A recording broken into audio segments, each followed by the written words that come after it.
Welcome to Fiction Audiobooks. If you enjoy the content, like and subscribing would be greatly appreciated. If you have any recommendations for novels, comment below. Please join my Patreon at https://www.patreon.com/fictionaudiobook. Chapter 148, Eligible for the Core. If you like this story, check out my other stories. Solo Leveling in Westeros. And you can get access to 3 more chapters or 7 more chapters if you want. //. Hal Jordan entered and Superman leaned back against the console table, arms crossed, brow relaxed but observant. Batman stood near the far corner, gloved fingers brushing across the touchpad of a projected screen built into the underside of his arm brace. Arthur Blackwynd stood in the center of the room with an ease that somehow made him feel taller than all of them. His arms were loose at his sides, posture neither aggressive nor guarded. Just calm. Hey, Hal began, rubbing the back of his neck as he stepped forward, trying to frame his words just right. Before anything else, I just want to say again sorry for interrupting whatever you guys were discussing. But I need to know something. It's very important.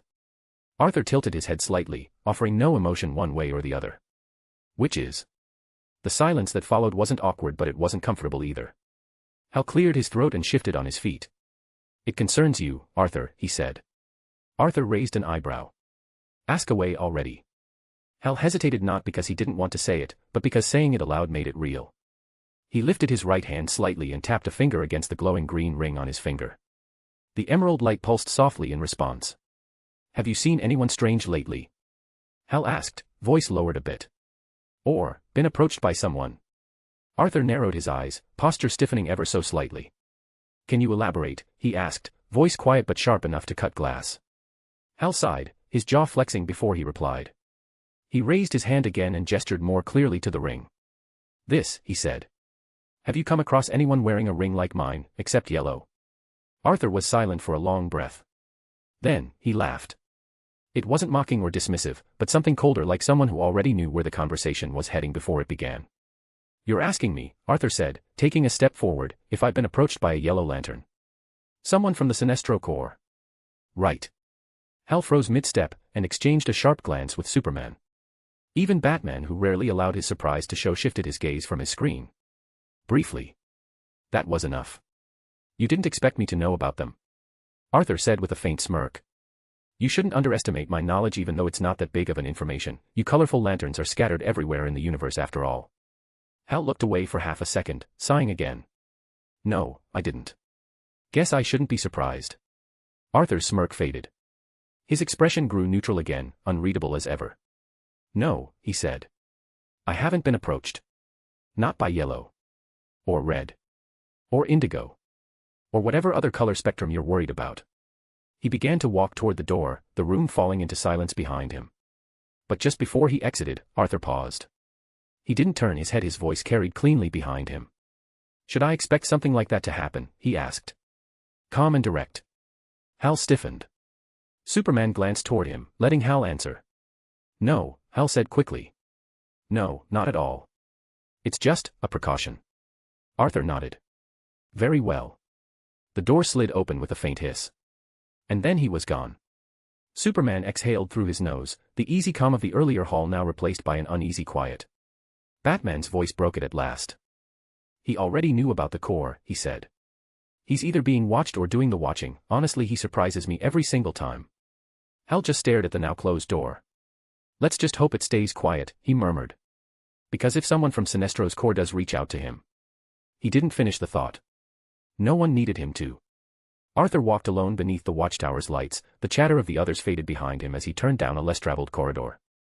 He slowed, his hand resting in the pocket of his coat, eyes distant. His mind raced with thoughts. I left a shadow soldier in Superman, and in Batman. Even Hal. His voice was a low murmur, thoughtful rather than sinister. That should keep me updated if anything interesting happens. He moved silently, glancing down a side hall before continuing. But what Hal mentioned? Sinestro, huh? A small grin played on his lips. He's afraid someone from the Corps might show up. For me. Has to be because of my powers. Fear, death, dominion. Makes sense. He stopped near a view panel that stretched out into the stars, hands resting behind his back. I'd be a perfect candidate to spread fear, wouldn't I? He said softly. But truth be told, I'm more of a black law. Arthur. The sudden voice startled even him slightly. He turned just in time to see Kara walking toward him with purpose, flanked by the Titans. Beast Boy and Cyborg trailed behind, chatting idly, while Raven walked in her usual hush, eyes glancing up once but quickly away. Kara was already launching into questions the moment she was close enough. What did you say just now? She asked, eyes narrowing as she studied him. And what did you talk about with Bruce and Clark in private? Arthur blinked, recovering quickly. We talked about how to keep the planet safe from future threats, he said with a calm shrug, and that I would help, if needed. Kara folded her arms. Her expression said everything. Really now, she said flatly. That's the best lie you could come up with. Arthur's eyes glinted with a flicker of amusement. I thought it was pretty convincing. Before she could push further, his gaze flicked over to the Titans. Martian Manhunter's voice echoed faintly over their communicators, instructing them toward a new assignment. Arthur watched as they began to gather, readying themselves.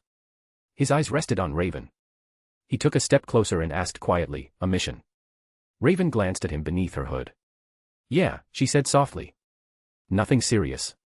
Arthur's hand reached out and gently caught her fingers. Her eyes widened slightly then immediately darted around, noticing how everyone was watching. So later then, Arthur said, his voice low, almost warm. I still need you for what I asked. Raven's face flushed pale violet rising up her cheeks. She quickly pulled her hand back and half sputtered, I know. I haven't forgotten. I'll be there. Arthur gave her a simple nod and an easy smile. All right then. Catch you later. Raven turned fast, spinning on her heel and marching toward her team. Beast Boy raised an eyebrow, giving her a knowing look. Cyborg simply smirked. Kara watched the interaction with a strange twist in her expression. She didn't speak at first, just stared after Raven, her lips pressing together. When she turned back to Arthur, her tone was casual but edged with something subtler. So, she said, walking up beside him. This thing you need to do at home. I suppose it has something to do with whatever you're doing under your house. Arthur chuckled. Correct, he said smoothly. And I'll need to do something about your X-ray vision. Kara blinked. My what? I mean, not yours, specifically, he clarified with a grin. Just in general. I need to make sure that place is X-ray proof. You know what I mean. Kara raised an eyebrow. What are you doing down there anyway? Arthur smirked but gave no answer. He started walking again, past her, letting his voice drift over his shoulder. You'll see. Kara stared after him, arms crossed again, trying to fight the urge to smile. And failing. The Titans had already cleared out, leaving the corridor quieter than before. He turned to her fully now, his tone calm, almost casual. Let's go now, he said, extending a hand as he moved to grab hers to teleport. But Kara didn't take it. Instead, she reached forward and silently rested her hand on his shoulder, deliberately looking away as she did so. Her grip was firm just a bit more than it needed to be, and the way her jaw tightened, even slightly, didn't go unnoticed. Arthur paused. He saw it clearly in that small gesture. The tension. The shift in her body language. Something was gnawing at her, just beneath the surface. A flicker of irritation, not quite anger, but close. He could have asked. He almost did. But he didn't. Instead, Arthur looked at her for a second longer, something passing through his eyes. Then he simply said, his voice low and even. Exchange. And in a blink of black shadows the two vanished. // If you like this story, check out my other stories. Solo Leveling in Westeros. And you can get access to 3 more chapters or 7 more chapters if you want. Chapter 149, The Fortress Below. If you like this story, check out my other stories. Solo Leveling in Westeros. And you can get access to 3 more chapters or 7 more chapters if you want. // Arthur Blackwynd Estate. The quiet rush of displaced air swept through the room as Arthur and Kara materialized back inside the Blackwynd Estate. The ornate lights flickered slightly with their arrival, shadows dancing across the marble floor like living things. Arthur didn't hesitate.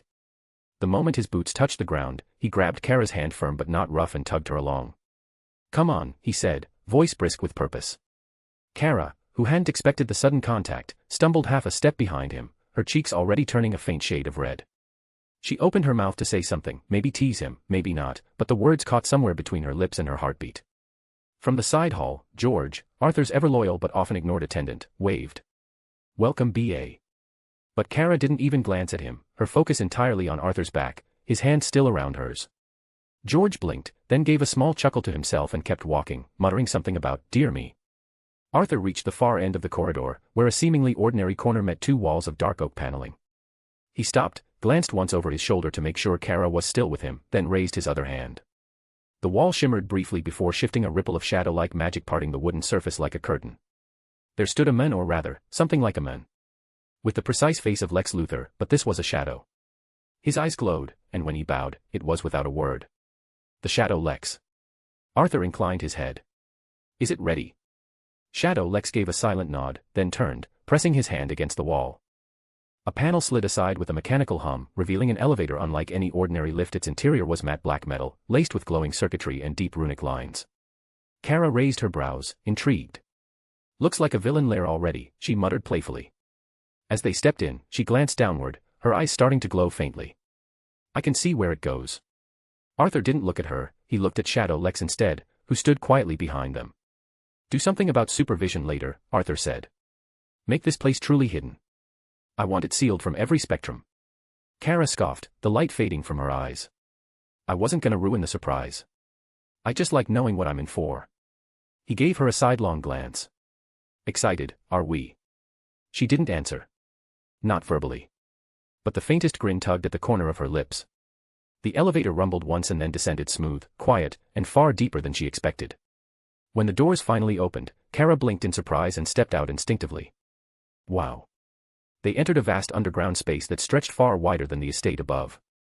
A domed ceiling overhead was embedded with shimmering blue-white panels, simulating stars. The floor was divided into multiple levels. One led toward a massive computer terminal with countless data feeds across maps and energy readings. Another led into what looked like a research lab, lined with devices Kara had never seen before, some familiar, some not. Mechanical arms hovered silently from the ceiling. There were sealed chambers, containment pods, rows of alloy-lined lockers, and a freaking arena, she said, pointing to the far right. The structure was massive stone and steel reinforced with reinforcement, glowing faintly on its outer pillars. What even is that?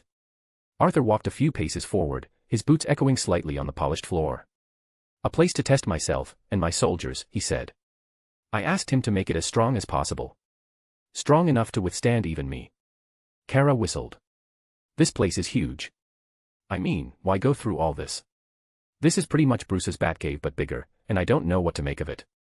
Arthur smirked. "I realize that information is just as important as strength," he said, turning to face her. Lex and Owl, he gestured toward Shadow Lex and a quiet, shadow soldier in the far end of them sitting on a massive computer terminal. "Will help me gather that intel. Whether it's building what I need, or tracking cosmic anomalies, or preparing for multiversal threats. I need more than just my fists." Kara looked around slowly, taking it all in, the size, the systems, the subtle hum of power. She crossed her arms, impressed. "And you built all this, quietly? Under your house?" Arthur shrugged. "I didn't, my shadows did. And I didn't think anyone would be impressed." "Well," she said, stepping up beside him, brushing her shoulder lightly against his, "I am." He gave her a small smile. The kind that lingered just long enough to feel real. "Good." Then he looked out over the base once more. "Because this is just the beginning." Kara took a slow spin, surveying the vast space once more, the tech, the terminals, the containment cells, the heavy-duty arena carved into reinforced alloy. She whistled. This must have cost a fortune. Arthur didn't say a word at first. He just turned his gaze toward her, one brow lifted, arms folding across his chest in that effortlessly smug way of his. The faintest smirk tugged at his mouth. Kara caught herself and groaned. "Right. Stupid question." Arthur chuckled. "My family has more than enough resources to provide," he said with a casual nod. "Old money. Smart investments. A bit of exploitation in the industrial age, probably. I don't know really, we just have it." She raised a brow at that, but he wasn't finished. "In fact," he added, voice light but with that same signature undercurrent of amusement, "after Lex disappeared, my family even made a move to take over LexCorp." Kara blinked. "Seriously?" Arthur tilted his head slightly. "According to my brother, we still hold a few shares here and there. But he ran into a certain problem." She leaned in, curious. "Which is?" Arthur's expression flattened slightly, though the smirk didn't leave entirely. "Wayne." Kara couldn't help but laugh. "Of course. Apparently Bruce had his eyes on LexCorp too," Arthur continued. Not for the prestige or the profits but for whatever Lex was working on in secret. You know how he is anything he doesn't understand or can't control, he tries to own. Classic Bruce Wayne, Kara muttered, shaking her head. The good news, Arthur said, gesturing around the base, is that whatever Lex was working on, I already have it. Shadow Lex here, he nodded toward the silent specter of Luthor watching near the main console, is essentially a living codex of his knowledge. Projects, data, encrypted logs, all of it. Everything he touched, I've got. Kara stared, impressed despite herself. Wow. Okay, yeah, that's impressive. Arthur turned to her, catching her expression. Girls, he said, half laughing, you're clearly not interested in any of this, are you? Kara's eyes widened in feigned innocence. Nope. They both broke into laughter, the tension lightening instantly. There was something familiar in the sound, playful, genuine. It echoed off the high ceilings. As the moment settled, Kara's eyes drifted back to the arena. So, she said, her voice shifting slightly lighter, almost teasing. Other than me and George, who else knows about this place? Arthur turned, walking toward a nearby console, letting his fingers dance across the control panel. Raven, he answered. She'll be here later. I asked her to lay some wards, make this place magic deterrent. Keep out the prying eyes, banish magical surveillance, you know basic arcane perimeter work. Kara crossed her arms, humming thoughtfully. So basically, anti-wizard security system. Why not ask John? More or less, and no I don't want him here, he said with a grin. There was a beat of silence. I need to punch something right now, Kara thought to herself. You know, suddenly I have an urge to use your arena, Kara said, her voice airy and laced with a bit of anger. Can I? Arthur turned to look at her, noting the change in her tone. There was that flicker of something in her gaze, a heat just under the surface. He tilted his head. Sure, he said casually. I was going to test it out anyway, so. He didn't even finish the sentence. With a gust of wind and a blur of blonde and blue, Kara was already at the arena entrance, cape fluttering behind her. The heavy doors opened up as soon as it detected her. Arthur blinked. Did I say something wrong, he thought to himself, raising an eyebrow. Shadow Lex beside him didn't reply. Just stood there like an obedient ghost of intellect. Arthur's eyes snapped open and then he let out a short breath, glanced once more at the glowing arena, and muttered under his breath. I think I know what's going on with her. // If you like this story, check out my other stories. Solo leveling in Westeros. And you can get access to 3 more chapters or 7 more chapters if you want. Chapter 150, Fighting the Wrong Battle. If you like this story, check out my other stories. Solo leveling in Westeros. And you can get access to 3 more chapters or 7 more chapters if you want. // The arena was massive, large enough to accommodate even Arthur's most colossal shadow soldiers, but it wasn't mystical or arcane. This was a high-tech facility, built from reinforced alloys and polished steel, with sleek LED strips lining the walls and ceiling. The lighting adjusted automatically to their presence, bathing the room in a cool, sterile white. Floating drones hummed gently above the arena's perimeter, waiting silently for activation protocols. Kara stepped in first, eyes scanning the empty room.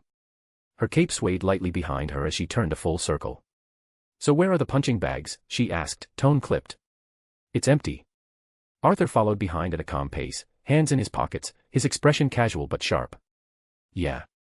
Even though I told him to make combat robots, Arthur said, nodding toward a control console near the wall where Shadow Lex stood, waiting with arms clasped behind his back like a personal attendant.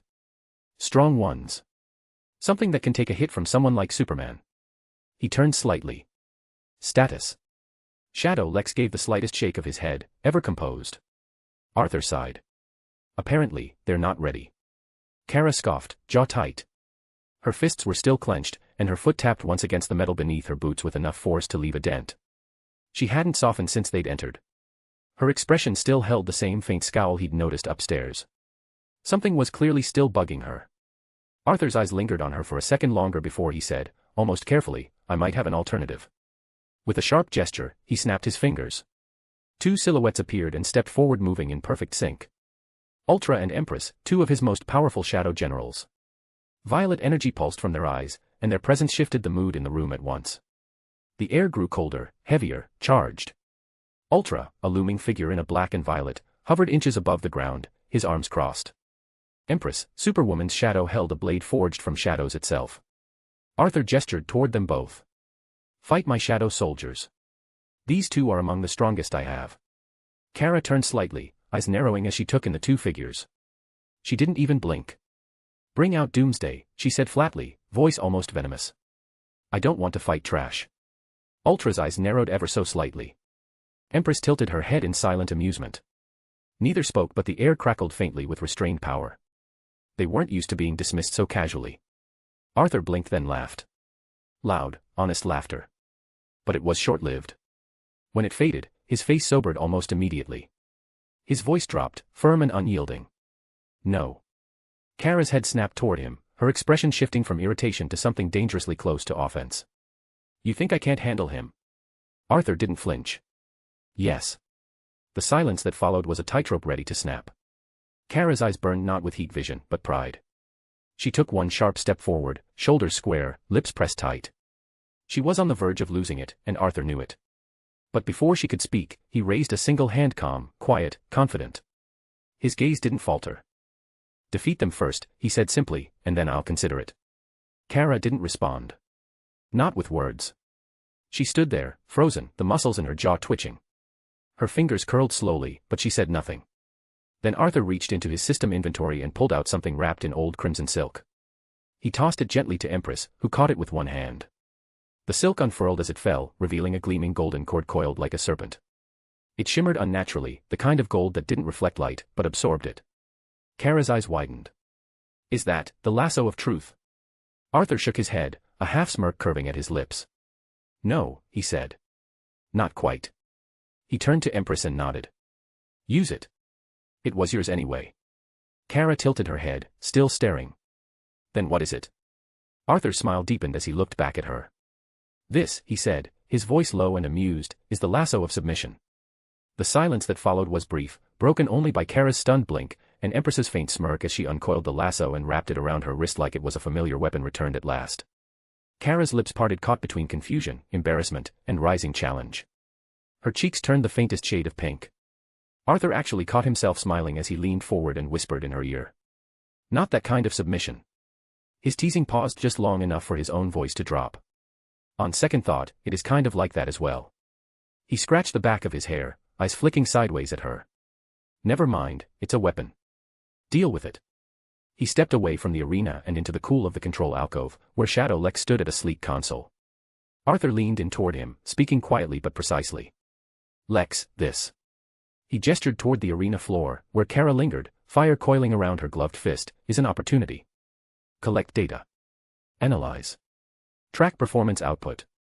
If the arena gets wrecked, consider it feedback to build it stronger next time." Shadow Lex offered his signature polite nod, face unreadable, then tapped rapidly on his device before offering it to Arthur. Arthur squinted at the glowing screen, brows knitting together. After a moment, he merely twitched and looked up. "I already know what to do," he said dryly. "Okay, my bad." Shadow Lex tilted his head, primly unbothered. Arthur chuckled, then turned slightly, speaking loud enough to carry to the arena. "Kara," he said, voice smooth over the distance, "start when you're ready." She didn't wait. The moment the last word slipped from his mouth, Kara launched forward with a sonic boom, her foot slamming the ground so hard the reinforced metal warped under the pressure. She shot toward Ultra and Empress with all the grace of a missile but none of the finesse. It was fast, powerful, and reckless. Ultra stepped forward calmly, intercepting her charge with a brutal elbow aimed directly at her collarbone. Kara twisted midair, just narrowly avoiding the strike, only to be met by Empress's sweeping leg, which caught her shin and sent her into a mid-spin. She recovered quickly, hovering for a moment before descending in a hammer fist aimed at Ultra's head. He caught it with a single palm, boots skidding slightly across the floor before planting firmly again. Empress didn't miss the opening. She flashed behind Kara with supernatural speed, her lasso of submission now glowing faintly violet as she flicked it around in a circular strike. Kara dodged the lasso but caught a backhand to the ribs. The hit was precise, measured, not meant to injure, but to knock her off rhythm. She flew backward, flipping in the air and crashing against one of the curved arena walls, cracking the plating. She groaned softly, but her pride was louder than the pain. "Okay," she muttered, flying forward again, this time swinging wildly with heat vision already charging in her eyes. Not bad. But again, her form betrayed her. Punches came too wide, heat vision blasted without commitment. Empress ducked under the beam with ease and used Kara's own momentum to shove her into Ultra's waiting grasp. He didn't strike. Instead, he held her for a half-second, testing her strength against his. Kara growled and headbutted him, forcing him to release her, then followed up with a spinning kick. It landed this time, catching Ultra in the jaw and sending him skidding across the floor. But before Kara could celebrate, Empress grabbed her cape mid-spin and yanked her back violently, slamming her onto the ground with a satisfying clang. Watching from above, Arthur folded his arms across his chest, eyes narrowing slightly. He wasn't worried. More like, curious. He muttered under his breath, half to himself and half to Lex standing beside him, is she really this frustrated? Shadow Lex offered no comment, only continued tapping into the glowing interface, recording every movement, every hit, every spike in energy levels. Arthur leaned in, unbothered. She's not fighting to win, he said. She's fighting to vent. In the arena, Kara clutched her ribs and shot back to her feet, nostrils flared, lip curled slightly. Her breathing was shallow. Not tired, just angry. Ultra and Empress stood beside one another now, eyes locked on her, their forms unshaken and utterly in sync. From the comm, Arthur's voice came again, steady and deliberate. You're sloppy. Kara turned toward the sound, eyes narrowing. Arthur smirked, arms still crossed, his voice echoing across the chamber. Calm your mind and stop fighting like you're trying to prove something and just be yourself. // If you like this story, check out my other stories. Solo leveling in Westeros. And you can get access to 3 more chapters or 7 more chapters if you want. Chapter 151, Recruiters. If you like this story, check out my other stories. Solo leveling in Westeros. And you can get access to 3 more chapters or 7 more chapters if you want. // Kara surged forward again. She was a blur of blue and red, her fists crashing into Ultra with raw force. He blocked the first strike, but the second sent him flying back. Kara didn't relent. Her knee came up slamming into his gut with enough force to rattle the arena floor. But before she could follow up, heat vision flared. Ultra's twin beams of energy lanced across the space, burning molten trails into the reinforced walls. Kara twisted midair, narrowly dodging the blast. She hit the ground rolling, dust and sparks flying, cape scorched along the edge. Pathetic, Empress hissed and pounced. Her sword arced in a wide, graceful sweep. Kara barely got her arms up in time. The impact rang like a bell. Kara reeled from the strength behind the blow, brutal, precise. Empress kicked her away, landing lightly, almost mockingly. Too slow, princess. Kara skidded across the floor but rolled back to her feet, teeth clenched. Her eyes glowed not heat vision, but fury. She lunged again, going straight for Ultra again. He raised an arm to block, but this time she feinted, pivoted and landed a hard elbow under his chin.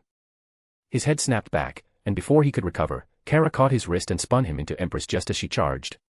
They collided with a crash. Sparks and a small shockwave burst out. Kara took the moment to catch her breath, sweat dripping down her brow, her heart hammering like a war drum. From above, Arthur leaned forward behind the glass, he simply observed. Empress disentangled herself first. Her sword scraped the floor, leaving a scar behind. You're very distracted, little girl. Your mind is elsewhere. Kara growled. Say that again. Empress smirked. Gladly. Little girl. This time Kara let go of everything form, patience, thought. It was rage, raw and unfiltered. Her blows were wild, powerful, but sloppy. Empress dodged, countered, her sword almost grazing Kara's shoulder, but Kara didn't flinch. She grabbed Empress mid-spin and hurled her across the arena. Ultra came back into the fray, heat vision erupting. Kara sprinted straight through the blast, screaming in defiance, she slammed into him full force, fists pounding like hammers. She drove him back step after step until she lifted him off the ground and threw him into a reinforced support pillar. It shattered. Empress returned with a furious battle cry. She tackled Kara, driving her into the floor. The two rolled, Kara blocking the sword again with sheer strength. With a growl, she headbutted Empress, stunning her, then punched her square in the jaw. Empress slumped to her knees. Kara stumbled back, panting. But she stood. Ultra staggered upright again. Empress slowly rising again. The moment Kara's fist pulled back, her eyes burning with rage, Arthur appeared in front of her, no sound, no warning. One step forward, and his palm was lightly pressed against her shoulder. Move. Her voice was low, biting. But Arthur didn't flinch. He didn't raise his voice. He didn't lecture. He simply locked eyes with her and said, "Stop. You won." The heat behind her eyes flickered. The rage, the tension, it hit an invisible wall made of calm. His hand dropped from her shoulder as if inviting her to do what she wanted, but that calmed her. Besides, Arthur continued, glancing behind him toward Ultra and Empress, they won't tire. They'll regenerate endlessly. It's not a fair fight from the beginning, not really. As if to punctuate his point, Ultra straightened, nodding once with that cold, calculating silence. Empress did as well, only for it to fade back into shadow, like the damage had never happened. Without a word, they both bowed toward Arthur, then vanished into the ground, like smoke sucked into his shadow. The arena fell quiet. Kara stood in the center, shoulders tense, her chest rising and falling. She was still facing away from him, but her fists were clenched at her sides. She didn't speak. Arthur stepped around, moving in front of her, not close enough to invade, but close enough to see the way her expression was fighting itself. Anger, pride, maybe even a little shame. She wouldn't meet his eyes. Not at first. Now do you want to tell me what this is all about? His tone wasn't sharp. If anything, it was too gentle. And somehow that made it worse. Kara's jaw tensed. Her lips parted for a moment, but nothing came out. Her eyes flicked toward him, then down again, trying to find refuge in the polished floor. But there was none. Nothing, she muttered, too fast. Too flat. Arthur tilted his head, searching her face. The storm she carried inside it was all there, right under the surface. Is it about me? He asked, quietly now. He reached out slow, deliberate, and took her hand. Not forceful, just there. Present. Kara's lips twitched. Her eyes narrowed slightly as if she wanted to deny it, to push it away, but the warmth of his hand in hers stilled something in her. She finally looked up. There it was. That flicker in her expression, barely a whisper of vulnerability behind the fire. You and Rav. Before she could finish, Arthur's body stiffened. His hand dropped hers as his head turned, eyes snapping open with sudden intensity. A cold glow ignited in his irises, sharp, alert, glowing faintly. Something's wrong. His voice wasn't loud. But it carried weight. Finality. Like a thread had been pulled, and the world knew it was unraveling. Kara blinked, her posture straightening. What do you mean? Arthur didn't answer immediately. Instead, he turned and strode toward the far end of the arena, where a panel had shifted open, revealing Al, his silent, shadow soldier of Almond, standing like a sentinel beside the sleek, high-tech computer console. The screens lit up before Arthur even touched them. Kara followed, stepping beside him as data began to stream across the massive interface. Holographic projections hovered in the air like ghostly warnings. Al gestured toward 3 glowing red dots on the Earth projection. One pulsed over Gotham. Another blinked above Metropolis. The third shimmered near Jump City. Each dot pulsed with energy readings before vanishing seconds later. What are we looking at? Kara asked, squinting. Couldn't that just be Justice League members? Arthur glanced toward Owl. The shadow soldier didn't move, didn't speak. But with a flick of its finger, data streamed down the screen. Arthur's jaw tensed. No. Owl's dismissing that. The readings aren't from them, these energy signatures are all similar. Kara folded her arms, still catching her breath from the sparring match, but narrowing her eyes. Similar. Then what are they? All zoomed in on the residual traces. A distinctive aura coiled in bright yellow. Arthur's breath caught. He knew that glow. There aren't that many lanterns on Earth, Arthur said slowly, stepping closer to the screen. His eyes were narrowing, scanning every trace, calculating. And that isn't willpower. Kara looked between him and the map. So who? Arthur straightened suddenly. The pieces clicked. Sinestro Corps, he said flatly. Hal was right. Kara stared at him, stunned. Seriously? How the hell did they even get here without tripping every watchtower alarm? Arthur's tone darkened. I don't think they care. You don't need stealth when you've got an entire corps backing you. And they might be the strongest of the bunch, besides they can be scouts as well. Kara's brows drew together. Scouts. Arthur's eyes burned faintly, and he turned to her. More like a recruitment pitch. Kara frowned. To who? Arthur let out a dry breath, his jaw tightening. Me. She stared at him for a beat, stunned. They want you. Arthur nodded. I already had a feeling. Hal asked if I'd been approached by a yellow lantern, but I hadn't. Not yet. Clearly they were watching. Waiting to see if someone fit the mold. Kara's voice was cautious. Because of your power? Because of what it represents, Arthur said. Shadow. Death. Fear. If Sinestro is looking to expand, he'd want someone like me to lead that expansion. Someone who can truly weaponize fear with a flick of a thought. He looked at Owl. How many are there? Owl raised a single digit. 1. Arthur's brow furrowed. Just 1 entered each city. Kara looked confused. Why just 1? Arthur's gaze turned toward the screen again. They're lanterns. They don't need backup. But be damn sure they will get backup when necessary. The full might of a lantern corps is not to be underestimated. Kara muttered under her breath, "Cocky bastards." Arthur remained still for a moment longer, quiet. Then he spoke, his blue eyes burning, voice calm and resolute. "I'll give them what they want, a true display of fear. //. If you like this story, check out my other stories. Solo leveling in Westeros. And you can get access to 3 more chapters or 7 more chapters if you want. Chapter 152, Fears Chosen. If you like this story, check out my other stories. Solo leveling in Westeros. And you can get access to 3 more chapters or 7 more chapters if you want. //. Arthur stood in the threshold of the arena's exit, his shadow stretching long beneath the stark white lights overhead. The scent of scorched steel and the faint hum of residual energy still clung to the air behind them. Kara remained at his side, eyeing him carefully as he stood motionless, clearly deep in thought. His expression was unreadable, but something about the way his jaw set, the weight behind his gaze as it stared past nothing in particular, said more than words could. Kara, shifting her weight onto one leg, finally broke the silence. "So, what are you going to do now?" Arthur blinked. Slowly. Like surfacing from somewhere far away. He turned to her, his voice low and composed. "I'll say hello." Kara tilted her head, one brow arching. "Alone." His lips curved faintly, not quite a smile. Kara folded her arms, narrowing her eyes. "Should we notify the League? I mean, this is kind of a big deal, isn't it?" Arthur exhaled through his nose, calm and quiet. He closed his eyes for a brief moment as if listening to something far beyond her reach. Then he opened them again, sharp and aware. "Their hands are full," he said plainly. Kara stepped forward. "Wait, what does that mean?" "There's a battle," Arthur said, turning toward the glowing interface still displaying red pulses of movement. "Outside the watchtower. Mid-orbit skirmish. Just started." "What?" Kara's voice pitched higher. She moved beside him, eyes flicking across the screen. "Already. Dozens of them," Arthur confirmed. "Yellow lanterns. Looks like a frontal assault." Kara's expression darkened. "If that's the case, it's not a recruitment drive. This is war." Arthur nodded. "You can go help, I'll deal with what we have here." Her blue eyes flicked toward him. "No, I'll stay with you, but we just gonna ignore it." "No," he replied, firm but not unkind.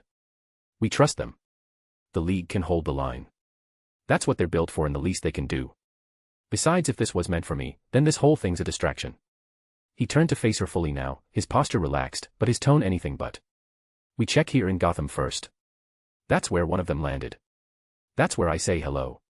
Kara stared at him for a moment, her breath caught between defiance and understanding. She hated leaving a battle behind, hated the idea of not flying directly into the storm. But she knew Arthur, he wasn't someone who ignored danger. He just dealt with it, differently. Kara finally nodded. "All right. Let's teach them a lesson." Arthur spoke, his voice calm and commanding. "Lex." Shadow Lex stepped forward from the darkness at the back of the lab, hands neatly folded behind his back, his posture impeccable, but his gaze remained perfectly human, cold, efficient, and loyal only to Arthur. "The arena needs improvements," Arthur said. "If it can't handle Kara at half steam, it's not ready for anything worse. Reinforce it. You should have collected enough data by now." Lex gave a single nod. Arthur then turned slightly toward Owl, who was still monitoring the expanding map on the central computer, silently tracking energy signatures that flickered in and out of sensor range. "Owl," Arthur called, "continue mapping the lantern energy. I want you to keep track of them, like a path algorithm. Show me where they've been and where they're going." Owl said nothing, but turned his featureless head toward Arthur. A pulse of light shimmered through his violet eyes. Then he simply nodded and returned to the console, already pulling threads from the energy traces like a spider weaving a web of data. Arthur gave one last glance at the vast lab, his base, his command center. Built with shadows and science. Lex and Owl would manage things in his absence. He turned to Kara, already standing beside him with a question in her eyes. Arthur held out his hand toward her without a word. She took it. "Exchange," he whispered. Arkham Asylum loomed like a relic from a forgotten nightmare, its gothic spires clawing at the air, windows blackened and silent, hiding horrors no sane man ever wanted to witness. Arthur and Kara hovered silently in the sky, their capes stirring in the wind, the only motion in the dead hush above the asylum. Kara crossed her arms, her jaw tight.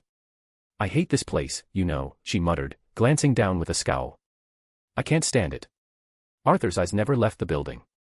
"Would have been weird if you said you did," he replied dryly. "It's a place made to cage freaks. Rot eats away at this place from the inside out. There was something in his voice, an edge, not of fear, but of disgust. He squinted, his blue gaze narrowing as he focused on a very specific wing of the asylum's interior. Shadows stirred faintly beneath his boots. What I don't understand, he muttered, is why that lantern is here. Kara floated a little closer, her blonde hair catching the moonlight. You sure your shadow soldier didn't make a mistake? Arthur didn't answer immediately. He simply exhaled, eyes flicking toward the building. Owl is literally Batman with less restraint, he thought. I doubt he'd screw up a basic track and trace. No, he said aloud, calmly. I don't think so. Kara moved beside him, just enough for her shoulder to graze his. Could they be trying to recruit inmates, she asked. Looking for people desperate enough to join them. Arthur shook his head. No. The Sinestro Corps doesn't want the broken or lost. They want those who inspire fear. Command it. He trailed off. And then his expression darkened as the thought clicked. Fear. He murmured. Of course. There's someone here who lives off it. An expert in it. Kara blinked. Who? Arthur's voice was cold as a blade.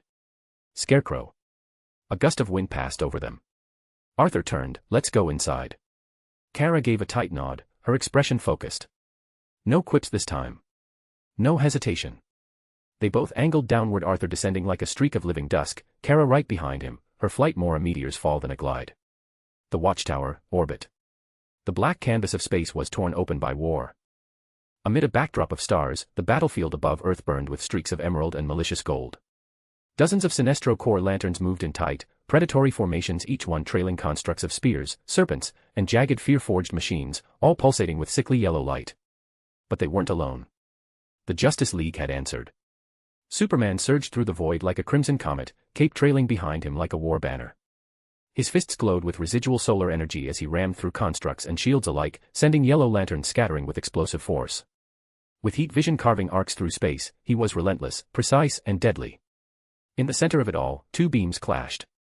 Hal Jordan and Sinestro. Green and yellow collided in a kinetic storm of light, sound, and energy, each strike a symbol of opposing philosophies. Hal's jaw was clenched in fury, his ring burning with every ounce of his will. I know what you're doing here, Hal growled, bracing his shield against a barrage of yellow blades. And I won't let it happen. Sinestro hovered just beyond him, regal in his sadism, yellow constructs coiling around him. His eyes gleamed like twin suns of malice. Ah, you're still so predictable, Jordan. Noble. Naive. The yellow energy around his ring pulsed stronger, more focused. You should know this by now, Green Lantern. A ring chooses its bearer. It doesn't ask permission. It chooses, and it only chooses those worthy of its power. Those who can inspire what others cannot. He leaned in just slightly, yellow light flickering in the edges of his sharp gaze. And when fear is your foundation, there's nothing stronger. So tell me, Hal, what fear do you think lives inside him? Hal's jaw clenched. Doesn't matter. He's not one of you. Perhaps not yet, Sinestro said with a slow, measured calm. But that's the thing about fear. It only needs a moment, and it lingers far longer than will ever could. He raised his hand, and a massive construct formed, a snarling, skeletal beast with jagged wings made of screaming faces. You're too late to do anything, Green Lantern. We aren't here for you. You were just the welcome mat. Sinestro's voice echoed like thunder. You cannot stop us. With a thunderous roar, the construct lunged. Hal met it mid-flight, will against Nightmare, as their rings screamed against each other. From behind, Martian Manhunter, phasing through a Sinestro Corps lantern, turned to Superman and transmitted a thought. There's something wrong. This isn't their main force.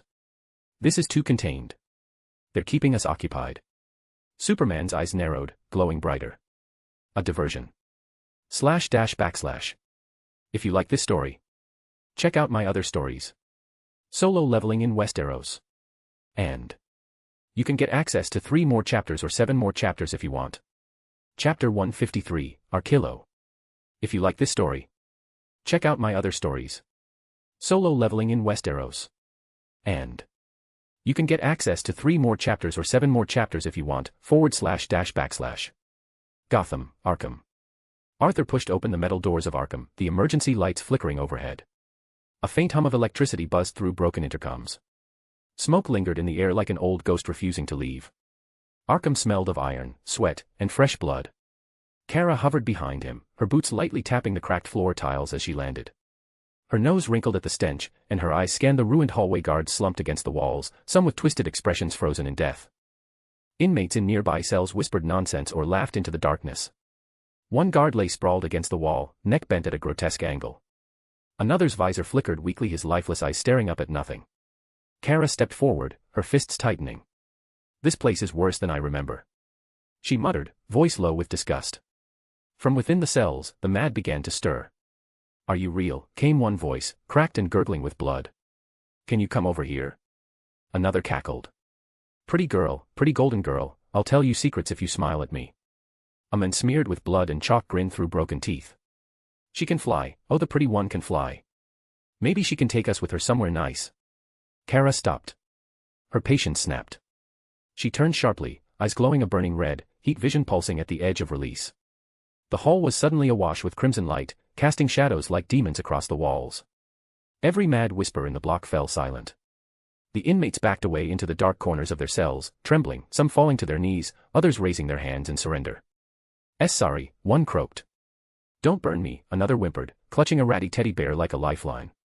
"I'll ask one question, and you better answer," Kara said, voice low, heavy with authority.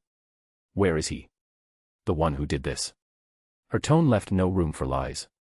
But before any of them could stutter a reply, Arthur, standing slightly ahead of her, spoke, his voice steady, cool, and quiet. "Don't bother." He hadn't even turned around. His eyes, glowing softly with that faint blue hue, were fixed down the far corridor. His jaw tightened, and his fingers flexed slightly. Kara turned to him. "What is it?" Arthur's gaze sharpened. "He's already here." A low clink echoed from the shadows. Then another. And another. Heavy footsteps. Slow and confident. From the far end of the corridor, the shadows twisted unnaturally as something stepped into view. A figure in a black and yellow uniform, his hand gleaming with the yellow lantern ring, dragging behind him the half-charred body of a guard. His face was partially obscured by a cracked visor, but the sickening yellow glow around him pulsed like a heartbeat of terror. He released the body, letting it thud against the cold tiles. "Ah, visitors," the yellow lantern said, his voice slick. "I was wondering when you'd show up. I was getting bored with this scum.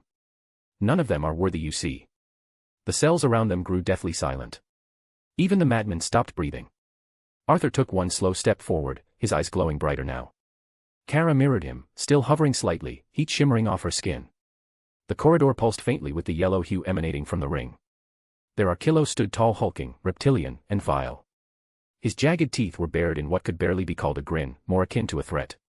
Kara's eyes moved from the corpses strewn across the floor to the lumbering brute before them. Her lip curled.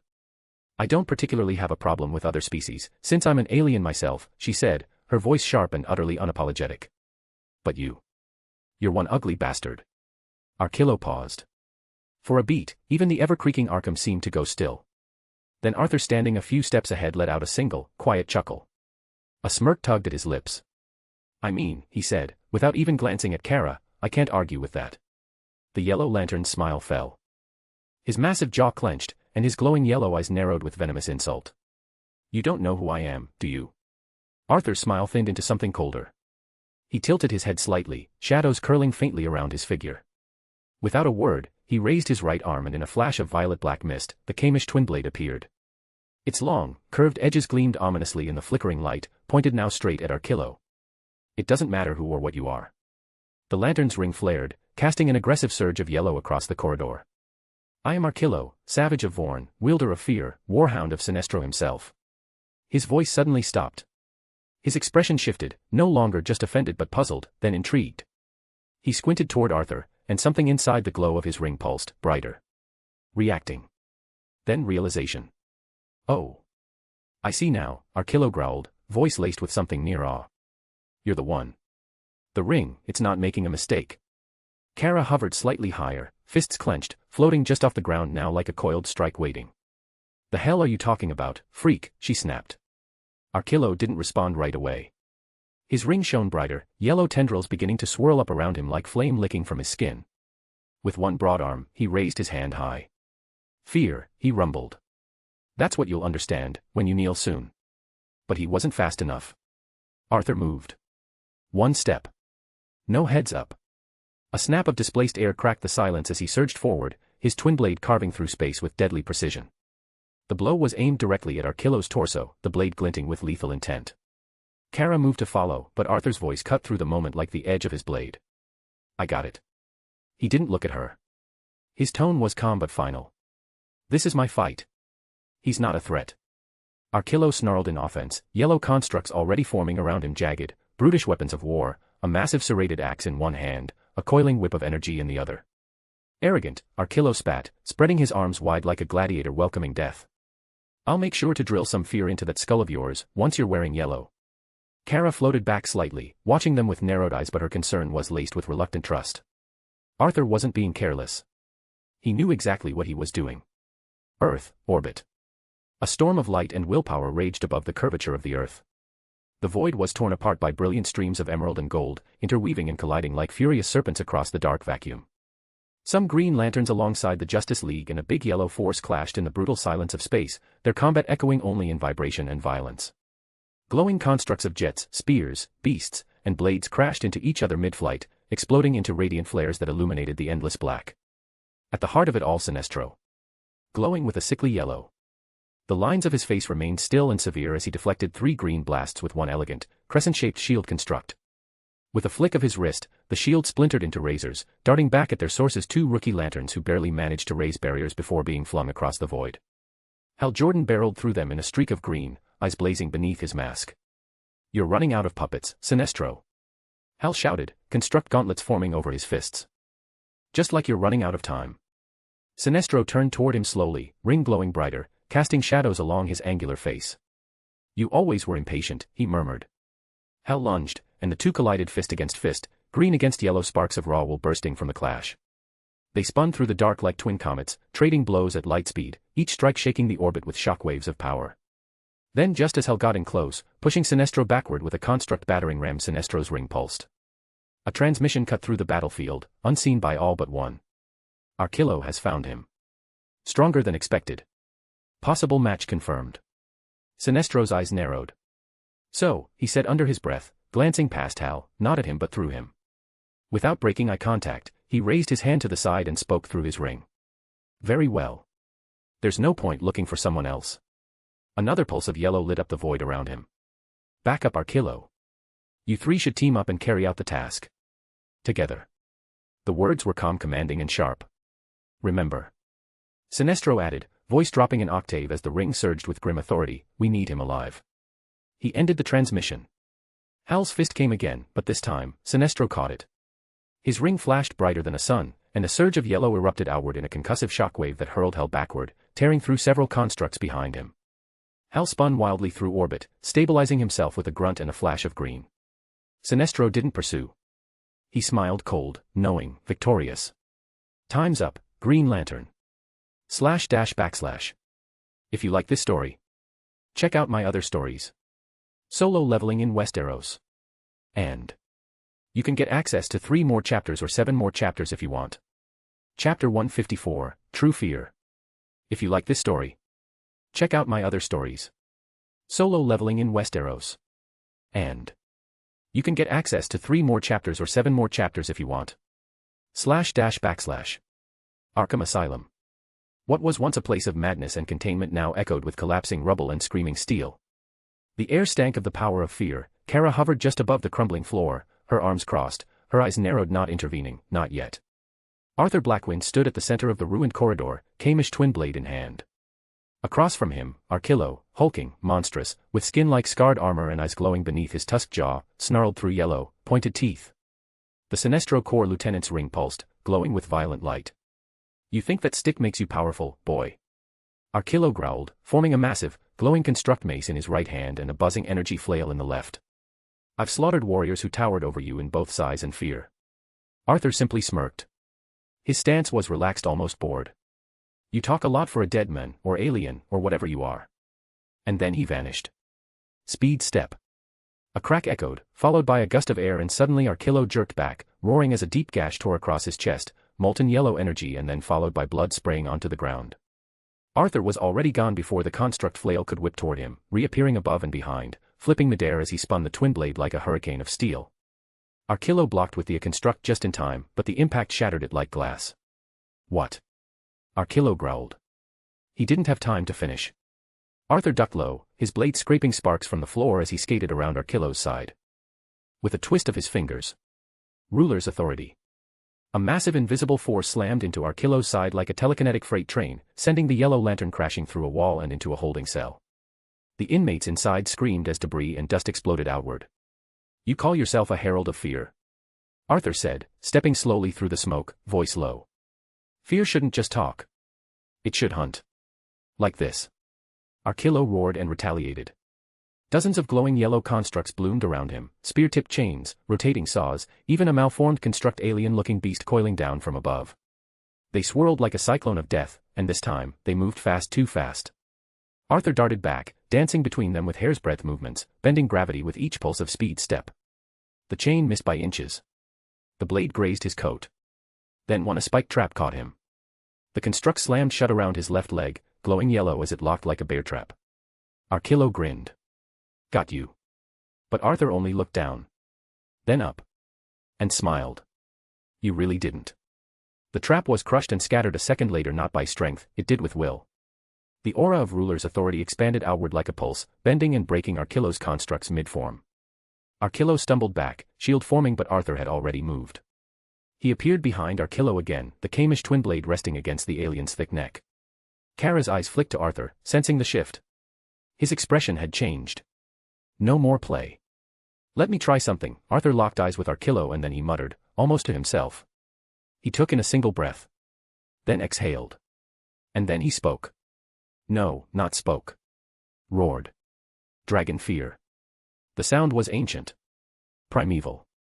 A deep, guttural shout that carried more than sound. It carried intent, power, and a pressure that hit the soul like a thunderclap. The very air shuddered.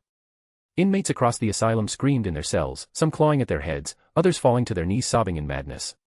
Even Kara flinched midair, eyes widening, her hair blowing back as the force washed over her. Archillo froze. His ring flickered. And the monster dropped to one knee, breath ragged, pupils dilated. His hands trembled as the twin blade's shadow loomed over him. "Wah, what is this?" he gasped, claws digging into the ground. Arthur walked forward slowly. Every step, echoing against the shattered floor. The twin blade dragged along the ground behind him, leaving a small trail of ash and shadow. "This," Arthur said softly, "is what real fear feels like." Archillo looked up, sweating, his massive chest heaving. The yellow in his ring flickered like a candle. He could barely hold eye contact with the men in front of him. Sweat streaked down his leathery, green-skinned face, dripping from his jaw. The glow from his power ring dimmed. He forced his gaze upward toward the figure walking slowly, unhurriedly, like a man who already knew the outcome. Arthur Blackwynd, the twin blade in his hand spun at super speed as he approached. Archillo snarled despite himself. "I won't submit."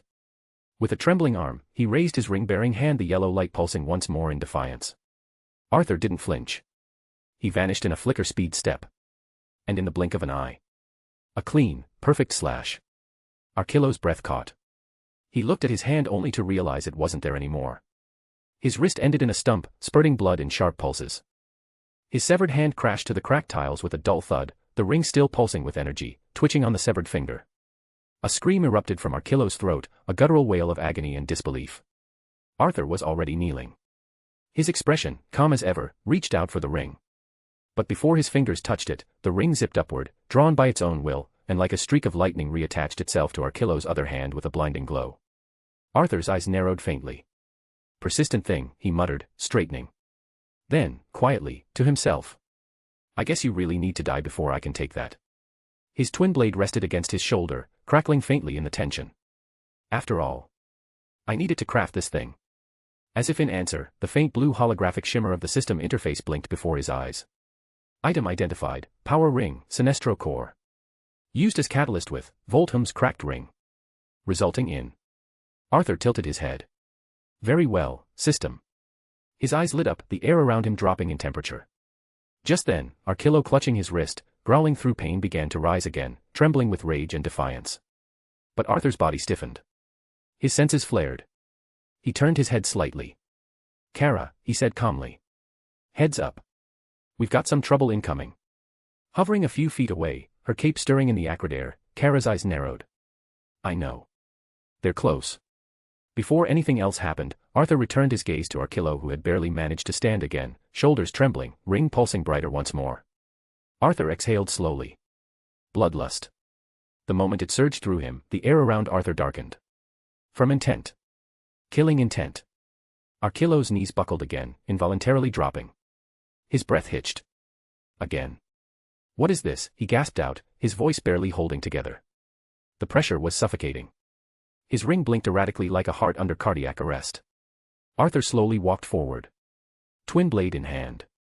I didn't say you could stand. Archilo roared in desperation. In blackest day, in brightest night. Beware your fears made into light. Let those who try to stop what's right burn like my power, Archilo's might. He raised his arm one last time, his ring forming a jagged construct, something between a buzzsaw and a beast's maw, but it never finished forming. Arthur spun his twin blade once, then launched into a final strike. Slash.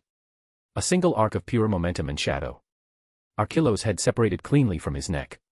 His body remained standing for half a second, and then collapsed, twitching once. The yellow lantern's head hit the floor beside his first severed hand. Silence. Arthur stepped on his head and then moved forward slowly. His expression was cold, as the ring floated upward again from the cooling corpse, aiming to flee. This time, Arthur extended a hand, and his eyes glowed fiercely. Ruler's authority. The ring froze. Then, as if pulled by an invisible leash, it snapped into his grasp. You're mine now, he murmured. Kara landed beside him lightly, her boots clicking against the broken floor. She looked at him, her brows furrowed, expression conflicted, but didn't speak. Arthur could see the questions brewing. He looked at the ring again, the yellow glow pulsed faintly in his palm, as though aware of its former master's demise. A piece of Sinestro's legacy. A tool of fear.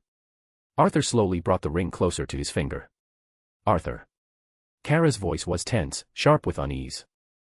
Don't. He glanced at her. That same calm on his face. He extended the ring toward his finger, and paused dramatically. Then he spoke. In blackest day, in. Kara's eyes widened. He stopped himself. His lips twitched. And then he grinned. Nah. I'm just messing around. Kara's face went deadpan. Then flushed red with irritation. You, ass. She took one step forward, fist actually cocked back like she might hit him. Arthur raised both palms and laughed, stepping back smoothly. Relax. I wasn't going to actually wear it. Yet. Kara lowered her fist, muttering under her breath as she turned away. Not funny. Arthur twirled the ring once between his fingers and then tucked it into his belt pouch. I beg to differ. She shot him a glare over her shoulder. He just smiled. Still, in the moment that followed, Kara's eyes lingered on the pouch where he had hidden the ring. And Arthur, though still wearing that relaxed grin, was already thinking far ahead. Somewhere in orbit, Sinestro himself was watching. Arthur exhaled softly. Come on, he said. We're not done yet, the others are here. // If you like this story, check out my other stories. Solo leveling in Westeros. And you can get access to 3 more chapters or 7 more chapters if you want. Chapter 155, The Bait. If you like this story, check out my other stories. Solo leveling in Westeros. And you can get access to 3 more chapters or 7 more chapters if you want. // Arthur and Kara looked up, bracing up for impact at the same time, and then crack. The sky split open above them with a violent shockwave of golden energy like a thunderclap that shattered the clouds. A moment later, 2 streaks of yellow light plummeted like twin meteors, carving into the ruin that is the asylum with a boom that sent debris and ash flying in all directions. Arthur didn't flinch. Kara shielded her eyes but stood her ground, hovering just above the ruined floor. The dust cleared, revealing 2 figures hovering just above the crater. Both clad in the unmistakable yellow and black of the Sinestro core, glowing with raw power. Amon Sir. Sleek, humanoid, his red skin and contemptuous smirk practically dripping arrogance. The son of Aben Sur, ring glowing bright at his side. Romat Ru. The butcher of Sector 2815. A snarling, horned alien, bloodlust in his eyes and a construct already forming into a jagged executioner's blade above his clawed hand. Then they saw it. The body. Archilo. Dead. Romat Ru's expression contorted with pure rage. His voice was a growl that shattered tiles beneath him.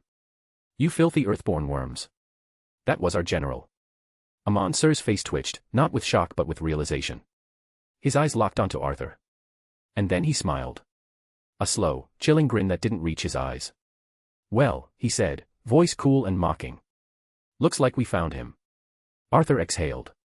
Come. Centered. Kara floated slightly ahead, between Arthur and the incoming threat. I take it back, she said, eyes flashing red, I hate this place even more now. Arthur's gaze remained on Amon Sir. So Sinestro didn't underestimate me. He narrowed his eyes slightly just enough that his twin blade shivered in his grip. He sent Archillo and now, he sends these two. A coordinated test. Not that reckless, rather it was measured, but in the end it's still a horrible mistake. Still, Arthur smiled. Just faintly. Two more, he muttered. And here I was worried I'd get bored. Kara glanced back at him with half a smirk. You have a serious problem, you know that. You keep inviting trouble. Arthur raised an eyebrow and cracked a joke. I can't help it, I'm that charming. Romatru's ring glowed violently. You'll be coming with us, even if I have to drag you half dead. Kara cracked her neck. You can try. Then Amon Sir raised a hand, and the air-distorted constructs forming, curved and sharpened like blades of wrath. Earthling, he said with authority, by the will of the Sinestro Corps you are to come with us, alive. Resist, and we break you. Arthur raised his twin blade, the steel of it catching the distant lightning. Shadows danced around his feet. I'm afraid, he said calmly, that I prefer the alternative. The wind around them shifted. Kara's feet rose slightly off the ground, her eyes flaring bright with heat. Hope you packed a second pair of rings. Arthur exhaled again. Kara, try not to break this half of Arkham, it's already a mess. Amon Sir's smirk sharpened. Romatru roared. And then. They charged. Arthur and Kara took flight away from the building. Yellow constructs tore through the clouds like missiles. Arthur's black silhouette shot between them, twin blade in one hand, fingers crackling with ruler's authority. Kara followed just behind him, cape flaring like a comet's trail, her fists meeting golden hammers and claws shaped from fear-made light. Amon Sir and Romatru gave chase like two rabid hounds unleashed into the sky. They moved with precision, ring constructs flickering with primal fear blades, chains, monstrous jaws all aimed at the two who had just slain their comrade. Kara slammed into a swirling buzzsaw of yellow light, shattering it with both arms crossed, flipping through the air before releasing a burst of heat vision that singed Romatru's shoulder. Arthur twisted beneath her, twin blade carving a construct spear in half, his movements a blur. His thoughts, however, were cold and methodical. I could kill them both. Now. Clean. Before they can even find out what happened to them, but I know more will come. I have an idea, a reckless one, but it will do the universe a great favor. He watched the yellow rings, the energy they radiated, how they responded to anger, fear, and rage. More would come. He knew it now. A ripple. A test. He needed time alone to do his plan. And Kara didn't belong in the eye of what was coming. He clenched his jaw and made the call. Kara, he barked, parrying a blast of yellow flame with a summoned wall of shadows. I need you to go. Join the others. Aid the League against Sinestro and the rest of his corps. Kara twisted midair, backhanding a construct alien-like wolf that lunged at her neck. She didn't even glance at him as she replied, What? No. I want to. Go. Arthur's voice was sharp now, and unwavering. Don't worry about me. Outnumbered means little against me, you already know my powers. It doesn't mean outmatched. Not when it's me. Kara hovered for a breath. Her lips parted, something behind her eyes flickering with concern, hesitation, even guilt. Then she growled under her breath. Fine. With a final explosive burst of speed, she flew upwards, punching through the clouds like a meteor, breaking from the skirmish. Amon Sir's eyes followed her. Big mistake. Arthur appeared above him, a blur of black and blue light, both hands gripping the twin blade as he came down like judgment incarnate. Boom. The impact sent Amon spiraling toward the ground, crashing through layers of Gotham's night air, smashing into a water tower in a spray of steel and smoke. Romatru turned, snarling. But Arthur didn't even look at him yet. His gaze was still fixed on the crater below. I said. Arthur dropped, shadows swirling at his feet, eyes glowing like violet suns. I'm your opponent. Romat's ring flared again, constructs forming. Amon roared back into the air, blood trailing from his lip. And Arthur Blackwynd smiled, just slightly. High above the ruined towers of Arkham Asylum, Arthur Blackwynd hovered, blood dripping from a shallow cut along his jaw. His eyes narrowed on the yellow glow surrounding his enemies, calculating, never panicked. My God, they are far too weak. They're not allowed to kill me, Arthur thought, so I'll make it look like they almost do. If I want my plan to go smoothly. He exhaled slowly, shifting the Kamish twin blade in his hand, his body already coiling with motion. Time to sell the act. Romatru shot forward first, teeth bared and fists glowing. Arthur moved, not too fast, just fast enough. He twisted slightly, letting Romat's clawed construct slice a gash along his side. It burned like hell. Arthur didn't flinch. He retaliated with a snap of his blade, not deep, just enough to tear through Romat's bicep, forcing the alien to grunt and recoil. Amon came next, roaring with a halberd-shaped construct swinging for Arthur's neck. Arthur ducked, but not low enough. The weapon struck his shoulder, hard, sending a ripple of pain down his right arm. His body spun, slamming against the side of a broken tower. Good, he told himself, blood trailing from the corner of his mouth. Make it believable. Arthur pushed off the wall and surged forward. A blur of shadow and steel. He drove the blunt end of his twin blade's hilt into Amon's gut, then twisted his body midair, kicking Romat across the jaw. The yellow lantern snarled, and a construct spear shot out. Arthur didn't dodge. It hit him, right below the ribs. The metal tore through flesh and muscle, cracking past bone. Arthur's breath caught in his throat. He stumbled in the air. Then dropped. Like a stone. He crashed to the ground near the courtyard of Arkham, rolling once, twice until he landed face up on the cracked cement. Blood pooled around him, thick and blackish red. His breaths came in slow, rattling waves. But his lips still curved in a smirk. I better heal by the time I get there, he whispered to himself, the words tasting of iron and pain. Amon and Romat descended, their golden aura casting long shadows over the broken body of the men who killed Arkillo. Romat clutched his side, still seething. The bastard is finally down. Amon hovered above Arthur's body, his expression unreadable as he stared down at the bloodied figure. Arthur's smile was faint, mocking. What's with the smile? Amon growled. Arthur blinked up at him, weak but unafraid. You guys are weak. Romat's ring sparked, his anger flaring. Say that again and I'll. Wait, Amon snapped, his yellow-ringed hand raised. His eyes narrowed. Something gnawed at him. A feeling. A question that wouldn't let go. How did he kill Arkillo? He turned to Romat. Check his vitals. Now. Romat grumbled, raising his hand as yellow light scanned Arthur's motionless body. A faint pulse. Barely any blood pressure. Muscles slack and failing. Any more and he'll die, Romat said finally. He's not faking. He's hanging by a thread. It was the Kryptonian girl, was it not? That killed Arkillo. There is no way he could have done that alone. Amon glanced down again. Still unsure. Very well, he muttered. We take him now. Report back to Sinestro. Good, any more, and I'll puke if I spend another minute on this filthy rock. Romat nodded, stepping forward to lift the limp form of Arthur Blackwynd using his ring. But even now, Arthur's inner voice remained sharp beneath the pain. One step closer, he thought. // If you like this story, check out my other stories. Solo leveling in Westeros. And you can get access to 3 more chapters or 7 more chapters if you want. Chapter 156, Into the Lion's Den. If you like this story, check out my other stories. Solo leveling in Westeros. And you can get access to 3 more chapters or 7 more chapters if you want.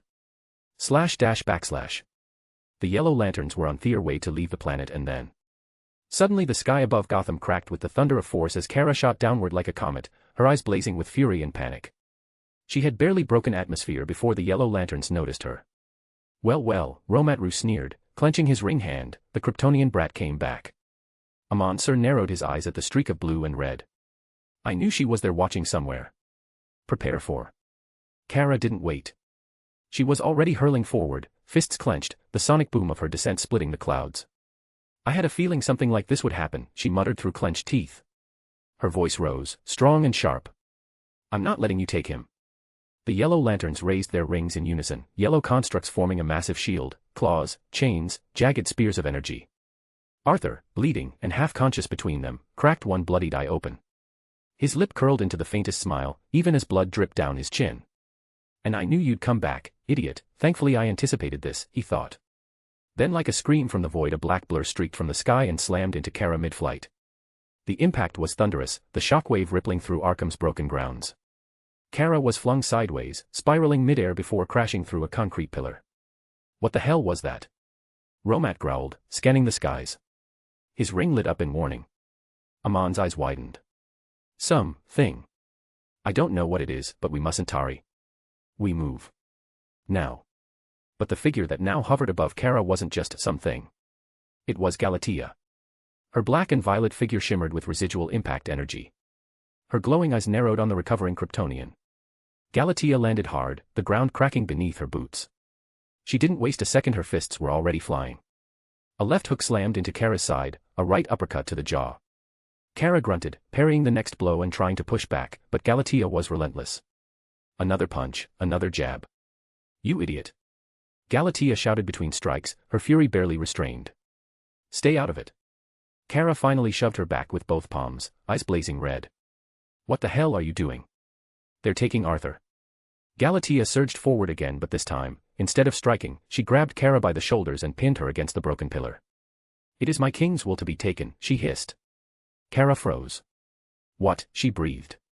Galatea's eyes softened just enough. "He planned this. Every piece of it. My king will go where the green fools should have gone long ago, into the lion's den."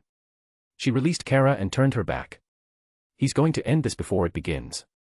Kara stood frozen in shock as the yellow lanterns, still stunned by Galatea's interference, took flight again, dragging Arthur's weakened body with them into the sky. And Arthur, half slumped, opened one eye once more. Just enough to see Kara staring up, confused and torn. "Forgive me, it might be selfish, but the reason why I'd go this far is," he thought, "I kind of hate Sinestro and Yellow Lanterns, and I want to wipe them out." Earth, orbit. Constructs collided in bursts of energy across the stars. Sinestro's core battled some of the Green Lantern and the Justice League with merciless precision. Somewhere between the chaos, Sinestro floated untouched, hands behind his back, as if he were merely observing a chessboard. Then, a faint pulse shimmered through the ring on his finger. Sinestro's gaze sharpened. He raised his hand, letting the information stream silently into his mind. Amon-Sur and Romad are returning with the target. And Arkillo is dead. For the briefest moment, his expression stiffened. A breath held. Then, he smiled. Hal Jordan burst through a construct, blazing with will, headed straight for him. "You're not smiling because you're winning, are you?" Hal snapped, eyes locked on him. "What did you just learn?" Sinestro turned his head slowly, unbothered. "All Sinestro core units," he spoke coldly, his voice resonating through his ring. "Stand down. Disengage." We returned to Quard. All at once, the Yellow Lanterns began pulling away from the fight, their constructs vanished, pressure dropped, formations dispersed in eerie coordination. It wasn't panic. It was a planned retreat. Hal blinked, hovering midair, disbelief setting in. "Wait, what? What the hell do you mean done here?" Sinestro's eyes glittered with quiet menace. "You've always been slow, Jordan, it means we've already won." Hal's chest tightened. "What did you take?" Sinestro's smile widened as his ring began glowing brighter, energy gathering at his fingertips. "Sometimes, the point isn't victory in battle. Sometimes." He raised his hand, it's knowing exactly where to strike and when to pull your fist. A blast of yellow slammed into Hal's construct, shattering it like glass and sending him flying backward. As Hal stabilized, he hissed into his ring. "Batman, come in. They're pulling out, something's wrong, check things on Earth and especially our guy. Back on Earth, Batman was already moving. He swept across Gotham's skyline atop the Batwing, eyes fixed on the tracker in front of him. His fingers moved across the controls, calm and exact, but there was a sharpness in his voice when he responded. "I'm already in Gotham. There's been a disturbance near Arkham Asylum." Hal's voice came through again, strained. "They were after Arthur and probably some others. I fear that he might actually agree to join them without a fight." There was a pause. Then Batman's voice, low and grim, came through the comm, "I'll check Arkham first." Hal floated in space, staring at the last trace of Sinestro's retreating form, burning away toward the void. He gritted his teeth. Damn it all. Hal hovered in the vacuum for a bit longer, his green aura dimmed slightly as exhaustion pressed at the edges of his posture. Superman floated beside him, arms crossed, cape flowing like a crimson flame behind him. His eyes were narrowed not in anger, but in calculation. "They're retreating fast," Hal muttered, scanning the emptiness. "Too fast. Whatever they wanted, I know this was a distraction of some sorts, so whatever it was it appears that." Superman didn't finish the thought. "They've already succeeded," he said quietly, more to himself than to Hal. "I'll return to Earth. See what damage they've done. There has to be something." The Green Lantern nodded absently, still gazing into the direction Sinestro had vanished. The stars gave no answers. Just silence. "Or," Superman added, voice sharpening, "I can pursue them." Hal turned to him immediately, the motion quick and firm. "Don't." Superman raised an eyebrow. Hal's voice carried the weight of experience. Their forces are too great. I've fought them before. Even you, with all that power, an army of yellow lanterns doesn't fight like anything else. It's not just brute force. It's fear, deception, manipulation. They know how to wear you down. Break you. There was no pride in his words, only truth. Hal didn't flinch from Superman's gaze. Superman's jaw clenched slightly. I can handle myself. I know, Hal replied. But it's not about you handling yourself. It's about the risk not being worth it, yet. Also Clark, don't underestimate the power of an entire corps. He turned away, floating a few feet toward open space, his ring flickering again. I'll go. Superman's brow furrowed. You. I'm not going in guns blazing. Just to infiltrate, gather intel. Their base is in the antimatter universe. Cord. Hal's voice darkened. Not the kind of place you take a picnic. I'll try to request this from the Guardians, they should know how to get me in. Quietly. You're going alone, you sure that's not a risk? Hal looked over his shoulder, offering the faintest smirk.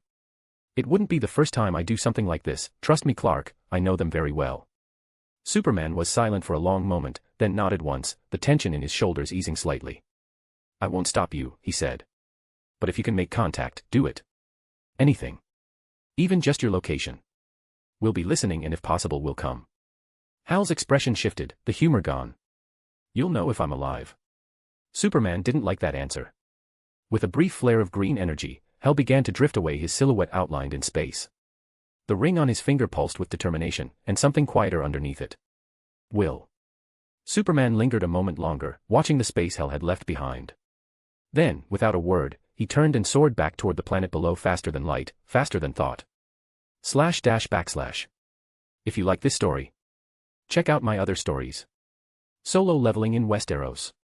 And you can get access to 3 more chapters or 7 more chapters if you want. Chapter 157, Taken or Taking Over. If you like this story, check out my other stories. Solo leveling in Westeros. And you can get access to 3 more chapters or 7 more chapters if you want. // Arkham Asylum. The Batwing descended silently through the haze of smoke that still rose from the cracked earth surrounding Arkham, landing in a smoldering patch of dirt near the broken front gates.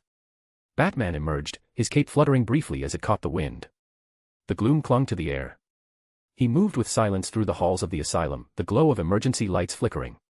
The damage was extensive, shattered walls, scorched metal, and a trail of bodies, some twisted, some burned, others with expressions frozen in silent terror.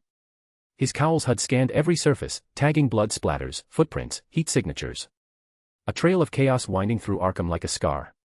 Batman muttered to himself, low and clipped. Bastards, these yellow lanterns. He passed row after row of holding cells. The inmates who were still alive shrank away from the bars as he approached, some shivering, some murmuring nonsense, others dead silent, their eyes still wide and unblinking. Fear had already done its work. And then he found Arkillo's corpse. The massive alien lay in a heap, headless, thick blood pooling around him like a foul halo. Batman crouched beside the body, examining the clean slice at the neck. He reached toward the severed arm lying nearby. No ring. He studied the hand. One finger missing. His eyes narrowed behind the mask. Arthur's doing. He stood slowly, gaze lingering on the corpse. And the ring is gone. Without another word, Batman turned and exited the asylum. The air outside was thick with ash and dread, just as bad as the place he was just moments ago. His boots crunched over debris as he followed the faint trail of scorched stone to a fresh crater just beyond the asylum's perimeter.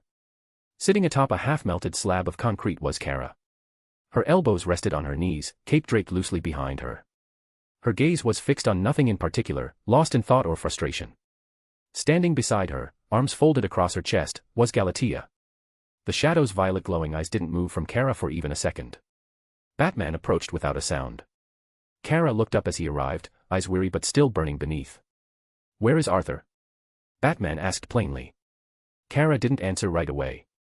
Then, voice flat, she said. "Taken by the yellow lanterns." Batman's eyes narrowed slightly beneath the cowl. Taken, or did he let himself be taken? Did he wear the ring? She turned toward him sharply, a hint of irritation flashing in her eyes. "Is that what you really think of him? You already pieced it together, didn't you?"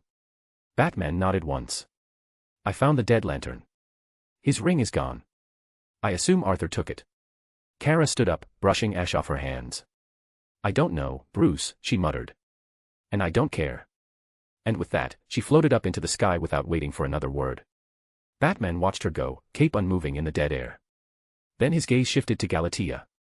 She hadn't moved, still watching Kara vanish into the sky. Her posture was relaxed, but there was tension beneath it.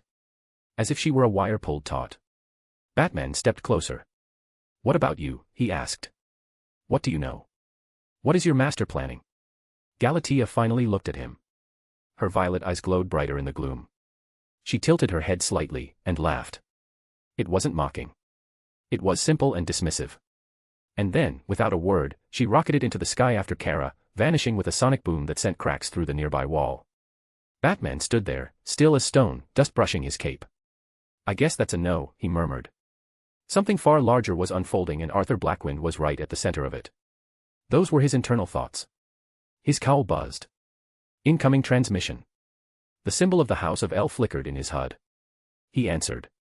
Superman's voice came through calm, but burdened with unease. I just searched the entire globe. No trace of. Batman cut him off. Voice low, clipped, but certain. They were here. There was a pause. Wind rustled through the broken pillars of Arkham behind him. In Gotham. Superman asked, confused. Batman's eyes narrowed. At Arkham. A lantern's body is here. No ring, either it flew by itself or someone took his ring. Arthur was also here, and now he's gone. Static hummed quietly in the channel. Superman tried to push through the fog of Batman's delivery. Wait, gone.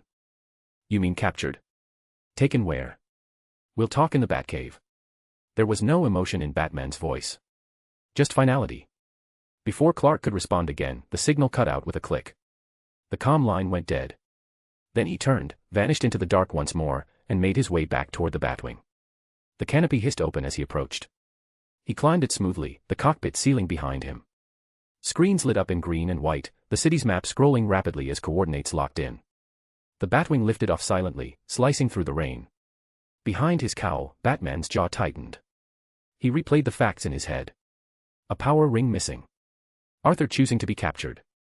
And now the Sinestro Corps vanishing from orbit after a brutal skirmish. No, this wasn't random. Arthur was planning something. And Batman hated not knowing what it was. Deep space, edge of the Milky Way. A swirling maelstrom of yellow light pulsed at the heart of the converging Sinestro Corps. Lanterns of all shapes and alien sizes floated in formation, their glowing sigils casting sinister golden halos across the void of space. Amon Sur and Romatru, dragging with them a battered but conscious Arthur Blackwynd, locked within a spherical cage of yellow energy. Bruised and bloodied by design, Arthur sat there, one arm holding the wound in his abdomen, eyes half-lidded but still glowing faintly with energy beneath. The lanterns gathered, forming a jagged semicircle as they parted for their leader. Sinestro floated forward tall, poised, regal in his twisted authority. His yellow and black uniform shimmered faintly under the cosmic light, his ring pulsing with a calm, contained menace. Deliver him, Sinestro ordered coldly. Amon grunted and waved his hand, the sphere drifting forward and landing softly before Sinestro like a prized offering. Arthur simply blinked up at the former Green Lantern with mild annoyance, as if the whole ordeal was becoming tedious. Sinestro's gaze narrowed with intrigue as he slowly circled the sphere, examining Arthur like one might a rare artifact. Hello, Earthling, he said at last. May I have your name? Arthur exhaled sharply through his nose. I'm kind of in pain right now, so. Before he could continue, Romatru stepped forward, snarling, it's Arthur. The Kryptonian girl kept screaming that, after all. Sinestro paused for a beat, then turned his attention back to Arthur with a faint smile. Arthur. You know us, don't you? Arthur gave no confirmation. Just met Sinestro's stare with the same dull expression of someone who was merely waiting for the coffee to brew. You bested our kilo, Sinestro continued, voice dropping into a slow, almost thoughtful cadence. Whether through luck or not, he still died facing you. That in itself speaks volumes. He gestured casually at Arthur's slumped form. Though. I can see it clearly took its toll. Arthur, still hanging in the sphere of light, tilted his head slightly. Not really, he thought to himself. The pain was real, yes, but far from overwhelming. The damage was intentional. Necessary. I've observed your energy for some time, Sinestro went on, drifting closer. My ring detected an anomaly on your world, a source of power saturated in fear. I had to see it for myself. Arthur blinked slowly. Impressive, right? That drew a brief chuckle from Sinestro. Indeed. It is rare. Very rare to find a mortal being so steeped in fear without drowning in it. You don't succumb. You command it. Sinestro's eyes sharpened. From what I know, it might even rival parallax itself. Arthur's brow lifted slightly. Now that's flattering and insulting at the same time. The yellow light flickered around him as Sinestro hovered close enough to touch. Arthur didn't flinch. I have a proposal for you, Sinestro said softly. Not here, though. Once we arrive in Quard. The cradle of fear. The true home of the Sinestro core. Arthur let a smirk curl across his lip, letting his head lean back against the edge of the sphere. That's exactly where I need all of you to be. He didn't say it out loud, of course. Just gave a subtle nod, like a man humoring a tour guide. Sinestro turned, speaking into his ring in his native tongue. I'll prepare the warp. We return home. I knew it. Only he can open the path. Arthur thought to himself. Behind them, the rest of the core roared in silent agreement. Constructs came to life around them, forming monstrous beasts and bladed shapes in celebration. Arthur remained still, arms limp, his gaze fixed on Sinestro as he opened a path using his ring. Towards the Yellow Lantern's home world. Quard. // If you like this story, check out my other stories. Solo leveling in Westeros. And you can get access to 3 more chapters or 7 more chapters if you want. Chapter 158, Power Ring. If you like this story, check out my other stories. Solo leveling in Westeros. And you can get access to 3 more chapters or 7 more chapters if you want. // The Antimatter Universe, Quard. Arthur had never seen a sky like this. Above him stretched a churning veil of distorted light, sickly yellow auroras slithering like serpents across a void that pulsed and bent as though alive. The stars here weren't stars, they were fractures in the firmament, violent tears in the fabric of reality that occasionally blinked. And beneath the twisted sky stood Quard, the so-called throne world of fear. Its towers stabbed the horizon like crooked fangs, forged from blackened steel and metals not found in his universe. The buildings weren't built, they were grown, or perhaps forced into existence by fear alone. The air smelled of metal and blood and something even more fouler. The yellow sphere that held Arthur moved through it all with swift purpose. Suspended inside, arms limp but eyes sharp, Arthur watched every inch. So this is it. Quard. Heart of the Sinestro core. The roads below were filled with foot soldiers. Yellow lanterns of every kind, some humanoid, others with claws, tendrils, chitin, scales. Their auras pulsed in unity like a giant, sickened heartbeat. Their constructs swirled around them in madness. Fear was their currency here. And they wore it like armor. Literally. Arthur let his head lean against the edge of his glowing prison, his blue eyes flicking toward his escort. Sinestro led the flight, arm raised, ring glowing, carrying Arthur forward like a trophy. Around them flew Romatru, Amon Sur, and a dozen more, their rings humming in eerie resonance with the world below. You're quieter now, Sinestro said without looking back, his voice echoing faintly inside the sphere. Arthur didn't answer at first. He took in another few miles of horror, the chained titans dragging constructs across black fields, the screams of prisoners echoing from towers. Finally, Arthur smirked. Just admiring the architecture. Sinestro glanced back over his shoulder. Quard is efficient. A world forged in discipline and fear. Unlike your Earth, our society here is not deluded by sentimentality. I can see that, Arthur muttered. Real cozy. Sinestro ignored the sarcasm. This is where Will once tried to conquer fear, and failed. The Guardians once feared this place, you know. Tried to destroy it. But fear is not so easily erased. It grows. Arthur stayed silent, but his thoughts spun like blades. So much pride. So much certainty. He really believes this place is indestructible. Perfect. Time to crush that belief of his. The sphere descended lower now, sweeping over what looked like a coliseum, a structure shaped like a clawed crown sunken into the earth. Yellow light seeped from every crevice, and from within, Arthur heard cheering. Chanting. Something primal. Something ravenous. They were taking him to a pit. Of course. Sinestro finally brought them to a halt inside a vast circular sanctum, one of the few places that seemed still in this city of shifting madness. Arthur's cage floated to the center of the place and gently lowered him down. As it cracked open, the yellow light faded his limbs free, though his wounds still ached faintly. He stood up slowly. Sinestro hovered above him, arms crossed behind his back like a general addressing a promising new recruit. Welcome, he said, to your new home. He landed softly before him, eyes narrowing. I expect understanding. Arthur's face didn't move, but his thoughts sharpened. He's not trying to force me that much. He wants to persuade me. Sinestro walked past him slowly. You wield power most in my core could never even comprehend. You command darkness, and it does not consume you. You embody fear, but you are not its slave. He turned, eyes glowing faintly. Tell me, Arthur, why do you fight? Why don't you wear a ring already? Arthur stared at him for a long moment. Then he shrugged. I like to work alone. That answer didn't seem to disappoint Sinestro. If anything, it amused him.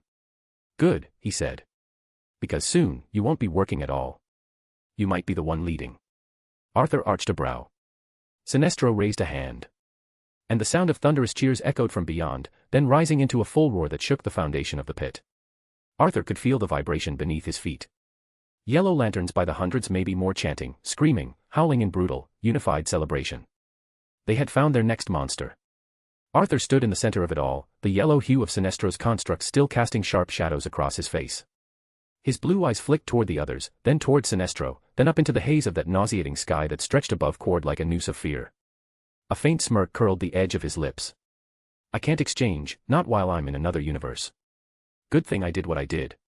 Just one direct route, straight into the belly of the beast. If I had attached a shadow soldier to someone, the system wouldn't have let me cross the boundary of another universe. Letting myself get dragged here as a prisoner was the best idea after all. Sinestro turned slightly, perhaps noticing the quiet glint in Arthur's expression. You've already witnessed our might, he said, gesturing broadly to the other lanterns, the ring-bearing legions beyond, the very air of this place. You've seen the price of fear and the strength it grants those who embrace it. I know what you're thinking. I know what you want. Arthur didn't reply. Archillo, my second in command, his ring gone missing. That power, that seat of influence, could be yours. But I offer you more than that. Sinestro raised his hand. A sharp, sleek, glowing with concentrated fear. Within it floated a yellow power ring, humming like a caged beast, pulsing with almost a hypnotic rhythm. Its light danced across Arthur's face like golden fire. Arthur didn't even glance at it. His thoughts remained distant, far from the ring. Far from the citadel. Step 1, infiltrate. Step 2, collapse from the inside. He smiled, faint and knowing. Time to find their central power battery, and destroy it. Finally, his eyes returned to Sinestro, cold and unreadable. And then. I accept. Sinestro blinked once. He had expected resistance. Calculations. Hesitation. Not this. But then, he smiled too slow and satisfied, like a man laying the final stone on a monument. Very well. Sinestro extended his hand, the ring still glowing between his fingers. Around them, the energy of Cord pulsed stronger, as if sensing the shift in fate. The world itself watched. Arthur stepped forward, calm and deliberate. He reached out, his hand steady, his breathing even. As his fingers closed around the ring, he felt the heat of it crawl into his skin. Not a physical burn but something deeper. It whispered. It writhed. Fear was alive in this thing. Arthur turned the ring in his palm, studying it, not putting it on. Just looking. Feeling. Taking Archillo's ring was a waste of time, then. He turned it once more, watching it pulse. I'll try this then. Sinestro's voice echoed, a whisper beneath the roar of Cord, welcome, Arthur. The core awaits. Arthur said nothing. In the center of his vision, reality pulsed fractured for only him to see. System alert, a yellow power ring has been acquired. Conditions met. Combine with, Volthum's cracked ring. Y/N. His lips parted slightly, not in shock but in something that resembled dark amusement. He didn't hesitate. Yes. The moment the word left his tongue, both rings, one glowing with the corrupted might of fear, the other an ancient fragment of impossible madness, levitated from his palm. Not too much for everyone else to see. Yellow and corrupt green. Fear twisted with madness. Power lit with chaos. The air around Arthur thickened, distorted, bent into itself. Lightning without sound sparked between them. The yellow ring crackled as if resisting. The cracked ring pulsed once, then latched on. A stream of violet-black tendrils burst forth from Volthum's ring, wrapping around the yellow one like cosmic roots consuming a dying star. The yellow faded. It bled out. Slowly, agonizingly, until there was nothing but shadow. The fusion finished with a snap. In his palm, resting quietly, pulsed a new ring. Its form was as black as the void between galaxies. Its violet glow was subtle, not radiant like the others. It did not shine, it absorbed. Arthur stared at it. Just for a fraction of a second, just one heartbeat, he saw something burned into the face of the ring. A shape. A symbol. The sigil of the Black Lanterns. Then it flickered. twisted, changed. Something else stared back. An icon he had never seen. A shape that doesn't resemble any of the known lantern core. Nothing else, no words accompanied it. Only Ring of the Shadow Core. Arthur's eyes narrowed. I swear I just saw something else. He almost said it aloud, but his instinct screamed quiet. He closed his fingers around the ring, letting his expression shift into something casual, collected. Sinestro hadn't seen the light, if it could even be called, that had gone dark the moment the fusion completed. Arthur summoned Archillo's ring in his palm just so he won't get caught. Still, Sinestro turned, curious. He had noticed. Not all of it, but enough. That flicker in the air. That disruption. He glanced at Arthur's palm. Will you not wear it? He asked, eyes narrowing. The others are watching after all.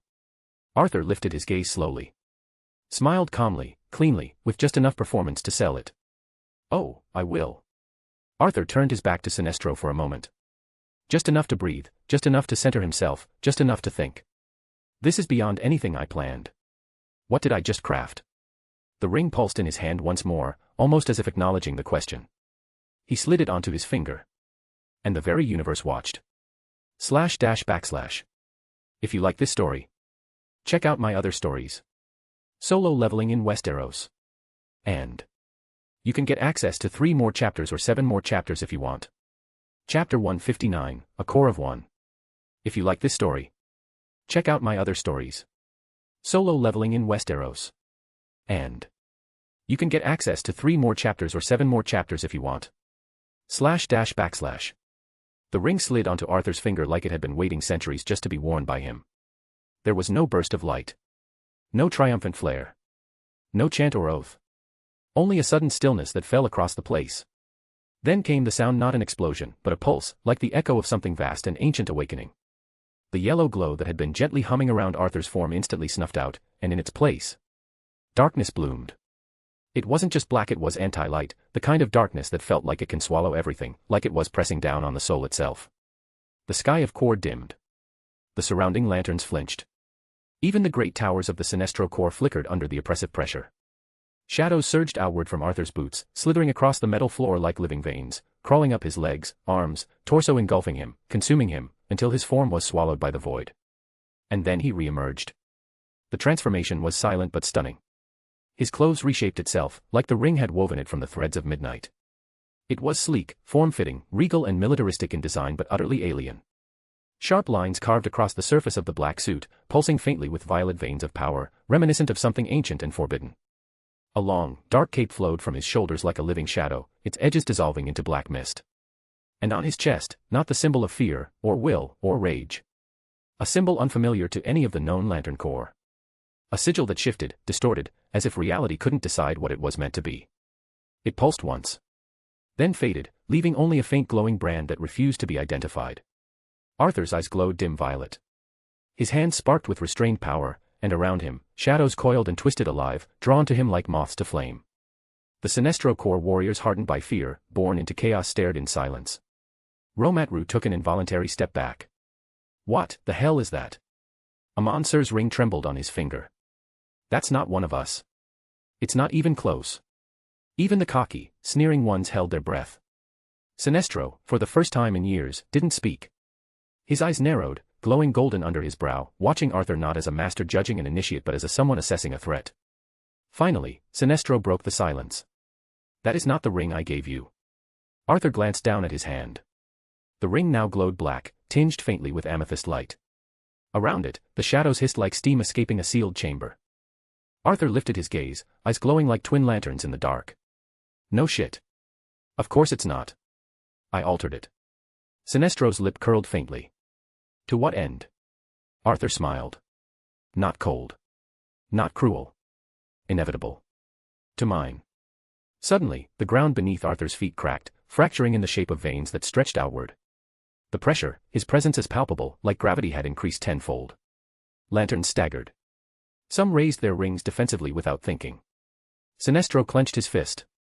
You command fear well, I'll give you that. Arthur tilted his head slightly.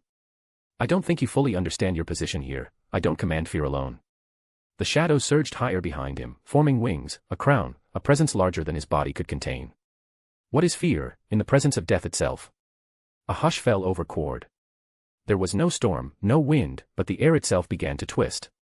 The light, the ever-present amber glow that bathed the Sinestro Core's homeworld, dimmed. Arthur's body cloaked in void-forged armor, blacker than black, his ring humming too quietly with power that did not belong to this place. A false calm. Then it began. His shadow moved. Not like any shadow cast by light, this one crawled. Clawed. Spread. From the soles of his feet, the black stain of his presence began to stretch outward in slow, deliberate surges, flowing across the metal of Cord's battleground like liquid night. It moved against the light, devoured it.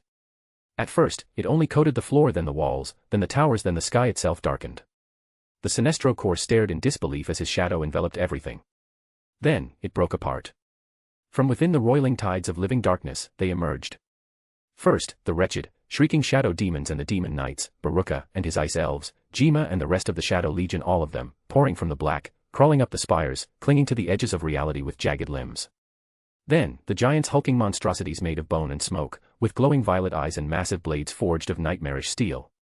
They roared into the sky, shaking the ground with each breath. The Sinestro Core braced themselves. And then came the strong Empress, her gaze cold and calculating, lasso of submission wrapped at her hip. Quick, crouched low, red lightning crackling around him. Ring, his form glitching with void light, holding dozens of black energy constructs that seemed half-formed and half-thinking. Tusk, the high orc shaman towering, hulking, his face marked with sacred war paint. He slammed his staff into the ground with a low growl. The shockwave cracked stone. Ultra, the violet-eyed shadow of Ultraman, floating with arms folded, cloak rippling like torn thunderclouds. Then the sky darkened further and the roar returned, this time louder, angrier. Kamish. The dragon marshal. Massive. Monstrous. His wings unfurled like death itself had grown claws and learned how to fly. He landed beside Arthur with enough force to send several yellow lanterns scrambling for balance. His claws gouged trenches into Cord's ground. He lowered his head slightly, gaze locked on Sinestro. And then there is Doom, who did not need to move.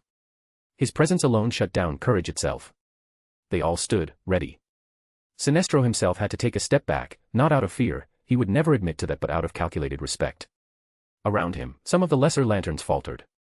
A few even lowered their rings. They could feel it in their bones. This wasn't just a man wearing a ring. They realized that they miscalculated everything. Then came the system notification. Ring of the Shadow Core. Forged in the darkness between realities, a legendary artifact of immense power, created not by science or the Guardians, but by the Monarch of Shadows and Death. This ring pulses with quiet menace and unmatched authority. It does not draw from a central power battery like the Lantern Core. The fuel that sustains it is the mana of its wielder. Each use burns their essence, but in return grants devastating power, constructs, shields, flight, spatial distortion, and dominion over shadow-based energies that can rot the light itself. When worn by a strong enough soul, the ring becomes a living weapon. Once the Black Heart, the sentient fragment of the first Shadow Monarch's will, is obtained, the bearer can forge new rings from their own life force and grant them to other, worthy beings who understand the cost of true power. These chosen do not siphon from an external source. The original bearer, the Monarch of Shadows, becomes the central battery, anchoring the core's collective strength to their soul. Arthur narrowed his eyes, the glow from his irises reflecting deep understanding and hunger for power. That is very good, he muttered under his breath. It means I can have authority over the people I decide to give these rings to. A pause. His voice dropped. The Black Heart again. I really need that. Another chime. You need to say an oath. Arthur blinked. I'm not gonna say that every time. A beat. But fine. One time. In honor of Ashbourne. He raised his ring high. Violet mist swirled upward, clashing violently with the yellow light in the air. The Sinestro Core stepped back again. Arthur's voice boomed, not shouted, but echoed, as if reality itself was listening. I was the light that chose the fall. Now crowned in death, I judge them all. No heaven's call shall break my path. For I am dread, and I am wrath. None will escape my watchful eyes. By my command, the dead shall arise. As the last syllable left his lips, a resonance cracked through the air like thunder, and the ring shone with a light that should not exist, not within darkness, not within shadow. Then the system chimed again, softly. The oath isn't necessary to fuel power. Arthur blinked once. His lips twitched. Should have mentioned that before I came up with that. Sinestro stared at Arthur, not with rage, nor disdain, but the kind of fascination and awe that he rarely feels. Sinestro, for all his mastery of fear, had to admit. He had no idea what Arthur was or what he was becoming. // If you like this story, check out my other stories. Solo Leveling in Westeros. And you can get access to 3 more chapters or 7 more chapters if you want. Chapter 160, Let the Legion Loose. If you like this story, check out my other stories. Solo Leveling in Westeros. And you can get access to 3 more chapters or 7 more chapters if you want. // The cries of Arthur's Shadow Legion echoed across the plains, rising like the drums of a war long awaited. Doom stood among them, unmoving. Empress's lasso coiled like a serpent ready to strike. Ultra's violet eyes narrowed as he cracked his knuckles, the air rippling around him. Behind Arthur, power gathered like a hurricane held barely in check. Waiting for the call to attack. Sinestro narrowed his eyes. His arms folded over his chest with the posture of a commander, measured, composed, but there was tension in his jaw, a flicker in his pupils. He had seen many things. He had forged monsters from fear. But this was extremely different. His voice cut the silence. Was that your oath? Sinestro asked. Arthur floated slightly above the ground, his uniform gleaming with unnatural luster, shadows slithering and stretching behind him like sentient extensions of will. His head turned lazily toward Sinestro. A faint smirk touched the corner of his lips. Yeah, he said. Also, I don't think the universe needs the yellow lanterns anymore. Behind him, the roar of the Shadow Army erupted, guttural, hungry, unified. Sinestro didn't flinch, but he didn't answer either. Instead, he tilted his head and muttered under his breath, barely audible to any but himself. Is this the Blackest Night prophecy? No. Something is not quite right. For a man like Sinestro, that alone was a thunderclap of significance. He looked up at the dark ring pulsing on Arthur's hand, at the abyss-colored armor that drank in the light around it. This was your plan all along, wasn't it? Sinestro asked, voice quieter now. You were not defeated, you let yourself get captured, knowing exactly what you wanted. Arthur didn't answer right away. He rose higher, floating like a dark sovereign, his cape barely moving because space itself held its breath around him. Then he smiled, eyes glowing with a slow, almost lazy amusement. Does it matter? A heartbeat passed. Then the attack came. No sound, no warning. Just motion, blindingly fast, terrifyingly precise. Arthur's ring flashed once, and from his outstretched hand, dark constructs surged forth, not simple tendrils, it was claws, massive and jagged, made of shadows, a force of pure intent. They ripped through the air like a predator unleashed, shrieking toward Sinestro. Sinestro's instincts exploded. He threw himself into a hard spiral upward, narrowly avoiding the strike. One claw shredded the ground where he'd stood a second ago, carving a deep rift in Quard's strong metal. The second claw caught his shoulder, ripping his construct pauldron clean off in a spray of yellow energy. He clenched his teeth and twisted midair, snapping his ring up to conjure a radiant yellow shield, but it wavered under the pressure of the next strike, a barrage of tiny, slithering black spikes that bled out from Arthur's silhouette like venomous feathers. Still floating, Arthur watched impassively. Sinestro landed across the platform, his boots skidding. He stared. What are you really?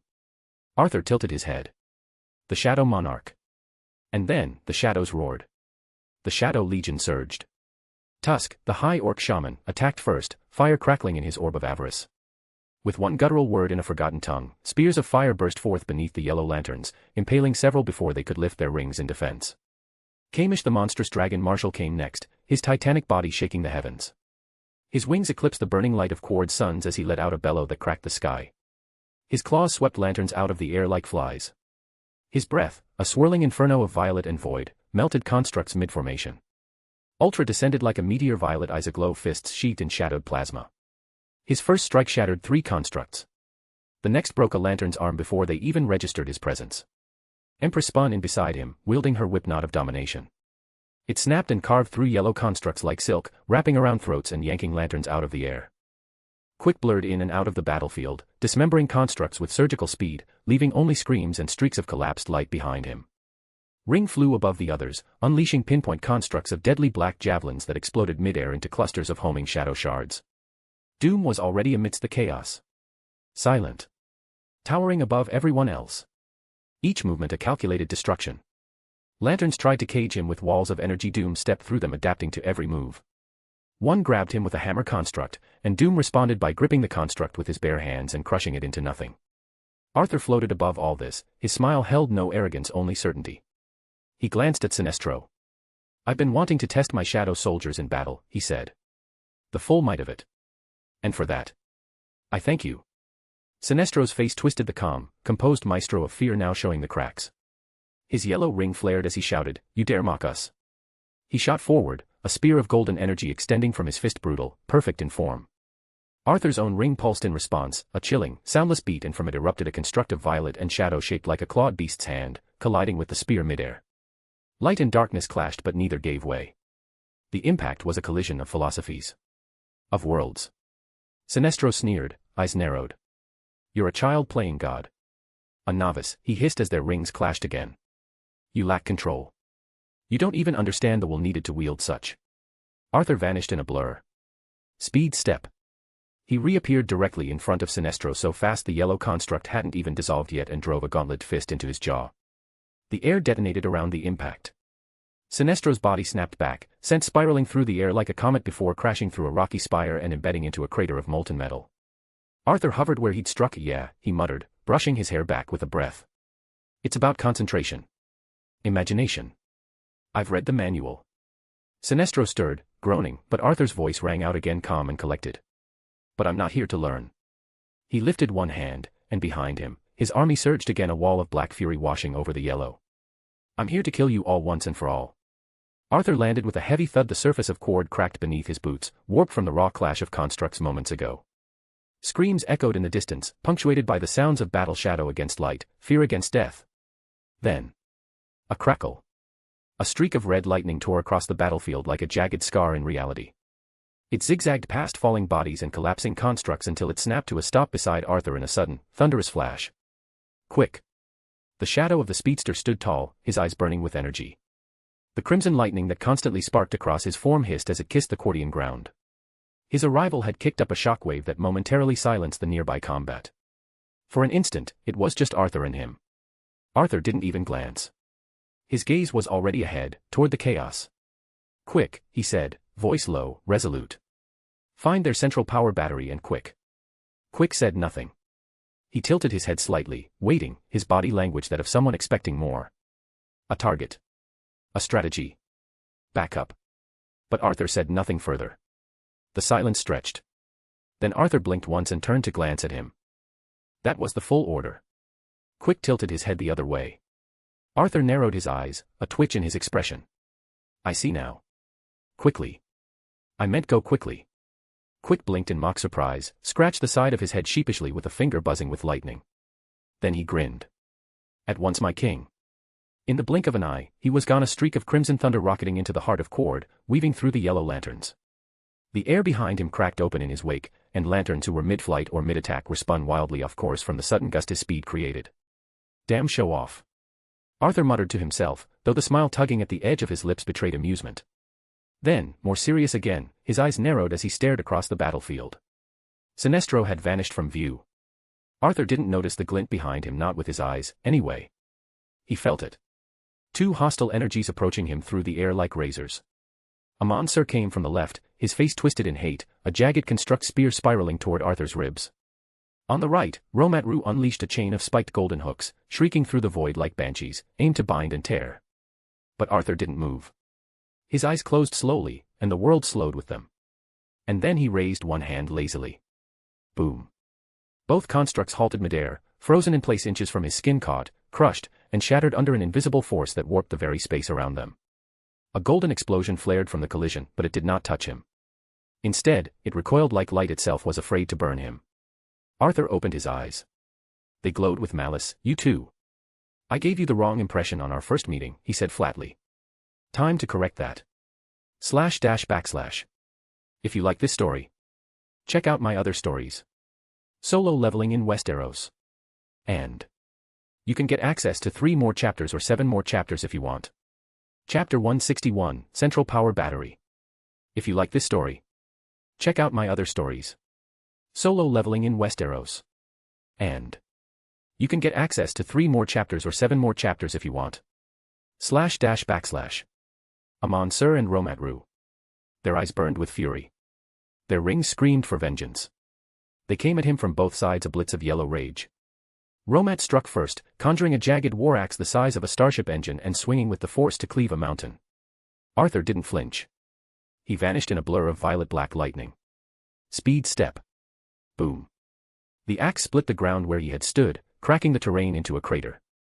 Arthur reappeared midair behind Romat, twirling his Kamish twin blade. With a flick of his finger, the blade flew forward like a predator guided by ruler's authority, slashing across Romat's back and sending a fountain of blood flying. Before Romat could turn, Arthur was gone again. Amon! Romat shouted while in pain himself. Too late. Amon's eyes widened as Arthur crashed down in front of him with both feet, shockwave exploding beneath, and then launched him skyward with an uppercut wreathed in shadows. Crack! The yellow construct armor on Amon's face shattered, and he spiraled into the clouds, stunned. Arthur launched after him, twin blade flying beside him, carving loops through the sky like a predator stalking prey.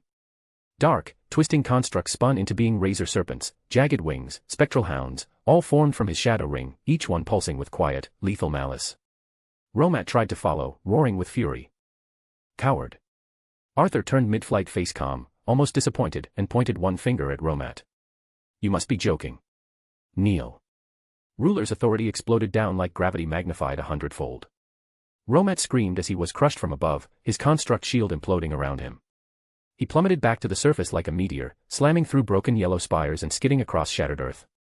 Back above, Amon recovered mid-air barely and fired dozens of energy spikes in rapid succession.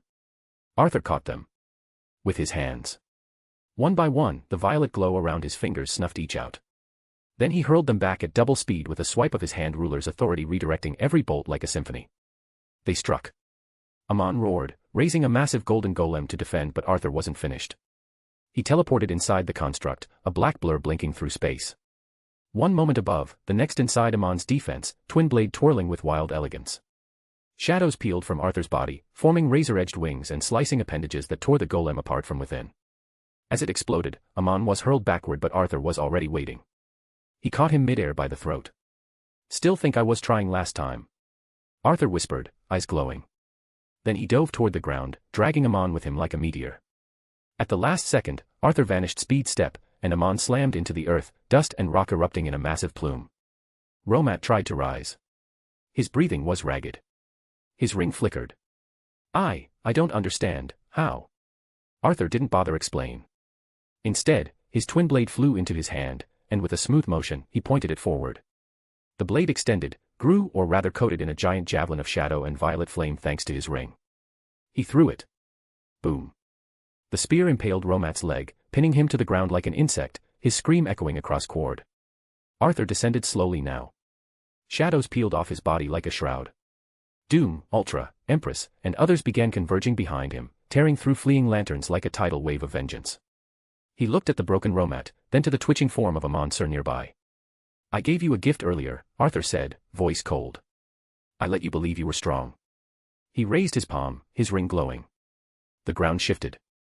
Shadows rose like tendrils, a dozen massive constructs forming fanged maws and spiked tendrils, beasts ready to attack around the yellow lanterns.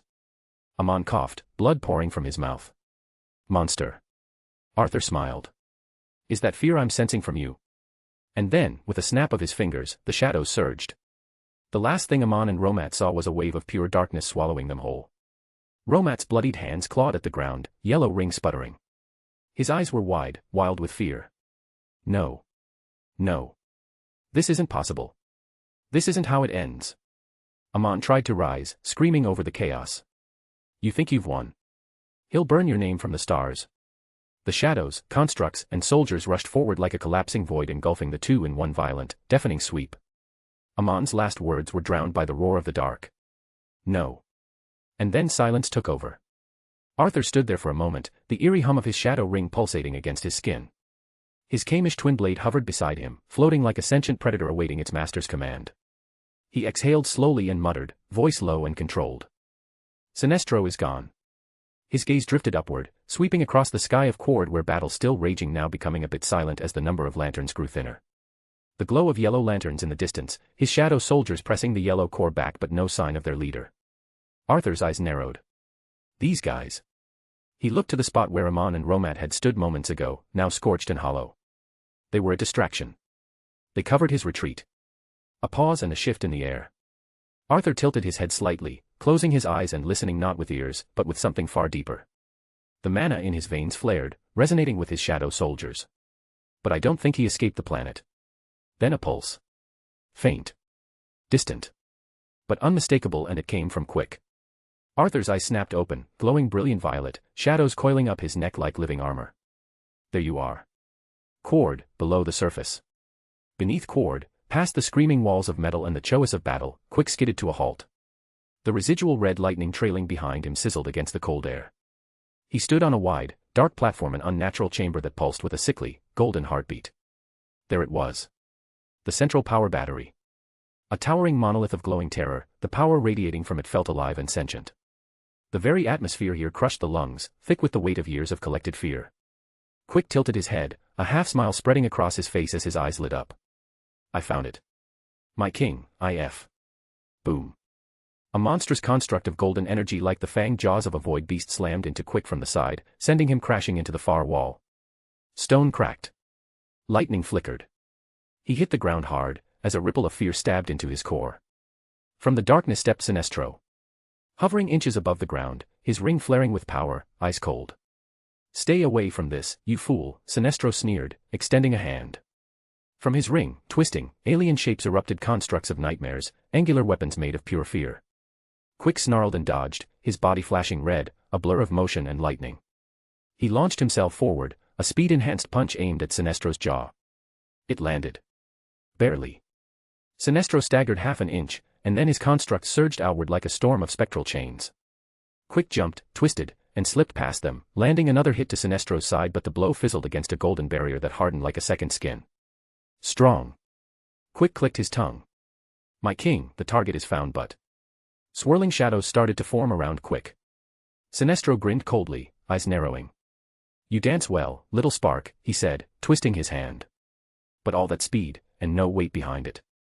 You're nothing but a construct of shadows trying to outshine fear itself. Suddenly, Sinestro's construct shifted, an axe formed in the air, its edge glowing like the sun. He brought it down in a flash. And it never landed. A shadow-forged longsword intercepted the blow, humming with energy. The impact sparked an explosion of light and darkness, and Sinestro was thrown back with a kick, skidding across the floor, golden boots tearing trenches into the stone. From the swirling shadows that had consumed Quick only a moment ago, Arthur stepped forth. Calm and controlled. Clad in black that devoured the light around him, he held the sword construct steady in one hand, the other still smoking from the sheer energy of the counter. His eyes flicked toward the towering yellow battery, its radiance now glaring against the overwhelming presence he exuded. Arthur's voice came low, intrigued. So this is it. He took a step closer, the ring on his finger pulsing with unnatural light. His gaze climbed the length of the central power battery. Impressive, he muttered. Then he slowly turned to face Sinestro with the ghost of a smile tugging at his lips. But tell me, Herald of Fear. The smile widened. Shadows slithered beneath his boots like snakes poised to strike. What would happen if I destroy this? The air tensed like a held breath. Sinestro stood again, fury now dancing across his features. The ring on his finger sparked, and the symbol of fear in his core glowed bright on his chest. His voice came sharp, restrained with rage. You really are a fool. You do not understand in the slightest the kind of consequence that action would bring. Arthur tilted his head, unconcerned, as the shadows curled tighter around his fingers. Maybe not, he said. But consequences are more than welcome to find out about me. //. If you like this story, check out my other stories. Solo leveling in Westeros. And you can get access to 3 more chapters or 7 more chapters if you want. Chapter 162, Arthur vs. Sinestro. If you like this story, check out my other stories. Solo leveling in Westeros. And you can get access to 3 more chapters or 7 more chapters if you want. //. Arthur raised his hand. The one bearing the ring of the Shadow Core. A vortex of dark violet energy spiraled into the air, tendrils of mana and corrupted light twisting like serpents into the void. The very ground cracked beneath him as the power rippled outward, distorting the atmosphere, swallowing the light of the battery itself for a second. Sinestro's eyes narrowed. He did not speak, he merely observed the construct before him. And then he attacked. A beam of golden fury, focused and razor-thin, lanced toward Arthur's chest. The kind of strike that had incinerated countless enemies before. Arthur's response was instant. His hand flicked a spiraling construct of curved, jagged shields unfurled from the darkness. The beam slammed into the construct, but the shadow did not shatter, it bent, absorbed, and then redirected in a reverse arc like a crescent wave crashing down toward Sinestro. Sinestro dodged, flying sideways with perfect form, the redirected beam slicing into the wall behind him, exploding a mountain of stone and molten Cordian metal. Arthur smirked. Let's train then, he said, rising into the air. They say you're one of the best power ring users in the cosmos, a former great Green Lantern. I could use the practice, you know. I am a novice after all. Sinestro snarled and hurled a swarm of constructs, blades and barbed chains that hissed through the air. Arthur's eyes flared, brilliant. In a breath, he vanished. Speed step. He appeared behind the constructs midair, already forming his own, black-violet blades shaped like twin sides, both spinning. He launched them with a twist of his wrist. They screamed through the air and shattered the golden constructs on impact, cleaving through fear itself. Sinestro raised a wall just in time to stop them from reaching him, but even then, he grunted, forced to retreat back across the battlefield. Arthur didn't give him the chance.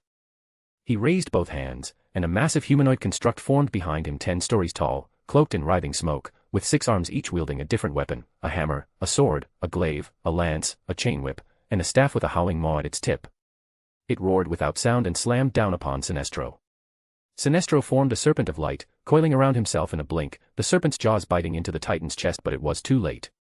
The Titan's staff cracked open the shield and the whip lashed across Sinestro's back, sending him tumbling through the air. Arthur landed on the ground. The construct vanished with a thought. He smirked, sweat trickling down the side of his jaw, not from fatigue, but focus. You're quick, he muttered. But this ring. It's alive. I'm already better than I was 5 minutes ago. He raised the ring and spoke to Sinestro through clenched teeth, voice steady. Every second I fight you, I learn. Every time you strike, my imagination adapts. Your constructs come from fear. Mine come from shadow and death, and maybe fear also, I really don't know. Sinestro growled. His next construct was a perfect golden double of himself, a clone that mirrored his every move. 2 Sinestros flew forward, each flanking Arthur, both hurling razor-sharp chains tipped with blazing spears. Arthur stepped sideways, and his own double split from his body formed entirely of black flame, twin Kamish blades in its hands. It met the clone midair, parrying each strike in sync with Arthur. A clone, of course, smart idea, Sinestro. Arthur himself launched forward, feet touching nothing, weaving past the chains, his own twin Kamish blade orbiting him through ruler's authority, slicing any construct near him into violet mist. He clashed with Sinestro in midair, a punch meeting punch, both armored gauntlets flaring with ring energy. A shockwave rang out, blowing back debris for miles.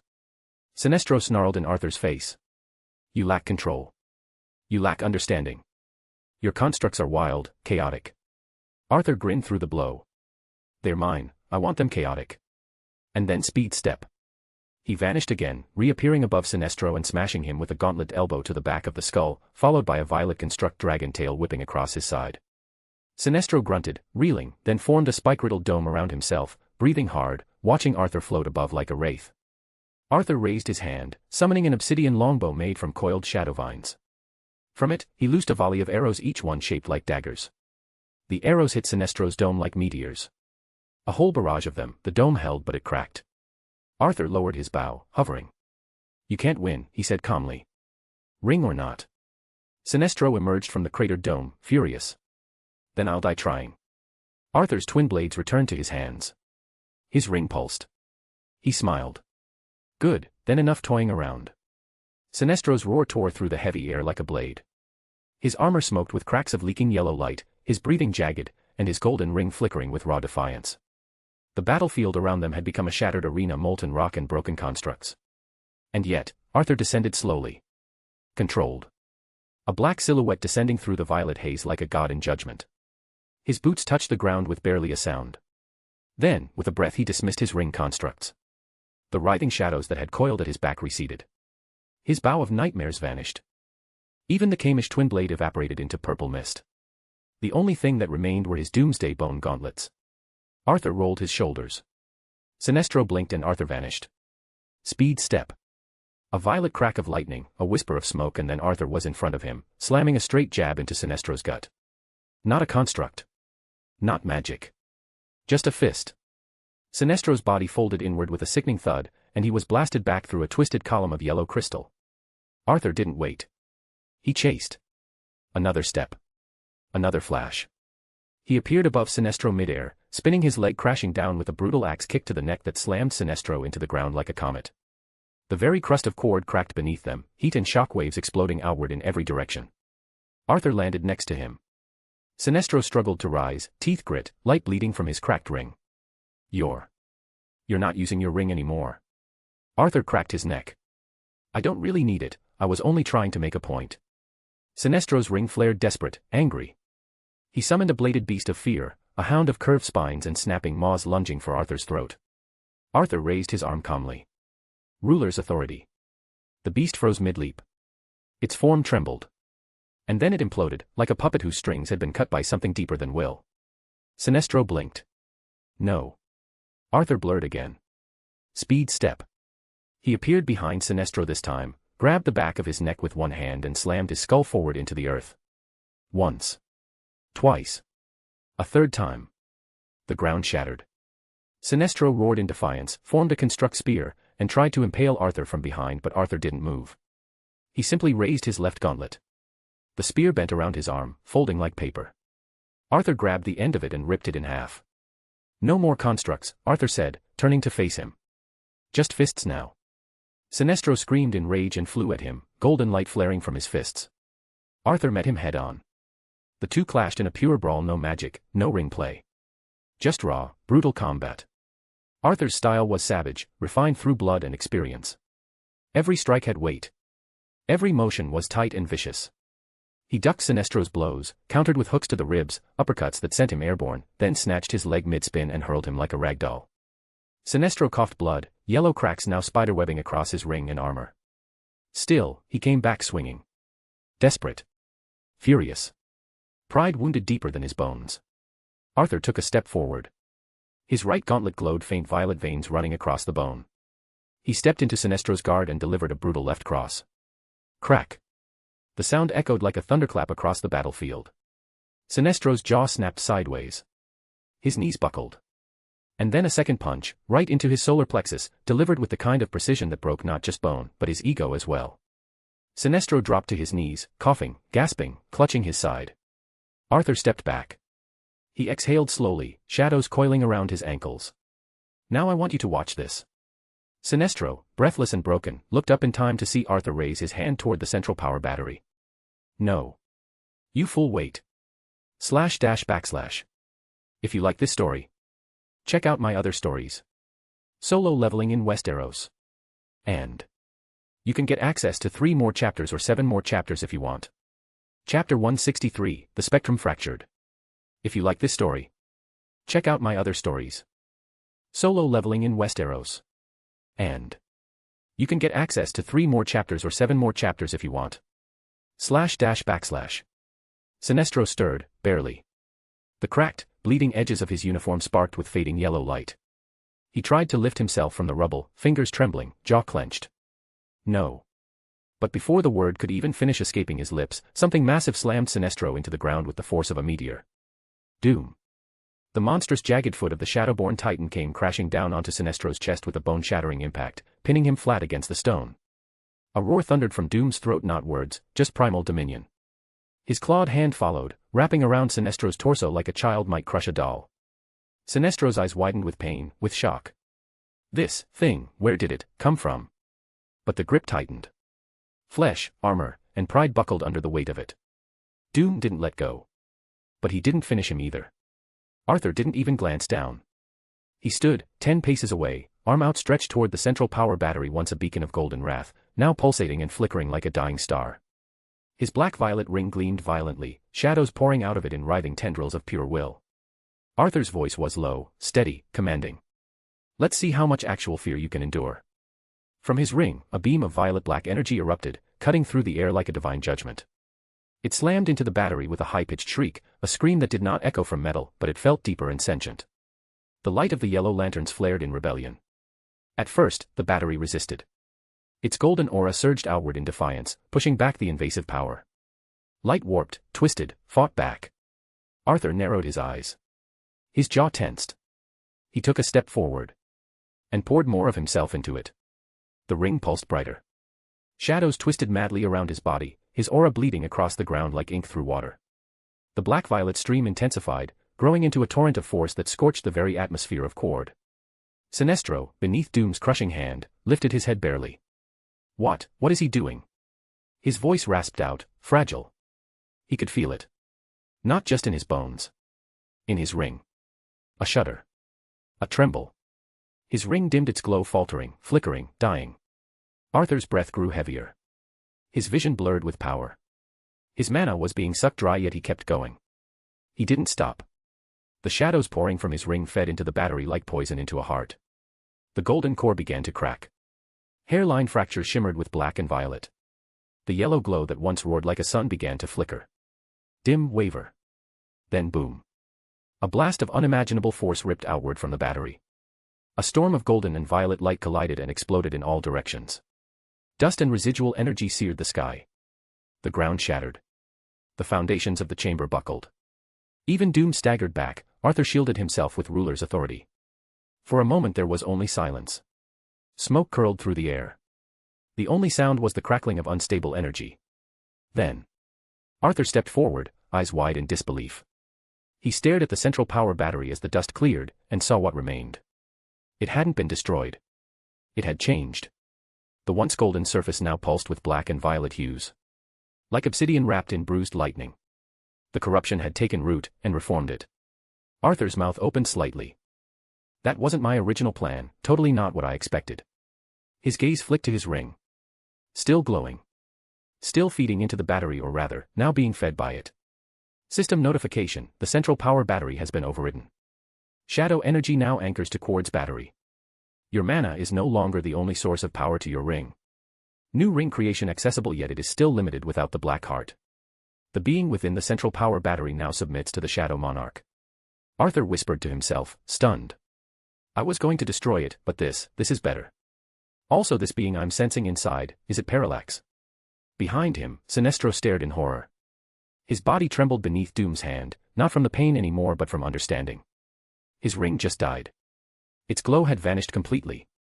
Like the fear it thrived on had been devoured by something far older. His voice shook as he rasped out. No, this isn't possible. Arthur turned to look at him for the first time. Your core, he said softly, is no more. Naturally, he continued, the others will follow suit, assuming they're foolish enough to show up on Earth like you. Sinestro coughed violently, spitting blood onto the floor. He forced himself to speak through clenched teeth, through agony. You foolish earthling, he rasped. You have no idea what consequences this will bring. The balance of power, the emotional spectrum, you've damaged it. You'll only hasten the blackest night this way. His words echoed like prophecy. Like a curse. Arthur stared down at him. Unmoved. Maybe, he said. Then, without looking, he nodded once subtle. Doom moved. A single grinding twist of his enormous foot. Crunch. Sinestro's skull collapsed like glass beneath a boot of a god. Blood and shadow mist sprayed outward as silence fell across the chamber. His body went limp.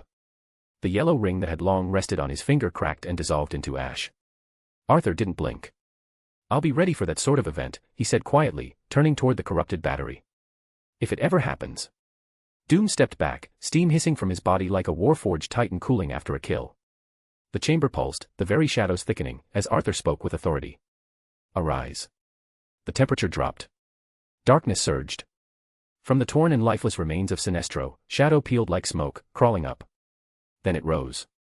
Not as a man. Not as a lantern. But as a greater existence, loyal, and bound to the Shadow Monarch. His body stood tall, wrapped in swirling shadows. His uniform no longer bears the symbol of Sinestro's core, it bears the same symbol of Arthur's ring, and on his hand, the ring of the Shadow Core. The familiar face was still there, but now with glowing violet eyes. No fear. No rebellion. Only submission. You'll be called Sinestro. I really don't know what to name you other than that. Arthur muttered. Sinestro. Rank, General. Arthur stared at the former lantern for a long moment. No words passed between them, none were needed. Sinestro's head dipped in a respectful nod, his form awaiting command. Arthur gave the reformed battery one last look. He didn't need to destroy it anymore. It would serve him well in the future. Its glow pulsed quietly, like a heart still beating but under new dominion. He exhaled. Time to go home. Moments before the corruption of the fear battery. Quartz sky burned gold and black. Lanterns clashed with monsters born of shadow. Screams of war echoed through the broken sky as the battle raged on a storm of constructs and chaos. Shadow met light. Fear met death. Kamish soared overhead, his wings vast as city blocks, blotting out the stars like glow of the planet's artificial light. From his maw erupted a torrent of flame, black fire laced with purple sparks, a breath that melted constructs like wax. Below, the yellow lanterns were being pushed back hard. Ultra flew like a meteor, a streak of violence, violet eyes glowing. His fists shattered constructs before they could even fully form. One lantern tried to speak, raise a barrier. Ultra's boot caved in his face before he could finish the word. And then, a sound like the scream of two dying gods. A boom, low and hollow at first, then climbing into a deafening sound. The sky split, a shockwave of yellow and violet light bursting from the central power battery, far away but felt everywhere. The blast rolled through the battlefield. Dozens of yellow rings suddenly dimmed, then fizzled. Lanterns, in mid-flight, screamed as their light died. The constructs supporting them crumbled, and they dropped like meteors. Some managed to scream. Most did not. A moment of stunned silence. Then came the slaughter. The Shadow Legion surged forward like a tidal wave of death. Kamish landed on a cliff of jagged stone, fire still crackling from his nostrils. He exhaled a long stream of breath, igniting several fallen lanterns where they lay, their broken rings barely pulsing with dying light. Quick blitzed past falling lanterns, red lightning snapping behind him like a trail of death. Every step was a neck broken. Every breath he took, another corpse. Baruka took the chance and walked calmly, slicing a lantern clean in half with his dagger, the dagger wrapped in shadow and dripping with blood. And Ultra stood among the carnage, tri-eye gripped in one hand by the throat. The grotesque alien lantern thrashed, his ring dead, his claws scraping against Ultra's arm in desperation. No, it can't be. Wait. Snap. Ultra broke his neck without a blink, the crunch lost in the wind. Ugly creature, Ultra said. He stood tall, surrounded by the broken bodies of the yellow lantern corps. Ash rained from the sky. The ground itself seemed to bow beneath the weight of victory. Ultra turned toward the center of the battlefield. In the far distance, a column of swirling violet and black power still rose like a beacon, a signal of what had just happened. My monarch prevails. The Shadow Legion, scattered across the scorched plains of Quard, raised their weapons. They stood in perfect formation. The yellow impurity had died. The Legion of Fear was no more. // If you like this story, check out my other stories. Solo leveling in Westeros. And you can get access to 3 more chapters or 7 more chapters if you want. Chapter 164, OA takes notice. If you like this story, check out my other stories. Solo leveling in Westeros. And you can get access to 3 more chapters or 7 more chapters if you want. // Planet OA. A place where the cosmos converged, eternal in its green luminescence. Suns hovered low in the sky, bathing the citadel of the Guardians in shifting jade light. The spires of the central battery pulsed with quiet authority and the pure power of will, surrounded by constructs shaped from will itself. Lanterns patrolled in silence, but the real storm brewed deep within the hall of the Guardians. Hal Jordan stood alone at the center of a towering chamber. High above him, a ring of robed blue immortals floated with passive expressions, the guardians of the universe, timeless and cold. His boots echoed as he took a few steps forward, his ring glowing faintly in resonance with the central power battery. I'm requesting clearance, Hal said, eyes fixed. And immediate access to Quard. There was silence for a beat, then Guardian Appa Ali APSA lowered slightly, hands clasped behind his back. For what purpose, Lantern Jordan? The ancient voice was calm but unreadable. You are not authorized to launch independent actions into the antimatter universe. I'm not asking for authorization, Hal snapped. I'm telling you there's something going on over there. I can feel it. They took something. Sinestros retreated with his core after a skirmish with us. I must investigate. I can do it. Guardian Ganthet spoke next, gentler than the others. Hal, your instincts serve you well, as they always have. But Sinestro's core remains vast. We will not risk one of our most valuable lanterns on a suicide mission. Hal took a slow breath, jaw tightening. So what? We wait. We sit here in our big glowing tower and hope they don't do what they want. Hope Sinestro doesn't come back with something worse, or maybe even invade here and finish us all once and for all. Patience is not an action, another Guardian said sternly. We must respect and uphold the balance. You must trust the structure of the core. Hal looked up at them, disbelief seeping into his voice. You're telling me to sit still, again. After everything that's happened. You are not alone, Jordan, Ganthet said again. But you would be if you crossed the veil into Quard. Alone against an army of fear. Yeah. I know the odds, Hal said.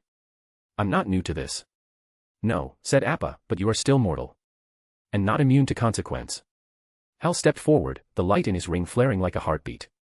Sometimes I think you people don't want us to win. That got their attention. He held up his hand before they could speak. You say you protect the universe. But you guard it like it's made of glass. You're so afraid of making the wrong move, you never make any move. Be careful, Lantern Jordan, Appa warned. You speak dangerously close to insubordination. I speak truth, Hal said, unflinching. We can't beat enemies like Sinestro by waiting for a clear shot. We've got to take the fight to them. We have to know what they're planning. The last Lantern who acted alone nearly doomed an entire sector, one Guardian replied coldly. We will not allow it again. And I'm not that Lantern. Hal said through clenched teeth. I've faced parallax, I've faced multiple threats and I almost died in many occasions. I've come back through in all of those through sheer will. I've saved this universe more times than I can count. He looked at each of them. Let me do what I do best. There was another long pause. Then Ganthet sighed. The answer is still no. Hal exhaled sharply and looked down. When he spoke again, his voice was low, bitter. You'd rather risk the whole universe than let one of us act. You don't want protectors. You want puppets. He turned away from them, taking a step toward the chamber doors. We are doing what is necessary, Appa said flatly. No, Hal said without looking back, you're doing what's easy. He walked away, trying to leave this place. Ganthet, still watching him go, lowered his head slightly. There was no satisfaction in the silence that followed. As Hal's silhouette receded through the grand doors, a heavy hush settled over the council chamber of OA. Ganthet stood rooted in place for a heartbeat longer than the rest, eyes narrowing, fist clenched. Then, as if jolted by the same sudden awareness, all the Guardians stirred. One of them, the oldest, silent until now, spoke first, voice cracking the stillness. Can you feel it? Yes. Another Guardian replied, leaning in. Their robes rustled, tension igniting between them. In unison, they turned back to the vantage point where Hal had just stood. We should send him to check if it's true. Came a decisive voice, urgent and resolute. Yes. This is not to be discussed. We must see to it and act now. Another Guardian's tone was clipped, directive. Prepare the roster. An infiltration team, we send them across the antimatter border immediately. Hush fell again, the chamber's crystalline lights reflecting off ancient visored faces. Ganthet spoke softly, voice firm. Then we must let Hal lead this team, it was his request after all. Moments later, with ceremony and haste, their words became orders whispered into the wind.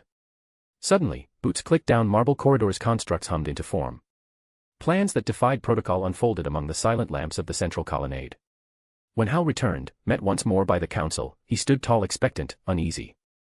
The head Guardian stepped forward. Lantern Jordan, he began, voice stolid. We apologize, there has been a change of plans. Hal stiffened. The council behind him was silent, earnest. Effective immediately, you are to lead a small team into Quard. You depart within right now and see to the situation there, we will open the path for you. Something flickered in his gut, something never settled, a moment ago they were against the idea and now. Understood, Hal replied simply, fighting surprise. Thank you. He turned, mask unreadable, but inwardly his pulse raced. He'd led missions before but this felt strange. What the hell is wrong with them? Hal muttered to himself. As he exited, Ganthet watched through the translucent doors. A silent promise passed behind pale eyes, May will guide you where we cannot. Quard's orbit. Arthur hovered in the cold black sea of space alone, yet not. The stars glinted in the distance, far away and quiet. But around him, his shadow was restless. The aura of the shadow ring cloaked him in a flowing mantle of darkness, part void, part violet flare, not unlike the power rings of the Lantern Corps, yet unmistakably other. It didn't pulse like wool or scream like fear, it bled power. Arthur's cloak billowed with an unseen current as he glanced back toward Quard. The world behind him was dead, fractured and swallowed by his legion. Before him, the void. He raised his hand, the one with the ring. Sinestro opened a path, he murmured, I can too. He exhaled slowly, then smiled. I could just let Shadow Sinestro do it, but where's the fun in that? Arthur concentrated and then the ring on his hand surged. Its glow flared outward, not like a beam, but like a wound splitting open. The airspace itself rippled around him. Darkness coiled from his palm, swirling like serpents of black stardust. Violet lightning cracked across the vacuum. With a soundless boom, reality began to split. The void fractured, tearing apart at a point just ahead of Arthur. Lines of deep indigo and jet black danced across the cosmos, forming a jagged circle, as though the universe was being cut by an obsidian blade. What began as a flicker exploded into a rift of glowing, chaotic tears stitched in strands of shadow and violet flare. Beyond the tear, he saw Earth. A blue-green marble, distant but vivid. Familiar and foreign. Home. Arthur tilted his head slightly, shadows brushing along his jaw. Well, look at that, he said, eyes narrowing in amusement. I can open portals now, without the black heart. He floated closer. The portal's edges trembled with raw power, the border between universes barely held by the ring's power. The energy radiating from it danced across his uniform, casting him in a silhouette of dread and majesty. He passed through. In a heartbeat, he was gone, swallowed by his own gateway, vanishing from the antimatter universe. And far behind him, the remnants of the Yellow Lantern core still burned. // If you like this story, check out my other stories.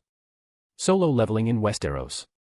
And you can get access to 3 more chapters or 7 more chapters if you want.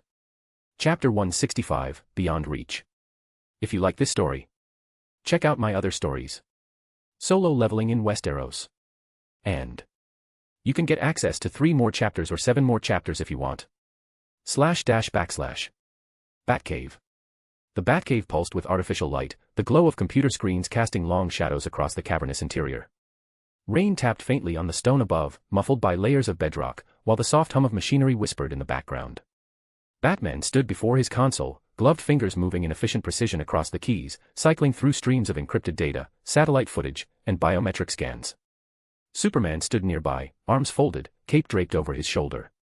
His expression was calm, but the crease between his brows betrayed his unease. Batman spoke without looking up. One thing I'm sure about is that Hal was right. Sinestro didn't come to Earth just to fight. He came to recruit. Superman frowned, glancing toward the massive monitor. You're saying he came here for Arthur? Just like Hal predicted not so long ago. I'm not just saying it, Batman replied, fingers pausing over a scan of Arkham Asylum's ruined wing. I'm certain of it.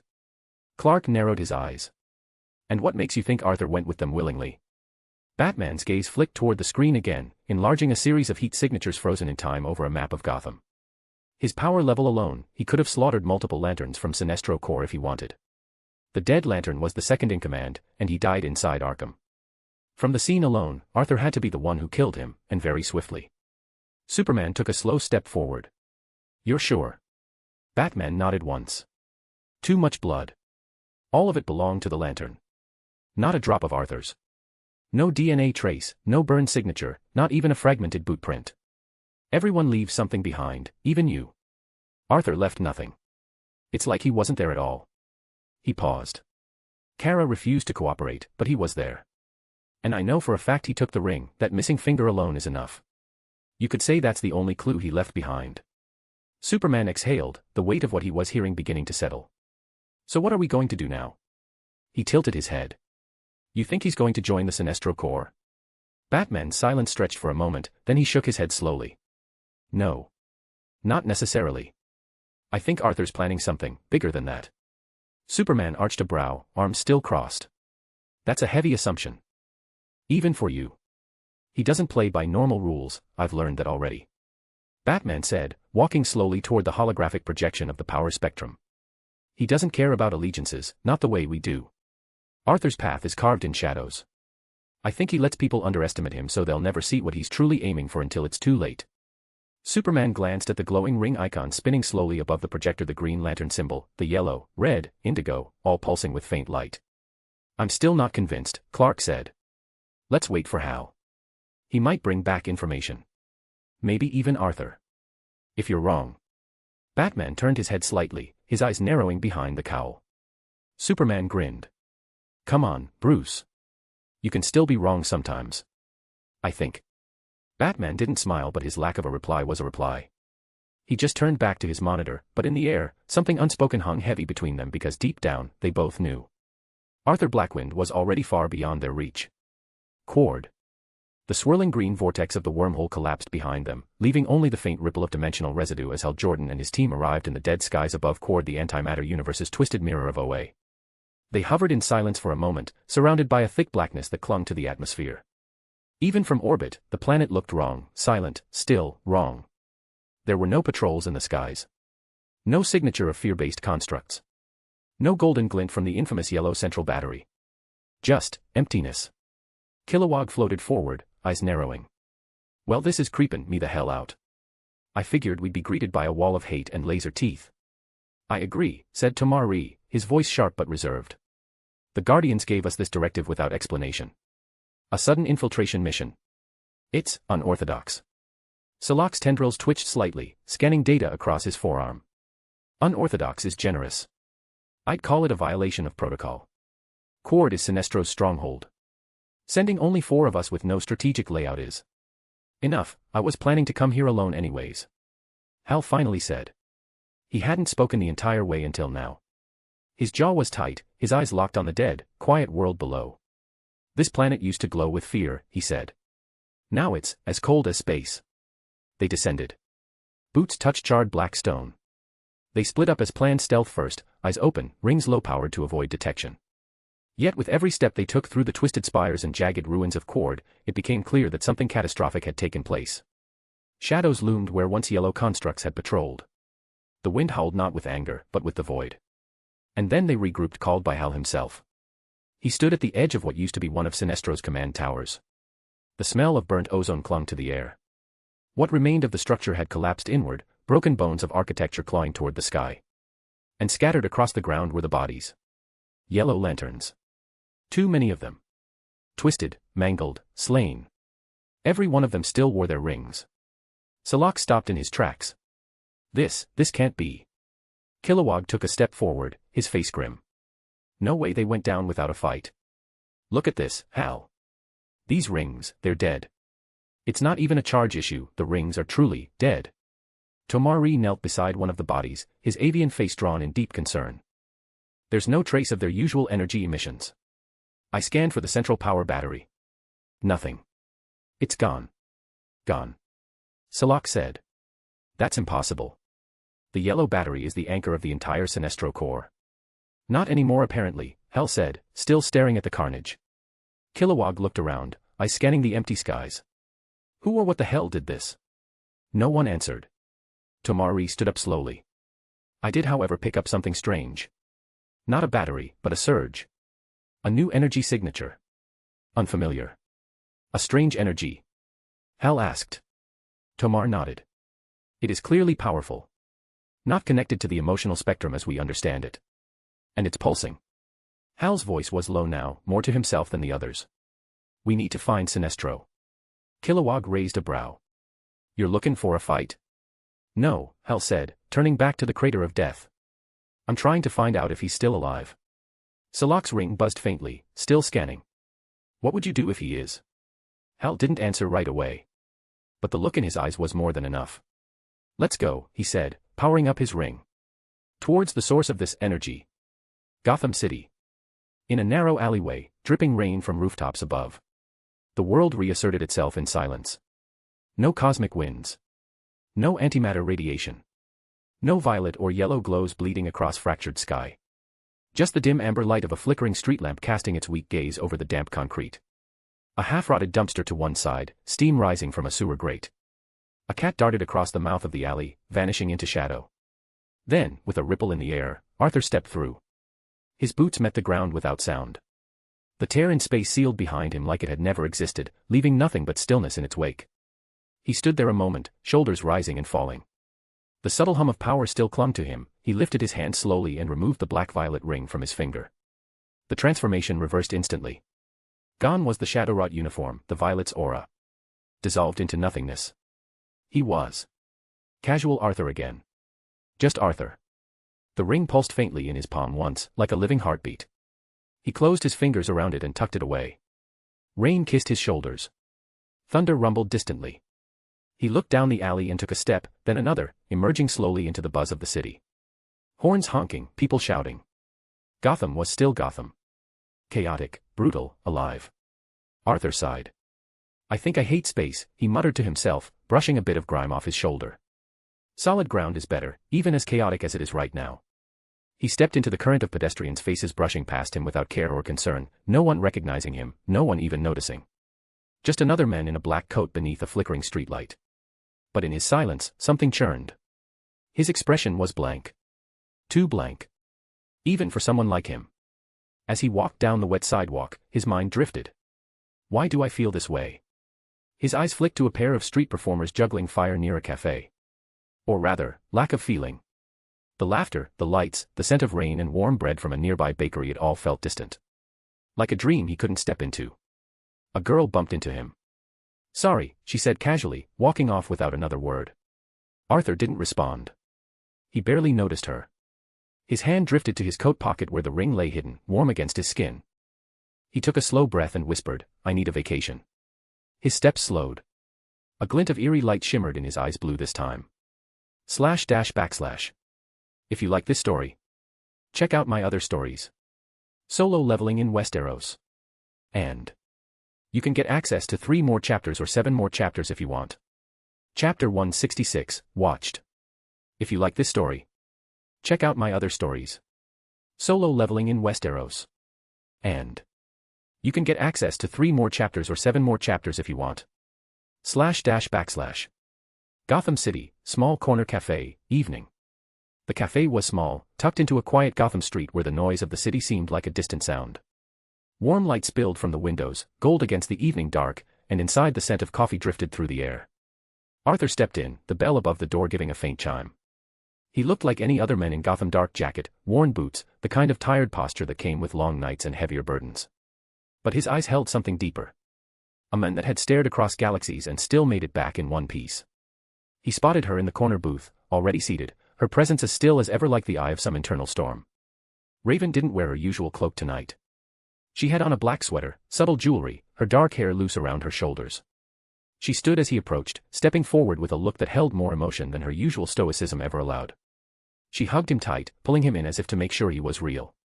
Then she tilted her chin up, kissed him once, and smirked. "Took you long enough," she murmured. Arthur smiled against her lips. "You weren't worried about me?" Raven pulled back slightly, studying his face. "I couldn't detect you. But I knew you'd handle whatever you were up against." He chuckled and followed her to the booth. They sat opposite one another, hidden in the warm noise of the room. "So," Raven said, crossing her legs beneath the table, "what were you up against this time?" Arthur rubbed the back of his neck, then let out a slow breath. "You heard about the Justice League fight with the Yellow Lanterns, right?" "I was busy with your little task," Raven replied casually, "but yeah, I heard." "Well." He paused as the waiter brought over his drink, black coffee. He took a sip, letting the warmth ground him. "I kind of went to their world." Her brow arched. "Their world?"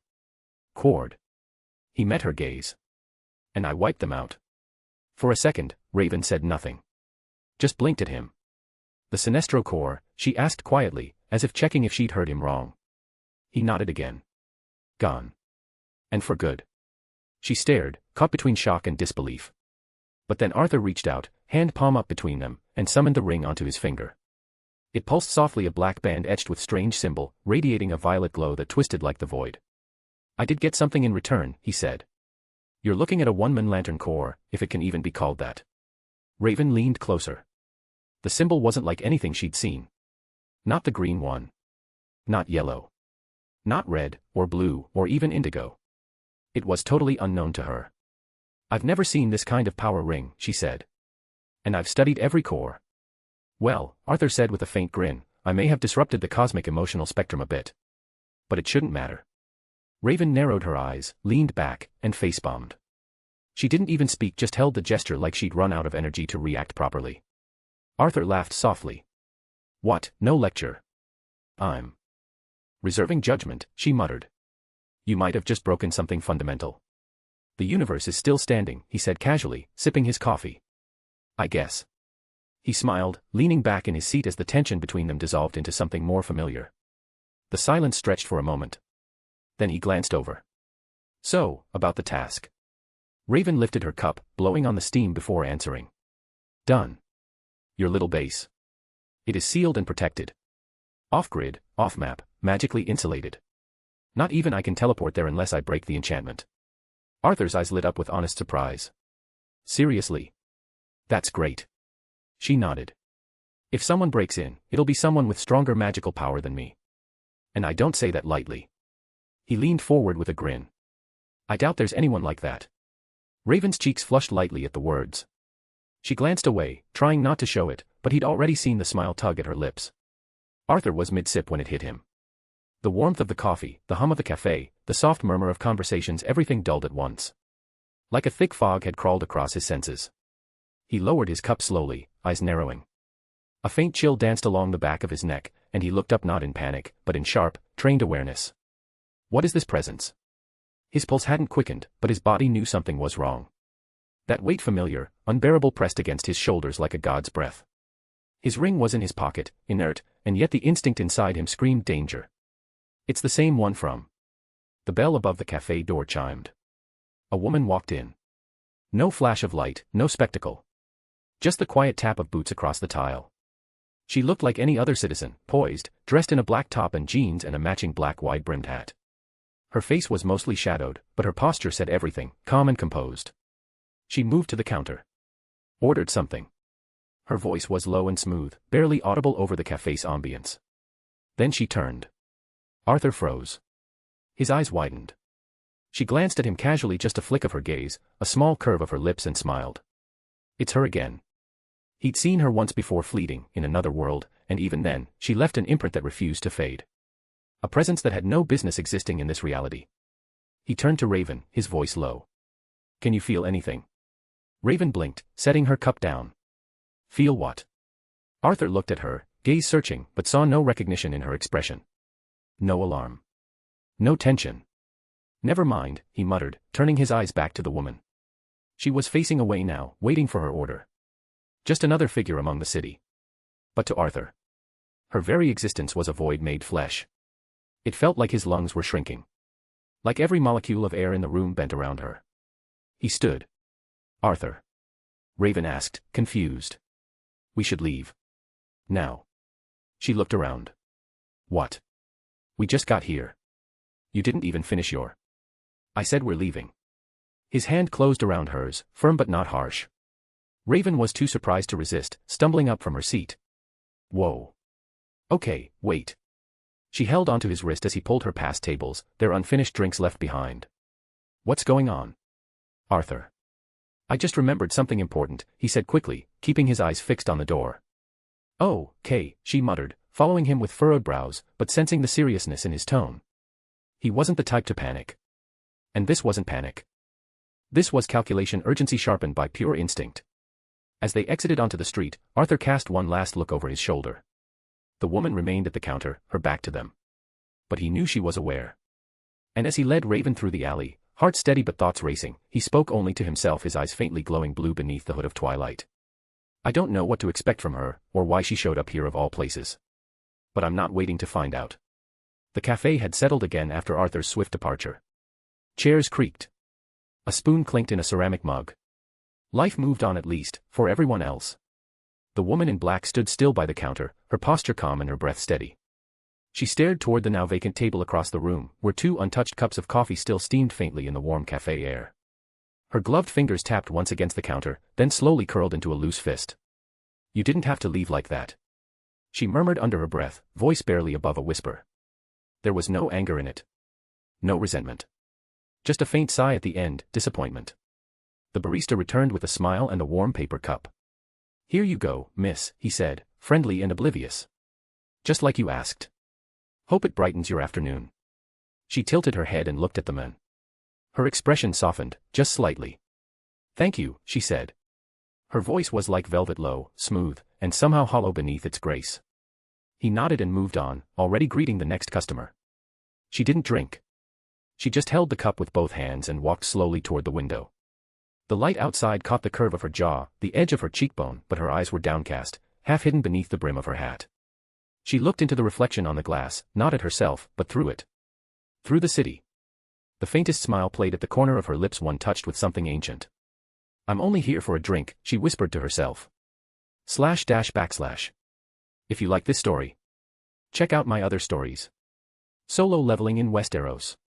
And you can get access to 3 more chapters or 7 more chapters if you want. Chapter 167, The Light That Devours. If you like this story, check out my other stories. Solo leveling in Westeros. And you can get access to 3 more chapters or 7 more chapters if you want. // OA, Hall of the Guardians. The hall was bathed in green luminescence, as always a pure glow of willpower emanating from the architecture itself. Towering columns of crystalline jade stretched into the sky, the floor beneath shimmered faintly, responding to the energy of those who walked across it. In the heart of the room, the guardians of the universe hovered in a perfect ring, cloaked in solemn silence.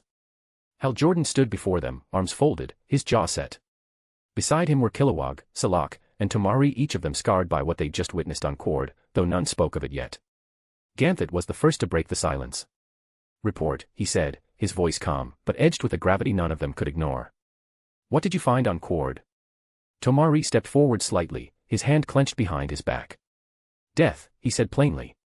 A ripple of unease passed through the Guardians, faint but noticeable to those who'd studied them long enough. Clarify, another Guardian prompted, floating closer. Tomar's beak moved slowly, as if weighing every word. The Sinestro Corps, they're gone. Their stronghold lies in ruin.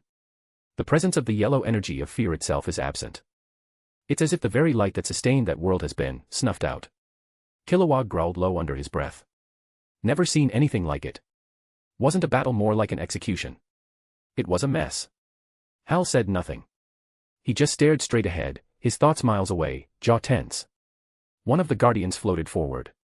Any other discoveries? Hal finally looked up. You knew, he said flatly. That's why you sent us, wasn't it? You felt something. A shift. The Guardians exchanged glances, saying nothing which, in itself, was answer enough. Hal let out a breath. Then yes. Their central power battery is gone. The core is gone. All of it. But Tomari shook his head gently. Not entirely gone. He raised his hand and tapped his ring. A projection shimmered into life above them, a rotating image of what remained of the Sinestro Core's power battery. But it was no longer yellow. It pulsed with sickly violet and black hues, twisted, malformed. A corrosion that seemed to grow from within, like a parasite overtaking its host. The Guardians leaned in, their expressions shifting for the first time. Concern. Even fear. Your rings, one of them asked, voice sharp. Did they lose power when you approached the corrupted battery? The lanterns exchanged looks. Salak's eyes narrowed. Kilowog frowned. Hal nodded slowly. Strangely, yes. Just for a moment. It was like something started to absorb our energy. No one spoke for a long beat. Then Ganthet looked at them all with deliberate slowness. You are dismissed. There was no room for argument in his voice. The lanterns turned to go, boots echoing on the crystal floor. But before Hal reached the threshold, Ganthet's voice called out once more, low but commanding. Except you, Hal Jordan. Hal stopped. The others glanced back, briefly, but said nothing.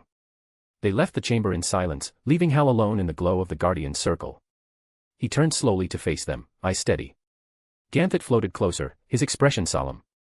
There is more to this than what you saw, isn't there? Hal nodded once. Yeah. I think so. I think someone's rewriting the rules of the emotional spectrum. It is that Earthling. Hal's jaw tightened.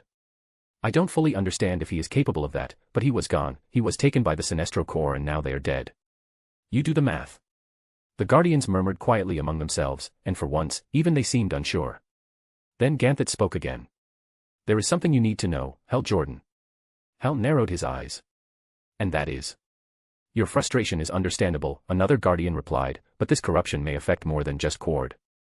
We suspect, he said slowly, his voice somber, that this Earthling has managed to create something exceedingly dangerous.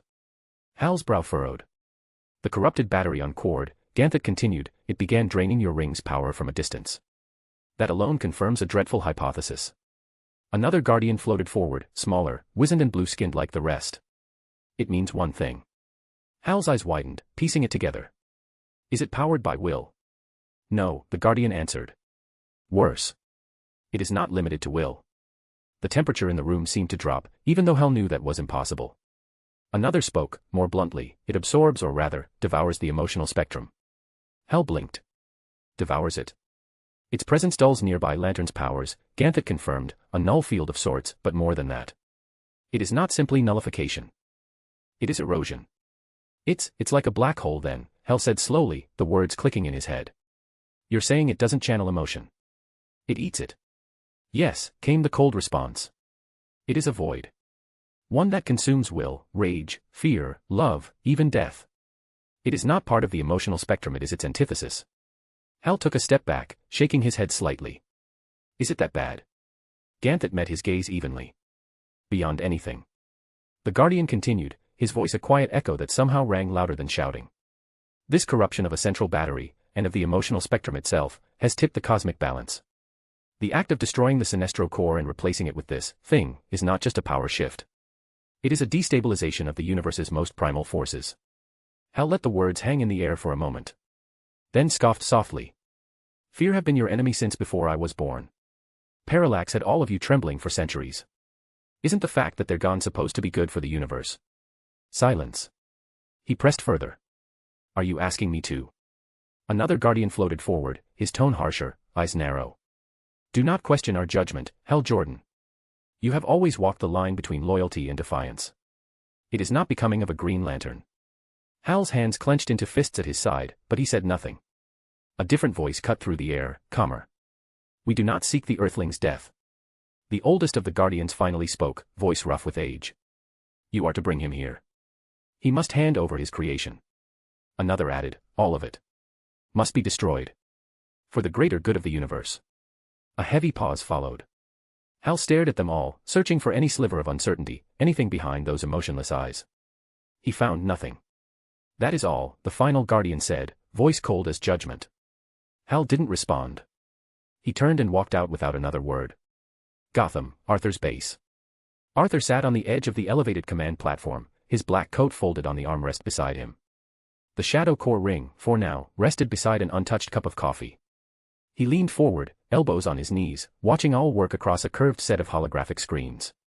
The shadow of Allman hunched over the terminal as he tapped away with unnerving precision. His eyes reflected cascading lines of code and data. Behind them, Raven stood with arms crossed, leaned casually against one of the cold support pillars. She wasn't saying anything, but her silence was loud. Finally, she spoke. Are you gonna tell me what that was about? She asked, her tone calm but carrying a steel edge. Arthur didn't move. What? Raven raised an eyebrow. Don't play dumb. He looked over his shoulder, eyes cool, unreadable. How we just left like that, she pressed. You dragged me out of there like we were being hunted. Arthur shifted slightly, scratching the back of his head. I needed to check something. Here. That's all. Raven tilted her head, unimpressed by the obvious lie. Right. Owl, without saying a word, spun around in his chair and simply stared at Arthur. Then shook his head slowly, as if disappointed in a particularly dense student. Arthur exhaled, raking a hand through his hair in resignation. Of course, he thought. How am I supposed to track one of the endless? Raven blinked. So what are you looking for now? Arthur didn't answer. Instead, he leaned back slightly, gaze drifting toward the ceiling. He sighed again, heavier this time, a different kind of weight than before. Not frustration. Something closer to fatigue. I need a vacation, he muttered aloud. Raven blinked again. Did I hear that right? Arthur's expression didn't change. Yes. You did. He stood, finally stretching a bit as if shaking off a layer of tension. And I'm serious this time. Raven squinted at him. You just returned from space. After annihilating an entire Lantern Corps and possibly altering the emotional spectrum of the universe. That wasn't enough excitement. Arthur shrugged. That was work.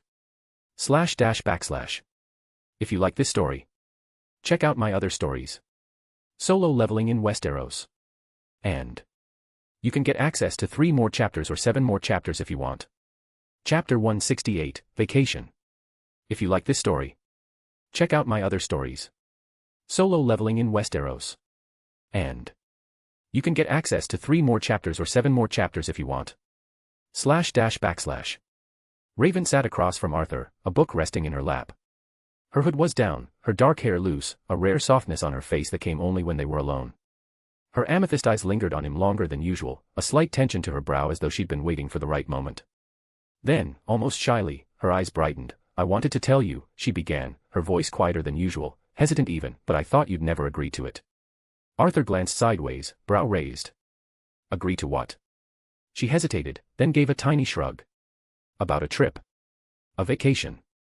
Something normal and casual, close enough to it.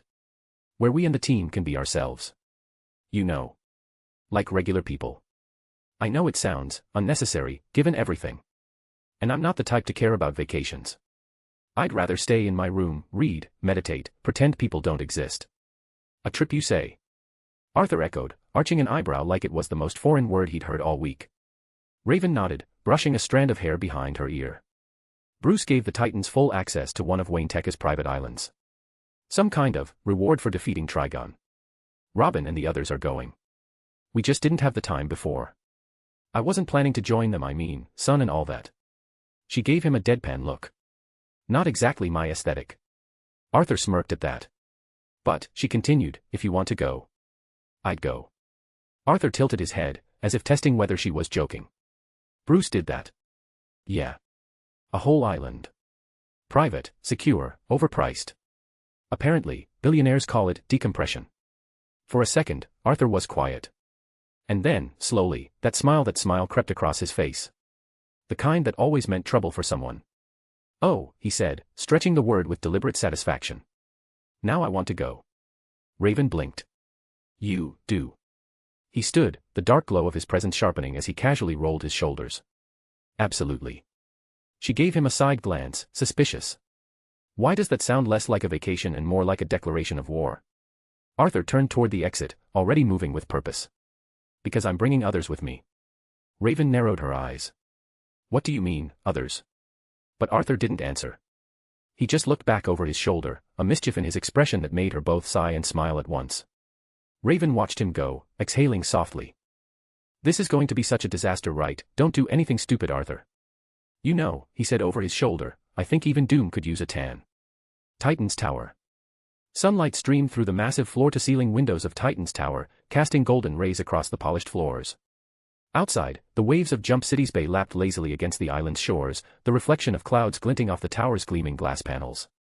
Inside, the vibe was relaxed and almost normal. Cyborg was flipping pancakes on the high-tech stovetop, wearing a tank top that read, Booyah Brunch. He hummed to himself, enjoying the simplicity of domestic peace. Beast Boy sprawled out on the couch in bright green board shorts and a t-shirt 2 sizes too big that read, Nature's Gift. He was already halfway through a bag of marshmallow. Starfire floated overhead, glowing slightly as she turned slowly in the air, sorting a massive duffel bag she refused to let anyone else touch. The fabric was glittering purple, embroidered with Tamaranian symbols and filled with what looked like 16 different swimsuits. Blue Beetle leaned back in a chair near the window, scrolling through the group itinerary on his phone. Okay, so the Wayne Tech jet takes off in 1 hour, Jamie said. We get full island access, private beach, food, man, Bruce is really trying to make up for something. Cyborg chuckled. Maybe he really likes Robin now. Or he's finally learning how to give us a break, Jamie offered. Beast Boy waved his spoon. Not Bruce. Batman doesn't relax. He just stares at walls until crime happens. The boys laughed. Then Beast Boy glanced around. Hey, anyone seen Raven though? Jamie shrugged. She's probably. I don't know, floating in a shadow dimension somewhere. Meditating. Glaring at stuff. Yeah, Beast Boy agreed. Like, under a waterfall but spooky. You know how she is. Vacations aren't really her vibe. Oh. Came a flat voice from directly behind him. Both Jamie and Beast Boy froze, eyes widening like they'd just stepped on a landmine. Oh no. Oh man, she's behind us, isn't she? 2 dark bolts of energy slammed into the back of their heads, not enough to do damage, just enough to earn a solid ouch and send them tumbling forward over the couch in a comedic heap. As they groaned and tried to collect themselves, Raven stepped calmly into the room, arms crossed, dressed in a simple black tank top and leggings, her hood absent, a smirk tugging at her lips. But she wasn't alone. Next to her stood Arthur, casual but unmistakable, dressed in black cargo pants and a dark green Henley, sleeves pushed to the elbows. His presence was like a ripple in the air, calm but impossibly heavy. On his right stood Kara, in jean shorts and a white t-shirt under a light blue open shirt, her blonde hair tied into a high ponytail. Both looked completely relaxed, but the air in the room still shifted around them. The Titans all stared. Arthur. Beast Boy blurted out with way too much enthusiasm, panic layered beneath the joy. Haha. Buddy. Pal. What a surprise. Didn't see you there. I mean, I definitely didn't say you were moody or anything like that. Raven is also pretty cool. Forget anything I said. Arthur smiled faintly. Hey. Robin, standing near the table and quietly sipping from a cup of coffee, let a small smile form. He set it down and approached. Are you joining us? He asked, with a tone that sounded more like curiosity than surprise. Almost as if he'd been expecting this. Arthur gave a small shrug. Bruce did offer an island. It'd be rude not to accept. Cyborg gave him a friendly nod. Been a while, man. You pickin' now to relax. After getting involved with the Yellow Lanterns a few days ago. What happened, by the way? I'm sure you disappeared for a while. Arthur smirked. Nothing important happened, and I just needed the right invitation. This trip sounds promising. Jamie looked between Arthur, Kara, and Raven. Okay, but This vacation just went from chill vibes to potential world-ending event in swimwear real fast, with you guys being here. Starfire clapped her hands excitedly. Don't be rude, Jamie, friends. I am most pleased. This shall be a glorious bonding ritual. Beast Boy whispered to Jamie, okay, but like, if one of your shadows show up in a Speedo, I'm out. That's when Arthur, who was nearby pretending to examine a map of the island Robin had pulled up, gave a slow, amused turn of the head. His lips curled in a dry smile. I can make that happen, he said, straight-faced. What do you think? Doomsday in flip-flops, or something more revealing? Beast Boy paled, visibly shuddering. Ugh, nope. Nope. You just cursed my mind forever. I can't unsee it now. Kara, standing beside Raven, blinked. Yeah, me too, she said, her nose scrunching as the image unwillingly took root in her head. Thanks for that. Even Raven, deadpan as ever, allowed herself the faintest upward twitch of the lips. Robin turned from the table, arms crossed, clearly suppressing a smirk. All right, now that everyone's successfully traumatized by Arthur's sense of humor, he said, we can leave. Ships prepped, coordinates locked. About time, Cyborg said, slinging his bag over his shoulder with a metallic clink. I need sun, salt water, and exactly 0 supervillains this week. //. If you like this story, check out my other stories. Solo leveling in Westeros. And you can get access to 3 more chapters or 7 more chapters if you want. Chapter 169, Sunshine and Shadows. If you like this story, check out my other stories. Solo leveling in Westeros. And you can get access to 3 more chapters or 7 more chapters if you want. //. Wayne Private Island. The ship's ramp extended with a smooth hiss, touching down onto the pristine white sand. The Titan stepped out into a world untouched by time. Wayne spared no expense. This was less an island and more a private oasis. Lush tropical trees swayed with the breeze, the air was warm but not stifling, and just inland, the silhouette of a sleek, modern villa stood like a pearl nestled in the green. The water was impossibly clear. A few birds chirped from somewhere up in the palm trees, and the scent of salt and hibiscus floated on the wind. Arthur stepped down last, his boots crunching faintly on the sand. He let his hand rest on the ship's side for a moment, eyes scanning the horizon. Then, flatly, we could have just teleported here. Why did we take a boat? Kara turned to him, tossing her blonde hair over one shoulder. She had changed into a white tank top and shorts, more relaxed than usual. It's part of the trip, she said with a grin. Come on. When do we ever travel by sea like normal people? Robin glanced back, arms crossed, already surveying the villa ahead. She's right. The point is the journey.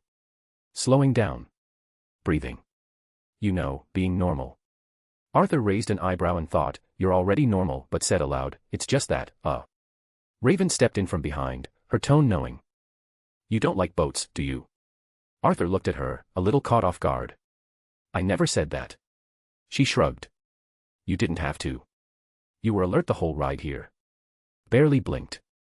It's just that never mind. Arthur scratched the back of his head and glanced away, the sea breeze ruffling his ashen white hair. They continued walking along the path toward the villa, where white lounge chairs and soft hammocks awaited, stretched between polished stone pillars and shaded by a curved canopy.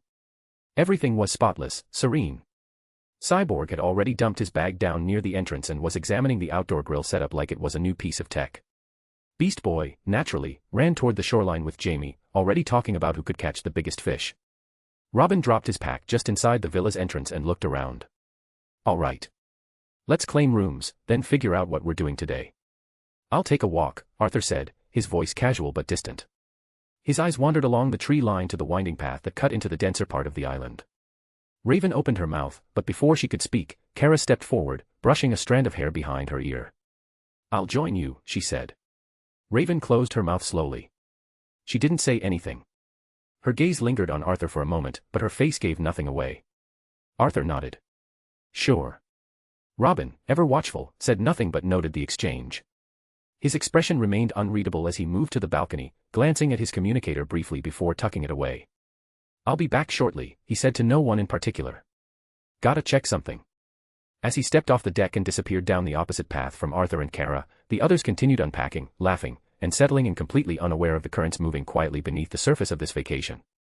And out on the trail, beneath the dappled sun filtering through the trees, Arthur walked with Kara beside him, hands in his pockets, blue eyes distant but watchful. For now, he walked in silence, footsteps soft on the sand-packed trail, half listening to Kara speak, half listening to something else, just beyond the trees. Arthur walked beside Kara along a winding path carved lightly into the forest floor, each step crunching over sand, fallen leaves, and dried twigs. The smell of salt water hung in the air, mixing with the sweet scent of blooming hibiscus and rich earth. Arthur's eyes flicked from tree to tree, quiet and focused, as if mapping the island in his mind. Kara looked over at him with a curious brow. Are we looking for something? He kept walking, his voice low. This island belongs to Bruce. And for some reason. I just know he's got surveillance hidden somewhere. I have no shady plans or anything, for once I just genuinely want to relax. And I don't enjoy being watched while doing it. Kara narrowed her eyes and tilted her head slightly. Now that you mention it, I do hear something weird. Her gaze sharpened. Wait, there.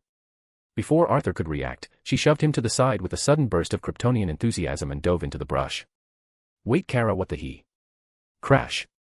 Leaves exploded. Twigs snapped. Arthur hit the ground with a grunt, only for Kara to land on top of him a heartbeat later. A confused squirrel chittered angrily from behind a nearby tree, tail twitching. Kara blinked.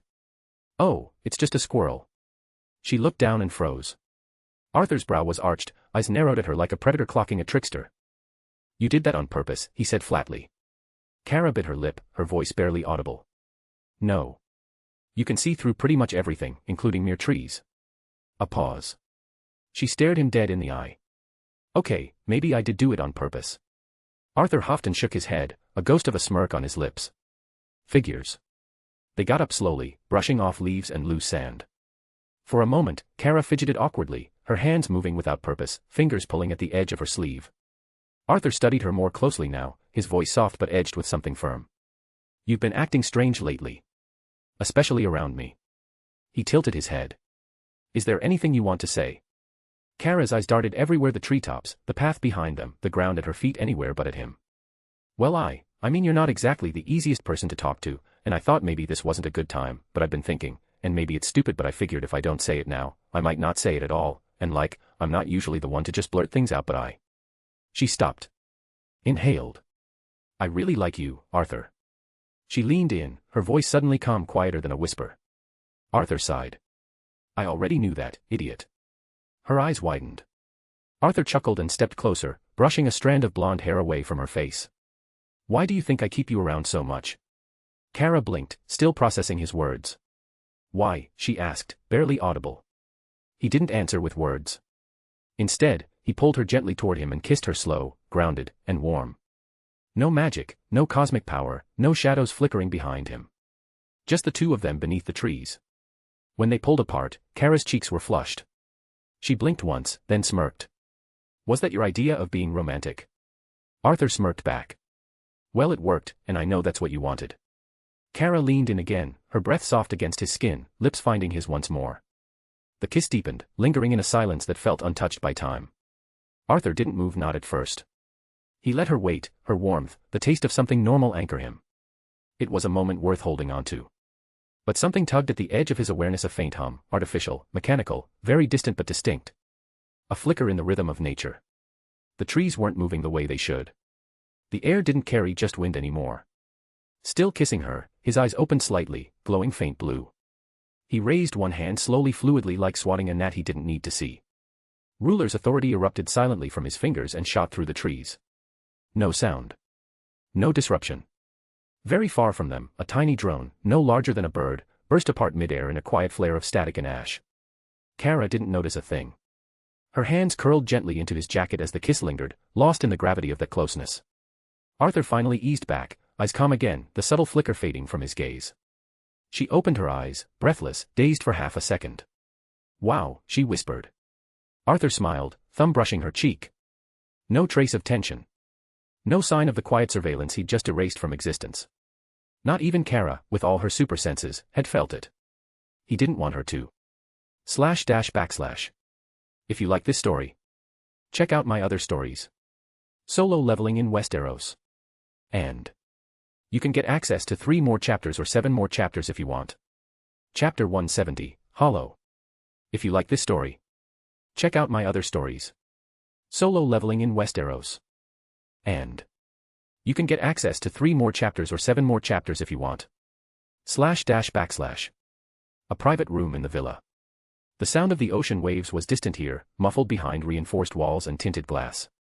The room itself was quite a repurposed storage chamber at the back of the villa, where old equipment cases and unused furniture gathered dust. A perfect place for a private call. Robin closed the door behind him. He pulled the communicator from his pocket. The bat symbol flickered onto the screen with a faint beep, crisp and cold, like everything else from Gotham. The line connected almost instantly.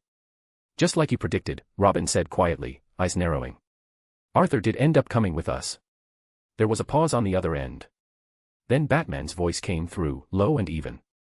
I know. Robin raised an eyebrow. You're not gonna ask me to spy on him, are you? The silence that followed was unusual. Un-Batman-like. Robin waited, half expecting a list of objectives or some encrypted data burst. But none came. No, Batman said finally. Don't bother. Just enjoy your time. Robin blinked. Really? No secret plan? No files you want me to dig into while pretending to swim or toast marshmallows? Nothing, Batman said. Besides, he already knows. Robin frowned. Knows what? But the line had already gone dead. The communicator flickered and went dark in his hand, the bat symbol dissolving into static before disappearing altogether. Robin stared at the screen, processing. Okay, he muttered. You are welcome. He clipped the communicator back onto his belt, exhaled, and turned back toward the hallway. The sound of Laughter Beast Boy's voice, loud and goofy, filtered through the villa. But his thoughts lingered. Not on Batman. Not on spying. But on the fact that Arthur had known Bruce would be watching. Had expected it. And still came anyway. Maybe he really is just trying to chill. Hard to believe though. He muttered, before heading back into the island night. The ocean whispered just beyond the tree line, the wind teasing through Kara's hair as she walked beside Arthur, the two of them tracing their way back from the forest trail. Birdsong and distant laughter from the Titans punctuated the calm, but Arthur had grown quiet. He slowed, then stopped. Kara noticed immediately and turned back toward him, brows knitting slightly. Arthur. He didn't answer her at first. His eyes were narrowed, focused on the ground beneath him as the last light of day danced across his irises. Then his voice, low and deliberate, cut the air. Come out. The shadows around Arthur stretched unnaturally, rippling like oil on water. From that fluid darkness, figures began to rise tall, ominous silhouettes with burning violet eyes and black-violet rings pulsing on their hands. First came Sinestro, his once regal armor now tinted in shadows, his mouth twisted in a cold, loyal silence as he hovered a few inches above the ground. Then came the others, at least half a dozen. Lanterns of twisted origin. Some Kara recognized, one she remembered from the Arkham Asylum, another who'd been listed among the Sinestro Corps' most dangerous. All of them now bound in silence and darkness, their presence like a chill in the air. Kara's eyes widened, jaw slightly slack. Are those? Arthur nodded without looking at her, eyes still on the figures. Yes. That's Sinestro. And the one we had to deal with in Arkham. The others too, those I erased on Quard. All former Yellow Lanterns. He finally turned to her, casual as if explaining weather patterns. They're mine now. And they'll make sure this place is safe from any intrusions of privacy or otherwise. He turned back toward the shadowed Sinestro, who hovered at attention, silent and statuesque. Did you hear that?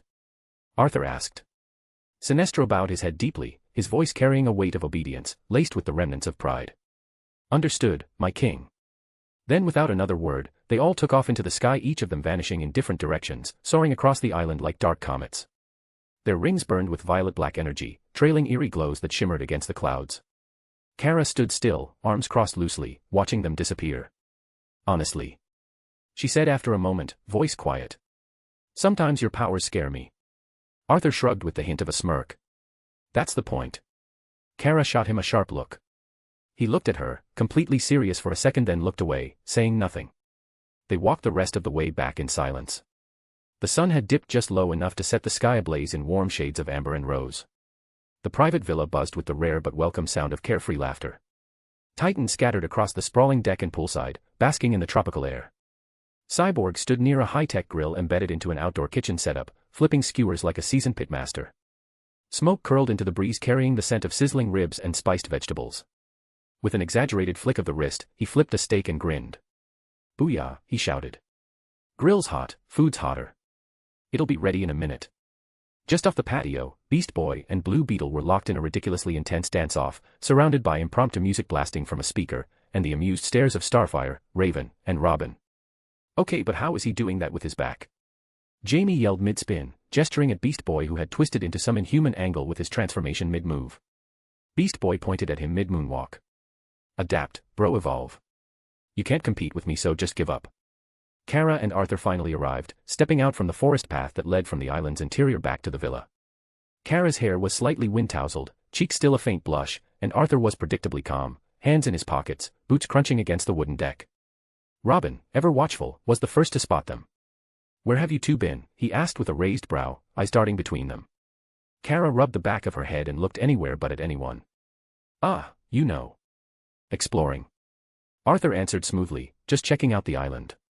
From the lounge chairs, Raven narrowed her eyes slightly, sipping something chilled from a tall glass as Arthur passed her. He caught her gaze and the small smirk playing at the corner of her lips. Then Arthur sat right next to her and glanced toward the pool. He blinked slowly. "What are those idiots doing?" "Dance battle," Raven replied dryly, never looking away from her drink. Arthur raised an eyebrow. "What's the point?" "No point," she said. "Idiots. Like you just said." She casually extended a chilled drink to him without turning. "Thanks," Arthur muttered, taking it from her hand. Then Raven leaned in just slightly, her lips almost brushing his ear. Her voice dropped. "I know what you did." Arthur didn't even flinch. He sipped his drink, eyes watching the pool, and muttered under his breath, "You really can't stop spying on me, can you?" He paused, then added, "Yeah, I kissed Kara." Raven smirked, then whispered again, quieter this time. "I don't mind that, if it's her. I know she likes you. I noticed that for the longest time." Arthur raised an eyebrow, not looking at her, then leaned just slightly toward her ear, whispering, "You know she can hear us, right?" "I know," Raven whispered with a mischievous lilt. Kara's face turned a deep crimson. Practically glowing. With a stuttered half-laugh, she stepped back away from Robin with an obvious fake cough. I just remembered. I left my something inside. Be right back." And just like that, she zoomed toward the villa, as if she was fleeing a crime scene. Robin watched her leave with visible confusion, brow furrowed. What just happened? Starfire tilted her head. Perhaps she is allergic to something. Robin shrugged. She's Kryptonian, Star. Cyborg clapped his hands and pointed at the smoking grill triumphantly. All right, Titans. Grill's ready. Come get this food before Beast Boy eats everything. And I'm serious, by the way, he is shameless, he added. Vic, you know I have to consume a lot, Beast Boy said mid-spin, hopping into a gorilla form before landing back as himself with a grin. My transformations take a ton of energy, you see, and dancing too. Cyborg laughed and shook his head. Man, you're just trying to justify second and third plates. Beast Boy winked. It's science. Ask Dick. Raven lifted her dark sunglasses just enough to roll her eyes. Dumbass, she muttered, dry as ever. Next to her, Arthur sat, his posture a little too upright for relaxation, eyes not on the sea, or the Titans. Instead, they were locked somewhere far away past the villa, past the moment, past here. His jaw was tense, knuckles whitening slightly as his hand curled into a fist over his knee. The party around him faded into a blur of distant noise. Laughter and music bounced around the pool, but it didn't reach him. In his mind, shadows stretched. I can't seem to enjoy these vibes. Arthur exhaled through his nose, slow and controlled, but there was no peace in it. Slowly, over time. I feel like I'm losing the human side. Beside him, Raven shifted her gaze lazily, dark sunglasses hiding her eyes, but not her awareness. She took a slow sip from her glass, then casually lowered it. The shadows around Arthur's chair seemed just a shade darker than the others, as if quietly agreeing with him. He clenched his fist tighter, then opened it, watching as the tension melted back into his palm like mist. I guess it comes with the package, huh? Arthur murmured. Raven, who had been quietly observing him, turned her head just slightly, catching the edge of his words. What's wrong? She asked, her tone low and even. Arthur didn't turn his head, only blinked slowly. Nothing. Just talking, to myself. // If you like this story, check out my other stories. Solo leveling in Westeros. And you can get access to 3 more chapters or 7 more chapters if you want. Chapter 171, maybe not so hollow. If you like this story, check out my other stories. Solo leveling in Westeros. And you can get access to 3 more chapters or 7 more chapters if you want. // Sunlight filtered through gauzy curtains as Arthur stirred awake on a fresh day, shirtless beneath crisp white sheets. The ceiling fan spun lazily above, and the faint crashing of waves beyond the open balcony door welcomed the new day. He sat up, rubbing his eyes. Still here on Earth, he muttered, then smirked. Surprising. I thought I'd be sucked into some other dimension or universe in my sleep. A good change for once. In the sleek villa kitchen, the smell of grilled bacon and eggs greeted him, courtesy of Cyborg, who was already flipping breakfast like he ran a diner. Robin stood nearby, shirt half unbuttoned, munching toast and going over the day's plans on his datapad. You're up late, Vic said without looking. Thought you'd be the first one to be up, didn't think you were a heavy sleeper. I'm on vacation, Vic, Arthur replied with mock authority. He grabbed a plate. I'm letting my humanity breathe. Dick looked over the screen. Good. We're heading to the beach, wanna come with? Arthur raised an eyebrow. What, now? Vic clapped him on the back. What better way to burn off calories and look good doing it? We going for a swim? Arthur glanced around the sleek villa. Something felt quieter than usual. Where's Kara and Raven? He asked, casually, though his tone had a subtle edge. Vic finished downing his drink before answering. Dunno. The others are in the beach already, but those two left early this morning.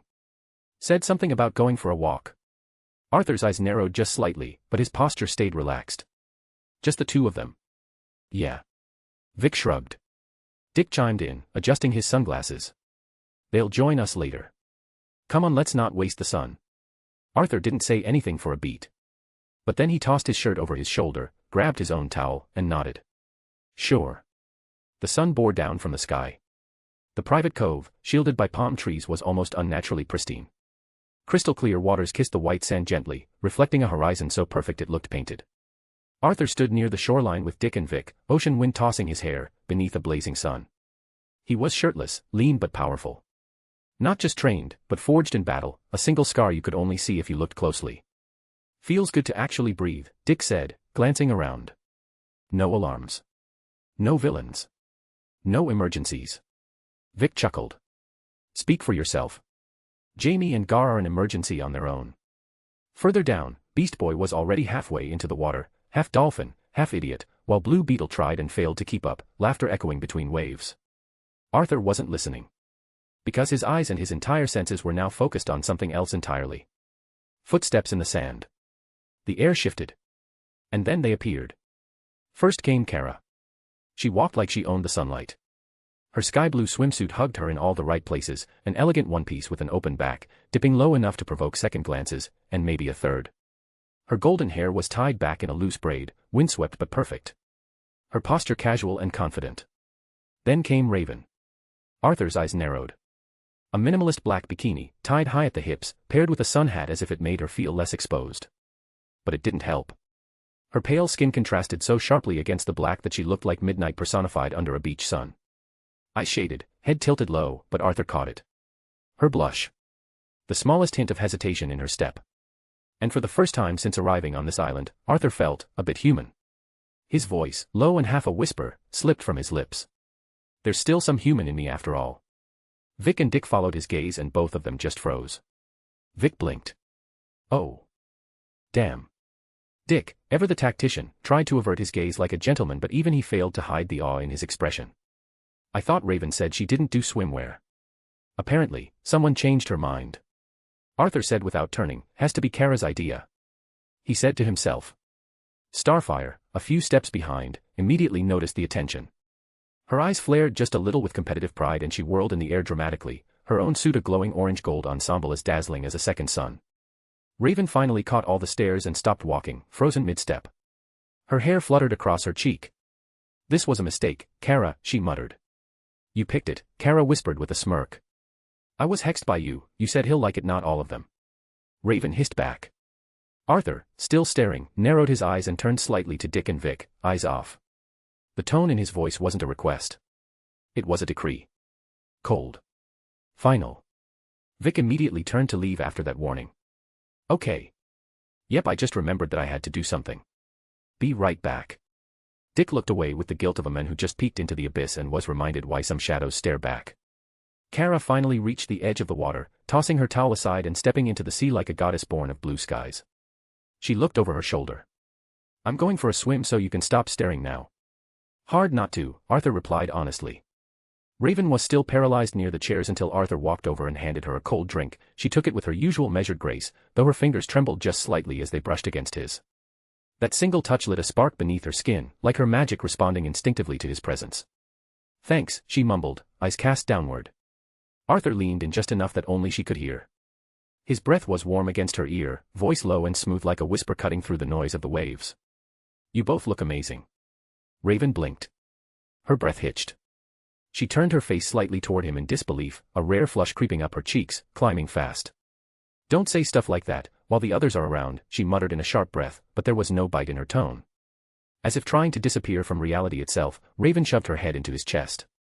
Not gently, not subtly, just smack, forehead pressing against him like hiding in plain sight might somehow help. Arthur laughed. His heart was calm. Slow. The kind of rhythm that made her feel safe. She stayed like that for a few seconds, until something caught her eye, a faint mark just under his ribs, peeking through his side like a pale, jagged slash. Not fresh. Old. Healed. Her fingers moved before her thoughts did, trailing along the edge of the scar. "I haven't noticed this before." Arthur's breath caught for the first time. He looked down, and for a moment, he wasn't smiling. Just quiet. "Oh, that," he said, brushing some hair behind her ear without thinking. "Every wound heals pretty fast for me. Shadow powers help. Every fight I've been in, cuts, burns, broken bones, they all go away." He paused. Except that one. Her hand was still there, over the scar. He gently placed his hand over hers. "It was from Trigon," he said. She stiffened. Raven lifted her eyes slowly, the breeze dying down around them. "But it's nothing," he added quickly, voice softer now. "Just a little memento from his." Raven didn't speak at first. She stayed there, his heartbeat steady beneath her. Her fingers still traced the edge of the old scar like she was trying to read it, memorize it. Eventually, she lifted her head again. And looked at him. That storm always behind her eyes had calmed, now replaced by something softer. "It's kinda hot," she said quietly, her voice barely above the breeze. Her lips curled, just a little. Then, like it was the most natural thing in the world, she leaned in and pressed a light kiss against the spot, lips brushing skin with feather softness. Arthur blinked. Caught somewhere between a smirk and full-body combustion. That's when the silence shattered. "Yo." Beast Boy's voice cracked across the beach like a grenade. "Lovebirds. Get in here before I transform into a kraken." He was floating on an inflatable shark, arms flailing like a madman, sunburn already creeping up his neck. Raven groaned. Visibly. The moment died. Arthur couldn't stop the smirk from forming. He really doesn't have a survival instinct. Without a word, Raven raised her hand casually, gracefully, her eyes glowing just faintly. A swirling black and violet portal bloomed beside her. At the same time, another one snapped open right next to Beast Boy's floating perch. "Wait, what?" A ghostly hand emerged from the portal and smacked him clean off the inflatable with a splash, sending water flying everywhere.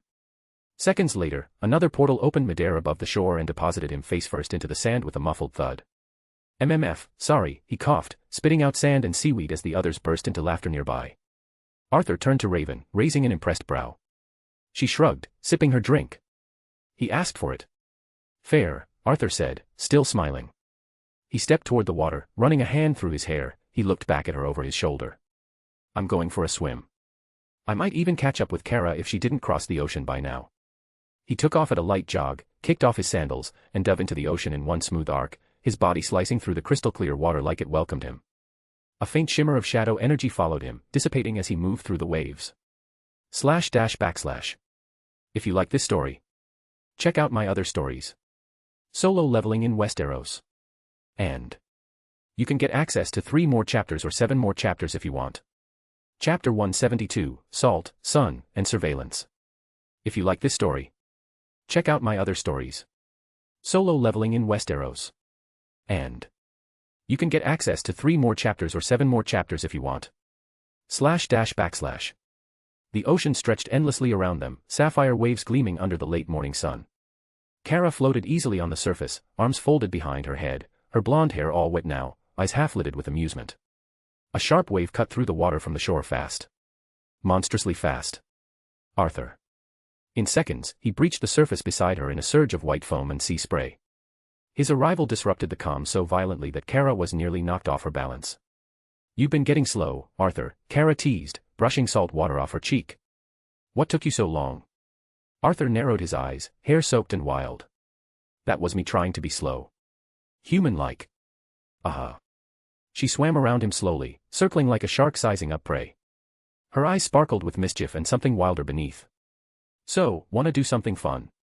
"I thought this was the fun part," he said, floating lazily with arms behind his head, mimicking her earlier posture. Kara drifted closer until only a few inches separated them. She leaned in slightly, her voice soft but sly. "How about a spar, Arthur?" she whispered. "Here. In the ocean." His eyes flicked open. "You're serious?"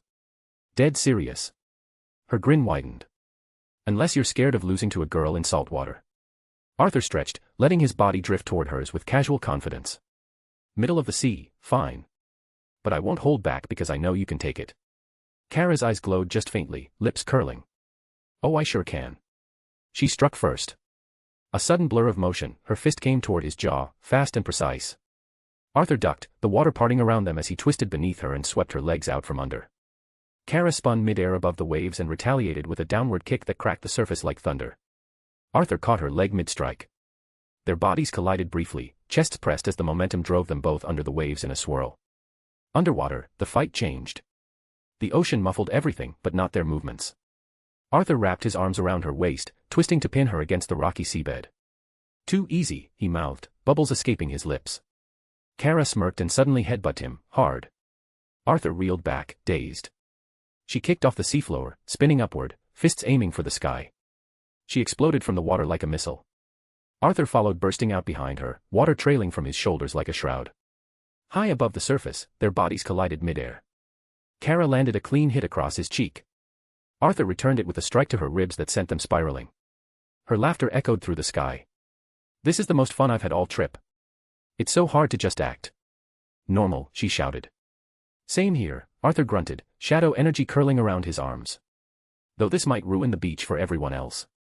From the villa, waves surged violently, crashing higher than before.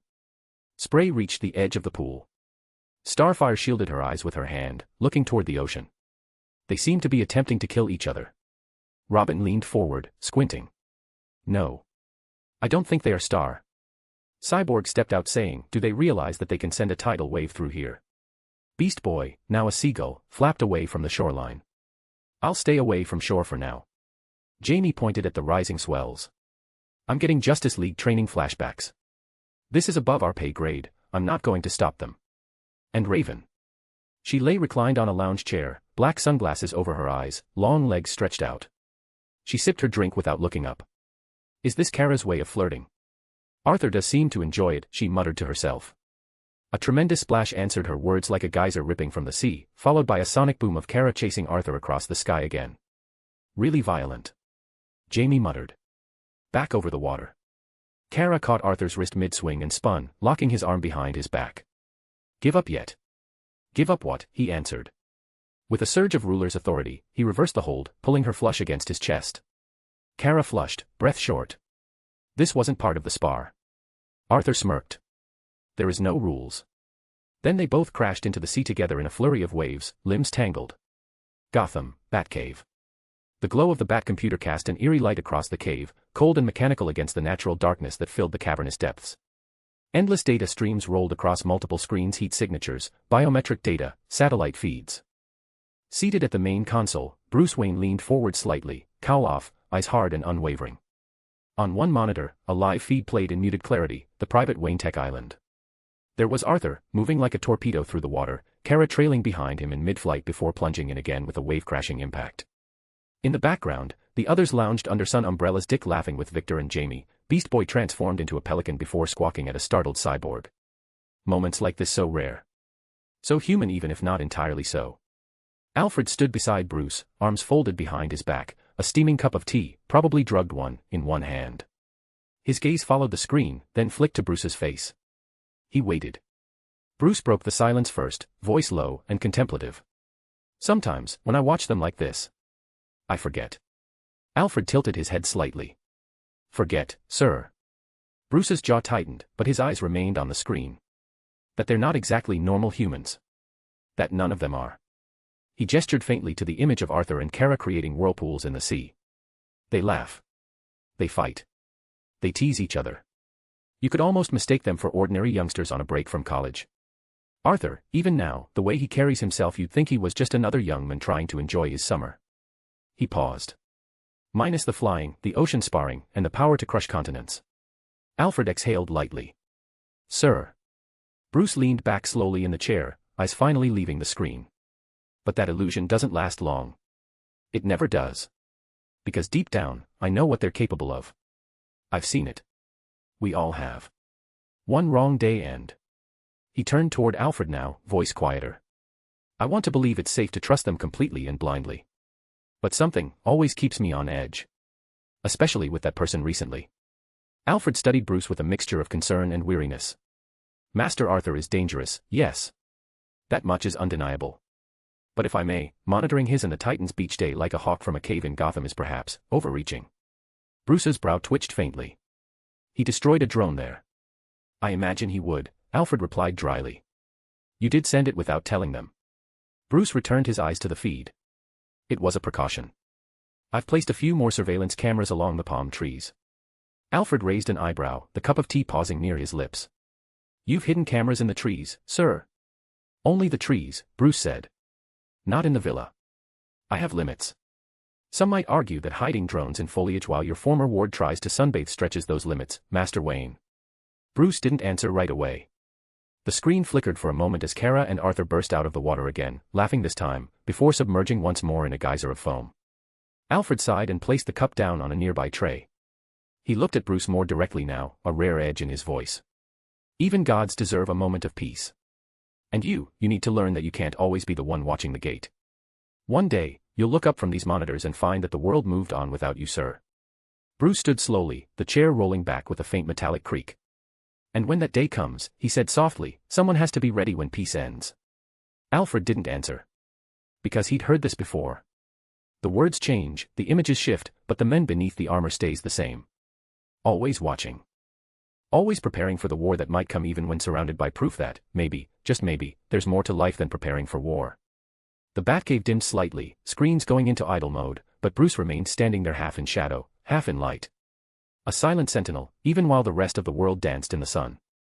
// If you like this story, check out my other stories. Solo leveling in Westeros. And you can get access to 3 more chapters or 7 more chapters if you want. Chapter 173, Uninvited Guests. If you like this story, check out my other stories. Solo leveling in Westeros. And you can get access to 3 more chapters or 7 more chapters if you want. // The tide rolled in gently, lapping against the quieter, untouched side of the island. Here, the sand was fine and white, untouched by the earlier chaos. A few scattered gulls caught in the distance, but otherwise, it was tranquil, serene even. A far cry from the warzone-like splashes they left on the main beach. Arthur and Kara emerged from the sea, water dripping from their hair, glistening under the soft afternoon sun. Both were breathless but not from exhaustion. Laughter still clung to Kara's voice. She shook out her wet hair and nudged his arm with her elbow. You held back, didn't you? She said with a grin. Don't deny it. Arthur exhaled, smirking faintly. I don't know, it's hard to go for the critical hits when you're fighting someone new. He trailed off. Kara turned her head sharply, catching that hesitation like a fishhook. Someone you what, exactly? Her voice was lighter than air, but her eyes, those curious blue eyes, gleamed with something more. Arthur looked away almost instantly, raising a hand to cough into his fist with comically bad timing. Nothing. Let's regroup with the others. We probably destroyed the beach. Kara's lips curved upward into a mischievous smirk. Is the mighty Shadow King blushing? Is that why you're hiding your face? Arthur grunted. Don't push it, Kara. I'm not pushing, she teased. Just observing. He started walking, faster now, toward the slope that would lead back to the villa. But Kara, of course, wasn't about to let him escape unscathed. She zipped forward, trying to get a look at his face. Come on, just a peek. Arthur turned slightly, only to be caught off guard when Kara, in her rush, slipped slightly on the wet sand. Her body stumbled into his, hands bracing instinctively against his chest as they tumbled back a step. He caught her. The moment lingered. Her body pressed close to his, Kara's breath caught for just a second, not from the rush of the earlier fight or the chill of the seawater, but from something far quieter. Far warmer. Her body was still pressed lightly against Arthur's, his hands resting on her waist, neither of them moving.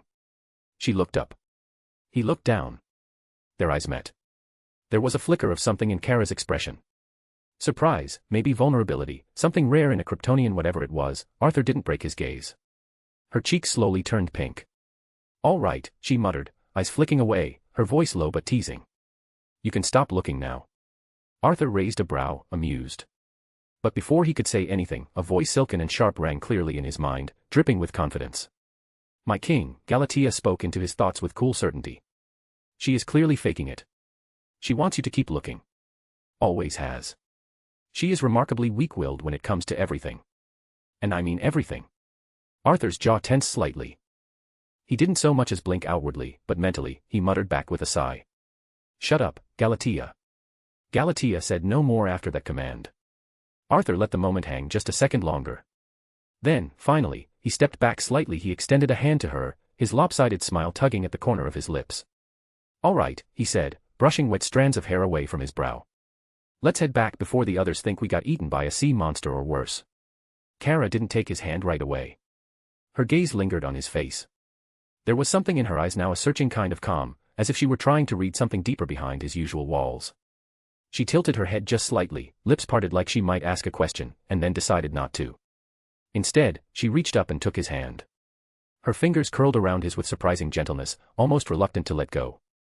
As he helped her to her feet, water trickled from her arms and hair, catching the last golden beams of the late-day sun.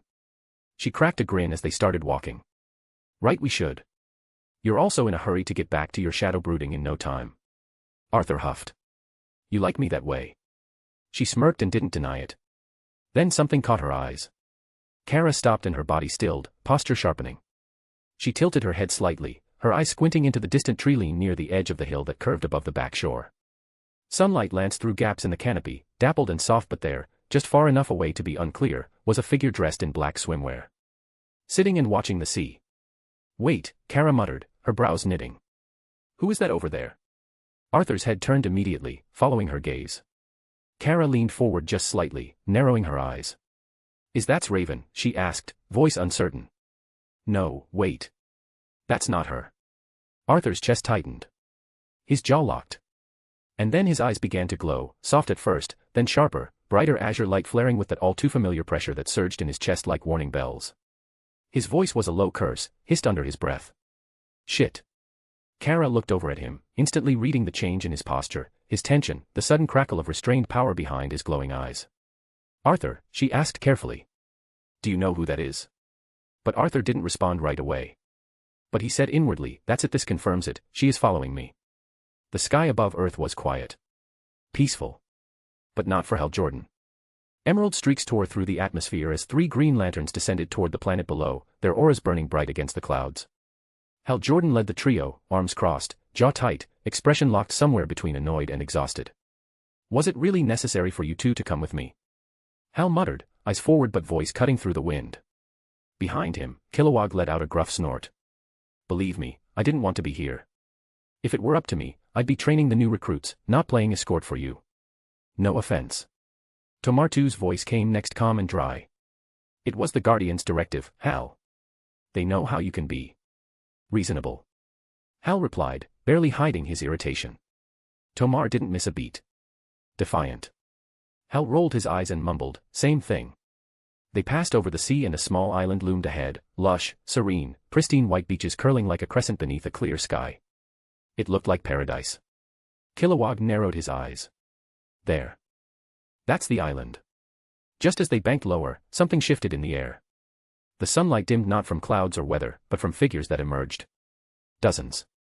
Dozens of dark silhouettes circled in the air around them like vultures, yet perfectly still, suspended in unnatural calm.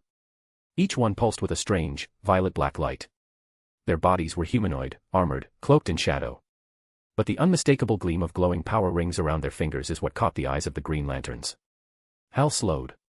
His breath caught. Then his eyes widened. Sinestro. The figure closest to them stepped forward, he was like a dark wraith in the light. His face was obscured in darkness but unmistakable. The cruel, regal bearing. The piercing violet eyes glowing from the depths. Shadow Sinestro. He raised his hand, and the ring on his finger flared with violet dark light. His voice, though unnatural and echoing from a place of death, was unmistakably proud. Regal and unyielding. Just like the Sinestro they always knew. "You will halt, Green lanterns.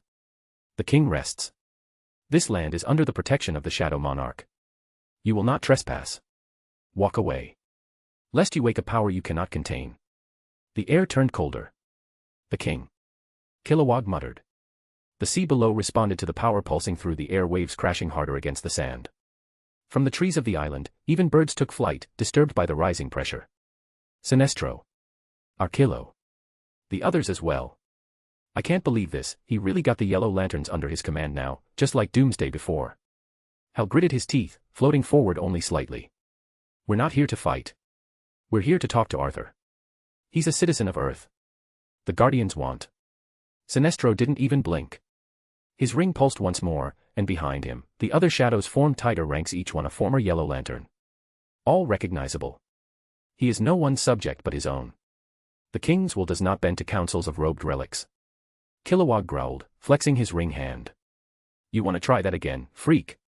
But Hal lifted a hand, stopping him. His mind raced. These weren't just shadows. These were lanterns, or at least they once were. Empowered by something unnatural now, bonded to Arthur's will. He could feel it now, his own ring flickering slightly in response, the energy around them dampened. Something's off, Hal muttered. They're draining us, my ring is losing charge.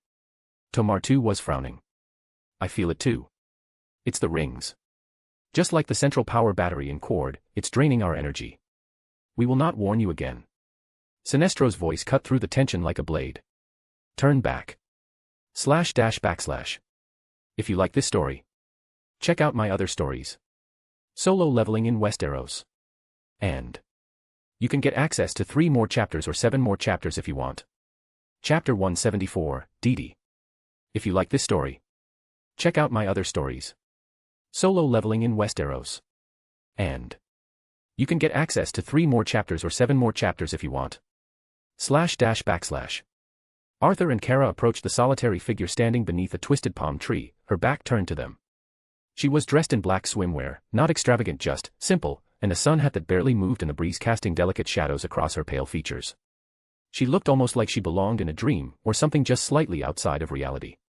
Kara stepped forward cautiously. Who are you? And how did you get to this island? Arthur raised a hand, firm. Wait, Kara. Kara paused mid-step, glancing back at him with furrowed brows, but Arthur's gaze was locked ahead. The woman turned, smiling faintly.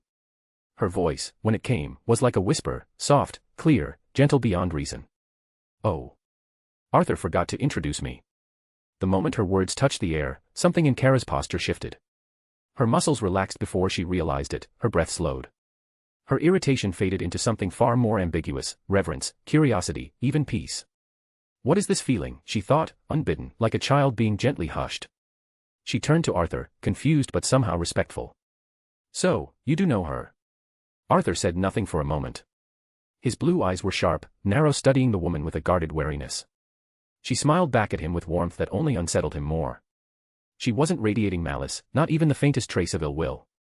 But he couldn't feel anything from her. Nothing. Which meant only one thing. Finally, Arthur spoke. His voice was low, measured. Yeah. Kara, this is Didi. Didi, Kara. Didi's eyes met Kara's with a warmth that could calm oceans. She gave the smallest, most graceful nod. Nice to meet you, Kara, she said, and though it was simple, it carried a kind of timeless sincerity, like she meant it more than most people ever could. You're brighter than I expected. Kara caught off guard not just by the words, but by the way they landed. She barely could respond to her. Thank you. Pleasure is all mine. Kara then blinked towards Arthur. You have a lot of explaining to do, Arthur. Before he could say anything, the woman tilted her head, still smiling. Oh, I got here on my own, she said gently. Arthur had nothing to do with it. Kara's eyes narrowed slightly. Her thought started, how? This island is privately owned by Bruce. There's no way she just... I know Bruce, Didi said casually, without turning her head. Kara froze. Her lips parted to respond, but no sound came out. Arthur exhaled through his nose, eyes still on Didi. He wasn't sure if her timing was fate, coincidence, or she was here for some reason, though with her, it was likely all of the above. Let's regroup with the others, he finally said. Didi clasped her hands behind her back, face brightening in that strangely disarming way. I can't wait to meet your friends, Arthur. But her next words didn't reach the air. They reached only him. You have uninvited guests. Arthur's eyes didn't move, but his mind tensed, voice answering inside himself. Yes. You. A light, clear laugh echoing in his skull. She lifted her arm slowly, pointing one delicate finger toward the sky. Arthur turned, gaze following. And then he felt it. The atmosphere was changing. The pulse of emerald light growing faint and distant. His shadow senses tuned and muted by habit flickered like flares in the distance. Then he saw through Shadow Sinestro's eyes. Hal. And others. His jaw tightened. They are here because of what happened in Quard. It shouldn't matter, he said. They'll handle it. Kara followed Arthur's gaze and frowned as she saw from this distance. Is that Hal? And your soldiers? Arthur responded, ignore it. Behind them, Dee simply smiled again, her feet barely leaving prints in the sand as she followed. Above the crystal-clear waters surrounding the private island, Hal Jordan hovered in the skies, his jaw locked, eyes narrowing at the violet and shadow-ringed figures encircling them. The presence of Sinestro, his twisted silhouette now a shadow, gnawed at something deep inside him. Kilowog floated beside him, ring at the ready. This is a joke, right? That ain't really Sinestro. Hal didn't answer immediately. His eyes flicked to the corrupted violet ring glowing on the shadowed hand. The smirk. The posture. It may have been a shadow, but it was Sinestro down to the contempt in his stare. Tomartu's voice broke the silence. We're outnumbered, and I can feel my ring flickering. The energy that powers these creatures, it's the same one from Quard, could it be? I can still fight, Kilowog snapped. Ring losing charge or not, we don't let ourselves get shoved out of Earth's sky by ghosts. Hal closed his eyes for a brief moment, then exhaled. He could feel it too, his will was intact, but his ring was sluggish. Diminished. Drained. Like the island's very air ate away at the spectrum's strength. No, Hal said finally. We're leaving. What? Kilowog turned sharply, his face contorted with disbelief. You're seriously backing down? Here? Now? Hal turned toward him, his voice low but sharp, cutting through the heat of Kilowog's frustration. You have no idea you're dealing with, Kilowog. Brr, I do. And trust me. This isn't about pride, and it's not about being scared. Tomartu tilted his head. Then what is it? Hal's gaze shifted toward the looming, still figures watching them from above Sinestro's phantoms, bound in darkness, cloaked in corrupted rings. Our rings are losing power just being here, Hal said, quieter now, grim. And that's not even the worst part about Arthur's creatures. Kilowog clenched his fists, the glow of his construct fists dimmer than usual. Fine, he growled. But I don't like this. And I don't trust him, he said, motioning toward the shadowed Sinestro still hovering like a silent warden. You're not supposed to, Hal muttered. Go. Back to OA. I'll talk to Arthur myself. Tomar frowned. You think he'll listen to you? Hal smirked bitterly. He's still human like me. I think. And I'll talk to him like one. Earthling to Earthling. You guys being here might complicate matters, I'll convince him to come with me. Kilowog didn't like it, that much was clear. But Hal had made his choice. Reluctantly, the lanterns turned. A silent retreat, pride swallowed in the name of survival. As they began their ascent, pulling away from the suppressive aura of the island, the shadowed lanterns did not pursue. Instead, they hovered in place, watching, waiting for them to leave. Sinestro's shadow turned to Hal one last time, and offered a slow, mocking bow. It wasn't gloating, it was a warning. One Hal understood all too well. The green streaks of light faded into the sky, and the island returned to its former stillness. The shadows retreated with them, vanishing like smoke. Back to their job, patrolling the skies. Hal didn't say it out loud. But as the wind picked up behind him, he whispered under his breath. This won't end with a talk. I know him too well at this point. Crackling softly in the center of the beach was the campfire Dick had insisted on building, the old-fashioned way, he'd claimed with a smirk and a flick of a lighter. The orange glow bathed the Titans in warm light, flickering across their relaxed postures and casual smiles. Cyborg was poking at skewered sausages with a makeshift grill rig he'd cobbled together. Starfire sat beside him, her legs tucked under her. Beast Boy was halfway through an animated retelling of the splash fight that had turned into a full-on sky and sea brawl between Kara and Arthur earlier in the day. And then I swear to you, Arthur launched her straight out of the water, like a cannonball. And she just laughed. Mid-air. Like she wasn't flying, just floating for fun. I'm over here drowning in splash damage. Cyborg chuckled, passing a plate to Starfire. We saw that too, Gar. I still don't know what they were thinking with all that. She punched the ocean, Beast Boy added, incredulous, waving his hands dramatically. Like who does that? Dick, poking the fire with a stick, glanced up with a knowing smirk. You know you're talking about them like they're not walking up behind you, right? Beast Boy froze. Wait, what? Speak of the devil, Raven murmured, barely glancing up from the book she had opened beside her. But her tone had shifted slightly sharper, alert. Sure enough, footsteps approached from the shadows behind them. First came Arthur, hair tousled from sea wind. Kara was beside him, towel slung over one shoulder, the remains of their waterbound battle still lingering in the damp of her hair and the playful curve of her lip. But what made the chatter stop completely was the third figure behind them. She moved with a grace so natural it almost made the world pause to accommodate her. Pale skin. Gentle, knowing eyes. A hat that seemed to shade her without obscuring her features. No one knew her, yet somehow, she didn't feel like a stranger. Whoa. Beast Boy blinked, sitting up straighter. Who's this lady? He elbowed Jamie, then side-eyed Raven to gauge her reaction. Raven, who had closed her book now, said nothing. But her lips pressed into a subtle line.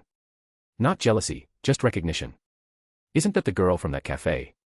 Raven muttered to herself. // If you like this story, check out my other stories. Solo leveling in Westeros. And you can get access to 3 more chapters or 7 more chapters if you want. Chapter 175, The Monarch and the Witness. If you like this story, check out my other stories. Solo leveling in Westeros.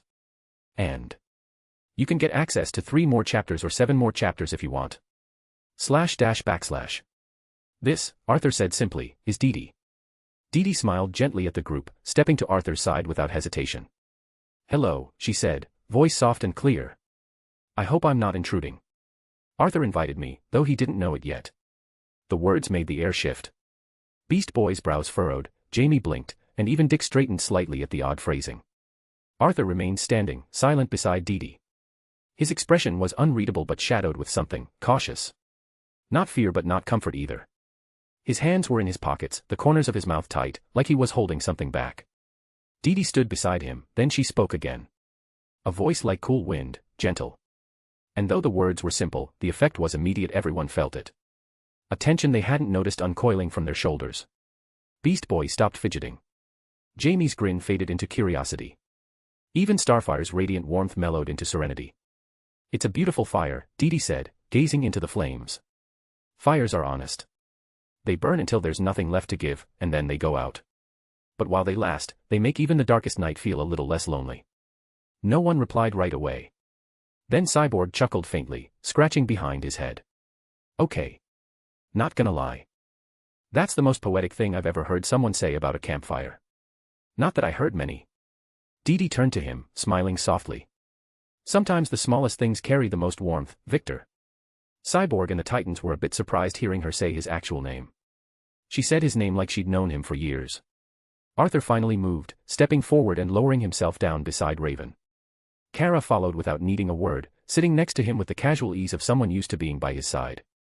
Dee Dee was the last to sit, folding gracefully onto the sand with her legs tucked to one side. She looked small, serene. Beast Boy cleared his throat and leaned forward. So, what brings you to our little slice of paradise, Dee Dee? Dee Dee didn't answer right away. She tilted her head toward the fire again, watching it intently, as if it were telling her secrets only she could hear. I follow stories, she said at last. Wherever something ends, I find myself near. Not to change the ending. Only to witness it. It's not always sad. Sometimes, it's peaceful. Like the final note of a lullaby. Beast Boy was bewildered for a moment and then he forced a laugh. That's pretty good. What does that mean though? Dee Dee just smiled. I like your laugh. I hope you keep it for a very long time. Beast Boy was overjoyed with that compliment that he couldn't find the proper words to respond to that. Kara leaned forward slightly, eyes narrowing. You're not just some friend of Arthur's, are you? Dee Dee looked at her. No smugness. No mystery for mystery's sake.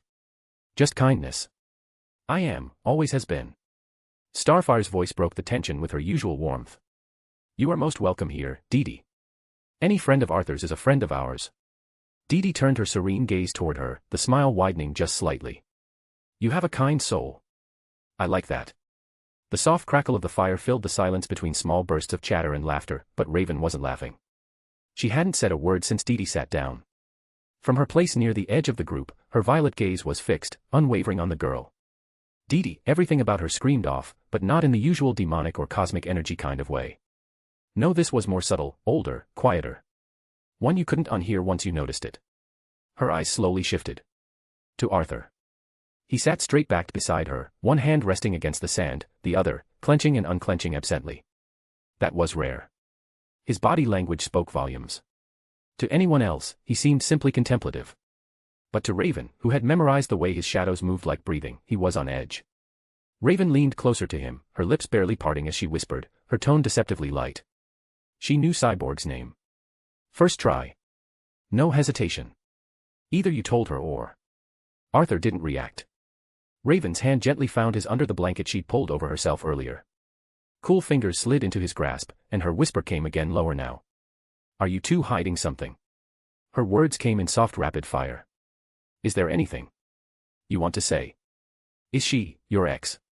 Arthur blinked, turned his head ever so slightly to glance at her, expression blank and sighed. It's nothing like that, he muttered, voice hushed for her ears alone. She's an old friend of mine. Raven raised an eyebrow, unamused. Right. She stared at Dee again. I'm getting the same vibe from her that I get from you, she said bluntly. Same feeling. Before Arthur could answer, Dee glanced over at them with a gentle smile, and Raven immediately sat back, expression shifting from suspicion to cool indifference.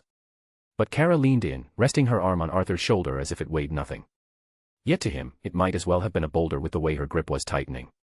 Not the first time, this woman. Kara said, voice low and slightly sharp. She's been looking at you this entire time. Her fingers almost crushed his shoulder as she said it, but her tone carried no hostility, only mild jealousy. Arthur exhaled long and slow. He didn't even try to defend himself anymore. Victor grinned, leaning back with a burger in one hand. Wow, he said, loud enough for everyone to hear. No offense, oh, mighty Shadow King. Arthur slowly turned his head in his direction, unimpressed. But are you sure she's your friend? Cyborg continued, gesturing lightly at Dee with a half-smile. Because damn, she's incredible. Like, radiating peace and wisdom type incredible. Arthur muttered under his breath, you get that from a single conversation with her. Yup, Victor answered instantly. Dick stirred next to Starfire, who was still staring at Dee like one might regard a perfectly still moonlit sky. I have to agree with Vic, Dick said, arms crossed. The way she talks, it's like she already knows everything. Maybe, Arthur said with a dry note, standing up. He dusted sand from his pants, then turned toward Dee, whose head tilted slightly, a knowing little smile forming on her lips. His eyes glowed with a soft, eerie blue as he spoke her name. Dea, he caught himself, jaw tightening, Dee. Let's talk. Privately. Her smile grew ever so gently. Of course, she said, standing with the kind of grace no one could mimic. As they began walking away, Dee turned back briefly, looking at the group still gathered by the fire. The flickering light painted her features with a warm gold, and her tone was calm, clear, and soft as silk. I'll be back shortly, she said. Beast Boy's eyes followed the pair, his head tilting in slow motion. Then, with theatric dread, he clutched his chest like he'd been struck by a revelation.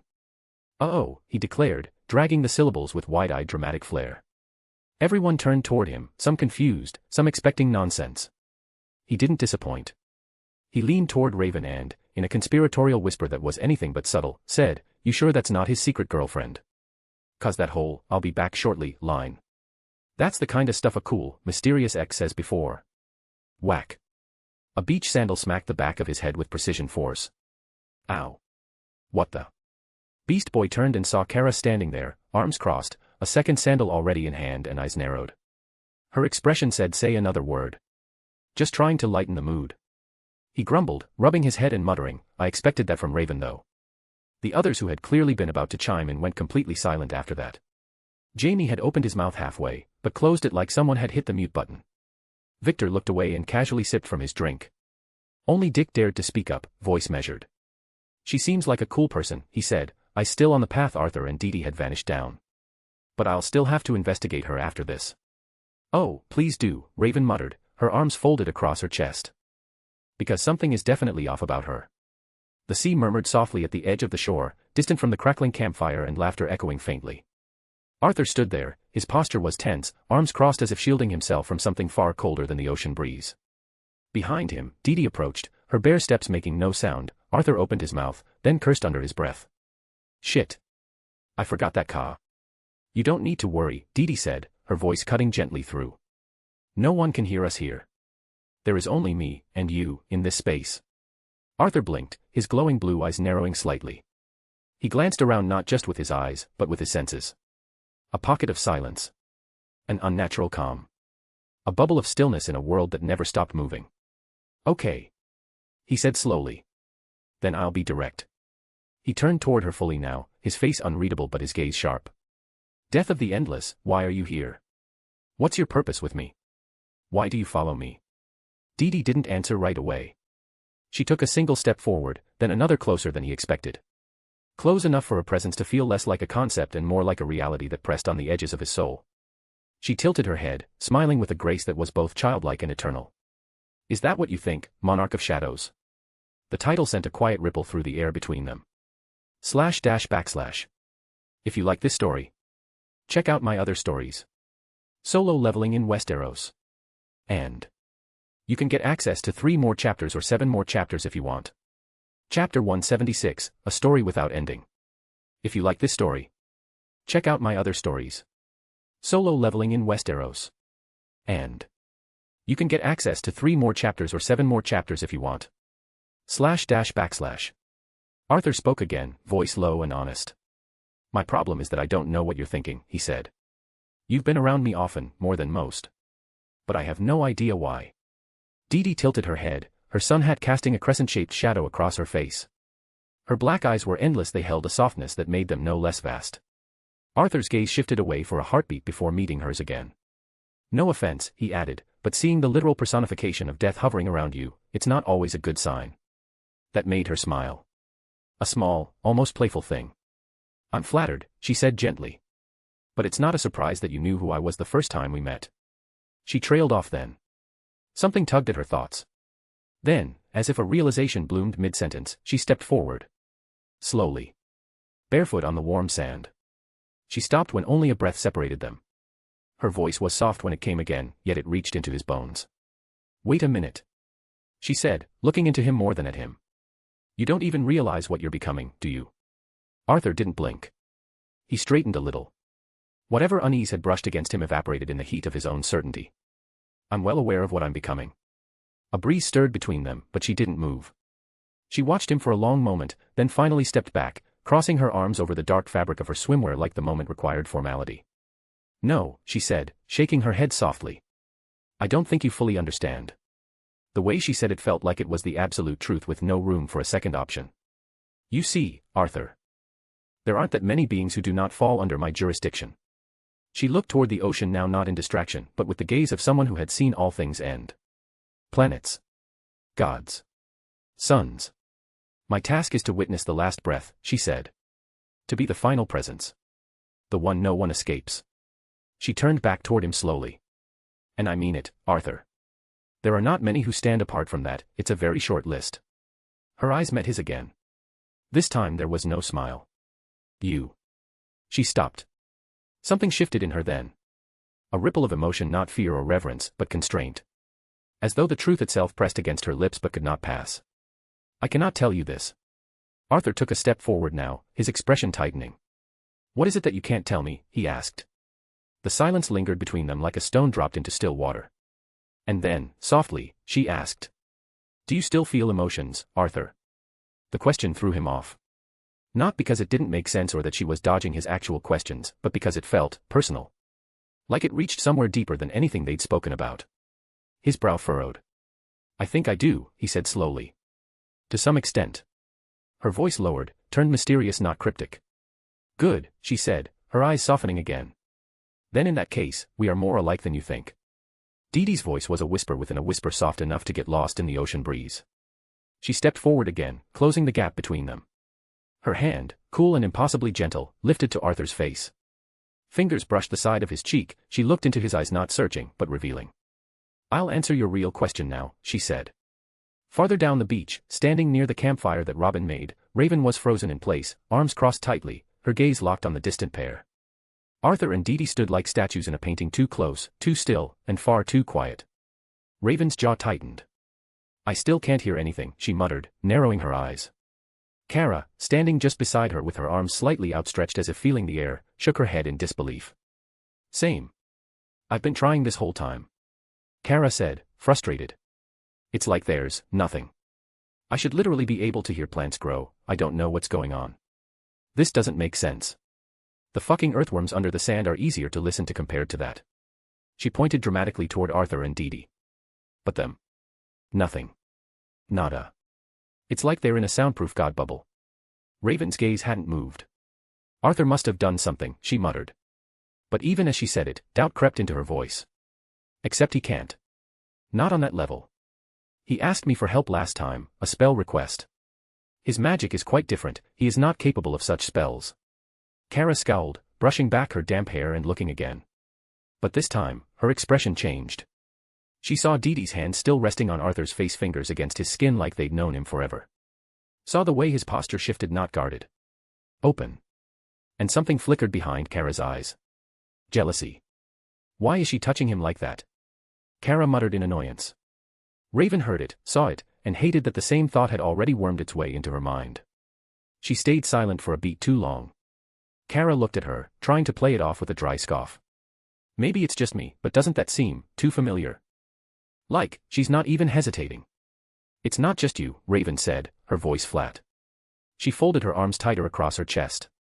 Arthur doesn't let people that close. The Titans a few feet away, Beast Boy, Jamie especially, had started murmuring to one another too, exchanging looks like they'd all started noticing the same thing.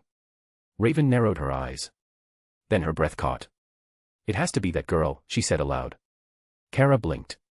Wait, you think she's doing this, preventing us from hearing? Is she a mage or something? Raven didn't answer immediately.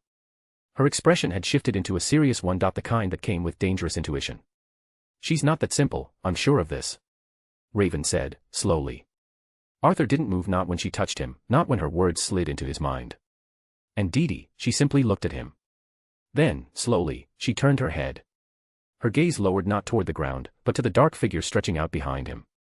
His shadow. She lifted a single finger and pointed to it, and when she spoke again, it didn't come from her lips. It came from everywhere. The air. The waves. His mind. Your kingdom. Her voice didn't echo. It existed within him. Your soldiers. His shadow pulsed softly behind him, flickering like flame for half a heartbeat. You walk through battlefields, tearing through armies, gods, kings, tyrants. And when they fall, when their hearts stop, when their breath leaves them, they should see me. She took a step, circling slowly. That's how it's always been. The moment between silence and peace. Between the end and whatever comes after for them. He turned his head slightly to follow her. I am not punishment. I am not mercy. I am only what must be. I take their hand. I guide them home. She stopped beside him again, not touching him now, but close enough that the warmth of her presence can be felt. Then her tone changed. The softness remained, but now laced with something Arthur didn't expect. Sorrow. But you, Arthur. She looked up into his face. Something flickered behind her eyes. You break that chain. The words hit harder than any blade. You reach in before I can. You call to their soul with your shadow and dominion, and they answer. They rise. Not living. Not dead. Twisted echoes of who they were. Bound to your will. Locked in a second existence they never chose. She paused. But strangely, they accept it. Arthur's brows furrowed faintly, a breath caught behind his teeth. And so, they don't pass on. They don't see the meadows waiting for them. They don't burn. Or shine. Or fade. They simply remain. There was no accusation in her tone. Only truth. And that made it land even heavier. Dee Dee stepped closer, not threateningly, but with quiet finality. Her voice was like velvet in his ears now, smooth. I can feel every one of them, Arthur. I know their names, even if you don't. I was supposed to be their final truth. Instead, you've made them yours. Arthur looked down at his hand unconsciously, as if expecting to see something clawing at him from the inside. Dee Dee's eyes didn't waver. Do you know what it feels like, Arthur? To reach for a soul, and find it already caged. His breath hitched slightly. Because now, he did. He remembered even nameless shadows, once fallen enemies. They had all looked at him, knelt before him. And none of them had truly passed on. Not to peace. Not to her. But now you do know, Dee Dee whispered, softer now. Gentle again. I won't stop you. I said it before when we met in that broken world, I'll allow it. That's not my purpose. I'm not wrath, or balance, or justice. She smiled faintly now, the ghost of something amused dancing behind her words. And also, because I find you extremely interesting. Arthur blinked, and her grin widened just slightly. And you know what's interesting, Arthur, she said, her tone turning light, musical. It's the things we can't decipher. The puzzles that don't solve. The stories without endings. She let the rest hang. Because she didn't need to say it. Arthur understood. She stepped back at last. The moment broke, and the breeze resumed. I'm just the one who comes at the end, nothing more, she said finally, her voice feather-light now. Arthur remained still for a long moment.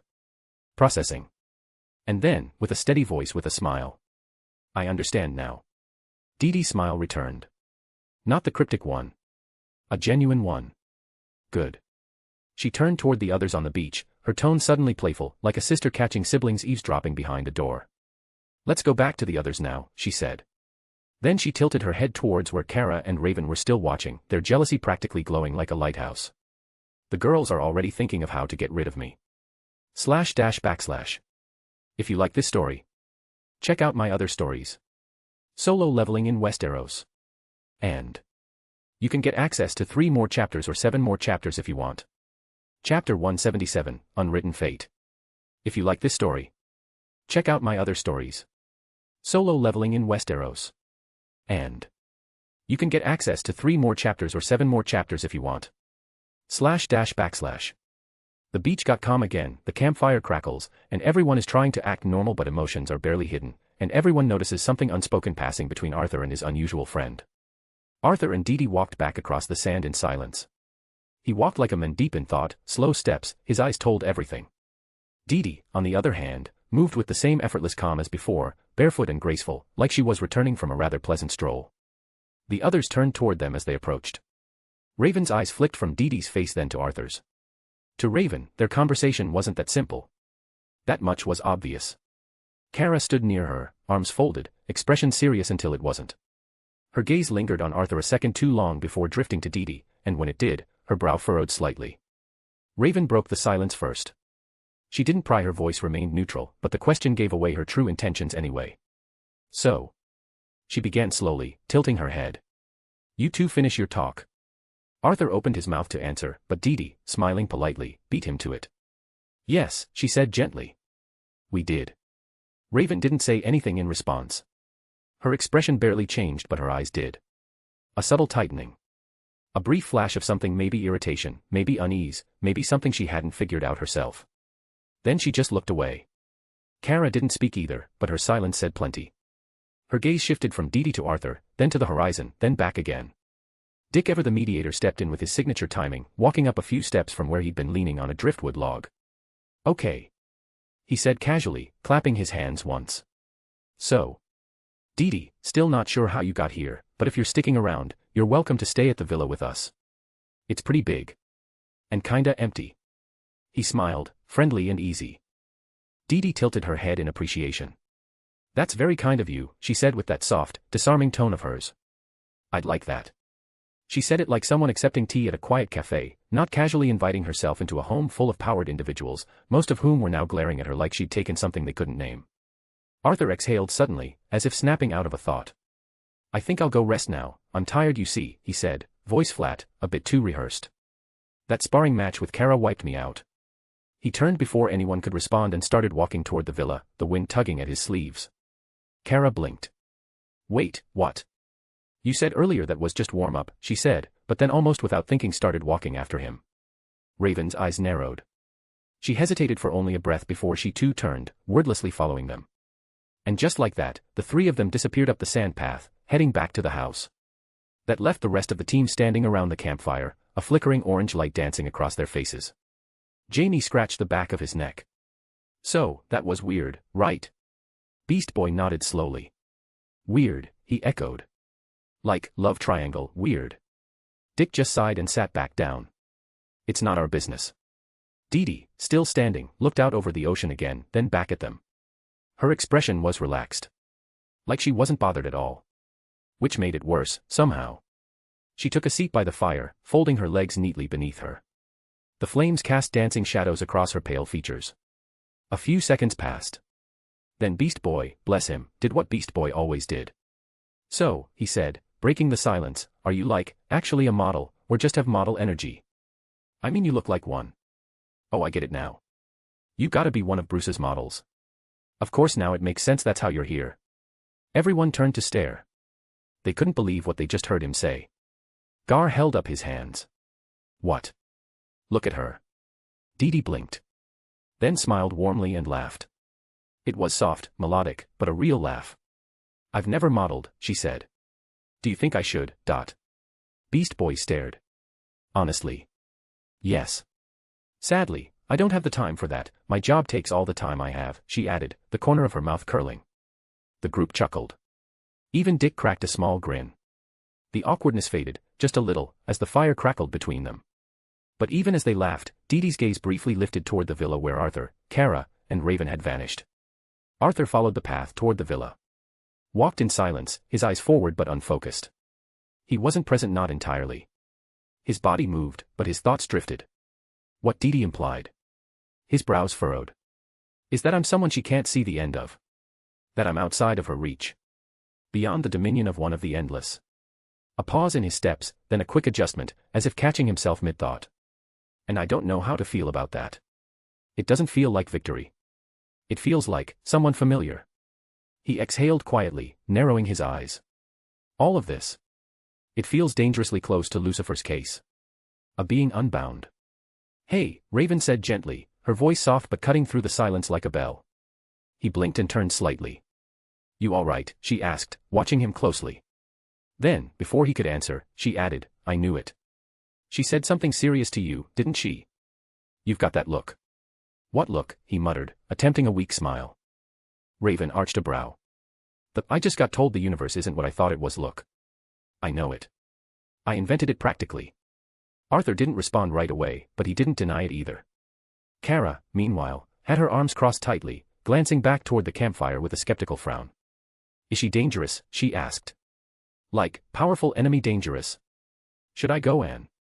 No, Arthur cut in, firm but not harsh. He stopped walking, turning to face them both. I know what you're thinking. Both of you, he said. And the others as well. The suspicious looks. The measuring stares. He looked at Raven first. You're smart. Probably already running theories in your head. I've seen that look before as well. You connect dots before they're drawn. She didn't deny it. Arthur's voice lowered slightly. Don't. The word hung in the air, not a command or a plea. Just drawing a line. Don't investigate her. Don't dig, he continued. She's a friend. That's all you need to know. Raven's lips parted slightly, as if to protest, but she stopped herself. There was something in his tone, and it wasn't fear, it was respect. The kind you rarely gave, and never faked. After a few moments, she nodded, faint but real. Arthur turned to Kara next, his tone shifting slightly lighter, but still serious.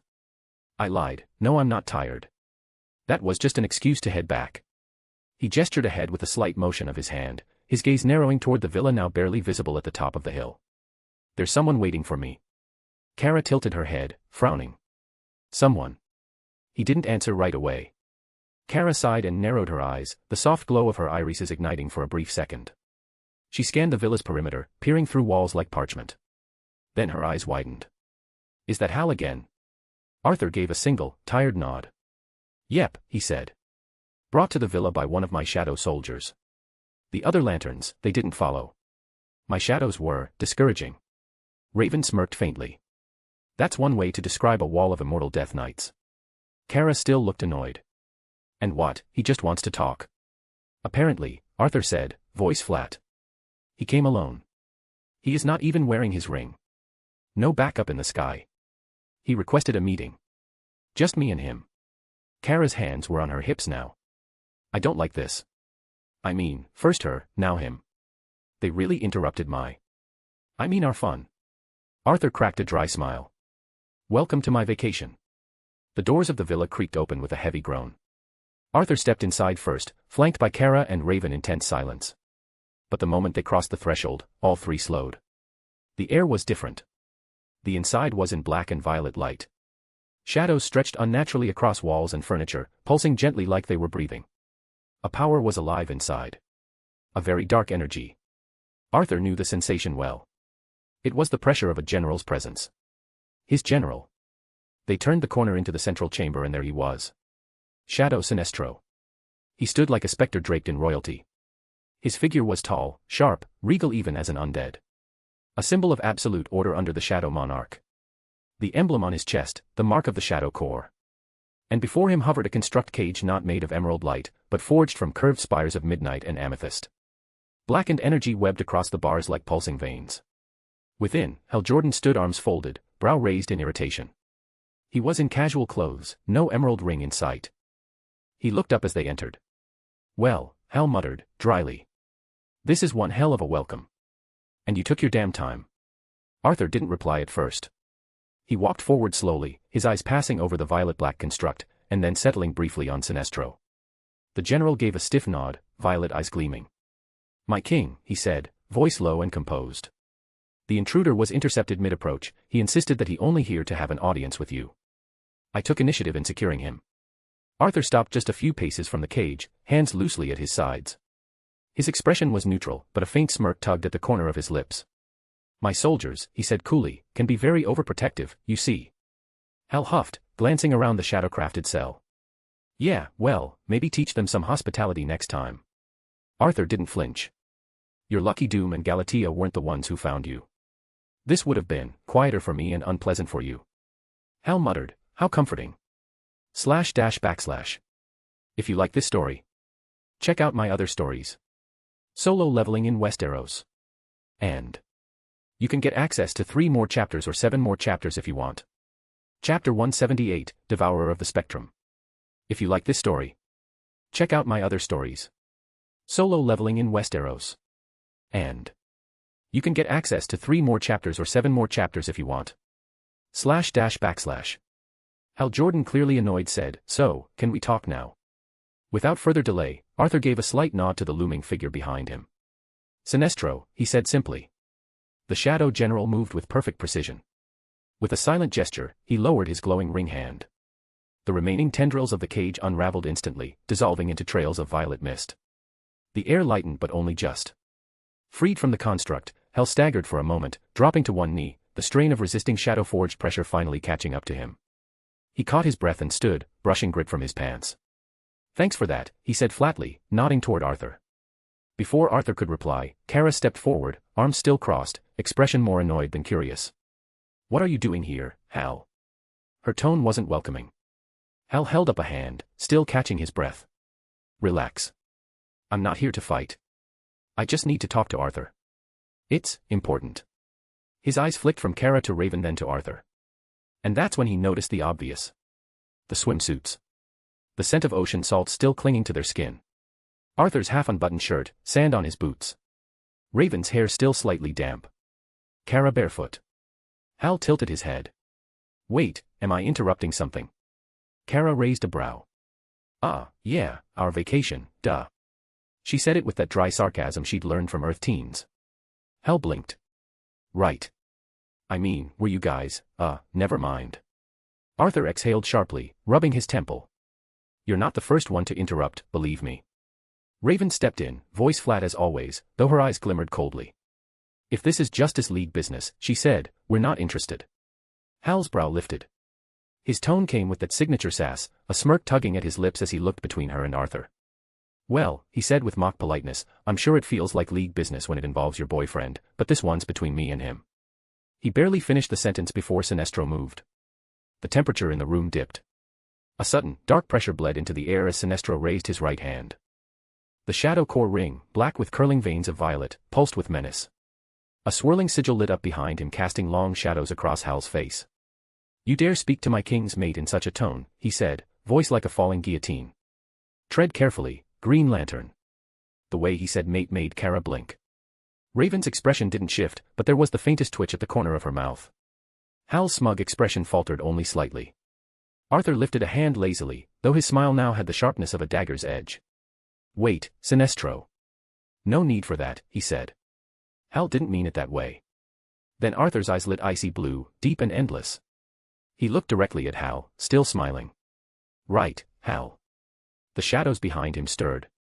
Hal straightened, his mouth pulling into a tight line. That smile might have looked casual to anyone else, but he'd seen Arthur fight. He knew that look.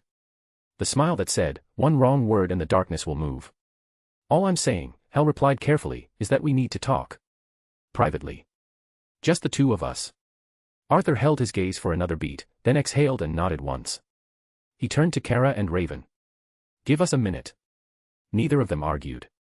But they didn't exactly look thrilled either. Raven brushed past Hal, her eyes briefly locking with his in warning.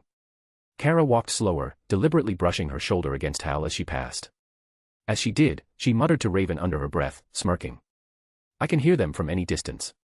Raven gave a quiet, knowing look. I know. The two of them vanished down the hallway, soft footsteps fading. The room fell still. Hal looked back at Arthur, suddenly aware of just how large the villa felt when you were alone with someone like him. Right, Hal said, adjusting his stance. So. Where do I start? Arthur leaned back in a chair, steepling his fingers beneath his chin. From the beginning. Hal finished his explanation with the sense of a man who didn't like the message he was delivering. And that's why you need to come with me, he said, firm and exhausted. As soon as possible. There was silence for a beat. Then Arthur laughed. Not a chuckle. Not a smirk. But a deep, loud, unapologetic laugh that filled the entire villa like a crashing wave, echoing through the high ceilings and walls. Hal blinked. His brow furrowed as he waited for the joke to land. It didn't. Arthur's laughter faded slowly, and when it did, he looked back at Hal with a gleam in his eye filled with amusement and contempt. Let me get this straight, he said, voice calm but sharp like broken crystal. You want me to go to the Guardians of OA, and give them the ring that I made, because it scares them? Hal exhaled slowly. Arthur. No, I just want to make sure I've got this right, Arthur continued, stepping closer. The central battery on Quard, my shadow battery apparently is absorbing energy from every emotional spectrum. That's what you're worried about, right? Hal nodded, jaw tight. Yes.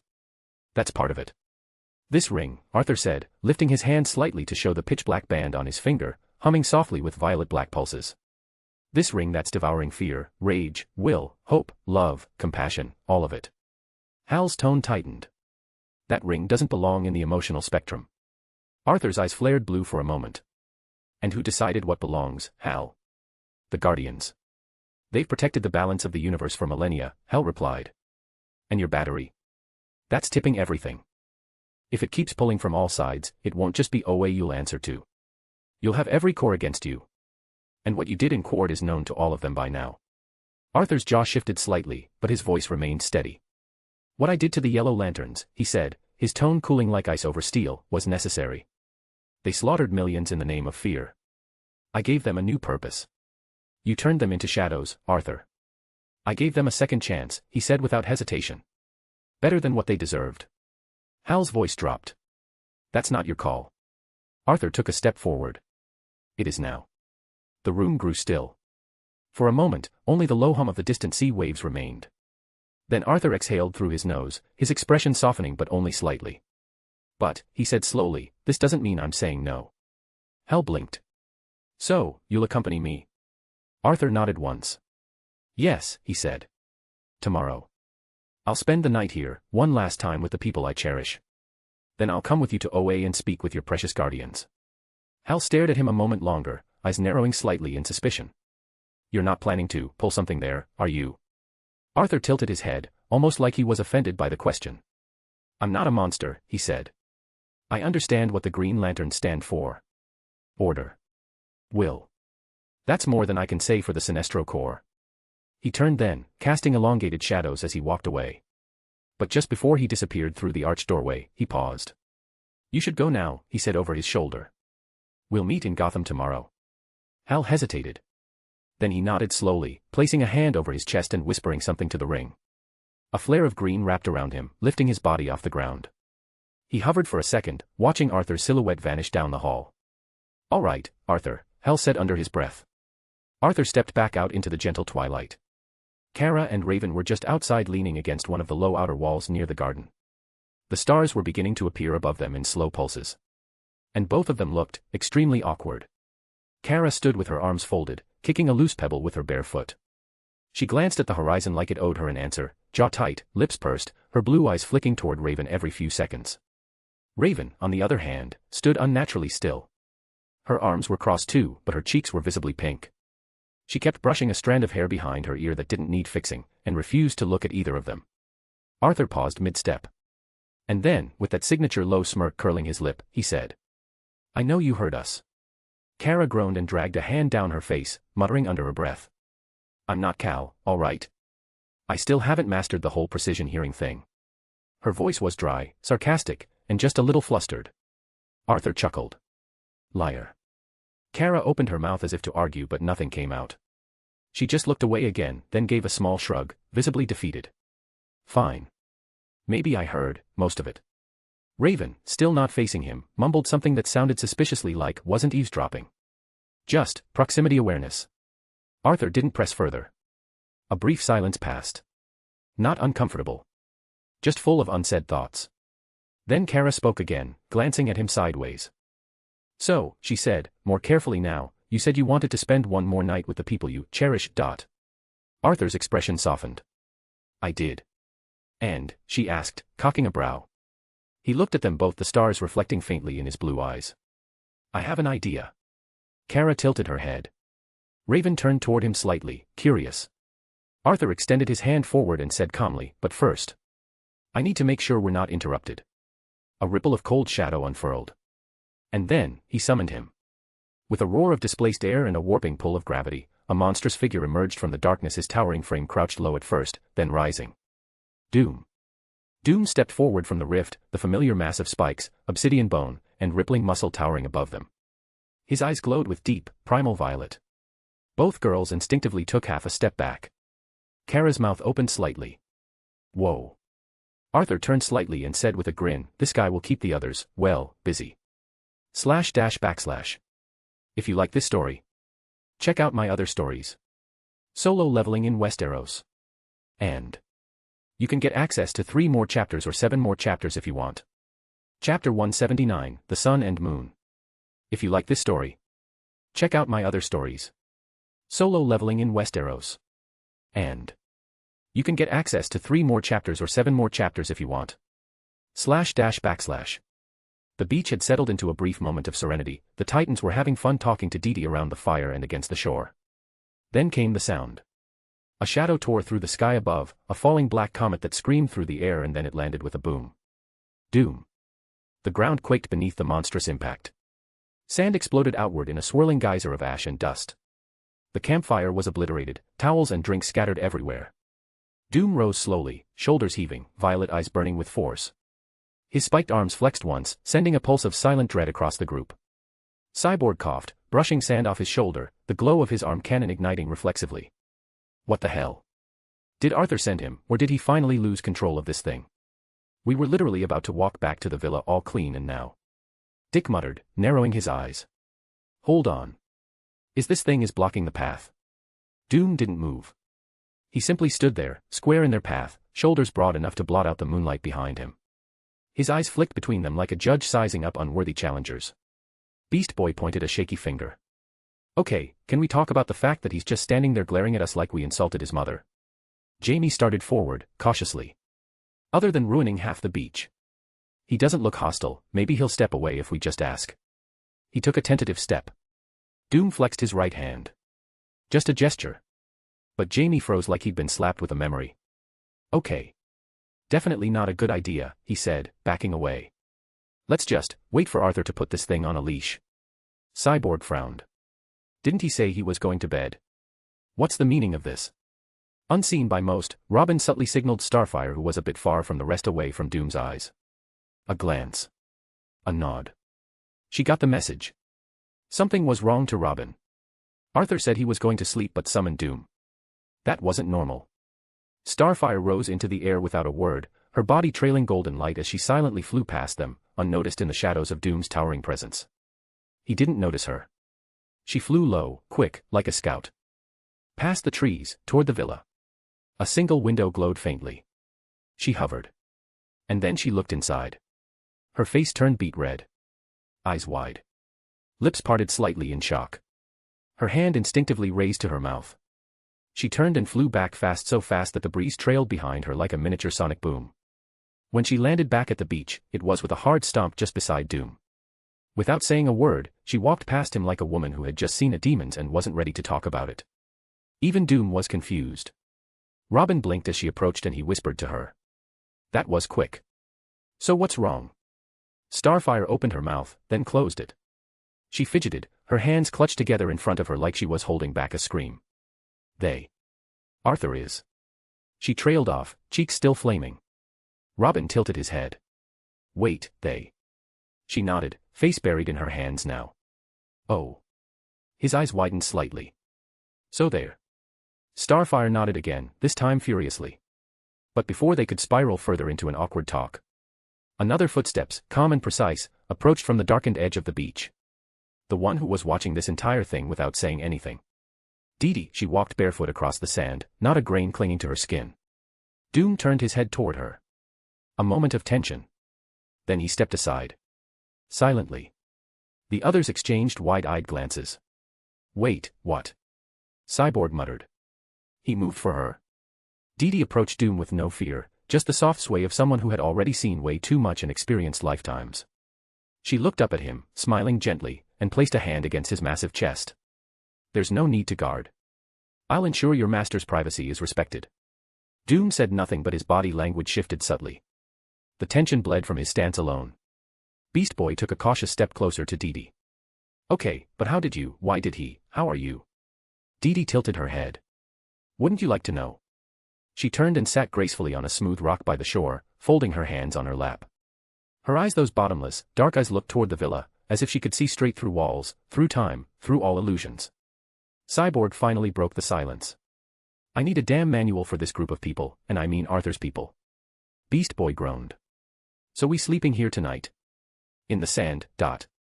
Doom remained silent and glaring. But in the strange moonlight, the shadow martial frame seemed, rather peaceful. And laughter could faintly be heard from the villa. Warm, private, human. And Dee smiled. Back in the villa, Arthur stood near the wide glass window, shirtless now. The moonlight painted silver lines along his shoulders, his chest rising slowly as he listened not with his ears, but with something deeper. Behind him, he felt them. Kara entered first, barefoot on the marble, her figure traced in starlight through the thin robe she'd thrown on. She hesitated, but not out of fear, she hesitated because for once in her life, her strength didn't mean control. Raven followed, silent as always, but her presence was different tonight, less guarded. Her eyes were already on him, their violet depths deeper than any magic. She didn't speak. Arthur turned slowly. A small, knowing smile curved his lips. I thought you'd need more time, especially you since we already, you know, he said. Raven didn't answer at first. Her gaze dropped to the faint scar on him, one that healed but never vanished. A memory of battle. It was your voice, she said finally, quietly. It kept echoing in my head, you sure you don't have this ability? Kara stepped beside her, her arms folded, eyes locking with Arthur's. I told her we could ignore it. Pretend we didn't hear what you said outside, she added, smirking faintly. But she wouldn't let me. Arthur chuckled softly. Of course she wouldn't, we already had. Raven flushed. And Arthur didn't finish his words. Kara looked away, biting her lip. I wanted to know if you truly meant it. Arthur stepped toward them, slow and deliberate. His shadow reached them before he did. His voice lowered. Honest. I did, he said. I want to spend one more night here with the people I came to care about, then he added sarcastically, and I didn't mean Beast Boy. His hand reached out not to grab, but to invite. Kara took it first. And suddenly it was real. Kara leaned into him, her forehead resting against his chest, her breath unsteady. I don't know how to do this, Arthur, she whispered. Arthur gently lifted her chin and smiled. Follow your instincts, I guess, I'm sure Kryptonians are not so different in this matter. Raven stepped closer, close enough that her fingers brushed Arthur's arm, lingering. Her lips parted as if to speak, but instead she moved her hand cupping his jaw gently, her mouth finding his in a kiss that wasn't rushed or desperate. It was slow. Exploring. Testing the truth of his words. Arthur didn't hesitate. He deepened the kiss, his hands wrapping around her waist. Kara watched, heart pounding, but she didn't pull away. She moved to his side, her hand gliding along his back, and Arthur turned, kissing her next to her surprise. Kara gasped softly against his mouth, fingers curling in his hair as the fire of the fireplace danced across their bodies. It was Raven who reached for Kara, then pale hands slipping behind the blonde's neck, guiding her forward. Their lips met in a hesitant brush, then again, more certain. Arthur stood between them, eyes violet with restrained hunger, he simply was grounding them both. Well, I certainly didn't expect this. Raven pulled back slightly, breathless. Kara rested her head against Arthur's shoulder, the space between them non-existent now. I've always known how you look at her, Raven said softly. Arthur nodded. And you? Raven looked away. I always thought you'd choose the sun. Kara frowned. And I thought he'd choose the moon, but we were both wrong apparently. Arthur is too greedy. Arthur kissed Raven again. I don't want to choose, he murmured against her lips. I'm a monarch. Kara pushed him into a bed. Arthur likewise pulled her in with ruler's authority that totally caught her off guard, and then she kissed him fiercer, more forward. Her fingers curled in his hair, her body pressed against his more fully now, legs brushing his. Arthur responded in kind, his other hand pulling her in, palm sliding up her back, drawing her to him until their skin was nearly flush. Raven didn't retreat as she jumped in with them as well. She trailed her lips down his neck instead, kissing just beneath his jawline, her hands flat against his stomach.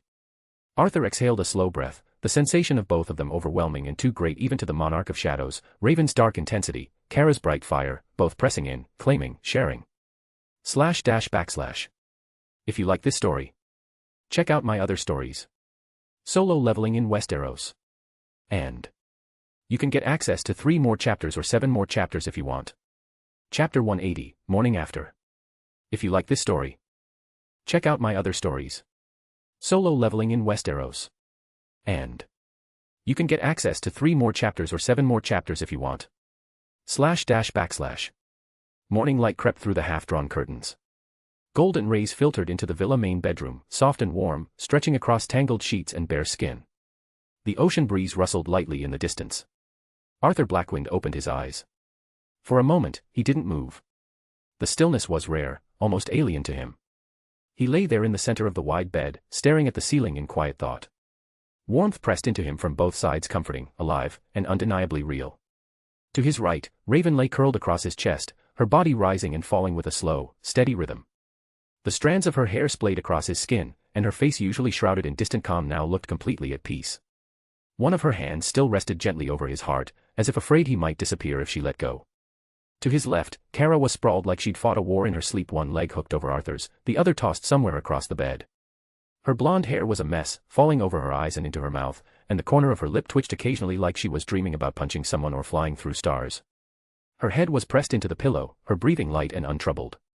Arthur exhaled slowly. I should feel drained after a night like that, he murmured to himself, voice low, roughened by sleep. But I'm not. Benefits of longevity. There was no fatigue in his body, no weariness in his bones. Instead, there was a deep-seated calm like his soul had been submerged in something warm and still. He let his hand drift through Raven's hair, brushing it back gently. His fingers traced the curve of her cheek, the quiet beauty of her expression, and he leaned in to place a soft kiss on the side of her face. She murmured something unintelligible and shifted closer into him, nuzzling his chest. He smiled, just faintly. And there was something behind that smile, something bittersweet. Life would be good, if we can continue like this, he said under his breath, if this was a truly peaceful universe. But peace here is only ever a pause between storms. With practiced care, Arthur gently slid Raven off his chest and onto the pillow, ensuring her hand didn't fall too hard as it slipped away from him. She murmured again, but didn't wake.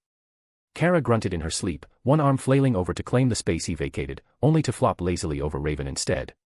Her leg stayed hooked in the air for a moment before it crashed down. She snored once softly. Arthur chuckled. Pulling on a pair of black lounge pants, he padded quietly toward the balcony windows. The beach was quiet. And there still, unmoving, was Doom. The monstrous shadow stood in the sand, statuesque and imposing, arms crossed. Arthur leaned his forearm against the glass and smiled. I really made them sleep on the beach, he said, voice amused. Poor bastards. He glanced back. Kara had now flopped entirely across Raven, her blonde hair tangled with violet, both of them tangled with the sheets. The sight made something stir in his chest, not lust, it felt more like gratitude, and something he didn't think he would feel anymore. A sense of worry for someone else. Because this sliver of happiness might not last for long. He looked back to the sky. The sun was rising. But so were the stakes. He knew what kind of threats are out there in the universe. He stood there a moment longer, the light on his face, taking in the warmth of morning. Then he exhaled softly and turned away from the sight, whispering to himself, it really is a weakness, having people you care about. The words were a truth and a curse. Arthur quietly stepped out of the room, careful not to wake either of them. He walked into the villa's main space, the air cooler here, more awake. Shadows pulled at his feet naturally, drawn to his presence, and one of them rose silently. Galatea. She stood with militant elegance, arms behind her back, violet eyes glowing. Arthur pulled out a simple black backpack. Not much inside, just what he needed for this trip. He fastened it over his shoulder and without turning said, I want you stationed with Blade and Kaisel, they are protecting my family. Stay with them just in case. Galatea bowed her head once, then without a word, she stepped into a balcony and shot skyward like a spear of black light cutting through clouds, vanishing in a blink with a sonic boom. The villa windows rattled. Arthur stood still, but he felt the change behind him. Slim arms slipped around his torso from behind, bare and warm. Kara's breath brushed against his back as she leaned into him, resting her head gently between his shoulder blades. Where do you think you're leaving to? She murmured, voice still heavy with sleep. Arthur smiled faintly. Oh. You're awake. You didn't really think I'd sleep through you sneaking off like some broody assassin. I've been called worse, I guess, he muttered. Didn't want to wake you. You didn't. I was pretending to be asleep. I figured, he admitted, his hand briefly brushing hers where they were clasped over his abdomen. She squeezed him a little tighter. Do you really need to go talk to the glowing green guys? I was starting to having actual fun here. Arthur chuckled. They're actually more blue, but yeah. I need to hear what they have to say. Guardians don't usually send invitations. They could be right, they could be wrong, I don't know. Kara sighed. Fine. I won't stop you. He turned his head slightly, glancing down at her arms, still wrapped around him. Sure.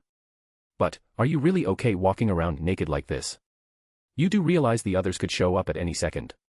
I already called back Doom. Kara smirked against his skin. Please. I'm faster than anyone on this island. She let him go and vanished in a blur of motion, wind rushing through the room, and then reappeared directly in front of him, arms crossed under her chest, mischief glinting in her sky-blue eyes. Her hair was wild. Her smile was wilder. And where is my damn kiss? Arthur blinked, half laughing. I see what this is about then. Raven. I'm owed a goodbye, she said, stepping closer until their chests nearly touched. And don't even think about cheating me with a forehead tap. He gave her a slow, knowing smile. Fine. Gotta make it fair, I guess. His hand slid up her waist to the curve of her jaw, tilting her face toward his.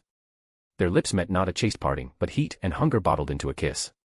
Kara melted into him, one hand sliding to the back of his neck, breath catching as his mouth moved over hers with command and tenderness in equal measure. Her back arched just slightly, like she needed more, needed all of him again. Clearly one night wasn't enough for her. When they finally parted, her eyes fluttered open, slowly half-lidded, dazed, and glowing. Arthur touched her bottom lip with his thumb and whispered, I gotta go now. She nodded, still catching her breath. He stepped back, then, with deliberate slowness, he slid the violet and black shadow core ring onto his finger. The moment it clicked into place, reality warped. A portal of swirling dark shadow and obsidian energy tore open before him, a silent maw of energy. Wind pulled at his form as violet sparks shimmered at the edges. Arthur looked back at her one last time, eyes locking with hers. Then he stepped through, gone in an instant. Only the lingering scent of him, the whisper of his magic and energy, and the last swirling remnants of his portal remained. Kara stood alone in the silent room, still nude and kissed breathless, staring at the place he vanished. Be safe, she whispered again, softer this time. Her hand pressed to her chest, right over her heart, and for a moment, she just listened. Silence, for a few precious seconds. Crunch. Her ears twitched. Footsteps. Voices. Dude, who moved my towel? I swear, if someone messed with my snacks, I'm burning this place down. I don't care if it's Arthur. Why do I taste sand in my mouth? Terrible idea to sleep outside, damn you Doomsday. Kara blinked once, processing the sound of the others, notably Jamie and Gar slowly returning to the villa from wherever they'd passed out the night before. Shit, she muttered. Her eyes went wide as saucers. She looked down at herself. And just like that, a blur of motion and golden hair zipped from the spot like a lightning bolt struck sideways. Kara rocketed back up the room, the door slammed shut behind her like a thunderclap. Sheets flew in every direction as she dove back onto the bed, arms and legs scrambling like a spider trying to look natural. She flipped onto her side, fluffed her hair out over the pillow, pulled the blanket over her chest, closed one eye halfway, then paused. Nailed it. She smirked. A small one. Just for herself. Raven stirred slightly on the bed beside her, and Kara instantly froze. Raven mumbled, if you keep breathing that loud I'm going to hex your lungs. // If you like this story, check out my other stories. Solo leveling in Westeros. And you can get access to 3 more chapters or 7 more chapters if you want. Chapter 181, Planet OA. If you like this story, Check out my other stories. Solo leveling in Westeros. And you can get access to 3 more chapters or 7 more chapters if you want. // Gotham City. The rain came down like it had something to prove. This city never had decent weather to begin with. Fat, heavy drops fell from the sky, each one slapping against the cracked sidewalks. Thunder rolled somewhere far off, muffled behind the labyrinth of towers and crooked architecture. Streetlights flickered dimly in the gloom, barely holding back the darkness. Arthur Blackwynd walked alone beneath it all, his black coat draped across his shoulders, hands tucked into the pockets. Water streamed down the collar, but he didn't seem to care. Shitty weather, he muttered under his breath, eyes glancing up at the gray ceiling of cloud above. This city is horrible in every regard. Oddly, the way he said it sounded almost appreciative. As if he respected the honesty of Gotham's decay. No masks here. Everything was out in the open, the rot, the madness, the rain that never stopped. A soft bell jingled as he pushed open the door to a small, out-of-the-way bar. The place was narrow, low-lit, and smelled faintly of old wood, cigarettes, and disappointment. Jazz spilled faintly from a speaker tucked into the ceiling. It wasn't crowded. No one looked up. Except for one man. Seated at the bar, back straight, sipping something amber from a short glass, was Hal Jordan. Arthur didn't break stride. He walked across the room and took the stool next to him, resting his arms on the edge of the bar. "I'll take the same," he told the bartender without looking. The barkeep nodded and poured the drink. Hal chuckled quietly and raised an eyebrow without turning. "You actually arrived on time." Arthur accepted the glass, cool and smooth in his hand. "I keep my word." Hal tapped his fingers along the bar. "That's reassuring. I kinda need you sober, though, assuming you still want to talk to the Guardians and not just do something unexpected." Arthur didn't respond immediately. He brought the glass to his lips, sipped. No reaction. Then downed the entire thing in one go. Hal blinked. "Seriously?" Arthur set the glass down with a gentle clink. The system voice chimed quietly inside his mind. "Harmful substance detected. Substance neutralized. Cleared from bloodstream." He gestured for another. Hal eyed him, suspicion behind his smirk. "You all right?" Arthur turned slightly, those shadowed eyes half-lidded but alert. "Why do you ask?" Hal hesitated. He scratched the back of his neck. "No. Nothing. Just used to people flinching when they drink that." Never mind." Arthur said nothing. The second drink arrived. He didn't touch it this time. Just let it sit. They sat in silence for a while. Drinking and idle chit-chat. Arthur then spoke, voice quiet. "We should go now, no more delays, I also want to get this over with quick."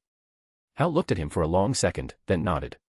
He threw a few bills on the bar and stood up. "Right behind you." They left together, stepping back into the night. The rain hadn't let up. If anything, it had grown more intense, sheets of water slicing through alleyways and flooding gutters. They walked a block in silence before cutting into a narrow passage between 2 worn-down buildings. There, beneath the shelter of a fire escape, Hal raised his right hand. The ring on his finger ignited with green light. It surged across his body, wrapping him in glowing armor, casting light across the wet walls. The green lantern stood tall, his flight aura humming. Arthur reached into his coat and retrieved a ring of his own. Hal watched, eyes narrowing as the glow pulsed, not green, not any standard color at all. It was a mix of deep violet and a strange black glow. The symbol etched into it was alien to him even by cosmic standards. It didn't belong to any lantern core, of that he was certain. Arthur slid it onto his finger. A pulse. A ripple. The shadows bent toward him. The uniform that formed across his body was regal in the most ominous way. Violet energy crackled in slow arcs across the gauntlets and shoulders. The symbol on his chest was unknown to Hal Jordan. Hal frowned. "You ever going to tell me what that is?" Arthur glanced at him. "I don't know." "Lies." Hal cracked his neck and looked skyward. "All right. I'll fly ahead, make the route clean. You follow my lead." Arthur's eyes didn't leave the clouds. "Keep a wide distance." Hal's brow furrowed. "Because of your ring?" Arthur nodded. "My presence drains the emotional spectrum. If you fly too close, your ring will lose its charge, and might die in space because of me." Hal's jaw twitched. "Yeah. I remember Cord. And your shadow lanterns, they had the same effect on us." Arthur smirked faintly. "Then you already know what to do." The green lantern's light flared brighter as he rose from the ground, cutting through the rain and heading toward the sky. Arthur stood there, waiting. Watching. Only once Hell had vanished into the clouds, a pinprick of green fading higher and higher. Only then did Arthur rise slowly, calmly. Violet light burst behind him, expanding like wings. He stepped off the ground as if walking up invisible stairs, then vanished into the dark above, chasing after the green light. But never too close. Outer space, planet away. A swirling mass of green light glowed in the distance like beacons in the void, a world not just inhabited, but alive with the pure essence of willpower. The closer they got, the more radiant it became. OA didn't just exist in space, it pulsed, thrummed, shimmered with concentrated power of will. Arthur flew closer now, quietly behind Hal, his arms crossed now in a relaxed posture, but his eyes told a different story. Violet irises glowed beneath the shadows of his brow, quietly analyzing the planet ahead. OA. The heart of the Green Lantern Corps. Headquarters of the Immortal Guardians. Home to judgment, rules, and control disguised as order. He narrowed his eyes. So this is OA. He muttered to himself, tone low, distant, yet strangely reverent. Hal, flying ahead and slightly above, heard him through the comms embedded in his ring. Yep, Hal replied. A shining emerald rock floating in the ass end of nowhere. But it's home. Arthur didn't reply immediately. His gaze roamed, drawn to the enormous green energy constructs encircling the planet, massive satellites, beacons, and citadels built. The sheer scale of it was something else. He could feel the pressure of that will, resisting him already. Arthur finally spoke, voice calm but firm. Take us straight to the Guardians. Hal tilted slightly in the air, adjusting their trajectory toward the citadel of the Guardians, the towering center of OA where the immortal overseers held court. Not wasting any time, huh? Hal muttered, mostly to himself. I understand, this place can get boring. As they breached the exosphere, dozens of emerald trails zipped around them, Green Lanterns on patrol, training, or simply mid-flight. But they all slowed when they saw the pair. Two figures. One, Hal Jordan. Familiar, respected, reckless, the human lantern. The other. Just a rumor to them. Hey, is that who I think it is? One lantern asked over the comms. That's the Earthling, the one Hal Jordan was meant to bring, right? The one who killed Sinestro. The Dark Lantern. I thought he was just a rumor. No rumor. That's him. The one who brought imbalance to the emotional spectrum. I heard he doesn't even need that ring to fight. Just uses it to cause that imbalance. Arthur heard everything. The whispers. The suspicion. The fear that crept in beneath the masks of pride and strength. He didn't need to read minds to know what they thought. Their thoughts hung heavy in the air, and it was written across their faces. He turned his head slightly toward a group of lanterns watching from an upper platform. His glowing violet eyes met theirs, unblinking. They recoiled slightly. One even dropped his construct midair. Arthur's gaze lingered just long enough to make them shift uncomfortably, then he looked forward again. Hal noticed the change in atmosphere. He didn't even need to turn around. Just smile, Arthur, he said dryly. Helps put people at ease. I'm not here to ease anyone, Arthur replied. I've agreed to come here. That's more than enough. Right, Hal muttered. Almost forgot who I was flying with. They continued onward, past the great emerald towers and glowing platforms. Past hundreds of lanterns pausing in the middle of drills and missions, all turning to look. To them, he wasn't a guest. He was a variable. An anomaly in the universe. A possible threat in violet and black. // If you like this story, check out my other stories. Solo leveling in Westeros. And you can get access to 3 more chapters or 7 more chapters if you want. Chapter 182, Submission Denied. If you like this story, check out my other stories. Solo leveling in Westeros. And you can get access to 3 more chapters or 7 more chapters if you want. // Arthur and Hal flew in silence now as the massive structure of the citadel of the Guardians loomed larger and larger in the distance. Suspended in the vacuum above the radiant surface of OA, the fortress was a marvel of alien design, spires jutting out like the crown of a cosmic god, each etched with ancient sigils of the Green Lantern Corps. Emerald energy pulsed through its structure. Arthur narrowed his eyes. The closer they got, the more he felt it, the power of will. Not just the energy of the central battery humming across the planet like a low hymn, but the collective focus of the core. Hundreds and thousands of lanterns were circling above and around the citadel now, their postures rigid, alert. A full perimeter. They were expecting him. Their formation wasn't ceremonial. It was defensive. Arthur didn't speak, but his body tensed, his shoulders drawn back, chin slightly tilted, violet light humming louder around him as if instinctively responding to the unspoken challenge. His glowing eyes flicked across the sea of green. They fear me, he thought. Good. He didn't need to say it.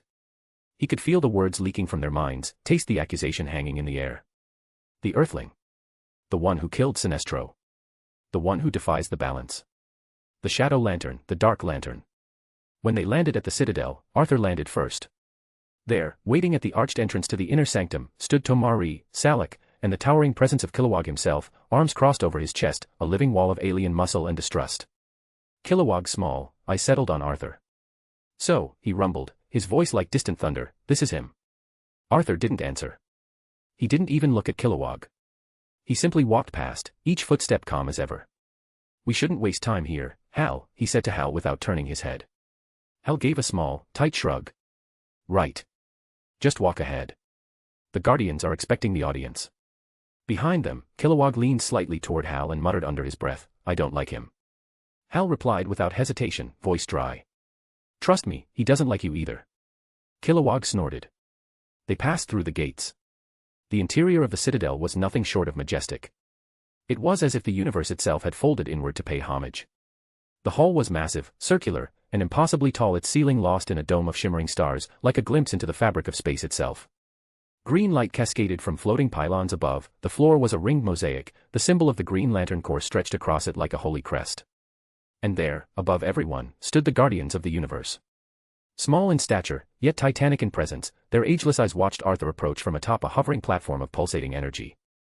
Draped in flowing white and blue, their hands folded behind their backs or clasped at their sides, they regarded him not with hostility, but with calm judgment, the quiet, crushing kind that felt like standing under the weight of a mountain. But not to Arthur. Arthur's boots struck the floor with steady rhythm. There was no hesitation, no bow, no pause for reverence. He didn't fidget. He didn't lower his gaze. His violet eyes burned as they swept across the immortal beings, meeting their gaze without flinching. He stopped a few paces from the center, shoulders squared, only his power seemed to generate. One of the Guardians, Ganthet, started speaking, his tone even, wise. Welcome to OA, Arthur Blackwynd of Earth. The greeting echoed through the hall, reverent. Arthur stood still for a moment. And then, he smirked, just faintly, not out of arrogance, but out of pure, calculated defiance. So this is where the universe pretends it's in control. A pause. The hall echoed with silence. Then, one of the Guardians floated slightly forward, his expression unreadable, voice calm yet heavy with judgment. Do you know why you were summoned here? Another added, harsher. Your crimes in Cord have not gone unnoticed. The destruction of the Yellow Lantern Corps, a third intoned, may seem noble to you, Earthling. But the emotional spectrum exists in balance. Disrupting one core invites chaos. They all looked toward the ring on Arthur's hand. Violet and black, pulsing with unnatural energy. Your creation, one whispered, almost with disdain. A fourth Guardian spoke, ancient and trembling with veiled concern. That ring is unstable. Extremely dangerous. The central power battery in Cord, which you have, corrupted, is draining the energies of the spectrum. Even now, your mere presence here disturbs the battery on OA. The willpower light dims when you breathe near it. Their eyes glowed brighter as they came together in collective decree. Arthur Blackwynd, one declared solemnly, if you care for the universe as your fellow Earthling Hal Jordan does, then heed our judgment, submit your ring. Surrender it to us, and it will be destroyed. A squadron will travel to Cord and cleanse the battery you altered. If you comply, your crimes will be forgiven. We understand, another said, tone almost philosophical, that sometimes evil arises not from intent, but from accident. The universe bends and twists. We do not always punish, we correct, we bring balance, justice, and order. That is our duty. The hall fell still. The Guardians awaited his answer. Then Arthur. He laughed. At first, it was low, a breathless, rasping chuckle. But it grew, rising into a full-bodied laugh that echoed across the walls, shaking the very pillars of the Citadel. The sky and light trembled. Lanterns outside paused mid-flight. The central battery itself seemed to pulse in confusion. From outside the chamber, Hal Jordan froze. That's not good, he muttered. Kilowog's jaw tightened. He's pissed, isn't he? Of course he is, Hal snapped, turning on his heel. I made sure to tell them not to provoke him. Without another word, he sprinted down toward their hall. The others followed. Back inside, Arthur's laughter faded. He stood still now. Straight. Calm and dangerous. He looked up at the Guardians hovering above, eyes burning with violet light. That was very funny, he said with a smile that didn't reach his eyes. He began pacing slowly beneath them, gesturing idly with one hand. So it's a crime now. To eradicate evil. His voice was calm, but it thrummed with something raw. A crime, to destroy an entire core who terrorized galaxies, slaughtered millions, beings you were responsible to protect. One of the Guardians opened their mouth, but Arthur cut them off, his voice rising slightly. You never sought to end them. Not truly. You let them grow. You let them exist. Because you needed them. You needed fear to justify your peace. You needed monsters to define your order. He stopped. His hand curled into a fist. And yet I'm the one on the floor, while you float above me like gods. The room dimmed. Shadows gathered. Arthur rose slowly, his body lifting from the floor, surrounded by a storm of black mist. His glowing violet eyes locked onto theirs. Let me correct something, he said, now I level with the Guardians. It was not an accident. It was not chaos. It was not some wayward, emotional mistake. The Citadel seemed to grow colder. I went to Quard with one goal, he said, his voice a growl. I killed them. I destroyed them. And I meant it. A wave of his violet aura flared behind him. The Guardians recoiled slightly, their eyes flickering with caution. I altered the battery, Arthur continued, flexing his hand. The ring glowed, pulses of dark light flickering like a heartbeat. I forged this ring. The effect, the absorption of the spectrum, was unintentional, yes. But the justice I delivered was not. He floated in a slow circle now. I'm not giving up my ring because it scares you. I don't wish to harm the Green Lanterns, your core is filled with warriors I respect. But you. He looked directly at the Central Guardian. You are not worthy of that respect. A Guardian finally snarled. This insolence is expected from an Earthling. You underestimate the might of the core. Arthur smiled coldly. Your numbers don't scare me. He descended back to the floor, boots touching the ground with eerie stillness. Then he whispered. Witness and judge for yourselves.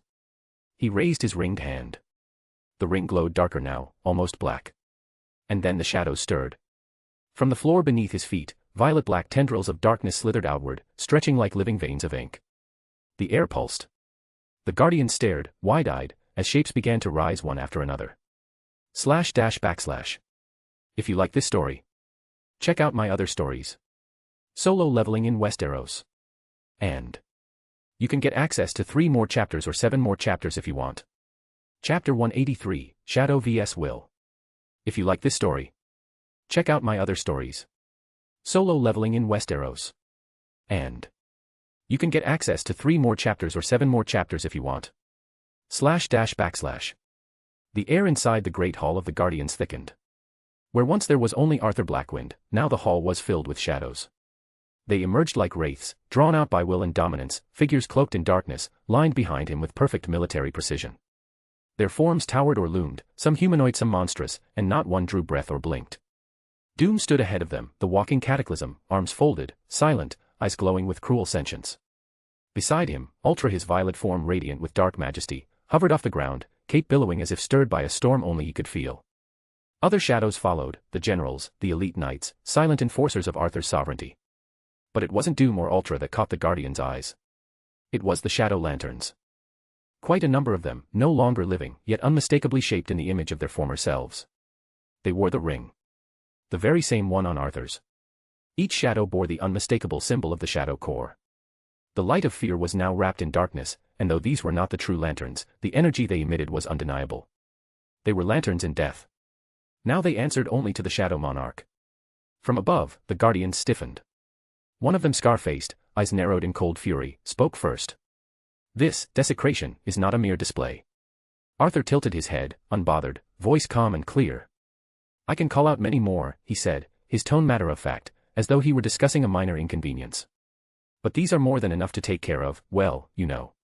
This. As if the mighty citadel of the Guardians, the center of order in the universe, was little more than an irritation. The silence cracked as boots echoed behind him. Hal Jordan stepped into the hall, followed by Tomari, Salak, and Kilowog, all of them pausing mid-stride as they took in the army of shadows.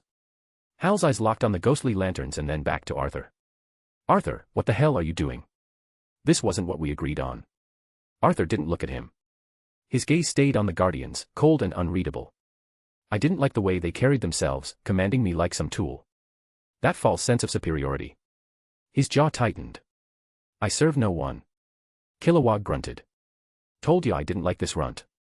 He cracked his massive knuckles. Let's just beat him down and throw his smug ass into the science cells. But before he could take another step, Doom moved.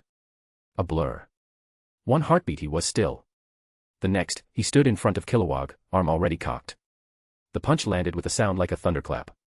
Kilowog's body snapped back, nearly sent hurtling through the hall, but Doom gripped his ankle midair, twisted brutally, and spun the lantern like a ragdoll before slamming him into one of the colossal emerald pillars. Stone cracked. Energy flickered. The very foundation of the hall trembled. Every lantern in the vicinity ignited their rings in alarm. The glow of green light filled the chamber as shouts echoed in the distance. An army began to mobilize. Hal's eyes flared wide. "I said don't, you idiot." Doom didn't respond. He simply turned and resumed his silent post beside Arthur, the floor beneath his feet scorched from the impact. Ultra stepped forward, hovering just ahead of the others, and with a voice that echoed like a choir of shadows, said, "My king, allow me to bring you the heads of the blue midgets." One by one. A surge of green light ignited. The Guardians stood now, their small frames burning with righteous fury. "This confirms it," one of them said coldly. "Our initial judgment was correct, you are a threat not only to OA, but to every Lantern Corps across the emotional spectrum." Another added, "Your very existence will incite war. Peace cannot exist with your shadow cast over the stars." Arthur exhaled slowly. And then, calmly, with absolute certainty, he said, "Fine by me." Green light surged. Rings flared. Doom cracked his knuckles again. But before anything more could ignite, Hal Jordan stepped forward, placing himself between Arthur and the Guardians.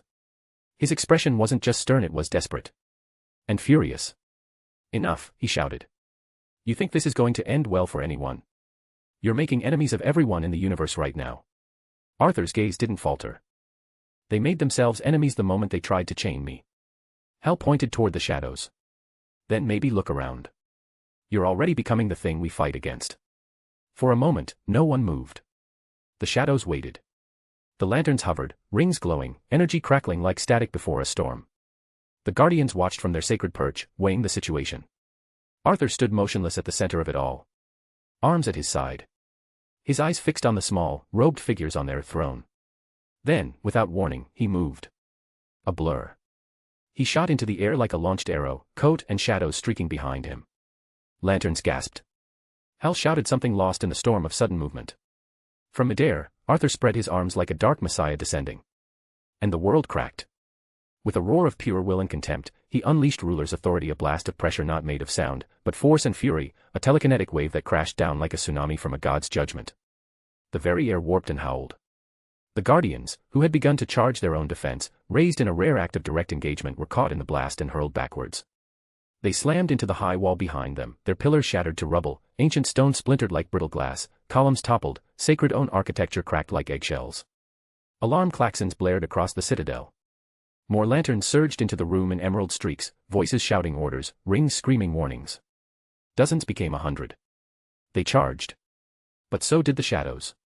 The corrupted lantern shadows collided with the green lanterns midair, violet constructs of chained maws, spiked hammers, and dark serpents clashing violently with radiant green swords, nets, and energy walls. The skies inside the citadel became a canvas of war, power exploding in wild collisions that lit the chamber like an inferno of conflicting wills.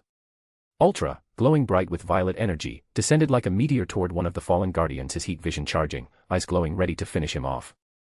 He raised his hand. "My king. Should I?" The Guardian beneath him was barely conscious, blood trailing from his mouth. Arthur's voice cracked like a whip. "Ultra. Stop." Ultra froze. The light dimmed in his eyes. He turned his head to Arthur, nodding once, and stepped away from the Guardian, who coughed and slumped, eyes wide in disbelief. And then Hal was there. He dove in from the left, a green sword cleaving toward Arthur in a wide arc. Arthur didn't flinch.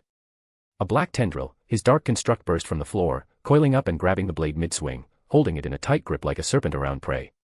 The sword hissed with energy, but the dark tendril held firm, resisting the light. Hal hovered close, face taut with tension and frustration. "Arthur, damn it. You really should have listened. This," he gestured to the war behind them, "this wasn't the way. We had an agreement not to cause trouble." Arthur turned to him, slowly. His gaze burned with power, cold and sovereign. "I didn't want this either," he said, his voice like a blade drawn slow. But they weren't listening. Not really. They only wanted one answer. His eyes flicked upward, toward the bruised, scattered Guardians. "Yes. I'll yield."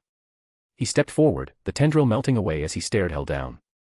I didn't come this far to say such thing, Arthur growled, to kneel before a council of self-proclaimed gods. Not them. Not anyone. Hal's jaw tightened.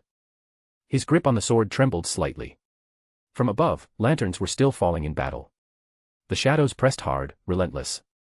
Screams echoed down the corridors of the citadel. A surge of green energy flickered behind Arthur. Arthur's senses flared. He didn't turn. Speed step. Time slowed for an instant, just long enough for him to sidestep the strike. A lantern had come from above, blade construct humming with lethal intent, eyes locked onto Arthur's back. But when the lantern struck, Arthur was already gone. In a blur of dark violet, Arthur reappeared behind him. Without a word, Arthur reached out and gripped the lantern's outstretched wrist, the one bearing the power ring. The lantern gasped. His will faltered. You should have aimed better, Arthur muttered coldly. His fingers tightened around the lantern's wrist, black tendrils swirling around his arm, crushing pressure building with every heartbeat. The air popped as energy cracked under his grip. The lantern screamed, his bones snapping like twigs beneath Arthur's brutal strength. And then... crunch.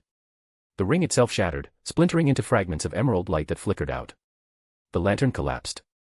Arthur exhaled slowly, eyes narrowing. Then... ding. A system chime rang inside his head.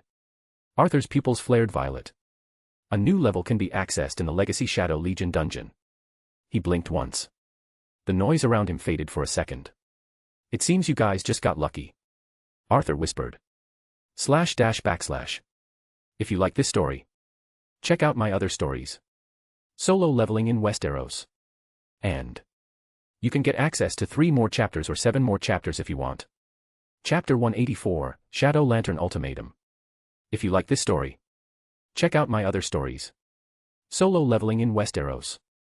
And you can get access to 3 more chapters or 7 more chapters if you want.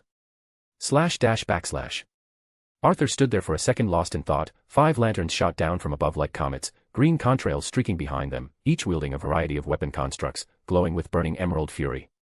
Their cries echoed through the great citadel chamber as they descended in a synchronized strike meant to overwhelm, subdue, and end the threat in one powerful blow.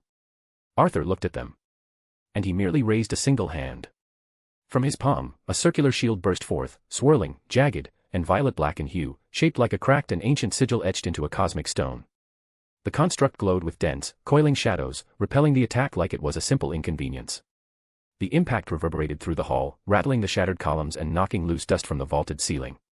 Arthur sighed, audibly, his expression caught somewhere between boredom and mild irritation. "Whoa," he muttered, glancing up under his brow, "I'm thinking here."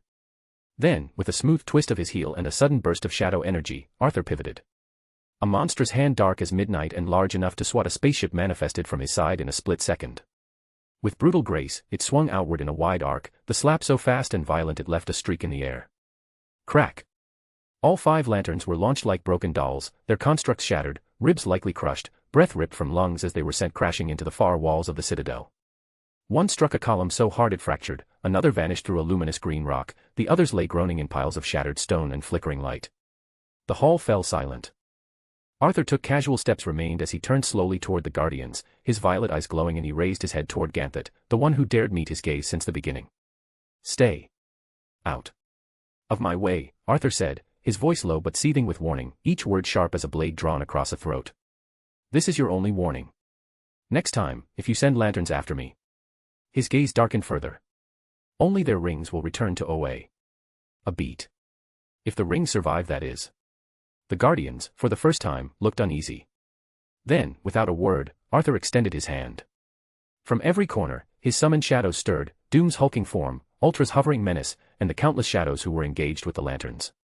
They began to dissolve into ribbons of smoke, drawn back toward their master's feet like reverse fire spiraling into a single point. In a spectacle that was as elegant as it was terrifying, the Legion vanished, sucked into Arthur's own shadow, until nothing remained but the silence and the heavy, chilling weight of his presence. He cracked his neck once. Then turned to Hal, his construct machine gun lowered, brow furrowed in a mix of disbelief and reluctant admiration. Arthur raised 2 fingers to his forehead in a mock salute, grin tugging at his lips. "Well," he said lightly, "that was a nice warm-up." He stepped back once, shadow tendrils licked at his heels. "Be seeing ya," Arthur Blackwynd had said with a smirk, as if the battle had been a mere conversation. He opened a portal with his ring, and just jumped in it. The portal closed with a flicker of dark violet light, sealing away the presence of the Shadow Monarch as quickly as it had erupted into their domain. Hal Jordan floated there for a long moment, his emerald aura flickering dimly, the weight of what had just happened settling on his shoulders. Around him, lanterns picked themselves up, wounded but alive. A few clutched broken ribs, others groaned beneath cracked armor and shattered pride. But none were dead. None. Tomar. Hal's voice cut through the aftermath, quiet but steady. He looked over at his comrade, who was leaning on a bent construct staff, his usually bright eyes dimmed with fatigue and pain. "What's our status?" Tomar blinked, as if only now registering Hal's presence. He lifted his ring slowly, scanning the field of wounded warriors. The construct display flickered in front of his eyes, data pouring across the screen in a language only they understood. Then his eyes widened. "No one," he breathed in disbelief. "Some are severely injured, yes, but there are no fatalities." Hal turned to him sharply. "Are you sure?" Tomar nodded slowly, his voice still hushed with awe. "I double-checked. Not a single lantern fell." For a moment, Hal didn't know what to say. He glanced around at the destruction, entire sections of the citadel torn to ruin, ancient walls that had stood for millennia leveled like sandcastles. He looked to the guardians, once proud and unmoving, who floated over everyone, now scattered and groaning on the floor, blue skin marred with bruises, robes tattered. They exchanged glances among themselves, shaken, vulnerable. But not a word was spoken from them. Not a command. Not a condemnation. Nothing. They had been silenced not just by power, but by precision. By restraint which they didn't expect. Hal exhaled through his nose, jaw tightening. "That wasn't mercy as I know it," he muttered, more to himself than anyone else. Not from him especially. He could have done a lot worse. Should have, maybe. Hal looked toward the void where Arthur had disappeared. But he didn't. Tomar approached slowly, watching him carefully. "You think he was a display of power?" Hal tilted his head slightly, eyes narrowing. "No. That's not what it is about." He turned to the guardians then, their stony silence louder than any protest. "Whatever his intentions were, he understands the value of what we are. He clearly didn't want to destroy us. He wanted us to know he could, and chose not to. The Sinestro Corps didn't get that privilege." Silence again. It rang loud. Accusing. Hal's voice dropped lower, thoughtful, almost bitter. "But I wonder, what will you do with this, dear guardians?" And with that, Hal turned, his emerald aura reigniting as he drifted toward the broken halls, leaving behind silence, shattered pride, and the growing weight of a warning no guardian would soon forget. The portal tore reality open with a whisper, its violet light dimming as quickly as it flared. When Arthur stepped through, shadows coiled around his boots. The air shifted instantly. Gone was the echoing grandeur of the citadel and the presence of the emerald energy of will. Instead, incense. Candles. Dim purple light, lazily drifting through sheer curtains. "Oh," Arthur muttered as he looked around. "Been a while since I've been here. Feels like ages." He turned, taking in the walls still lined with tomes and strange artifacts. A familiar stillness hung in the air. And then he froze. On the bed, cross-legged with a thick, leather-bound book in hand, was Raven. In her underwear. A loose black tank top and violet boy shorts, hair slightly messy, eyes glowing just faintly in the low light as she flipped a page like this was completely normal. Arthur blinked. Raven looked up at the sound, and both locked eyes. For a moment, neither spoke. And then Raven instinctively tried to hide herself. Then Arthur raised a brow, smirking. "Well. Didn't know you would be here already," he said, crossing his arms with a wolfish grin. "Though, to be fair, I've already seen everything, and we've done more than just sightsee, if I recall." That got her. Raven's face flared red, not the kind of red that meant anger, but the rarest kind of blush that lived only for Arthur. She slammed the book shut and hurled it at his face like a missile. Arthur didn't flinch. The book stopped just shy of impact, hovering in front of his nose, humming with violet magic. "You insufferable shadow jerk," Raven snapped, waving a hand. The spell fizzled midair, the book thudding harmlessly to the floor. "That's beside the point." Arthur just smiled, wide and easy. "I thought you missed me." She huffed, cheeks still pink. "Missed peace and quiet, more like." "Sure," he said, strolling further into the room like he owned the place. "You always light candles and read demonology books half-dressed for the peace." "I believe you. You're one more word away from getting hexed into a toad." Arthur chuckled, then turned serious, well, as serious as he ever got with her. "You already know why I have to be here." Raven looked at him for a moment, then nodded. "The portal." "Exactly," he said. "It's time for me again to jump inside." She stepped closer now, barefoot and graceful in that spooky gliding way she had. Her tone shifted, softer. Is that really the only reason that makes you come here? Arthur blinked. That was a trap question. He tried to answer. Opened his mouth. Closed it. Tried again. No, he offered cautiously. Raven smirked like a predator that had just outwitted its prey. She walked her fingers along his chest and then rested her chin on his shoulder. Good. Then stay here a little while before you disappear into whatever nightmare dimension you usually go to. Raven's eyes held him fast, glinting with more warmth than he'd ever admit. He sighed. As much as I'd love to, my dear. I have to do this. Now. I don't know what I'll gain from this, but my gut says it's going to be incredible.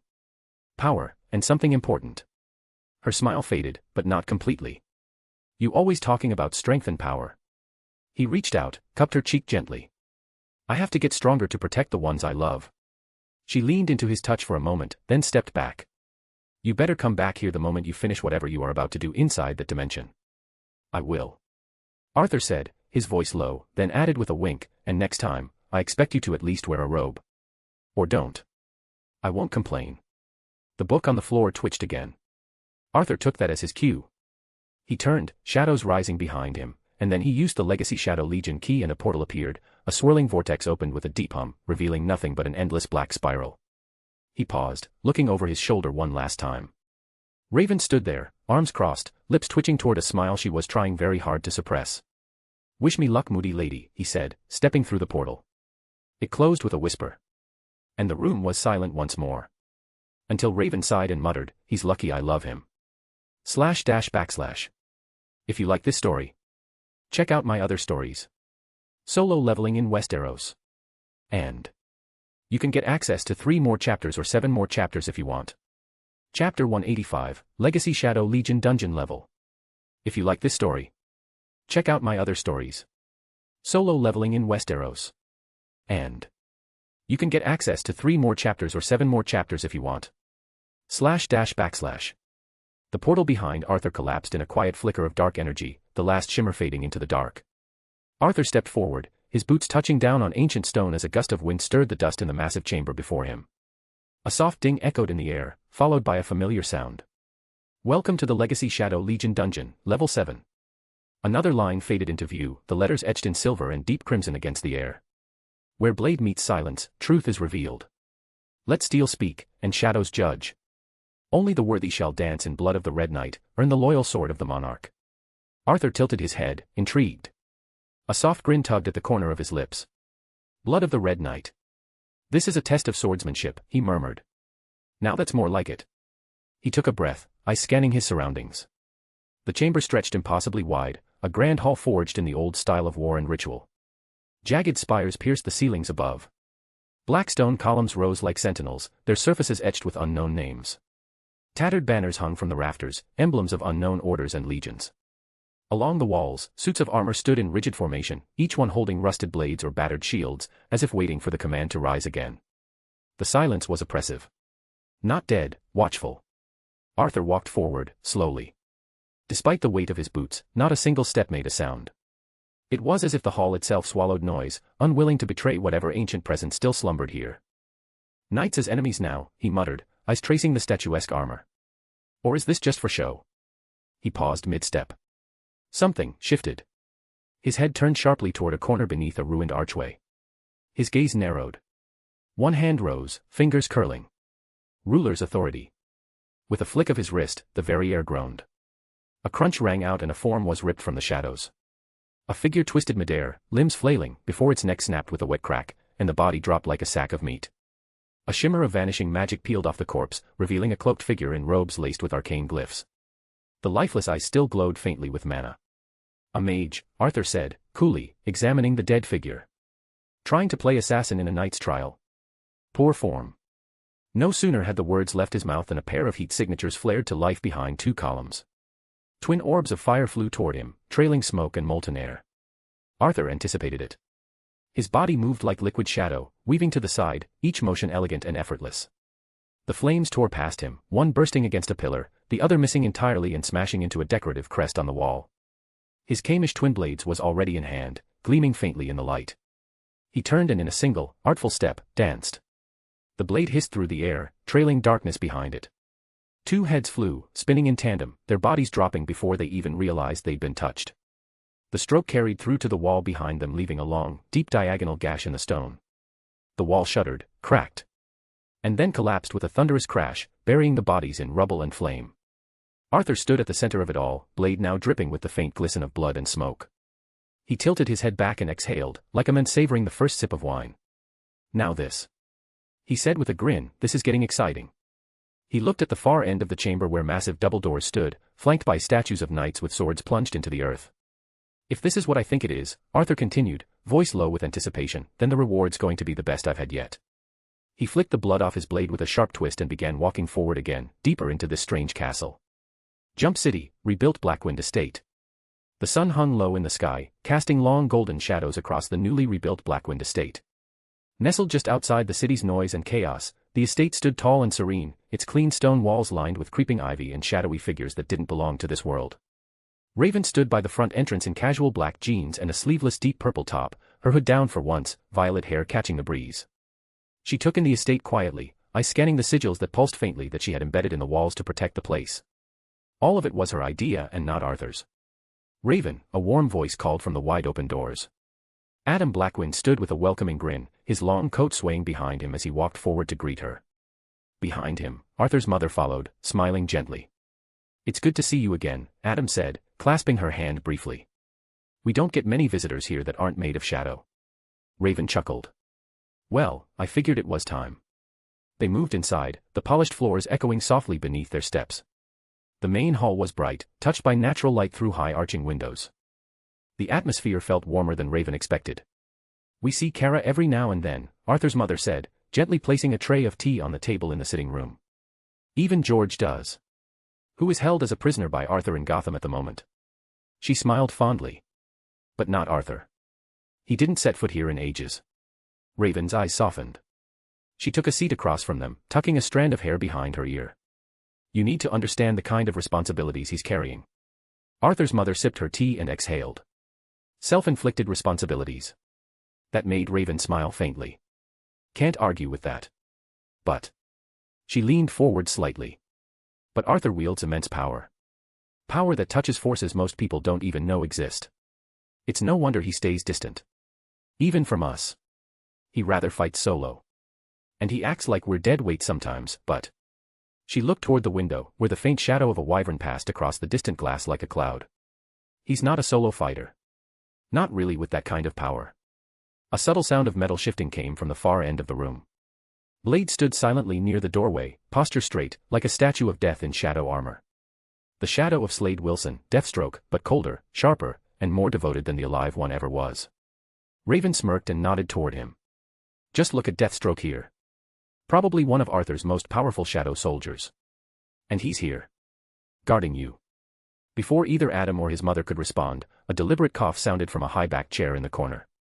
Raven turned to see Galatea, legs crossed, posture regal, eyes glowing faint violet.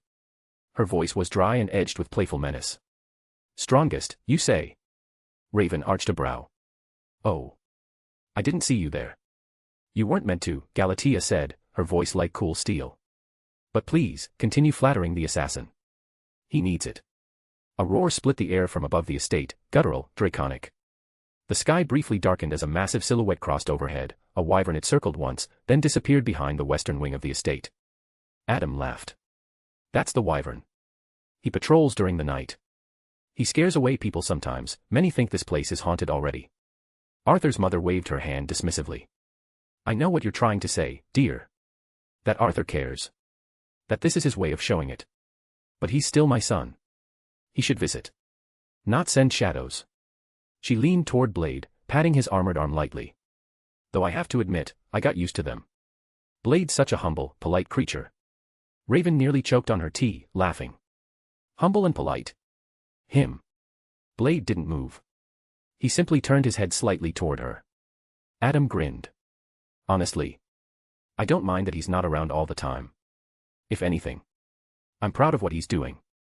Raven looked at him. At both of them. She saw in their faces not disappointment or resentment but longing. She smiled. Not her usual guarded smirk, a warm and real smile. Arthur's hand slammed down with brutal force, metal buckled beneath his palm with a sickening crunch. The helmet caved inward like paper, the ornate faceplate crumpling inwards with a hollow clang. He paused, studying the shattered helm beneath his hand. No blood. No scream. No final breath. Just silence. Just like the others, Arthur muttered, rising to his full height. Empty shells. No blood at all. His eyes slowly lifted, glowing faintly violet as he turned toward the massive doors ahead. The hall behind him was a graveyard of broken steel and scorched stone. Ruined armor lay scattered across the floor, knights twisted and crushed, mages cleaved in half, robes smoldering, and the knights all of them utterly lifeless. No scent of death. No warmth of blood. Just the cold remains of artificial life. He turned back toward the door. His steps were silent, but his senses screamed. A pulse. Faint, but immense like the deep pressure before an ocean storm. Arthur narrowed his eyes. He could feel it now.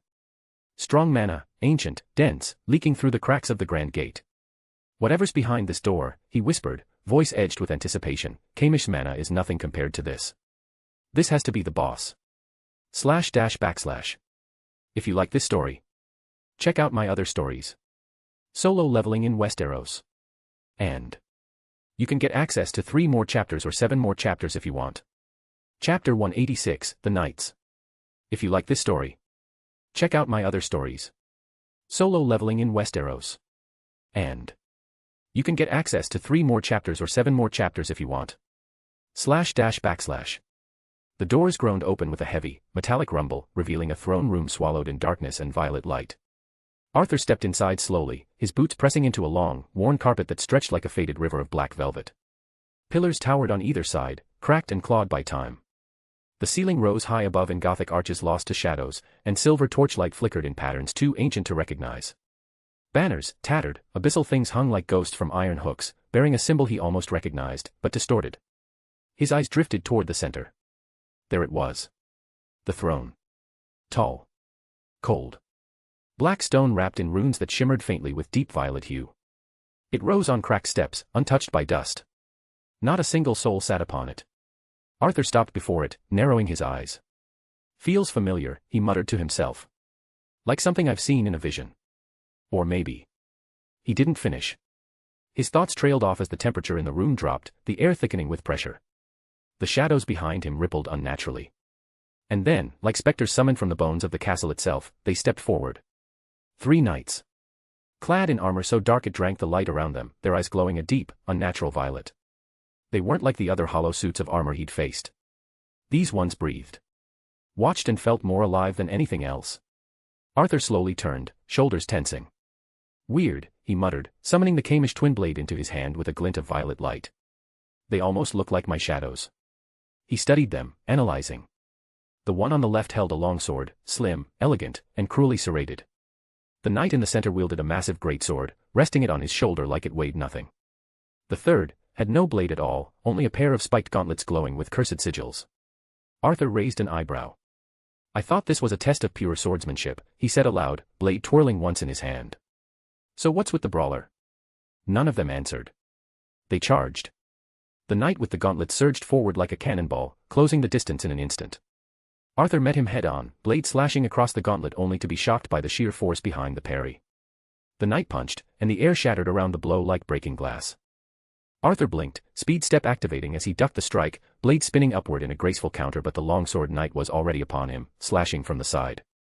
He parried, sparks flying as metal shrieked against metal, the twin blade catching the slender edge perfectly. He twisted, flipped over the strike, landing a boot into the knight's plated chest to shove him back. Only to feel a crash of momentum as the greatsword knight slammed down from above, nearly splitting the ground beneath his feet. Arthur rolled aside, landing in a low stance, twin blade raised, eyes narrowed and glowing. They didn't speak. But their coordination was flawless, silent shadows trained for this one purpose, test the intruder. Arthur's smile returned, sharp and eager. So that's how it is. He spun the Kamish twin blade in a rapid flourish, dark mist wrapping around his arms. And with that, he leapt back into the fray, the throne behind him watching silently, like it was waiting for someone to earn their right to sit upon it. The first blade sang through the air. Arthur pivoted, narrowly evading the longsword knight's elegant thrust. The violet glow of his eyes flared, speed step activated once more, and the world bent for a heartbeat. He vanished and reappeared behind the knight mid-strike, Kamish twin blade hissing through the air like a whip. The knight barely turned before Arthur's blade bit through metal and plating, slashing deep into the exposed shoulder joint. The knight staggered, but no cry, no blood. Just a flash of that eerie violet light leaking from the wound. Still no blood, even though they feel alive. Arthur muttered. Arthur twirled his blade, shifting his weight, and said under his breath with a smirk. Let's start the lesson. A boom shattered the tension. The greatsword knight came down like a meteor, slamming the massive blade with earth-shaking force. Arthur leapt sideways, using ruler's authority midair to grip the massive greatsword, his hand glowing with force as he redirected the attack. The blade slammed into the ground beside him, shattering the floor. Arthur landed behind the greatsword knight, still holding his massive weapon via ruler's authority. A grin spread across his face. Let's see how you like this. With a flick of his hand and a surge of will, Arthur ripped the weapon out of the knight's grasp, twirled the massive sword like it weighed nothing, and with inhuman precision threw it like a spear. Crack! The flying greatsword pierced the longsword knight's chest, pinning him to a stone pillar with bone-crunching force. A final flicker of violet light escaped his helm before his form collapsed into ash and dust. Arthur didn't even watch him fall. He turned and met the charge of the gauntlet knight. The brawler roared without voice, crashing toward him with earth-splitting steps. Arthur raised his Kamish twin blade, catching the knight's punch with the flat of the blade, sparks flying. But the second fist came low. Speed step. He vanished again, reappearing upside down behind the knight, hand glowing as he used ruler's authority to slam the knight downward face first into the stone. He landed gracefully. But the gauntlet knight rose. Shaking. Glaring and furious. Arthur's expression changed. His eyes darkened. Shadow energy licked from his shoulders like smoke. A pulse of pure bloodlust poured from him. The knight froze. It stepped back. Just once. And Arthur saw it. Trembling. He walked now. Slowly. Kamish twin blade lowered. You're not even real. A construct. A hollow. And you're afraid of me.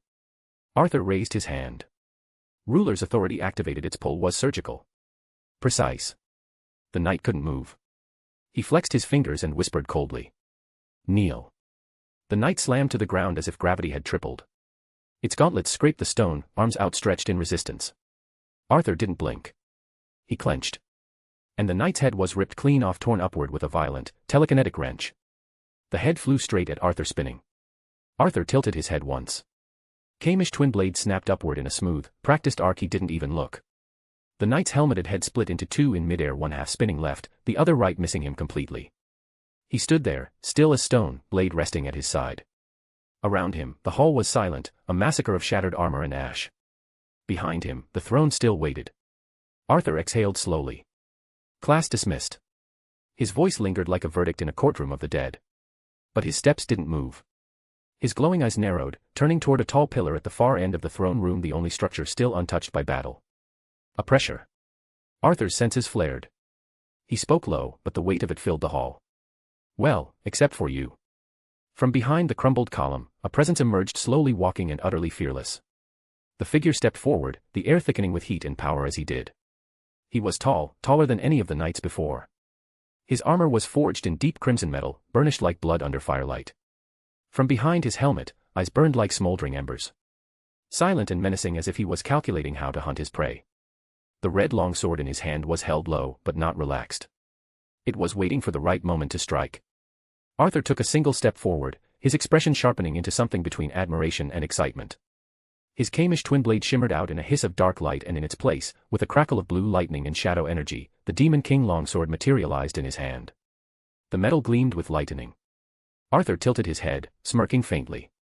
I hope you enjoyed the show. The Red Knight didn't answer. That stance, the way he adjusted his grip on the blade, it was the stance of someone who had watched every moment, memorized it, and judged it already. Arthur's smirk turned feral. Blood-red commander. Igris. He said the name like an invocation. And as the syllables fell, a low hum began to resonate in the air. The throne room itself reacted, torches flared back to life, shadows grew long and violent, banners trembled on the stone walls as if recognizing the Red Knight. Igris lifted his sword, 2 hands on the hilt now, pointed toward Arthur. A gesture of challenge, not of violence. Not yet, at least. Arthur nodded slowly. His eyes glowed brighter, and his longsword responded in kind. You have no idea how much I've waited for this, Igris. // If you like this story, check out my other stories.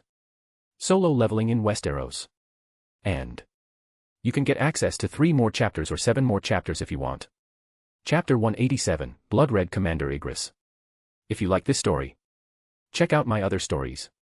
Solo Leveling in Westeros. And you can get access to 3 more chapters or 7 more chapters if you want. //. The Red Knight Igris didn't say a word. His eyes twin glows of burning crimson locked with Arthur's, unblinking. Then came the notification. System. Defeat the Blood Red Commander Igris. Restriction in effect, all skills sealed. All passive augmentation suppressed. Only sword and raw talent permitted. Prove that your skill and talent surpass that of the Red Knight. Arthur blinked once. You've got to be kidding me. A flick of his wrist summoned nothing. He tried speed step nothing. Ruler's authority not even a flicker. He glanced back up at Igris. The knight hadn't moved, but somehow, Arthur could feel it, he knew. Igris knew he was fighting without his full powers. Cheeky bastard, but I kind of expected this. Arthur muttered. Then Igris moved.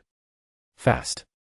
The Red Knight shot forward, blade swinging in a perfect horizontal arc. Arthur barely raised his Demon King longsword in time. Steel shrieked as the 2 weapons clashed, sparks exploding from the contact. Arthur skidded back, boots scraping across the ground. He grunted, more impressed than hurt. Hey, this doesn't mean it's gonna be easy for you. Arthur said, brushing dust from his cloak. If anything, this is just perfect for me.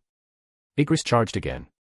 Their blades met with a flurry of strikes. Arthur parried low, twisted, and slid back as Igris swung down like a guillotine. The sheer force of it cracked the floor tiles. Arthur grinned, rolling his shoulder. At this point, dear knight, he said, circling to the left, my body is used to the thrill of the fight.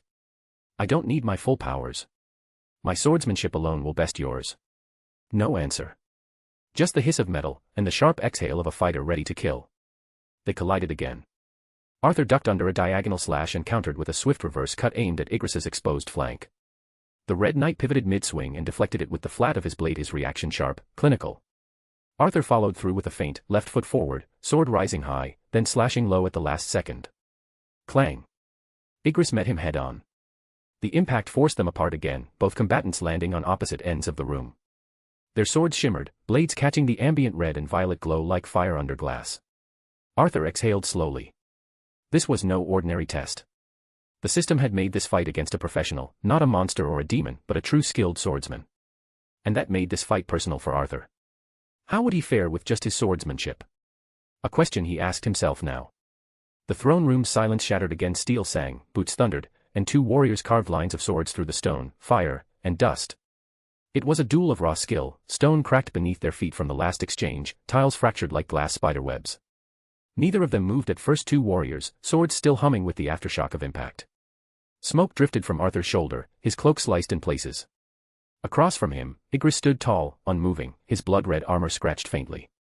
They had exchanged a dozen clashes already, none decisive. And yet neither of them looked tired. Arthur spun his sword once and set his stance again. First time I fight someone with actual finesse, he muttered, more to himself than Igris. You've got power in those hits, brute power. Igris, as always, remained silent. But he surged forward again. The moment his armored boot struck the floor, the stone cracked like thunder. He moved like a charging comet, blade outstretched. Arthur met him halfway, steel colliding against steel in a screeching sound. Sparks exploded between them as they clashed, shoulder to shoulder now, their swords locked. Arthur twisted, pivoted on his heel, then raised his leg and kicked Igris across the breastplate with thunderous force. The Red Knight barely staggered. He took the blow, then slammed his gauntlet fist into Arthur's ribs. Crack. Arthur grunted, air stolen from his lungs as he slid backward, skidding across the ground. He coughed once, eyes wide.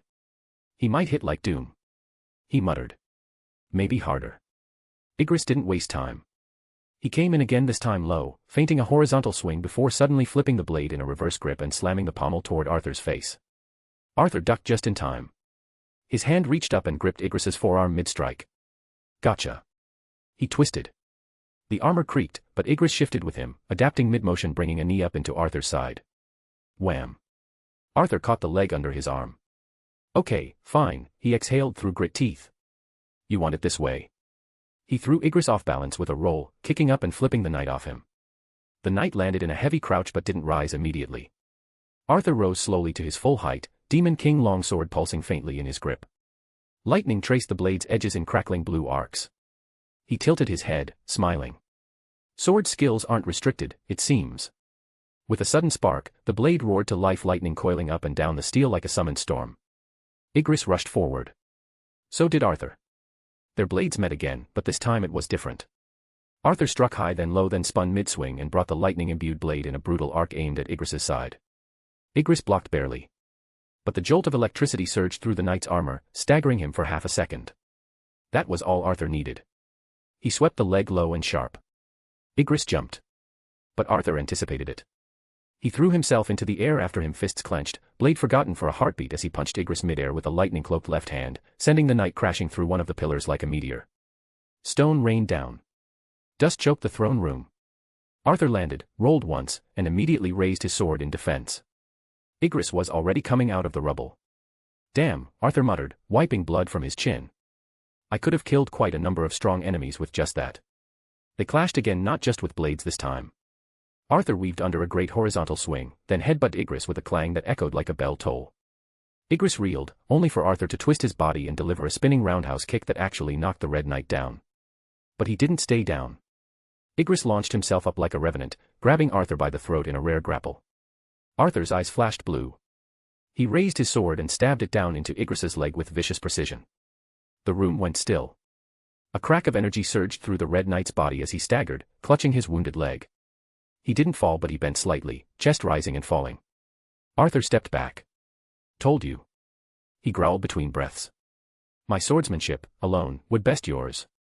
His grip tightened around the hilt. Igris's blade hung slightly lower now. Still, no words. No sound from the Red Knight. But his stance shifted. He acknowledged it. But then he stood fully upright. And something changed. A pulse of red mana exploded outward from the knight's body, a violent aura. His cape, tattered from earlier blows, now fluttered like a red banner summoned by his rage. His eyes ignited. Burned. Twin infernos of rage and honor, long buried in silence, now blazed, locked solely onto Arthur. The gravity in the room had just doubled. Arthur's breath slowed, but he didn't recoil. So, he whispered, eyes narrowing in fascination. You were holding back too. His aura expanded, dark crimson lightning arcing through the air. The mere presence of him now made the place suffocating, armor shattered along the perimeter of the throne room, and the stone archways groaned under the sheer weight of his killing intent. And yet. Arthur smiled.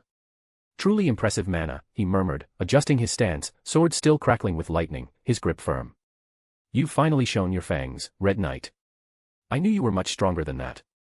He could feel it now, the weight of Igris's blade from across the room. It felt heavy, even though Arthur isn't the one wielding it. The duel had turned real. No longer a test. Arthur's eyes lit up with blue fire, his pupils narrowing as his soul burned with adrenaline. He drew in a long breath, shoulders rising and falling as he lowered his center of gravity, every muscle in his body aligning with the edge of his blade. You're angry. Good. I want to see everything you've got before I make you mine. He spun his sword once slowly. Lightning coursed over the hilt, over his fingers, up his forearm, pulsing like a heartbeat synced with his rising thrill. Then he raised the blade in salute, eyes locked on Igris's blazing red silhouette, and said with a grin curling across his lips. I can't wait to add you to the collection. The throne room shuddered as Igris began to walk, each step louder than the last, no haste in them.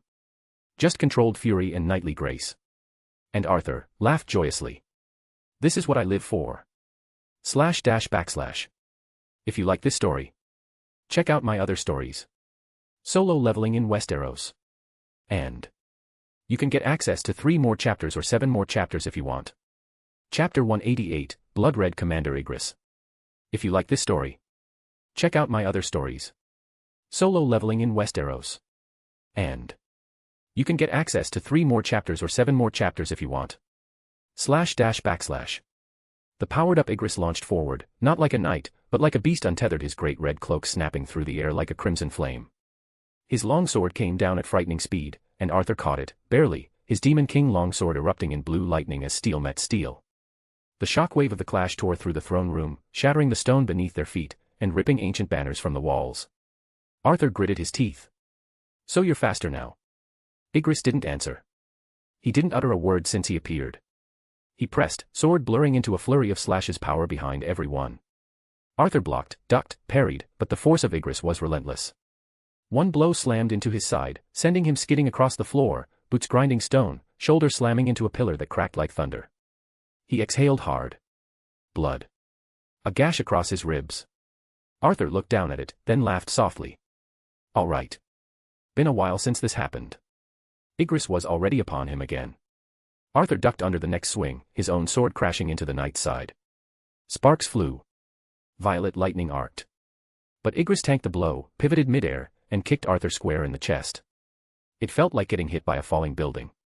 Arthur's body rocketed back through a wall. The impact blasted a crater through 3 layers of ancient brick. Dust rose. Rubble fell. But through it all, Arthur's laughter echoed faintly. From the dust, he walked back in. His cloak torn. He even felt that his armor cracked. But his smile went wider. Martial level, huh? You might be the first fight I've had in a while that doesn't need holding back. He dashed in. A burst of black and violet left a ghost image behind. He appeared behind Igris, swinging low. Igris blocked, but the momentum sent him staggering. Arthur pressed the attack. He pivoted, flipped the longsword into a reverse grip, and slammed the hilt into Igris' face just enough to knock the knight off balance for a second. Then came the barrage. Blue lightning snaked down Arthur's blade as he unleashed a combination of sword slashes and brutal kicks using both fists, knees, even the butt of the sword. One brutal spin kick to Igris' side sent the knight crashing through a row of stone columns, each one shattering into fragments. Dust and rock erupted. But when the haze cleared, Igris was gone. Arthur's eyes flared. He raised his sword just in time. A red blur descended from above. Igris, falling from the ceiling like a meteor. His blade howled through the air. Arthur braced. The impact shook the throne room like a quake. Stone exploded. The floor split. Both fighters were knocked apart by the force. Arthur hit the far wall, coughing, blood at the corner of his mouth. Damn, that one actually hurt. But then he smiled, even through the blood. Lightning crackled again across his blade. His body pulsed with adrenaline, pain, and exhilaration dancing in his veins. Igris stepped through the smoke, his stance still perfect. But his movements were slowing. A hair. A half-second. Arthur saw it. I've read your tempo now. He stepped forward slowly, dragging his blade beside him, leaving a trail of sparks. You have strength. Speed. Form. But there's one thing you don't have. He vanished. Then appeared midair, right as Igris turned to parry. Arthur's blade swung not at the head. Not the chest. But at the elbow. A feint into a guard shift. A slight bend. A flick of lightning. Slice. The Red Knight's armored hand still clutching the sword was severed in one clean, brutal motion. It clattered against the floor, the blade scraping in a slow echo. Igris stumbled back a step, his first visible reaction in the entire battle. Arthur landed gracefully. He rolled his neck, lowering his sword. That's the difference, Igris. I've learned to adapt. He pointed his long sword at the silent knight. Your swordplay is perfect. But you are outmatched. The throne room was in ruins. Walls half demolished, pillars shattered, floor torn apart by the sheer weight of their battle. Arthur stood in the center of it all. Bleeding and grinning. The Red Knight didn't fall. But he did step back. And Arthur knew. The fight was about to be concluded. OAN Citadel.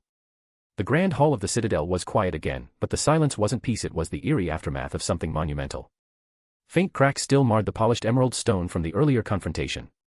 Streaks of energy still shimmered faintly across the room's surface like afterimages of power that didn't belong here.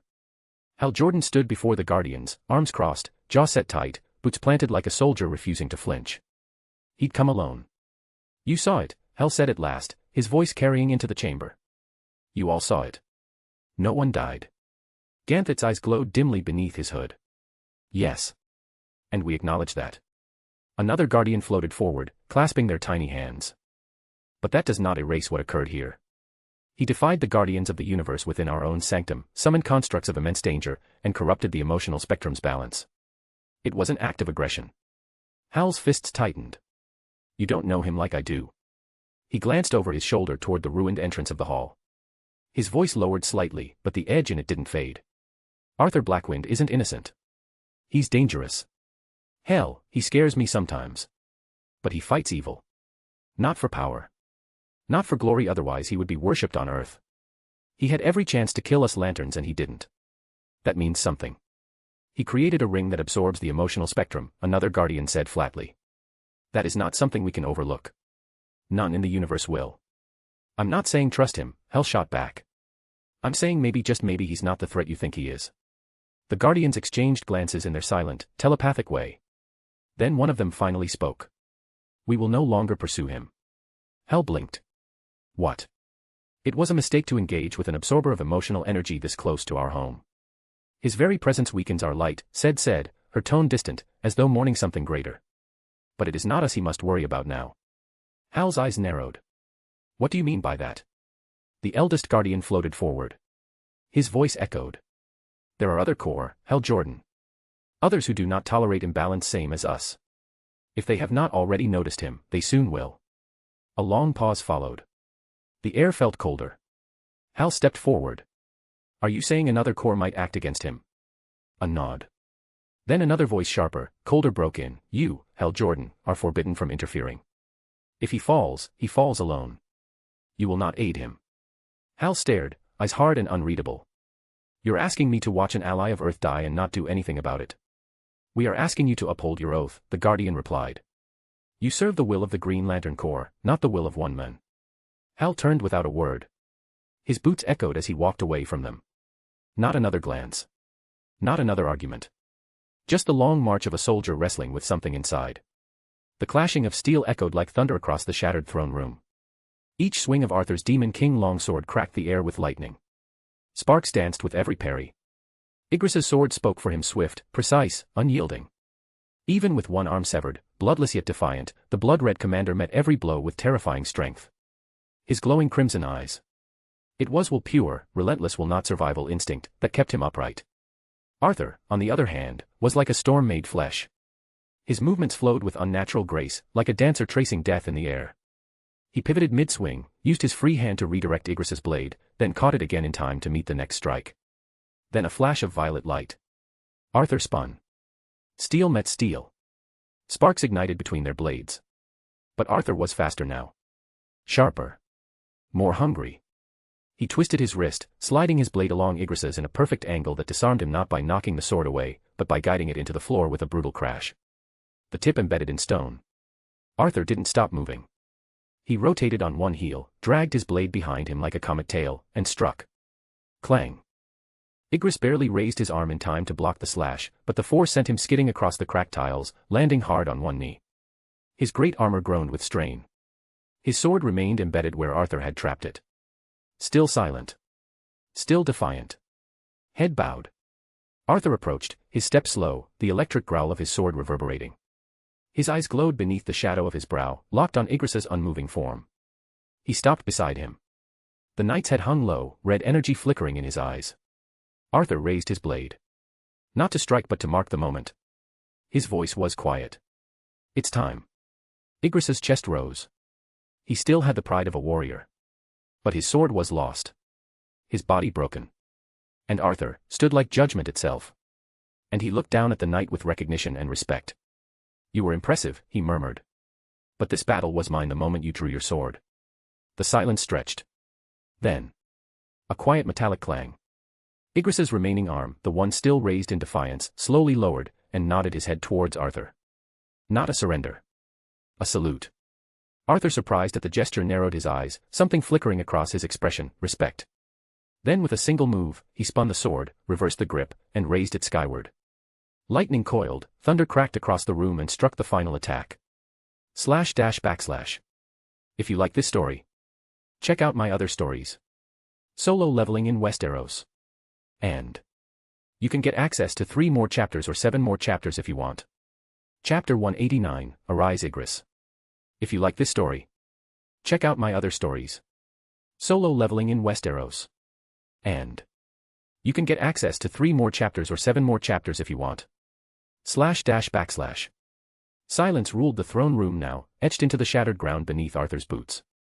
Cracks ran like spiderwebs across the throne room, scorched marks carved into walls from blade clashes too fast for the eye to follow. And in the center of it all, still as stone and kneeling in final defeat, was Igris. The blood-red commander. His red armor no longer pulsed with heat. The inferno in his once blazing eyes had faded to hollow darkness. His blade, chipped and stuck in the fractured floor, stood like a grave marker. He was motionless. Lifeless. Arthur stood a few feet away, broad shoulders rising and falling, his breath steady but deep.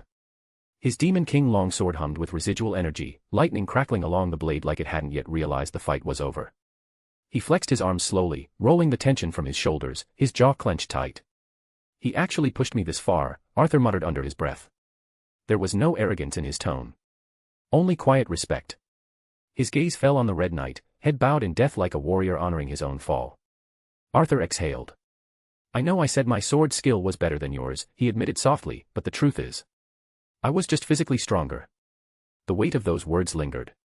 He stepped forward slowly, every footfall echoing through the vast, ruined chamber. Kneeling beside the fallen knight, he placed a hand on the cold, dented shoulder plate of Igris's armor. His voice dropped to a reverent murmur. You were still the better swordsman. For a moment, nothing moved. No wind. No sound. Even the ever-burning torches along the high black pillars flickered as if holding their breath. Arthur closed his eyes. Then opened them.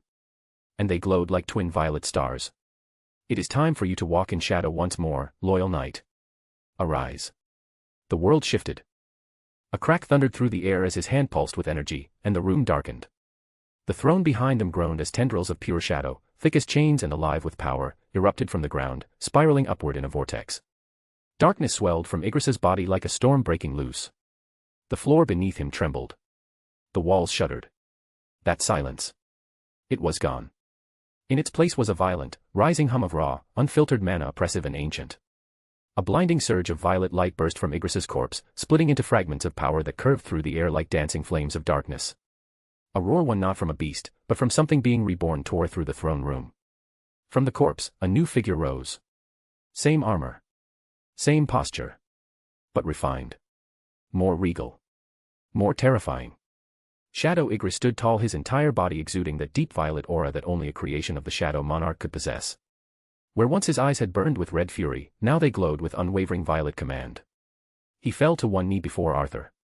Head bowed. Fist against the floor. A knight's pledge reborn. Arthur smiled, something feral and proud in his eyes. Such power. A system chime echoed through his mind like divine thunder. Shadow extraction, success. Shadow soldier, blood-red Commander Igris. Rank, Marshal. Arthur's grin widened, eyes narrowing as he whispered to himself, Marshal, and he's already nearing the peak of it. He was a monster in life. He turned his gaze toward the distant hallway beyond the throne room. Beyond the carnage and cracked pillars. I wonder how strong the next ones will be. Especially that one. Igris stood silently behind him now, a loyal shadow at last. Not as a tool or a slave. But as a knight returned to his true king. Jump City, rebuilt Blackwynd Estate. The Blackwynd Estate stood tall under the golden kiss of the setting sun, its elegant and marble structure casting long shadows across the lush gardens and reinforced stone paths. It had been rebuilt from ruin, not just restored, but reborn more beautiful than it ever was. Inside, warmth crackled from the hearth. Elegant chandeliers hummed with silent energy overhead. But the mood was surprisingly light. Raven sat on a deep velvet couch, her legs crossed, a steaming cup of herbal tea hovered gently by her side, held aloft by her magic. Her violet eyes were soft for once, glowing faintly in the calm of the estate's inner chambers. Across from her sat Lady Blackwynd, regal despite her simplicity, the strength in her posture revealing she hadn't lost her edge, not as a mother, and certainly not as a survivor of a life wrapped in the supernatural lately. Beside her was Adam, Arthur's older brother. And so, Adam said, gesturing toward the hallway, he installs this wyvern, not a dog, not a drone but an actual flying, growling, fire-breathing wyvern to patrol the skies above our house. Raven chuckled behind her cup. He's thorough. That's one word for it. His mom leaned in with a smirk. He's absurd. That's my word for it. They all laughed. Even Raven allowed herself a full smile. It was rare. But here, in this strange pocket of peace among the people Arthur cares for, she allowed it. Raven said slowly, setting her tea down. He doesn't hate being here. You know that, right? His mother folded her arms, listening. He just. Raven hesitated, picking her words with the same care she used with her spells. He shoulders too much. The weight he carries isn't just self-inflicted, it's like, he believes if he rests, if he lets someone else hold the burden for even a second, the whole world might fall apart. The funny part is that he doesn't like Batman, but when it comes to this they are very much alike. Both Adam and his mother exhaled as she said, I understand. Raven smiled. During this entire conversation, not everyone found the jokes funny. Sitting quietly in the corner, back straight, eyes narrowed, was Galatea, the shadow of Kara's clone, loyal only to Arthur. She hadn't said a word this entire time, but her glowing violet eyes flared slightly now. Every mention of Arthur, every quip, every mockery, even if affectionate, made something in her simmer. She said nothing. But the room felt it. Adam, ever perceptive, raised a brow and leaned over to Raven. You think she's going to try and vaporize me if I make another Arthur joke? Raven, hiding a smirk behind her cup again, replied, depends. Maybe stick to praising his fashion sense from now on. Suddenly, Galatia's eyes flared red, lines of crackling heat etched into the air like scorched lightning. Her hands flexed, fingers twitching, not with hesitation but with calculated restraint. She wasn't just posturing. She was ready to fire. Adam stood up, hands raised. Okay, whoa. She's actually going to attack us. Raven's brows furrowed. No, wait. It wasn't a joke anymore. Then they heard it. A shriek split the air, guttural, furious, and monstrous as the walls of the estate trembled beneath the force of it. Kaisel. Raven's voice dropped, sharp and alert. She didn't need to see. Galatea had already turned, moving toward the door like a loaded weapon unleashed. Someone is here. Raven stood fast, her cloak fluttering to life around her, magic lacing her fingers. Yeah. She looked back toward Blade, calm but focused. Blade. Keep them safe. The shadow nodded and he simply moved, his body dissolving into shadow and reforming at the threshold like a living wall. Raven and Galatea surged forward. Out through the balcony, across the estate's high platform, into the sky. What they saw made even Raven's blood run still. Above them, Kaisel, the massive wyvern, was thrashing, wings struggling against the crimson energy chains coiled around its body. His flame sputtered in his maw but wouldn't fire. His wings twitched, locked mid-beat. Subdued. Hovering just beyond the wyvern's horned crown was a figure cloaked in red light. Energy radiated from his body in violent pulses, setting the clouds ablaze with a hellish red glow. He wasn't just powerful. He was furious. The figure's arm extended toward Kaisel's skull, red crackling energy forming a brand-like glyph that sizzled against the wyvern's shadow scale. Where is he? The stranger growled. Where is the shadow lantern? Kaisel screamed again, writhing in the air, but couldn't break the sigil's hold. Raven narrowed her eyes. That aura, that construct energy, it's not green, or yellow, that's a red, dumbass. Galatea cut in, her voice a cold whisper. He's a red lantern. // If you like this story, check out my other stories. Solo leveling in Westeros. And you can get access to 3 more chapters or 7 more chapters if you want. Chapter 190, Red Lanterns. If you like this story, check out my other stories. Solo leveling in Westeros. And you can get access to 3 more chapters or 7 more chapters if you want. // Above them all, the sky was in pure red chaos. Kaisel, Arthur's wyvern, twisted and roared in agony, red energy tendrils wrapping around his wings and crushing them like iron bands. He struggled, screeching defiantly, but the red aura devoured his strength. Hovering above him was the source, a figure clad in blood-forged armor, the crimson sigil of rage burning bright across his chest. His ring pulsed, flooding the sky in a malicious haze. His eyes, molten coals of fury, narrowed as he looked down. You, the Red Lantern growled, his voice gravel-soaked in fire. His gaze locked onto Raven and Galatea below. You smell like him, like the Shadow Lantern. Both of you stink of his corruption. Raven blinked. How do you even know what he smells like, weirdo? Galatea didn't wait for a reply. She blasted off the ground in a shockwave of cracked earth and shattered stone, a violet comet with her fist cocked back, aimed directly at the Red Lantern's jaw. The Red Lantern was ready. A hard light gauntlet snapped into existence with a molten sizzle, catching her punch dead center. The collision thundered through the air like a grenade, the shockwave ripping clouds apart around them. He smirked. A dark, deranged curl to his lips. Impressive shadow creature. What are you? A reflection? A puppet? Or just another nuisance conjured by that pretender in black? Galatea's teeth clenched, violet eyes glowing hotter. Shut your ugly mouth. She fired twin beams of heat vision, cutting through the red haze like twin lances of solar fire. The lantern dipped back, narrowly dodging the strike, his body moving with a wild predator's grace. Before she could follow up, something shifted, an energy ripple from the side.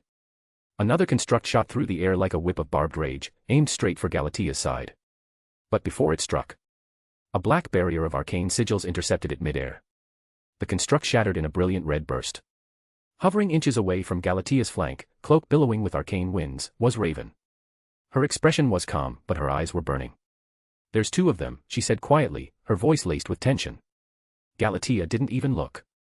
Her focus was locked onto the first lantern. "I've noticed, the little cat is also a lantern," she said with a slight curl of her lip. "You handle the kitty. I'll handle this freak." Raven smirked faintly, already casting a new spell as the second red lantern revealed themselves from the crimson mist above the estate, a literal cat. Below them, the air shimmered with raw heat. Above, Kaisel's cry echoed faintly as he began to recover and circle back in the distance. Galatea moved again. With a sonic boom that cracked the sky, she vanished from her place only to reappear midair inches from the red lantern's face. Her fist, glowing with raw violet power, smashed into his conjured gauntlet with an explosion of light and kinetic force. The impact sent them both flying, Galatea backflipping midair, the lantern grinding through the air before righting himself, boots glowing red from the sheer force. He licked blood from the side of his mouth, smiling like a lunatic. "You hit hard, Shadow Girl," he sneered, voice dripping with arrogance, "but I've burned warriors that hit harder." Galatea spun once, blasting forward again like a missile. She feinted left, then twisted her body in a spiral, planting her knee directly into his gut before spinning low and sweeping his legs from the air. He fell, but caught himself with a construct only to be blasted in the chest by twin heat beams. He roared as his armor cracked, flying backward into a crumbling rooftop. Below, Raven had her own problem. The second red lantern, the cat rushed her with blades made of bloodlight, spinning in midair like a bladed hurricane. Raven ducked the first strike, flicked her wrist, and summoned a portal. The blade passed through it only to appear behind the cat's own back. She smirked. "Checkmate." The cat twisted unnaturally to dodge his own redirected attack, eyes narrowing. "Of course, you are smarter than a simple cat," Raven said calmly. "I guess it won't be that easy." She snapped her fingers, a burst of shadow magic ignited from beneath him, dozens of black spectral chains grabbing his limbs mid-spin and slamming him into the ground like a comet. The earth split under the impact. Dust and red energy flared. Above, Galatea and her opponent clashed again, this time with such speed they became afterimages to the human eye. The red lantern summoned a giant whip-like construct, coiling through the sky. "Die beneath the crimson rage." Galatea smirked and flew through the construct, ripping through it with her shoulder like a bullet. She spun once, flew behind him, and cracked his head forward with an elbow. He twisted midair, angry now, and launched a barrage of red spears. She flew through the barrage, got clipped in the side but didn't flinch and slammed him into a far building mid-flight, her hand gripping his throat. "My king may command me," she hissed in his face, "but this beating. This one's personal, and I'll enjoy it, freak." She lifted him, only for him to erupt with red rage energy and blow them both back in a blinding blast. They landed hard. Skid marks dug across the sky and rooftops. Galatea recovered. Raven appeared beside her, floating, arms crossed. "You done?" Galatea cracked her neck. "Not yet. Not even close." Raven flicked her eyes behind her where the cat lantern was rising, clearly pissed. "Good." And then the red lanterns moved in sync. The cat-like lantern blurred forward, while the larger berserker reappeared behind Galatea with a hammer construct, descending from the sky like thunder. Raven spun to counter, but it was a feint. The feline leapt, spinning midair, slashing across Raven's ribs and tossing her aside like a rag doll. Her scream was caught in her throat. Galatea twisted, ready to intercept, but the berserker was already there. He grabbed her mid-flight, and slammed her through the estate's west section with such force the windows exploded outward. Before she could even recover, a red construct sword formed above her, and drove down, piercing her chest. The entire battlefield froze for a moment. Galatea fell to her knees, head bowed, eyes unfocused. Black smoke rising from her. The red blade still lodged in her chest, glowing, humming with rage energy. Raven, coughing and rising from the rubble, eyes wide with horror, whispered, "No." She stumbled toward her. But then her expression shifted. "Wait." A memory came back. A smile. Arthur's voice. "They're not made of flesh anymore, Raven. They're shadows. Death's just an inconvenience, they will endlessly regenerate as long as I have power, they will keep coming until they fulfill whatever I want." Raven narrowed her eyes, the panic fading. "Never mind." Because Galatea was smiling. Still on her knees, her glowing violet eyes lifted to the berserker standing over her. Her voice was quiet, devout. "At once, my king." The red construct sword still protruded from her chest as her body crackled with shadow energy, her wounds already starting to regenerate with black tendrils of smoke weaving through her. And then, boom. A shockwave split the sky. Something hit the red lantern berserker like a meteor from orbit. A blur. A crash. The berserker was buried beneath rubble, coughing blood, bones shattered, constructs flickering. The feline red lantern looked up, confused, disoriented, hissing. A voice came. Calm and cold. I was wondering which fool had the audacity to lay hands on my soldiers. The feline froze. Especially those closest to my loved ones. The red energy around him dimmed. He looked up. And saw it. Him. Floating. Eyes glowing violet. Lightning crackling across his Demon King longsword. His cloak billowing unnaturally, as if the air itself bowed before him. Arthur Blackwynd. His boots touched down slowly, the ground quaking beneath him.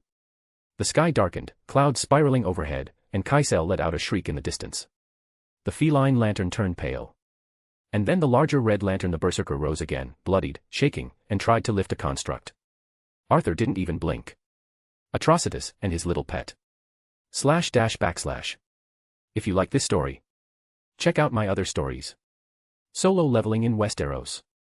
And you can get access to 3 more chapters or 7 more chapters if you want. Chapter 191, The Monarch's Loyal Knight. If you like this story, check out my other stories. Solo leveling in Westeros. And you can get access to 3 more chapters or 7 more chapters if you want. // The earth cracked beneath Arthur's boots as he landed, the air around him shimmering with residual power. His dark cloak fluttered in the wind, kicked up from the battle's aftermath. Silence loomed ominous and expectant until Galatea dropped to one knee beside him. "Apologies, my king," she said, her voice laced with frustration and reverence. There were only 2 of them, and still I. Arthur didn't let her finish. He placed a hand on her armored shoulder, calm and resolute. "You did well, Galatea. You aided Raven and took the fight away from my family's home." That was all he said. That was all he needed to say. He stepped past her with measured grace, violet light gently pulsing from his ring. Behind him, Raven descended, her cloak billowing, eyes still narrowed from the clash. "Arthur," she said softly, glancing at the lanterns. "Be careful. He's strong." Arthur cracked a half-smile as he walked, his boots crunching over broken stone and singed grass. "Is he now?" A slow, guttural laugh rippled from ahead. "Well, well," came the voice, dark and rough like volcanic ash. "So you're this infamous Shadow Lantern." Atrocitus hovered above the ground, his hulking form wreathed in red light, chest rising and falling with fury. Dexter, tail lashing like a whip, floated beside him, blood mist dripping from his maw. "You're the one shaking the pillars of the emotional spectrum," Atrocitus snarled. "Disrupting our order. Spreading corruption through your mockery of a core. Our crusade of rage and vengeance demands your head." Arthur let out a long sigh and rubbed a hand across his face, dragging his fingers down in tired amusement. "Seriously?" he muttered. Then he looked up, his eyes glowing a low violet. "The Guardians were right. It doesn't matter what I do, I'll keep attracting freaks like you." The red aura flared in answer. Dexter hissed, claws gleaming. Arthur raised a single hand, calm and cold with absolute authority. "You should understand something, Red Lantern," Arthur said, his voice like iron wrapped in silk. "What happens now is inevitable. I'm busy, I can't do it myself right now, and also I'm kind of sick of space. So here's my solution." He looked at Dexter and then back to Atrocitus. "I kill you. The cat gets to live. He'll return to your base of rage, deliver the message, and tell your fellow flameslingers to stay away from Earth, and from my people." Everyone froze. Even Raven turned to look at him, blinking once. Amused. Half confused. A quiet smirk playing on her lips. Dexter tilted his head. Atrocitus's fists clenched, red energy flaring. "Are you mocking me, Earthling?" Arthur, unbothered, sat down on a fractured slab of stone, one leg crossing over the other like a king on an improvised throne. "Yes," he said, resting his chin on his knuckles. "And also I'm not the one who's going to kill you." He tapped the earth gently with his foot. A shadow expanded beneath him, curling outward like the fingers of a sleeping god. The temperature dipped. The air itself ceased. The sky dimmed just slightly. Then it emerged. This battlefield was now host to a new presence. From the shadows, a figure rose like the herald of death itself. Crimson-plumed helm. Glowing violet eyes. Armor forged in the abyss. His long sword shimmered with condensed night, the blade humming with blood-bound mana. The blood-red commander. Marshal Ygritte. Even Galatea, standing not 10 feet from Arthur, stiffened. Her eyes narrowed, her posture sharpened, jaw tightening at the pressure of the knight's presence. The raw mana rolling off him was more than power. The red lanterns paused, their rings humming defensively, as if sensing something terrible. Ygritte strode forward without a word.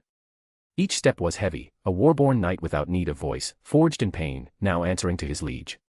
Arthur looked up slightly, eyes gleaming beneath his brow. Meet Marshal Igris, he said, casual and cold. Try not to bore him.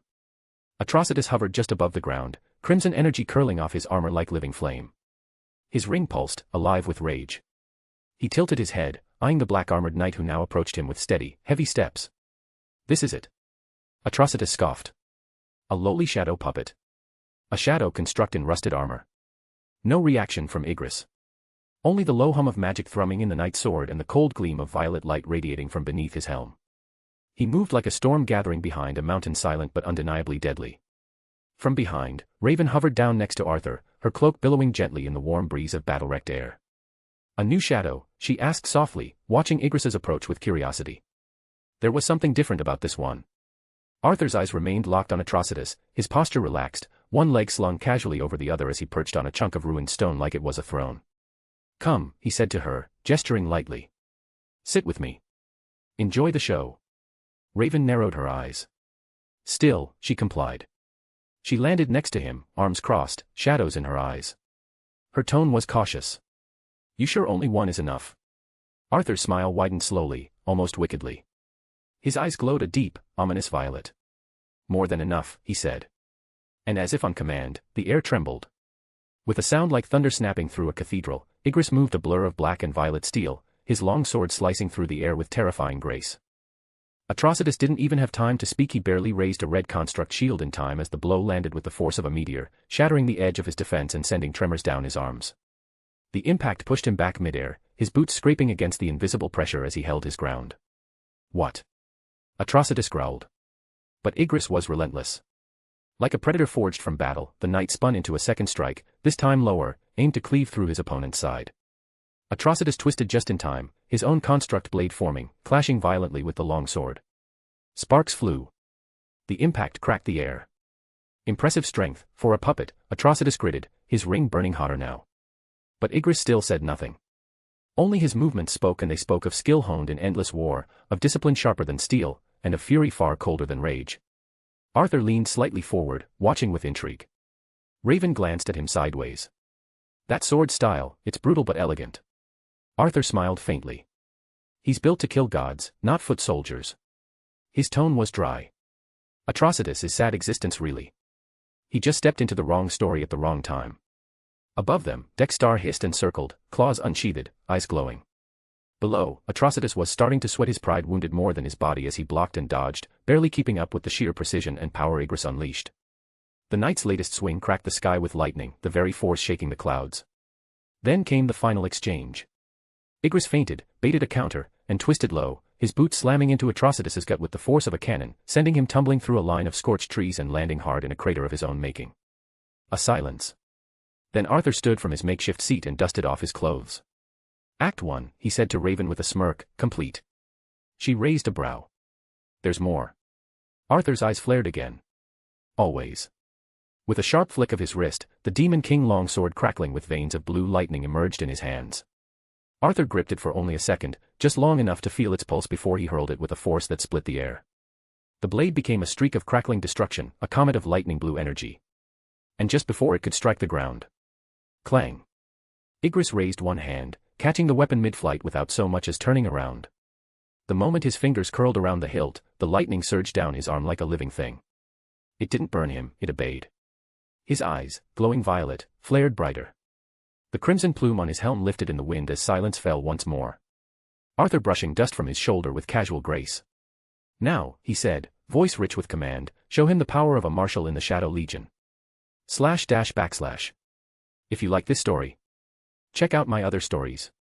Solo leveling in Westeros. And you can get access to 3 more chapters or 7 more chapters if you want.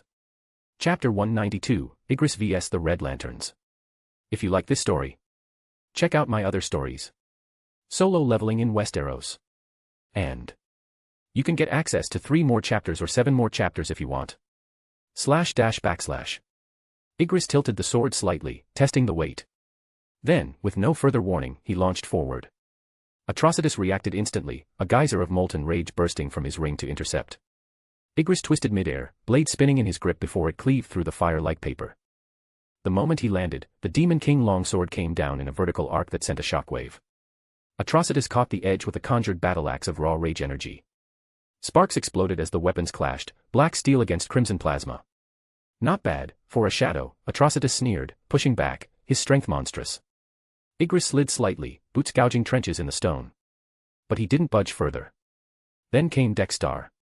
A red blur zipped across the air with a furious snarl, red claws outstretched. Igris ducked low as the feline swiped past his head, leaving a trail of blood plasma where the claws scraped the pauldron.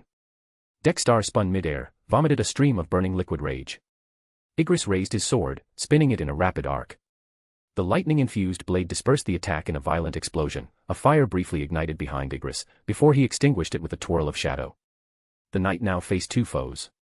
Atrocitus launched forward again, his fists flaming, each strike sending out red shock waves. The brute fought like a beast, unrelenting, all hate and power. Igris parried the first strike, deflected the second, but the third punch caught him in the gut. Boom. His armored form flew back, smashing through a boulder. Raven flinched slightly. Arthur didn't, he just smiled, silently observing the fight. But from the rubble, violet eyes glowed again. Igris rose slower this time. But as he stood, the shadows curled tighter around him. The Demon King longsword floated beside him briefly, spinning once before dropping into his palm. He adjusted his grip. More fluid now. More confident. He dashed. The next exchange was a blur. He was faster now, faster than before. Igris went low, spinning beneath Atrocitus' wild swings, the sword grazing the lantern's thigh and drawing blood. Dexstar zipped in again, red construct claws trying to gouge his helmet, but Igris backhanded the creature midair, sending the cat spiraling into the ground. It rose a second later, seething. The cat growled, red plasma dripping from its teeth. The sky began to turn crimson as both lanterns let loose their full fury. Giant constructs, axes, chains, snarling hydras ripped into existence around them. Igris spun the Demon King longsword once. The lightning crackled. His stance more grounded. He adjusted, adapting, beginning to learn their rhythm. Arthur's grin widened. He's sinking. Raven raised a brow. With them. With the chaos of the battle, it's over for them now. Below, Igris roared forward, in absolute calm and regal manner. He parried a serpent-shaped chain, vaulted over a rising construct, and with a precise slash, severed the arm of an axe-wielding golem Atrocitus had created mid-swing. Atrocitus narrowed his eyes. This damn night. Atrocitus roared with molten fury. His armor rippled, his skin glowing from within as rage boiled through every fiber of his being. Dexstar, tail lashing and mouth frothing with acidic plasma, hovered beside him, both claws extended as razor-edged constructs spiraled to life around the feline. You're just a puppet. Atrocitus spat, forming a massive two-headed alien creature construct from pure rage that hovered in the sky behind him. A shadow. A thing that bends the knee to a lantern pretender. Let me show you what real power looks like. But Igris said nothing. Not a word, he just titled his head, almost amused. And simply stepped forward, his violet eyes glowed brighter beneath the helm. The two-headed serpent lunged first, hissing violently as its colossal maws snapped down. Igris's blade flashed upward, severing the first head in a blaze of lightning and steel. He twisted, ducking the second strike, and rammed his shoulder into the construct's neck. The crimson serpent exploded into particles, scattered to the wind by the force of the impact. Dexstar screamed in feline rage and lunged, his claws extending into a whirling construct buzzsaw mid-leap. Igris met the strike with a one-handed parry, the Demon King longsword screaming with friction as it deflected the saw. Sparks danced around them. The knight casually kicked Dexstar midair, sending the feline hurtling into a ruined boulder with a fiery crash. Atrocitus came next, fists shrouded in crimson flame, his aura boiling the air. You cannot win, he howled, and a dozen giant war axes made of red light spiraled into being around him. They launched forward like missiles. Igris pivoted. The first axe missed by inches. The second grazed his pauldron. The third he sliced out of the air cleanly with a spinning slash that left a crackling trail of blue lightning. He dashed forward, vanishing in a blur of shadows. A sickening sound echoed. The Demon King longsword pierced straight into Atrocitus' shoulder. The red lantern howled, part rage, part pain. His eyes blazed brighter as blood leaked from the wound. You dare. Atrocitus started, but Igris tore the sword free, spun once, and slammed the hilt into the lantern's gut, sending him skidding backward in a trail of molten earth. From the sidelines, Arthur watched with arms crossed. Beside him, Raven watched silently as well, the stormy battle winds pulling at her cloak. She raised a brow. He is playing with him at this point. Arthur replied. I didn't think he can be this sadistic, he could have beheaded him after that stab. Back on the battlefield, Atrocitus stumbled, then straightened. Rage burned hotter now. From his ring, a massive construct formed, not a weapon this time, but a wall of screaming, writhing souls, their mouths open in silent torment, each one a victim of rage long past. The souls merged into a monstrous construct, a behemoth armored thing, 20 feet tall, with a twisted horned helm and fists like meteors. Face their rage. Atrocitus growled. The behemoth slammed a flaming fist toward Igris. The knight raised his blade and caught the fist mid-swing. His boots dug trenches into the ground as the sheer weight pressed down on him, but he didn't break. Lightning sparked across his armor. He looked up calm, silent, and with one guttural battle cry, he roared for the first time. Not words. Just raw, unrelenting will. Violet flame exploded outward. The golem cracked. Then shattered. Atrocitus's eyes narrowed, realization dawning that this was no mere puppet. Igris stood amidst the broken red shards, his cape fluttering, lightning crackling around his blade. Behind him, Dexstar hissed again and formed a new construct, twin spinning blades shaped like scythes, and launched them from both sides. Igris twisted, backflipped, and in one fluid motion slashed through both. Atrocitus stood hunched, massive shoulders heaving. His red ring pulsed erratically. Blood dripped from the deep stab in his shoulder, vile and steaming. His molten eyes glared ahead at the advancing figure. Every step Igris took was thunder. Every twitch of his wrist hinted at another blow ready to be unleashed. Atrocitus' lip curled. Inside his mind, something stirred with unease. What is this? That human is just watching. Sitting there like this is an entertainment to him. His eyes flicked to Arthur Blackwynd, seated calmly on a broken slab of stone, Raven at his side. Not a single command issued. No desperate pleas for help. Just observing.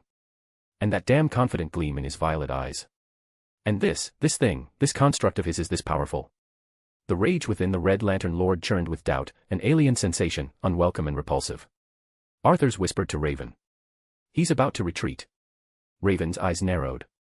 You sure? Arthur didn't even glance her way. His gaze was fixed on the battlefield. Look at his feet, he said. He's stepping back without realizing it. Atrocitus was moving back, fractional steps, instinctual twitches. His left leg dragged slightly through the dirt, his eyes flicking from Igris to Dexstar and then the sky. He clenched his fists and snarled. No. He would not run. Yet. Dex, he roared, rage tearing his throat. Retreat. Now. The feline lantern spun midair, red constructs of fangs and chains swirling around him as he hissed furiously. But the moment was too short. Igris was already moving. A flash, a blur of shadow steel and crackling lightning. Dexstar dodged only by a whisker. Igris' blade tore the air beside him, grazing his constructs and shattering them into red shards. Atrocitus bellowed and slammed his ring into the air, tearing open a howling red vortex. It cracked like thunder, swirling in violent spirals of crimson. He made to dive through, red energy coalescing around him to shield his wounds. But he wasn't fast enough. A boom of motion. Igris crashed into him like a meteor. The impact was deafening, steel and flesh and rage colliding midair. The force hurled both of them straight into the open portal. Dexstar yowled and followed, wings of red fury dragging him inside just before it closed with a violent snap. And then, silence. The wind returned, gentle and cold. Dust rolled across the ground, like nothing happened at all. Arthur stood up slowly, his cloak fluttering in the breeze, boots crunching against the ground. Raven remained still, watching the closed space where Igris had vanished. She said nothing for a moment, simply processing what had occurred. Wait. She finally asked, voice soft. What about your knight? Arthur's smile was subtle, more shadow than light. His eyes, glowing faintly, held no concern. Don't worry about Igris, he said, brushing dirt from his sleeve. He'll be back shortly. Raven's brow furrowed. She didn't understand the confidence, the calm. But she didn't question it, not now. Something in Arthur's gaze told her that whatever happened next would be worth witnessing. // If you like this story, check out my other stories. Solo leveling in Westeros. And you can get access to 3 more chapters or 7 more chapters if you want. Chapter 193, Even Dreams Take Interest. If you like this story, check out my other stories. Solo leveling in Westeros. And you can get access to 3 more chapters or 7 more chapters if you want. // The sky above the Blackwynd estate was calm now, veiled in soft cloud cover. The wrought iron gates creaked open with a subtle groan, their movement was slow like the house itself was taking a breath to recognize one of its own returning after a long time. Arthur stepped forward, boots crunching faintly against the gravel path, Raven a silent presence at his side, her cloak fluttering with each step. The family estate had changed little. Same stone walls, same towering windows that caught no sunlight, same looming cypress trees that lined the path. All too familiar. The front door opened before he could knock. Adam Blackwynd stood there, broad shoulders leaning against the frame, arms crossed. His eyes glinted with that mix of exasperation and fondness only an older brother could master. "TCH, Adam scoffed, lifting a brow. "The moment the sky went red, I knew somehow, somewhere, you had to be involved in this." Arthur didn't stop walking. And didn't argue. He just exhaled through his nose, a slow tired sigh, and brushed past his brother with the same expression one reserves for an annoying sibling. Raven's lips twitched. Inside, the house smelled of flowers and new furniture. And standing halfway down the hallway, arms folded like twin swords across her chest, was none other than his mother. The moment Arthur stepped into view, her foot tapped. Her brow arched. Her lips thinned. Arthur cleared his throat and gave a simple, "Hi." Her arms tightened. "Hi," she repeated, voice high and incredulous. "Is that all you have to say?" Arthur blinked. "You disappear for weeks. You don't write. You don't call. You don't even send a pigeon or whatever kind of shadow bird you command these days." She started marching toward him now, fingers twitching like she wanted to smack the side of his head. "You vanish without a trace and then just show up at my door with a hi. Really?"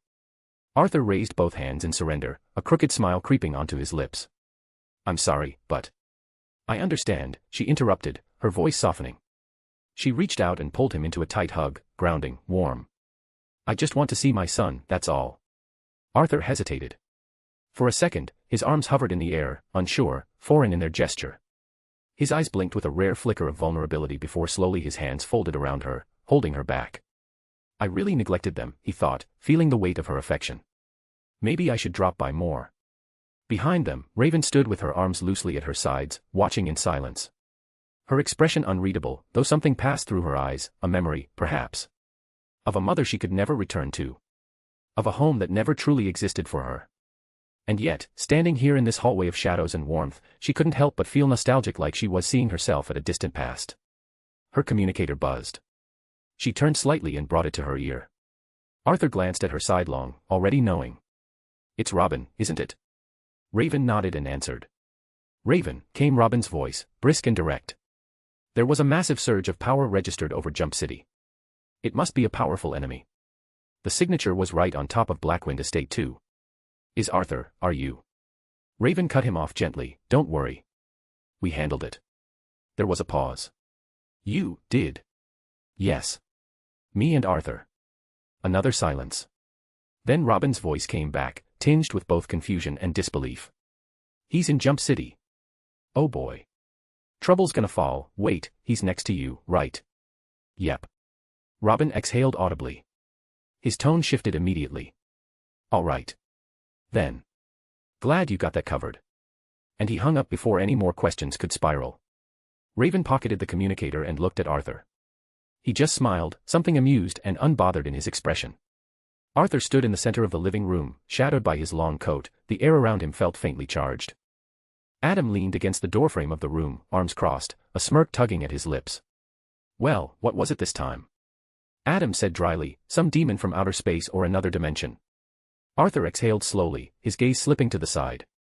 "Nice to see you too, Adam." Arthur was now in the house he hadn't set foot in for a long time.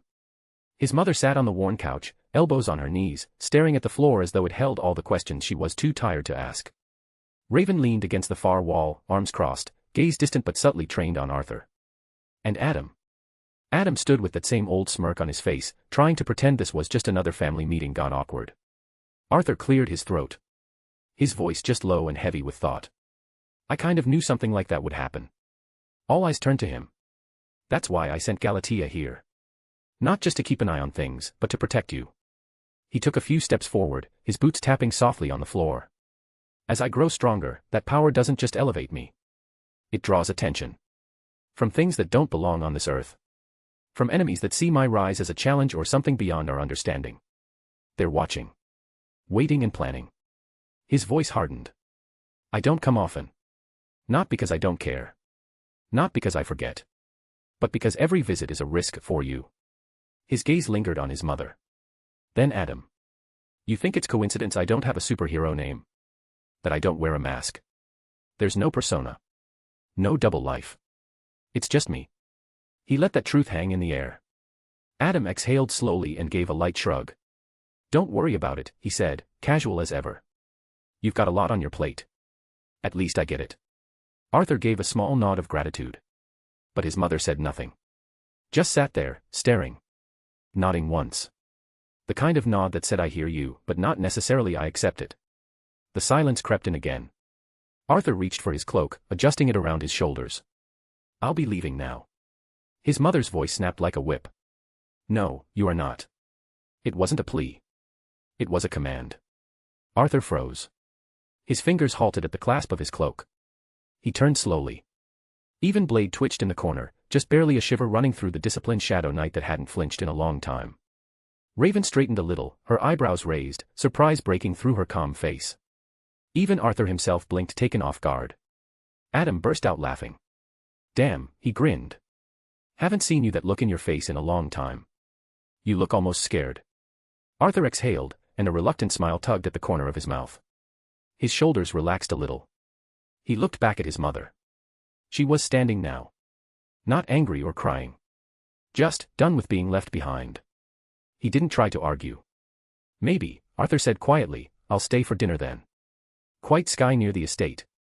Two figures floated in the ether, untouched by gravity, unaffected by the wind. One was tall, pale as paper and robed in shifting shadows that moved like smoke. His eyes were dark pools, old beyond reason. He looked down toward the house below, a quiet estate. So that's him, sister, his voice echoed like wine through soft and patient, inevitable. The one you've surprisingly taken such interest in, the one with no ending. Beside him, in the air, hovered a woman draped in black, a silver ankh dangling from her neck. Her eyes were deep wells of understanding, ancient and kind. She didn't answer immediately. Her gaze lingered on the warm light spilling from the windows of the estate below. Oh, brother, she said at last, voice soft, destiny didn't tell me or show me anything. She turned to him then, smiling faintly, a soft glimmer in her eyes. But I know. I was there when they were born. I'll be there when it ends. She tilted her head. That person is one of the exceptions. The man beside her raised a brow, black eyes narrowing with subtle intrigue. Exceptions are rare, he murmured, folding his arms. And usually dangerous, we know a person like that. Dangerous, she repeated softly with quiet amusement. Or necessary. He considered that. Then, without another word, he began to descend. He did not fall fast, nor with intent to confront. I'll try to understand a few things, he said to her over his shoulder. Fear not, sister. I mean no harm. She didn't stop him. Only watched. But as his feet touched the grass near the estate's edge, she whispered to herself, just loud enough for the world to remember. You are the one that might need to be careful, dream. // If you like this story, check out my other stories. Solo leveling in Westeros. And you can get access to 3 more chapters or 7 more chapters if you want. Chapter 194, Dream of the Endless. If you like this story, check out my other stories. Solo leveling in Westeros. And you can get access to 3 more chapters or 7 more chapters if you want. // The estate was silent, steeped in the velvet hush of night. Inside, the halls slumbered.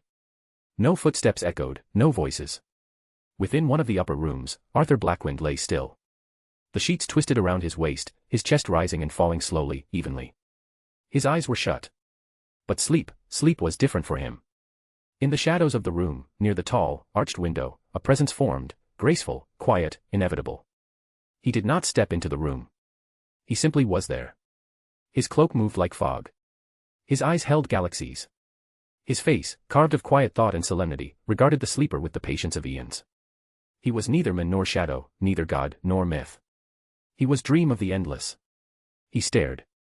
I do not wish to pry, he murmured to no one. And yet. He extended a hand. Let us see what he dreams of. His fingers barely brushed the air, and the dreaming opened. Except, it didn't. There was no color. No landscape. No emotion given form. There was no thread of memory or figment of desire. No nightmares, no hopes. Just black. An eternal, undisturbed void. No wind. No whisper. No echo. Dream frowned, a subtle movement of his brow, like a cloud drifting across a perfect moon. Curious, he said, his voice like ink falling into still water. He sleeps. but he does not dream. He should dream. He stood alone in the abyss, robe untouched by anything, because there was nothing. This absence, he said, voice tinged with poetic melancholy, is not silence, it seems like it was constructed. His eyes narrowed. You do not belong to my sister, he said, not as a question, but a conclusion. Nor do you walk the halls of my realm. What are you, then? The void remained silent for a heartbeat. Then it pulsed. From the black, two eyes blinked open, violet, alive. They stared across the void at Dream without fear. No sound, no movement. Just a presence. Then, slowly, a figure emerged, humanoid, but indistinct. Cloaked in flame-wreathed darkness, he walked like a god who had full dominion of his surroundings. A voice, deep and solemn, echoed without echo. What am I, you say? The figure repeated Dream's question, like tasting it. Then added, I am Ashborn. The brightest fragment of brilliant light. Dream's lips curved faintly, neither smile nor sneer, but the mark of curiosity wrapped in doubt. Brightest light, he echoed gently, like testing the weight of the words. Yet you stand in a darkness that resists even my reach. Brilliance, you say, but I recall no angel bearing that name. The figure tilted his head. Then you may call me, Master of Death, Darkness and the Monarch of Shadows. Dream's voice shifted, touched with wry disquiet. Master of Death. An unusual claim. My sister has never bent knee. Not to time, not to God, and certainly not to one that I've never encountered before. Ashborn smiled and said nothing. Dream studied him again, as if parsing a riddle across the canvas of eternity. You do not dream, he said softly. But have you dreamed of your end? Or has the idea never visited you? Ashborn walked, slowly around Dream. The shadows followed, trailing his steps like loyal hounds. I ended once, he said. That made me who I am. So, no. The idea of an end has not crossed my mind ever since. For it already happened. Dream's head tilted, intrigued. There was no fear in him, only fascination. Then what of the human named Arthur, he asked. Ashborn's eyes flared brighter. He turned, walking closer. The darkness around him peeled away, and his face began to change, refining, reshaping, becoming more human. Until he stopped just short of Dream, eyes locked with his. I am him, Ashborn said. And he is me. Now it was Arthur Blackwind's face that stared at the Prince of Stories, even as the violet glow still smoldered behind the gaze. Dream said nothing for a long moment. He simply regarded him, then slowly nodded. I understand now, Monarch of Shadows. He took a step back, his robes coiling around him. You are not from this plane of existence, Dream said, not as accusation, but as confirmation. As understanding. His voice was soft. Ashborn replied calmly, but I am. And as those words fell, the shadows peeled back just slightly. His helm fractured, revealing not the eldritch hollowness of the deathless, but the living face of Arthur Blackwynd. Dream raised a single brow, expression unreadable save for the faint curve of his mouth. Amusement, perhaps. I got my answer, Ashborn, he said, folding his hands behind his back. At least my elder sister was right. As she often is, especially when it matters most. Ashborn's face remained still, eyes glowing faint violet, Arthur's features held with certainty. If we are done here then, Dream Lord. He spoke, it's time for you to leave. He raised his hand not in aggression, but in dismissal. A casual, effortless gesture. With a snap of his fingers, the darkness unraveled like a tapestry coming undone. The void groaned, then folded in on itself. A moment later, Dream stood alone. Gone was the void between realms. Gone was the endless dark that answered to no god or endless. Now Dream stood in the heart of the waking world once again. In Arthur's chamber. Curtains fluttered softly as the wind from the open window danced through the room. Moonlight spilled in, silver and indifferent, casting long shadows across the polished floor. Arthur Blackwynd lay in bed, unmoving. Dream of the Endless stood at the foot of it. Motionless. But within him, the storm raged. It was not anger that gripped him. Nor fear. But awe, the kind that only came when something defied your understanding of how the universe should work. He had gone beyond the borders of his realm. He had looked into the eyes of the Ashborn. And the Ashborn had cast him out, with a simple gesture. A mere dismissal, as if Dream himself were nothing more than a wisp of fog intruding on hallowed ground. Dream's gaze lowered, studying Arthur's sleeping face. There was peace in it. Tranquility. The men slept like the dead, dreamless, still. Two souls, he whispered to himself. One vessel. Or perhaps. He tilted his head, as if listening to the rhythm of fate itself. One soul, fractured into light and shadow. I thought I knew everything there is to know already, Dream told himself. Not truly, it seems. Dream stepped closer, his feet gliding soundlessly over the floor. He tilted his head slightly, watching Arthur. There was no ripple of dreaming around him. No veil, no threads to pull or watch. Just a wall. A wall that should not exist. Not around mortal minds. I did not leave because he made me, Dream said aloud now, softly. I left because he allowed it. He really is something. He raised his hand, staring at his pale fingers, the same hand that once shaped the realm of dreams, that had sculpted stories. That hand had been useless now before Ashbourne. That being had no way to defend himself if Dream had full dominion. No tricks. No brute force would work, and yet. He spoke with certainty and confidence. Dream murmured, more to the room than to himself now. As though what he was stood outside not just my domain, but all of us as well. He glanced up, where the shadows deepened in the corner. A flicker of thought passed across Dream's face. A memory. A theory he did not yet dare speak aloud. Well, Arthur is no mere mortal, dear sister. But I'm sure you've already figured that much. Arthur stirred faintly in his sleep, his hand twitching as if brushing aside some unseen thought. Dream turned slowly, one final glance at the men in the bed. I will watch you, Monarch of Death, he said softly. Dream stepped into the dark, and in the space between one breath and the next, he was gone. // If you like this story, check out my other stories. Solo leveling in Westeros. And you can get access to 3 more chapters or 7 more chapters if you want. Chapter 195, A Presence. If you like this story, check out my other stories. Solo leveling in Westeros. And you can get access to 3 more chapters or 7 more chapters if you want. // The night went on, calm, unnaturally so. Outside, the moon cast a cold white light over the estate, washing the grounds in silver-blue hues. Trees swayed without sound, their shadows dancing gently across the glass of the tall, arched windows. But inside the master chamber, Arthur's eyes snapped open. Violet. Not the soft glow of dreamers waking from rest, but the searing violet of something aware. Something listening. He didn't move at first. His head rested on the pillow, his body still, but his gaze burned into the darkness like a predator. There was nothing in the room but moonlight and silence, and yet he felt it. The impression of a presence. Not heavy or loud, but someone watching. His breath left his chest slowly, controlled. Arthur turned his head just slightly, letting his eyes drift toward the far corners of the room, up to the ceiling, toward the corners, the window, the floor. Nothing. But the feeling remained. He sat up slowly, sheets around him. The air felt heavier than it should. His bare feet touched the floor without a sound. Even the shadows seemed hesitant to greet him, as if unsure whether they should kneel or stay hidden. Arthur stood. His bare chest caught the moonlight, and for a moment, the violet glow in his eyes cast soft reflections on the glass panes. He moved with fluid precision, unhurried, but unmistakably predatory. Not the exaggerated caution of fear, but the silent readiness of one who had already experienced unexpected visits. I felt it, he murmured under his breath, voice rough with sleep.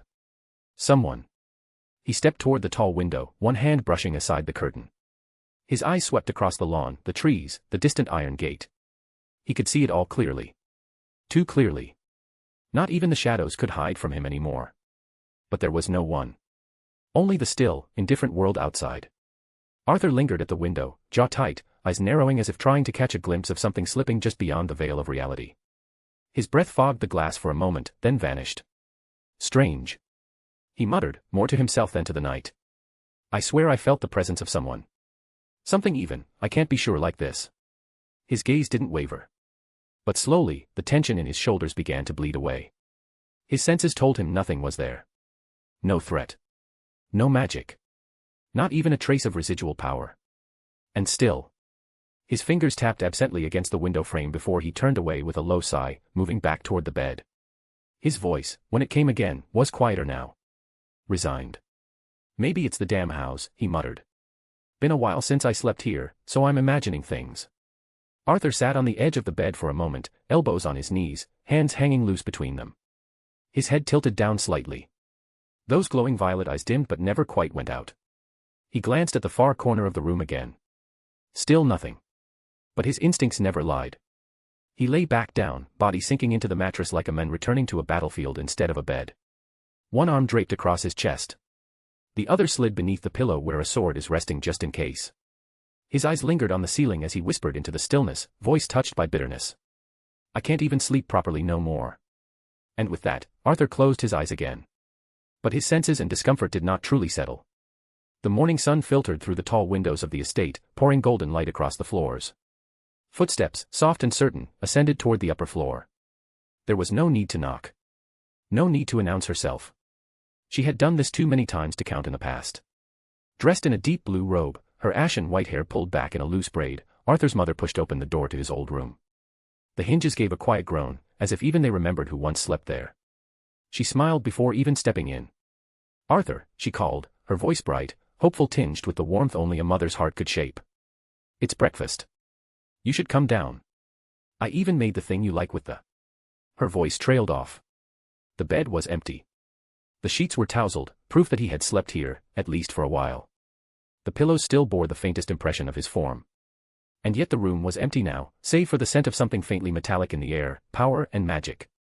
She stood there for a long moment, hand still resting on the doorknob, staring at the bed with something caught between disappointment and understanding.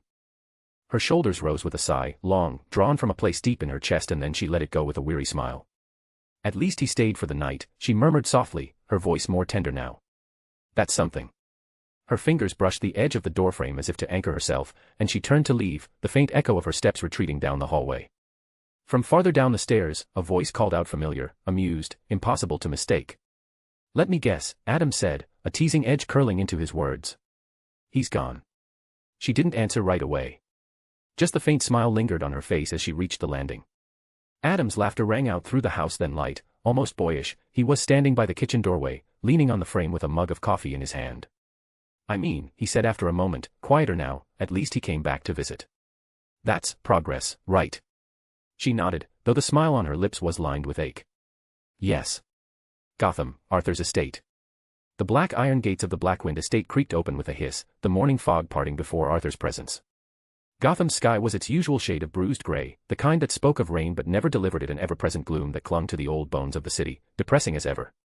The shadows seemed to lean toward him, recognizing their master had returned. The grand doors swung open before he could lift a hand. "Welcome back, Master Arthur." George stood at the threshold, dressed in his usual tailored vest and crisp white gloves, posture impeccable. His hair was slicked neatly back, and a thin smile traced his lined face, calm, composed, utterly loyal. Arthur gave a tired nod, shrugging off the weight of the recent events as best he could as he stepped inside. "I take it," George continued as he followed, "that you were in Jump City with the family. Master Adam informed me of your sudden appearance there yesterday." Arthur exhaled through his nose, his eyes those cold, glowing eyes scanning the familiar interior of the manor. "I was," he said. "Though my visit wasn't exactly scheduled. Someone attacked my shadows there, specifically looking for me." George arched an eyebrow at that but offered no immediate shock. "Unpleasant business, no doubt," he said. "Though Miss Raven arrived yesterday at night. She informed me of the details, said she was under your orders. She's taken residence below, in your private wing. The one you refer to as the base." Arthur blinked once, surprised for only a fraction of a second. "I told her to come just in case someone tries to attack my shadows here. Didn't expect her to do that immediately. I wonder what her team feels like now." George allowed himself the faintest of smiles. "She arrived last night. Cloaked in shadow, not a sound to her step. Quite the entrance if I do say so myself. I took the liberty of preparing her quarters." Arthur nodded, rubbing the back of his neck. "Thanks. I had to stay the night there because of, your mother, I presume." George finished gently, folding his hands behind his back. Arthur sighed, half amused, half resigned. "Exactly." George chuckled softly, the sound like wind brushing through old library shelves. "Lady Blackwynd has a way of ensuring her sons remain grounded, whether they like it or not, even if they have enough power to destroy the world, she is still stronger." "She's relentless," Arthur muttered. "But it was good to see her. Even if I vanished before breakfast again." "Indeed she is." That drew the faintest smirk to Arthur's lips. He paused at the landing of the grand staircase, casting one last glance through the high windows. The gray light of Gotham was as indifferent as ever. Then his eyes narrowed. "Well," he said, voice low, steady, purpose threading every syllable. "Let's head below. My knight is waiting for me." George dipped his head. "Of course, Master Arthur. // If you like this story, check out my other stories. Solo Leveling in Westeros. And you can get access to 3 more chapters or 7 more chapters if you want. Chapter 196, Marshall's Gift. If you like this story, Check out my other stories. Solo leveling in Westeros. And you can get access to 3 more chapters or 7 more chapters if you want. //. The underground base hissed open with a soft thrum, the hum of magic and technology woven together in seamless, elegant design. The chamber beyond was vast. Arthur stepped forward into the heart of his base, his footsteps echoing softly against the floor. Violet's sigil sparked to life beneath his boots, recognizing his presence. Waiting in there was Owl. The shadow dipped its head in a slow, solemn nod. Standing nearby, tall and composed, was Lex the Shadow with a mind sharper than any blade. He said nothing, but returned Arthur's gaze with one of practiced expectation, nodding once in acknowledgement. And there, seated cross-legged on the velvet chaise, was Raven. A heavy, arcane tome lay open on her lap, her pale fingers gliding lazily over the page. She didn't look up immediately, but when she did, her gaze was steady. "You escaped," she said flatly, though her tone was laced with sarcasm, dry, affectionate in its own guarded way. Arthur gave a quiet chuckle, the rare kind that softened the sharpness of his features. "That I did." He stepped closer, unclasping the black glove from his right hand, his eyes flicked to her book, then to her. "Anything strange happened here? Any presences you detected?" Raven closed the tome with a gentle thump and leaned back slightly. "No. Nothing. My spells are doing wonders, apparently." Otherwise, her violet eyes glinted beneath her hood, that red lantern might have shown up here instead of crashing your family's doorstep. Arthur's jaw tensed for a brief second, but he nodded. "Thanks for checking, anyway." He turned, eyes falling on the sigil etched into the floor, one resembling that of his shadow ring. "And, can you?" "I know what you're going to ask," Raven said, standing now, her arms crossing. "I already cast the same wards and veilings over your mother's estate. Yesterday. We're not repeating that incident anywhere near your family again." Arthur met her gaze.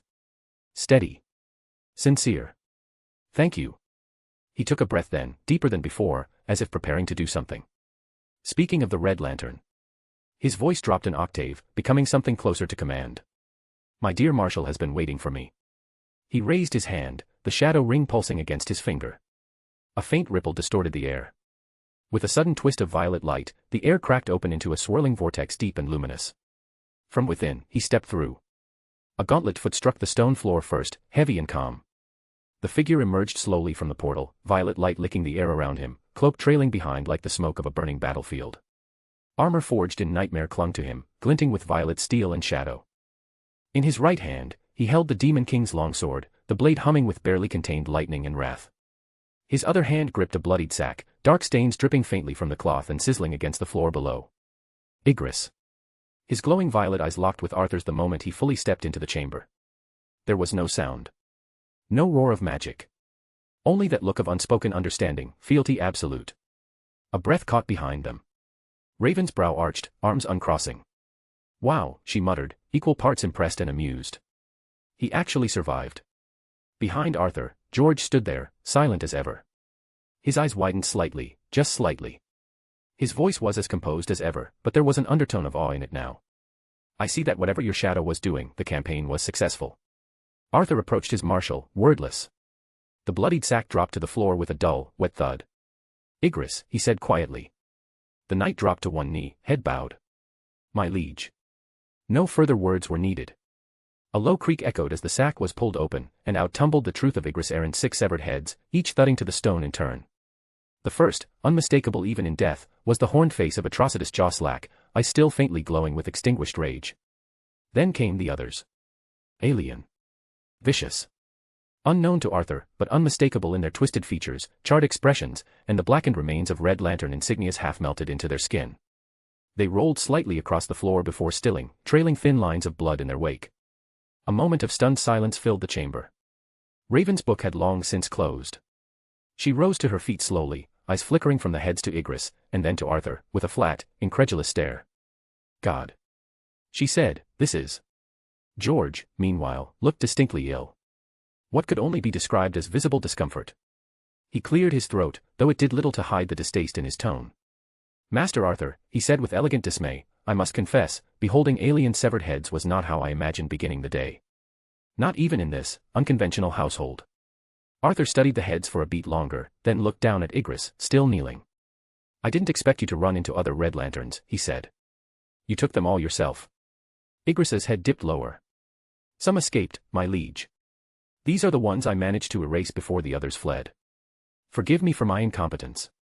Arthur's lips twitched, not quite a smile, but close. Incompetence, you say, he repeated, turning toward the trail of red that seeped across the stone. I think you scarred them for life. They'll need more than rage to recover. They might as well rename themselves the core of, I don't know. Trauma. Despair, maybe. He turned fully, offering Igris a nod that was rare, but unmistakably approving. You did well. Igris stirred, rising slightly. Another thing, my liege. He reached behind him and produced a smaller sack, this one wriggling faintly. As he undid the top, something hissed. A low, guttural growl vibrated through as a restrained feline was revealed, eyes glowing red with simmering hate. Blood still matted his tiny paws. Arthur blinked once, then actually laughed. That's Dexter. Raven raised an eyebrow. You even brought the cat. I told Atrocitus I'd kill him and spare the damn thing to warn the others. Guess Igris took that literally. Other than the fact that the others are dead now as well. Dexter snarled, baring tiny, sharp teeth as his crimson eyes locked onto Arthur with unfiltered malice. Arthur crouched down, unfazed. Calm down, kitten. And then, reaching out, plucking the glowing red ring from the creature's tail. Dexter shrieked, a noise equal parts fury and agony. The ring pulsed, furious, resisting, trying to leap away, but Arthur's grip was absolute. Red energy slithered up his arm, trying to sink into his flesh, only to be neutralizing right away. Arthur ripped it free. Dexter wailed, his crimson eyes dulled, flickering as if the fire behind them had been forcibly extinguished. Now his eyes are that of a normal cat. The ring pulsed madly in Arthur's hand, blood-red light thrashing like it sought an escape. He crushed it. A shockwave of red energy burst from his palm, small but intense, scattering dust and light like embers. The ring shrieked a final time as it crumbled to ash, the fragments glowing briefly, then nothing. Silence. Igris stepped forward again, extending his hand. In it were 6 more red rings, each scorched but intact, still twitching with fragments of dying light. The rings tried to escape, he said. But I didn't allow it. Arthur took them slowly, letting the cool metal clink into his palm. He studied them a moment, then nodded. I'll keep them, he said. Good work, Igris. He turned his attention back to the restrained feline, who now looked exhausted and furious, but notably, powerless. Now just a regular cat. Arthur tilted his head. What shall we do with you now, Dexter? Or do you want to be called Dexter? Raven had already returned to her chair, the edge of a smile tugging at her mouth as she reopened her book. Keep him, she said. He can be our pet. George gave an exaggerated blink. An interstellar feline of homicidal temperament as a domestic companion. He fluffed his feathers, visibly perturbed. Well, I suppose he could clear out the rodents in the garden. Your shadow demons are hardly efficient in that regard, sir. Arthur let out a short breath, half a laugh, and rose. Then it settled. Congratulations, Dexter. You're on pest control duty. //. If you like this story, check out my other stories. Solo leveling in Westeros. And you can get access to 3 more chapters or 7 more chapters if you want. Chapter 197, The Prophecy They Fear. If you like this story, check out my other stories. Solo leveling in Westeros. And you can get access to 3 more chapters or 7 more chapters if you want. //. Arthur stood tall, dusted his hands and stepped forward, the faint flicker of violet beginning to pulse in his irises. George. Raven, he said, tone even but laced with something heavier. Step back, please. George blinked once, then again. Understood, sir. He gave a slight bow and retreated, feathers ruffling. Raven, already sensing the shift in arcane energy, raised a brow. Oh, you're going to do that, she murmured, a touch of wary amusement laced into her voice. Still, she took a step back, clutching her book to her chest as the ambient air grew darker, denser. Arthur's eyes flared fully violet now, glowing of eldritch command, his voice echoing with the weight of the void. Arise. The chamber darkened, shadows slithering from the edges of the room, spilling like ink toward the 6 severed heads strewn upon the floor. As the darkness engulfed them, tendrils of black smoke coiled upward like funeral pyres reversed, graves exhaling instead of swallowing. From that pitch abyss, 6 armored figures rose, each formed from shadow and violet flame, their bodies mimicking the fallen red lanterns in twisted, regal mockery. Heavy armor made from nightmare black encased them, the symbol of the shadow core glowing faintly over the chest plates. Their eyes burned twin violet, hollow, and cold. And at the forefront, Shadow Atrocitus. He stood taller than the rest, his body broader, heavier with malice. Black armor covered his frame like plates of obsidian, jagged shifting with menace. Horned helm sat upon his head, glowing violet cracks running through it. His mouth was obscured, but the way he moved, calculated rage left no room for doubt about his strength. And each one of them wore a ring. Arthur's ring, bound to his command, thrumming with violet and dark power. Arthur tilted his head, inspecting them. A small smirk tugged at the corner of his lips. General, huh? Without needing to say another word, all 6 dropped to one knee, heads bowed. A synchronized display of loyalty. Shadow Atrocitus, voice deep, distorted, almost echoing from another plane, growled reverently. My king. The chamber hung in silence for a breath. George gave a light cough, eyes wide. Well, he said in a breathless hush, this rather redefines the phrase putting heads to good use, doesn't it, Master Arthur? Raven muttered beside him, the Red Lanterns have an awful reputation already, they were terrifying enough when they were alive. Arthur's gaze didn't leave his new soldiers. Lex, he called, and from the darker corner of the base, the sleek form of Lex Luthor's shadow, eyes glowing faintly with intellect. Do something with the heads. Dispose of them. Or use them if you prefer, whatever reason. Your choice. Lex gave a slow nod, then vanished back into the gloom, dragging the remnants with him. Just as Arthur was about to turn, a voice stirred, not aloud, but deep within the web of his connection to his shadows. A whisper in his mind. My king. There is something I'd like to request from you. Galatea. Her tone was different than usual. Calmer and sharper. Arthur's brow arched. Oh, he said aloud, intrigued, as his thoughts reached back toward her. Speak your request. Justice League Watchtower. The quiet sounds of the Watchtower's systems echoed faintly in the background, rows of holographic displays bathing the control chamber in a sterile blue glow. Hal Jordan stood near one of the panoramic windows, arms crossed, the green light from his ring pulsing faintly as if reflecting his unsettled thoughts.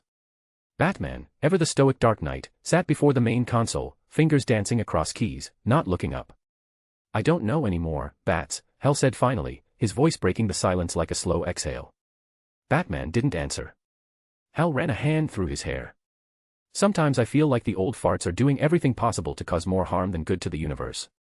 It was like that with the Yellow Lanterns. Took one man and his weird summons to destroy the core. Our core could have done that if the Guardians willed it. But they didn't. Still silence. Hal glanced back. Not gonna say something. Any brilliant input you wanna add? Batman didn't flinch. No. Hal threw his hands up, exasperated. Ugh. Bats, sometimes I don't even know why I bother. He started to turn when Batman's voice, low and sharp, cut through the chamber. Ever wondered why they do that? Hal stopped in his tracks, shoulders tightening. Yeah. Every damn time. They even wanted to punish Arthur for what he did to the Sinestro Corps. After Sinestro kidnapped him. Bruce. And knowing Sinestro, he clearly saw Arthur as a force to spread fear. Too bad for him that wasn't the case. And let me tell you something. He stepped closer now, jabbing a finger into the air. I didn't want to see someone like Arthur with a yellow ring, it would have been a disaster. But the thing he created instead. Batman tapped a key. The screen changed, revealing a rotating holographic model, Arthur's shadow ring. The construct pulsed with shifting violet-black patterns, consuming and refracting the surrounding light. A ring that absorbs emotional spectrum energies, Batman said. Quite the tool. Dangerously so. You don't need to remind me. I saw it eat through constructs like they were made of smoke. Batman's gaze narrowed. You mentioned your fellow Lanterns found a battery in Quard. I assume destroying it is not possible. Hal sighed, folding his arms again. Some of us tried. Other than the fact it eats our energy blasts like a glutton, it's home to Parallax. So no, not really a great place to hold a picnic and try to tear through it, it's an impossible choice. Batman stood now, hands clasped behind his back as he stared at another screen. We detected Lantern activity in Jump City. Hal straightened. Really? Was it Arthur? Batman shook his head. No. Robin reported it was a Red Lantern. Arthur and Raven dealt with it. And by dealt with it. Hal rubbed his temples. Yeah. I get it. Probably Atrocitus. That fellow is extremely dangerous and powerful. But. His voice trailed. Something dark flickered in his eyes. Shit. He turned, staring out the window now. As much as I hate to admit it, the Guardians were right. The other Corps will target this anomaly that is Arthur. And I fear the worst will happen. Batman's boots echoed faintly as he stepped away, speaking over his shoulder. Listen carefully, Hal. There's always a reason why certain people keep things hidden. Either for the greater good, or because revealing those things leads to catastrophic consequences. He paused before a console, resting one hand on it. The reason they never really acted against the Sinestro core might have been just that, a delicate balance. And now that there's a fracture in that balance, something could happen. Something extremely dangerous. Something that cannot be contained anymore. Hal exhaled harshly, his jaw tightening. I know about that. But the old fools never take our input seriously. We're the ones out there, Bruce. On the edge. Fighting. Dying. While they sit in towers on OA, speaking in riddles and cautioning restraint like it's all some damn chess game. He paused, eyes burning green. They fear what they can't understand. What they can't control. That much is clear to me, but... Understandable, Batman said quietly. Hal blinked. Seriously. Batman turned his head slightly, his voice flat, but precise. Fear is not always irrational.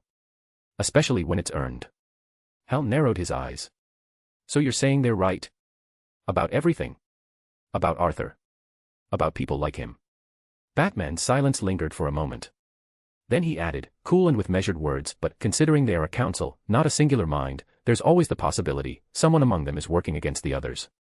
That made Hal stop cold. He blinked, stunned. Wait, what? Batman's gaze cut to him like a razor.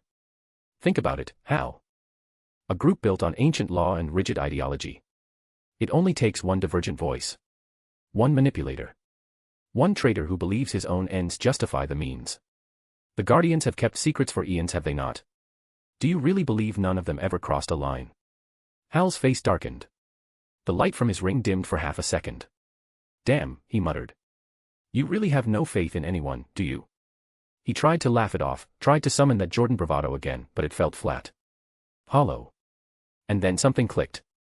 Hal's smile faded. Wait a second. His brows furrowed. Is that how you think about us? About the League? Batman didn't respond or blink. He just looked at him. That same look Bruce Wayne had given gods and monsters and villains like. Unshaken and piercing. Hal shifted under the weight of it, muttering, "You're a piece of work, Bats." Then he casted his eyes downward, the weight of it all hitting him in full. His voice came quieter this time. "Well, Bats, there is a certain prophecy in the core." Batman said calmly, "I'm listening." // If you like this story, check out my other stories. Solo Leveling in Westeros. And you can get access to 3 more chapters or 7 more chapters if you want. Chapter 198, A Knight's Lesson. If you like this story, check out my other stories. Solo Leveling in Westeros. And you can get access to 3 more chapters or 7 more chapters if you want. // Arthur's base. The place was quiet, save for the low sounds of mechanisms pulsing behind the glass. A soft violet glow illuminated the observation deck, slick, fortified, a blend of steel and tech. Shadow Lex's upgraded arena below had evolved from its former crude function. Now it resembled a monument to battle, sharpened and stronger than ever. Arthur stood at the reinforced viewing panel, arms crossed, a statue of calm power. Beside him, Raven leaned forward slightly, arms folded beneath her cloak, her hood down. Her gaze was fixed on the 2 figures in the arena below. Why did she want to do this? Raven asked, her voice soft, but the tension in her tone unmistakable. Arthur's response came slow, almost amused.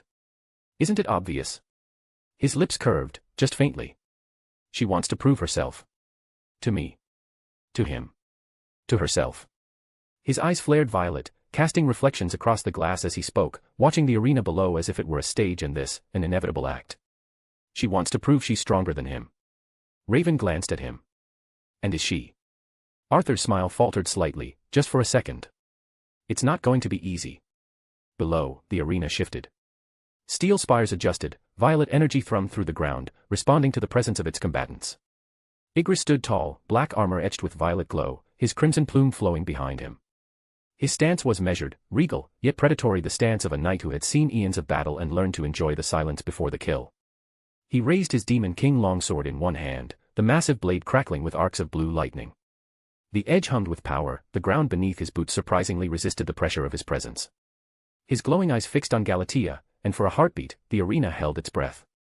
"Are you ready?" Ygritte said, voice low and commanding, "for the lesson?" Galatea said nothing. She was dressed for war, her desire for battle was all over her face, gauntlets flexing as she rolled her shoulders. She clenched her fists, and the very air rippled around her. Up in the chamber, Raven murmured, "She's clearly angry." Arthur didn't reply. He just smiled. His eyes were locked on her, this woman who had been engineered to be better than Kara, now a general in his command facing a marshal of the Shadow Legion. It wasn't just a spar. It was a challenge etched in pride and fire. And Arthur, in the safety of the viewing panel, watched them with that same quiet intensity, the gears in his mind already turning. Because even this was a test. Of strength. Of who could stand beside the Shadow Monarch. Galatea launched herself forward with explosive speed, faster than sound. The arena floor dented a bit beneath her heel. She struck out with a blinding fist, but Igris parried with the flat of his blade. Sparks exploded in every direction. She spun, driving a kick toward his ribs. He stepped back just enough, the crimson plume of his helm trailing like a whisper of blood.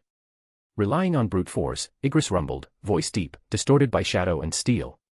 "Either you refine it. Or fall." Galatea snarled. "You don't get to lecture me." She unleashed a torrent of heat vision twin beams of solar fire that lanced across the arena like celestial whips. Igris raised his sword and spun it with impossible speed, catching the heat head-on. The energy coiled around his blade and was flung skyward, crashing against the arena's reinforced ceiling with a thunderous boom but still, not a crack. Arthur raised a brow. Impressive. Raven tilted her head, curious. The knight or the engineer? Arthur gave a rare smirk. Both. Arena still holding. Shadow Lex really outdid himself this time. Back in the arena, Galatea rocketed toward Igris again, raining a barrage of blows from every angle, each one powerful enough to kill a lesser being. But Igris moved with an eerie elegance, his blade weaving a seamless defense. It was not speed. It was mastery. He did not block out of panic, he deflected with rhythm. Every clash. Galatea snarled, eyes blazing. Her pride would not let her yield. She clasped both hands together and drove them down like a hammer. Igris raised his blade vertically, catching the strike, and the floor shuddered. A small crater formed beneath them, but the arena held. She growled, voice raw with frustration. "Fight me properly." Igris surged forward suddenly, sword sweeping in a brutal arc. It clipped her side, sending her crashing into a wall. Smoke rose. Dust scattered. Galatea groaned, dragging herself up. "You have strength," Igris said, his blade now aimed at her chest. "But you do not yet understand what it means to wield it. It's too soon for you to fight me, General Galatea." Galatea, breathing heavy. "Then teach me, Tin Pot." She flew again. And the arena roared. Up above, Arthur watched, eyes glowing faintly violet. "She's not backing down at all." Raven, arms folded, replied, "She seems a bit different compared to the rest of your shadow soldiers." Arthur nodded slightly, indeed, a little bit too hot-headed, eyes flicking between the figures below, one formerly forged in a lab, desperate to prove her worth. The other, his loyal marshal, a knight that only knew battles and wars. The tempo shifted. Galatea's movements turned feral fluid with desperation, but sharpened by instinct. She feinted left, then shot right with a blur of speed, crashing into Igris' guard with a vicious uppercut. The force lifted the knight off his feet, shadows splintering around his armor as he flew backward and landed hard against the floor. Raven's eyes widened behind the glass. Arthur tilted his head, arms still folded. She landed one hit, not bad. Galatea floated above the grounded knight, chest rising with exertion, a cocky grin tugging at her bruised lips. "How about that?" she said, exhaling with fire and pride. The arena fell into a moment of silence. And then, shadows erupted. Igris rose, not with a stagger, but with wrath.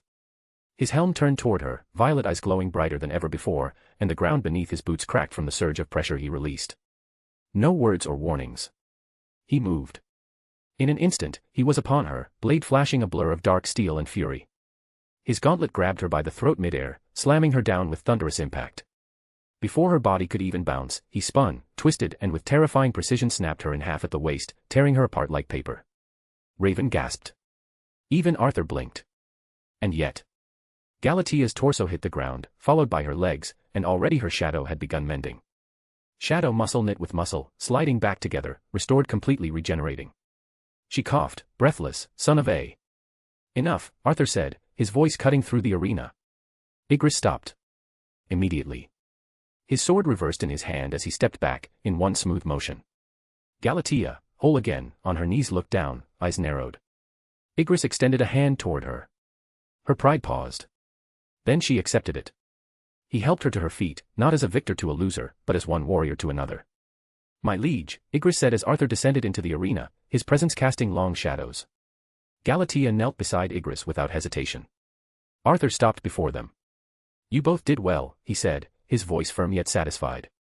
Galatea, are you satisfied now? Before she could respond, Igris spoke, his helm slightly bowed. If you allow me, my liege. I'll take responsibility for training the generals myself. Arthur raised a brow. She's powerful, Igris continued. With time and precision, she will become something far greater. When the day comes and she is a marshal, I will welcome her as an equal. And I'll gladly spar again. Galatea blinked. The compliment caught her off guard. For the first time in a long time, she genuinely smiled. Thank you, Marshal Igris, she said, genuine and low. Behind Arthur, Raven muttered, well, didn't see that coming. Arthur laughed, a deep, warm sound that echoed in the quiet aftermath. Perfect then, he said. It's settled. He turned to Galatea, his eyes teasing. You had me worried for a second that you two wouldn't get along. Then, more to himself than anyone, Arthur's gaze drifted sideways, thoughtful and distant.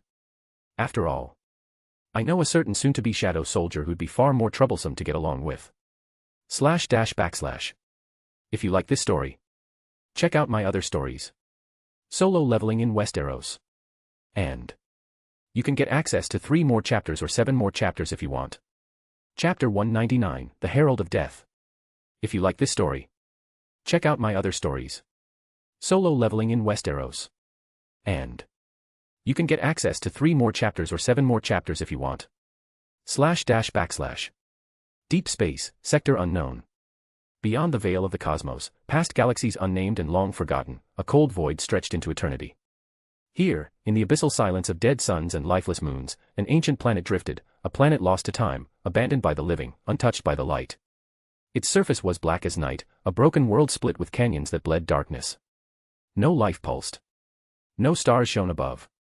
Only the eerie pulse of something beneath the planet's crust stirred, an echo. At the heart of this forgotten grave world stood a monolithic structure carved from black, before the Guardians. Before Oa. Before light. And here stood Scar. One of the Guardian of the Universe, wise and noble, once dedicated to preserving balance. Her form, still small and robed in the traditional own garb, was marked now by something wrong. Blackened cracks etched her blue face like spiderwebs originating from the scar on her face. One eye was milky, as if burnt out by staring too long into oblivion. Her breathing was slow, measured, though she no longer needed air. She knelt before the towering structure that jutted from the ground. Embedded deep within it pulsed a dying light, black. The Black Central Battery.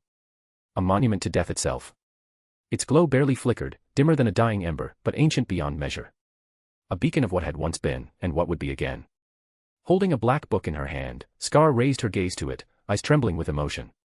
She whispered, as if in reverence. In darkness, they were born. In death, they shall return. Her voice cracked with equal parts awe and fear. The spectrum is fractured. The light flickers. The will falters. Fear, rage, love, all of them splintered, bleeding. A bitter breath escaped her cracked lips. She stood, arms wide, her voice stronger now, echoing through the cavernous pit like a proclamation to the universe itself. And where light dies, the black shall rise. The moment the words left her mouth, the dim pulse within the battery began to shift. One beat. Then another. Faster. Louder. Like a heart long dormant beginning to wake. The glow intensified, still faint, still restrained, but unmistakably growing. The planet seemed to vibrate with it. Rock cracked. The air trembled. Scar closed her eyes. And then. A voice. But not spoken. Not heard. It moved like frost along the edges of her mind, ancient and cold, eternal. A voice that came from the grave of the cosmos itself. The balance is broken. Scar staggered, a hand to her temple, not in pain, but in revelation. Her breath caught in her throat. Her eyes flared open, shining with an eerie black luminescence. The voice continued. The time is near. Silence fell. Deafening. She stood still for a long moment, allowing the truth to settle on her soul. Her mouth curled into a faint, unsettling smile, like someone seeing the end and embracing it. She turned, robes trailing behind her, facing the cold stars above. The Shadow Lantern. She murmured, a name soaked in disdain and admiration alike. The spark that dimmed the light. His actions were a catalyst. And played in our favor. She raised a hand, letting the black energy swirl within her palm, quiet and restrained for now. He has fractured the spectrum. Broken the will of the core. Buried the yellow flame.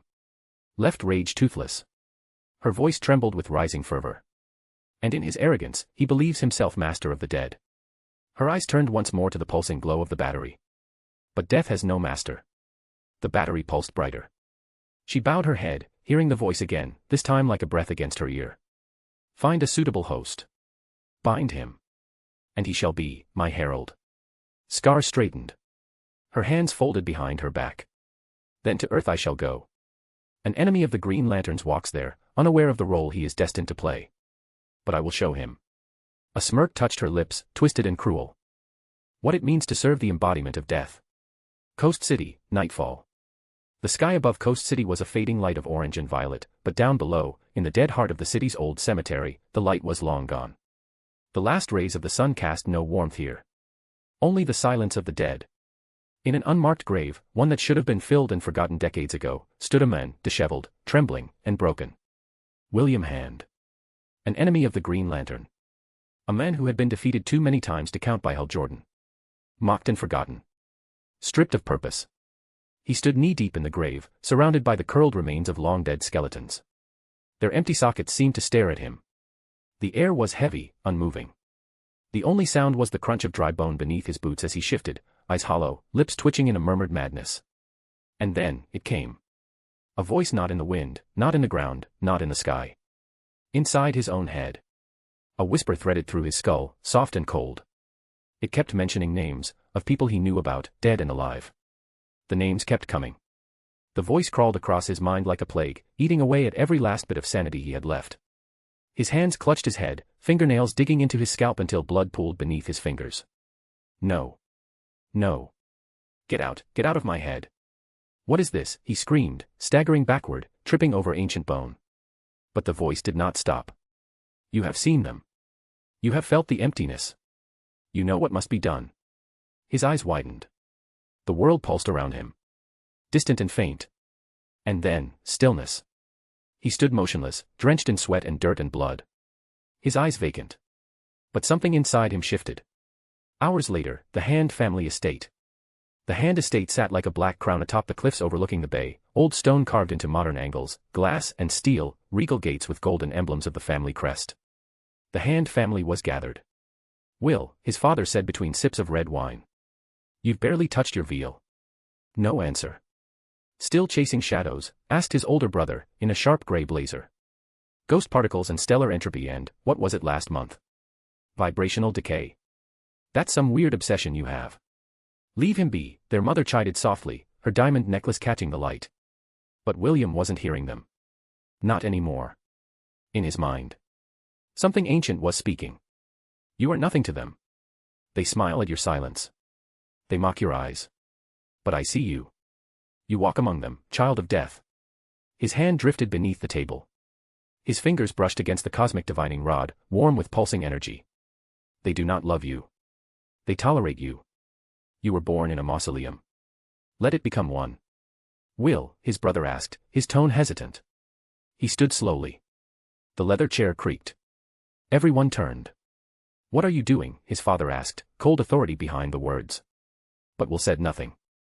He brought the rod up from beneath the table. The lights flickered the moment it touched air chandeliers dimming. William. He didn't listen. The scream barely had time to echo before chaos exploded. Silverware scattered. Wine spilled like blood. The family rose in horror, but they were too slow. His three brothers tried to run, but the force of the weapon lifted them off the ground in a blast that killed them on contact.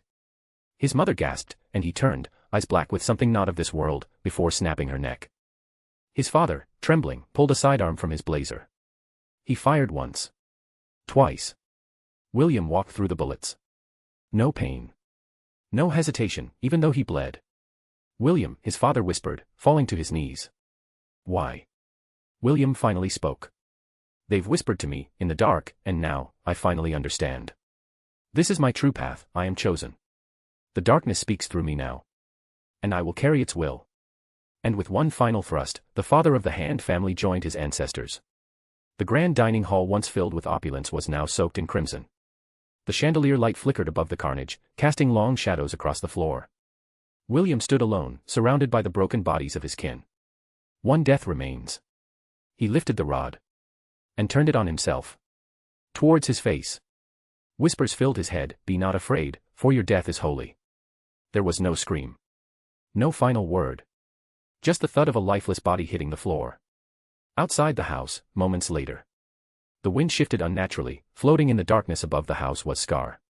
The Guardian's once blue skin was pale as ash, her robes darkened by something far more ancient than time.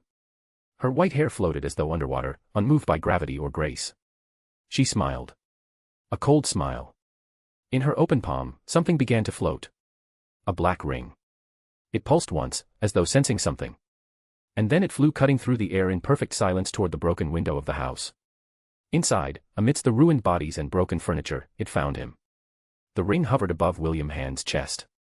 A whisper came again, but this time it came from nowhere and everywhere. "The time is now." The ring dropped. Onto his finger. William Hand's body jerked violently, blood gurgling in his throat.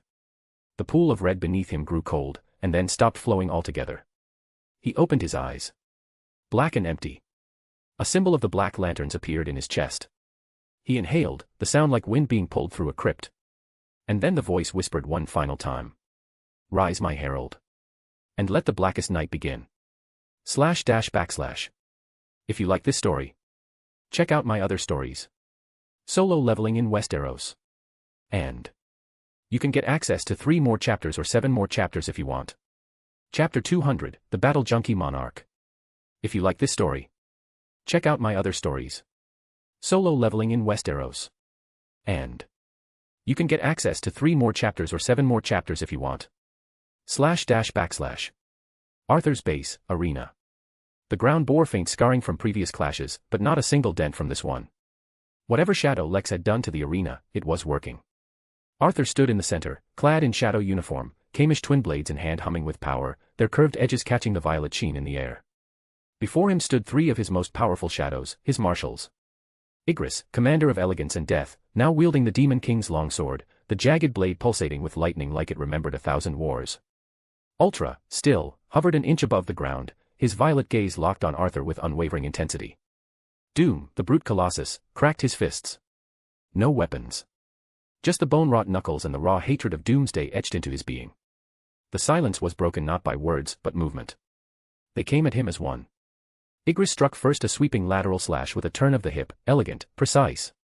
Arthur tilted his head slightly, dodging by a hair's breadth, and twirled his twin blade upward, catching the edge.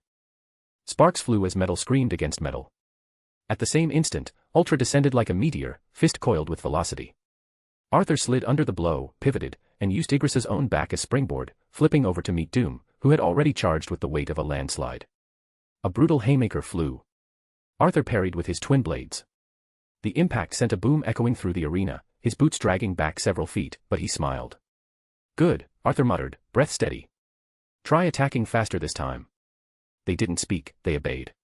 Ygritte blinked behind him, sword coming down in a vertical slash like judgment from above. Arthur spun, catching it with his twin blade, and used Ygritte's own momentum to fling him sideways right into Ultra, who let Ygritte pass through harmlessly. Ultra then blurred. The world caught up a second later as Arthur blocked 3 rapid strikes, the 4th hit him in the ribs, sending a shockwave through his body. He grunted, rolled, and leapt skyward, catching Doom's leaping tackle midair with the blades to the creature's chest. Crack, they collided in midair. A vortex of power blew outward as they slammed into the ground, Arthur skidding backwards in a crouch, twin blades flicking residual energy. He rose, smiling wider. His irises pulsed faint violet. Then he vanished. Speed step, he moved faster than sound. Suddenly, Ygritte was blocking. Sparks burst as Arthur struck him from behind, blade meeting longsword with fury. Arthur spun, slashed across Ygritte's chest, used that momentum to vault over him, and kicked Ultra mid-dash, sending the flying shadow into a wall. "My liege adapts," Ygritte murmured mid-motion. "Even now." Doom roared, charging with reckless abandon. Arthur didn't move until the last instant. Then he pivoted, sidestepped the punch, and stabbed one end of Kamish twin blades into Doom's side, flipping off his shoulder and landing in a 3-point crouch. Doom stumbled then turned, snarling, but before he could retaliate, Ultra flew in, spinning into a tornado kick. Arthur caught it with one hand above him, from his heels, and launched Ultra with a blast of violet energy. Arthur backflipped midair in the moment he landed. Ygritte was already there. They clashed blade to blade, a storm of sparks between them. Ygritte was faster, now sharper. Arthur grinned through it all. This was training. This was perfection. Their swords met midair in a final clash, shockwave pulsing out and shaking the space. Then Arthur raised a hand. Everyone froze. The Kamish blades hummed down. Breathing slowed.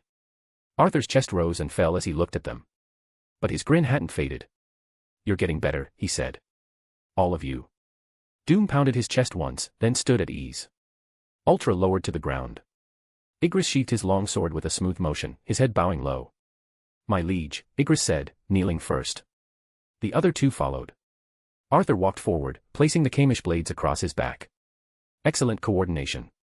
Doom, your charges were clean but a bit reckless. Ultra, good pressure. Igris." He turned. "You're reading me faster than ever." Igris bowed deeper. "It is an honor to sharpen ourselves against you." Arthur chuckled. "Not too sharp, I hope." Just outside of the arena, Raven watched with folded arms. Her eyes widened slightly as she whispered, "That was synchronized insanity. This level of combat is a bit dangerous, don't you think?" Arthur glanced her way, chuckling. "Worried I was going to lose to my own soldiers?"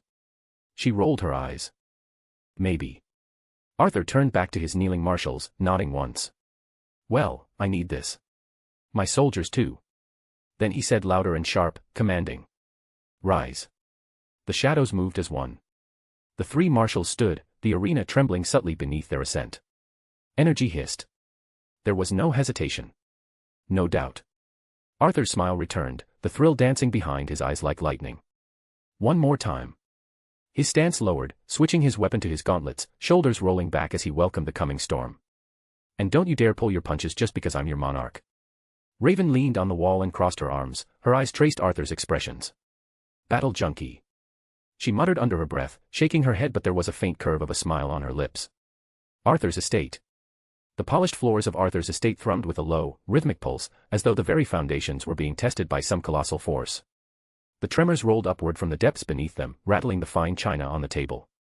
George, ever the portrait of composure, steadied the saucer with a gloved hand while the other poured tea with the precision of a surgeon. Not a drop spilled, though the table itself quivered faintly with each impact. Across from him, Kara lounged with an air of casual grace, one leg hooked over the other. The sunlight streaming through the tall windows caught in her golden hair, yet her gaze was elsewhere, piercing, searching. Her lips curved into a sly smile. A soft laugh escaped her. "Well, I'll give him this, he actually managed to block my vision." George glanced up from the teapot, brow lifting ever so slightly. "I take it, Miss Kara, that your remarkable gift of sight is yielding you nothing." She leaned back in her chair, a faintly irritated sigh slipping past her lips. "Surprisingly, no. Feels like the whole lower level's wrapped in some weird metal, magic, or some ridiculous combination of the two. And with Arthur? I'm betting on both." Setting the pot down, George straightened, his every movement smooth despite the persistent shaking. "Well, Master Arthur is currently engaged in combat with his shadows." Kara's posture snapped upright, eyes brightening in an instant. "Seriously? Why didn't he tell me? I should be down there." George raised one gloved hand, halting her before the sentence could gather momentum. His tone was unfailingly courteous, yet carried the firmness of quiet authority. "Forgive me, Miss Kara, but he expressly forbade it. When Miss Raven offered to fight alongside him, she too was refused. He insisted that this trial be undertaken alone, an exercise, he claimed, in pressing both himself and his shadows beyond their present threshold." Kara frowned, confusion tugging at her expression. "I don't get it. He's already plenty strong." "Stronger than." She trailed off, the end of her thought left hanging, her gaze drifting toward the floor. George allowed himself the faintest of smiles. "It is not for me to presume, and I admit, the reason is beyond me as well. However, I have observed that his definition of enough is somewhat elusive." A sudden, heavier impact rippled through the estate, sending a faint tremor through the porcelain cup in his hand. He adjusted his grip without even glancing down. "I merely hope the structural integrity of this estate proves sufficient to withstand such enthusiasm." Kara smirked at that. "You mean strong enough to handle him being a battle junkie?" George's gaze flicked briefly toward her, the barest glimmer of amusement in his eyes. "If you wish to employ such a term, Miss Kara, I will not dispute it. // If you like this story, check out my other stories. Solo Leveling in Westeros. And you can get access to 3 more chapters or 7 more chapters if you want. Chapter 201, The Fools of OA. If you like this story, check out my other stories. Solo Leveling in Westeros. And you can get access to 3 more chapters or 7 more chapters if you want. // Planet OA, the Hall of the Guardians. The chamber was a cathedral of emerald light, its towering pillars pulsing faintly with the heartbeat of the central power battery.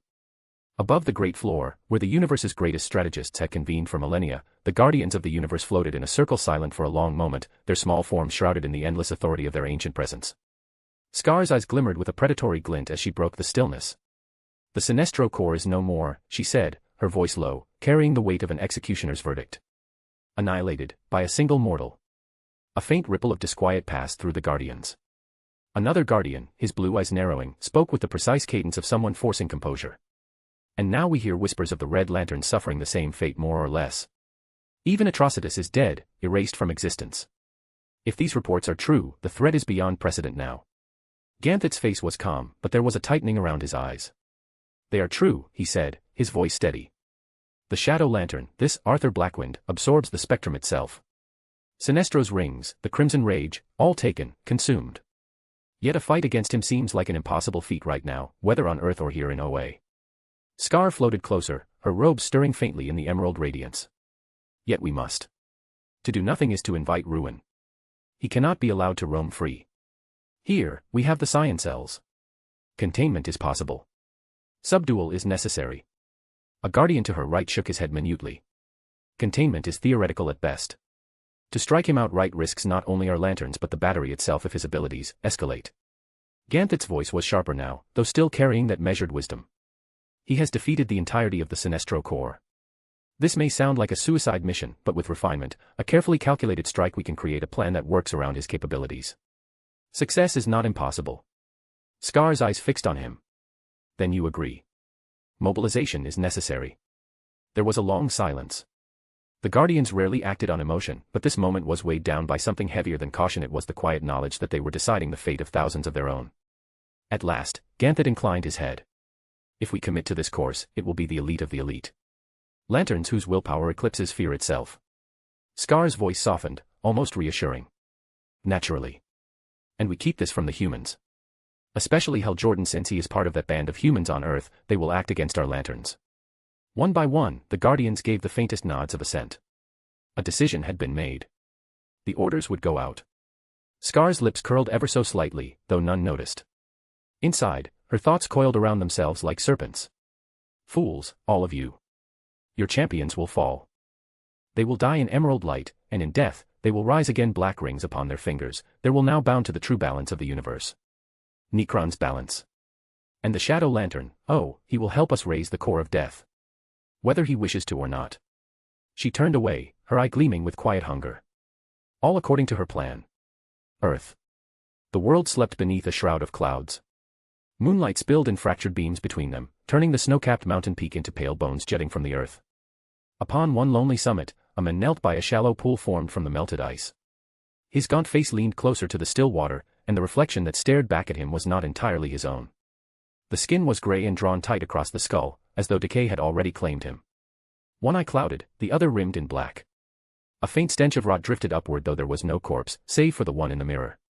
William Hand's voice broke the silence, hoarse, cracked, trembling. "What is this?" His fingers brushed the surface, ripples warping the dead man's grin in the water. "I should be dead." A faint pulse of light flared at his hand, the black ring resting on his finger shimmered, its glow barely alive. His gaze fixed on it, confusion giving way to something darker. "Is this my destiny?" Then, the night itself seemed to draw a breath. The wind stopped. The pool stilled. The stars above dimmed, as though something vast and cold had eclipsed them from beyond the veil of existence.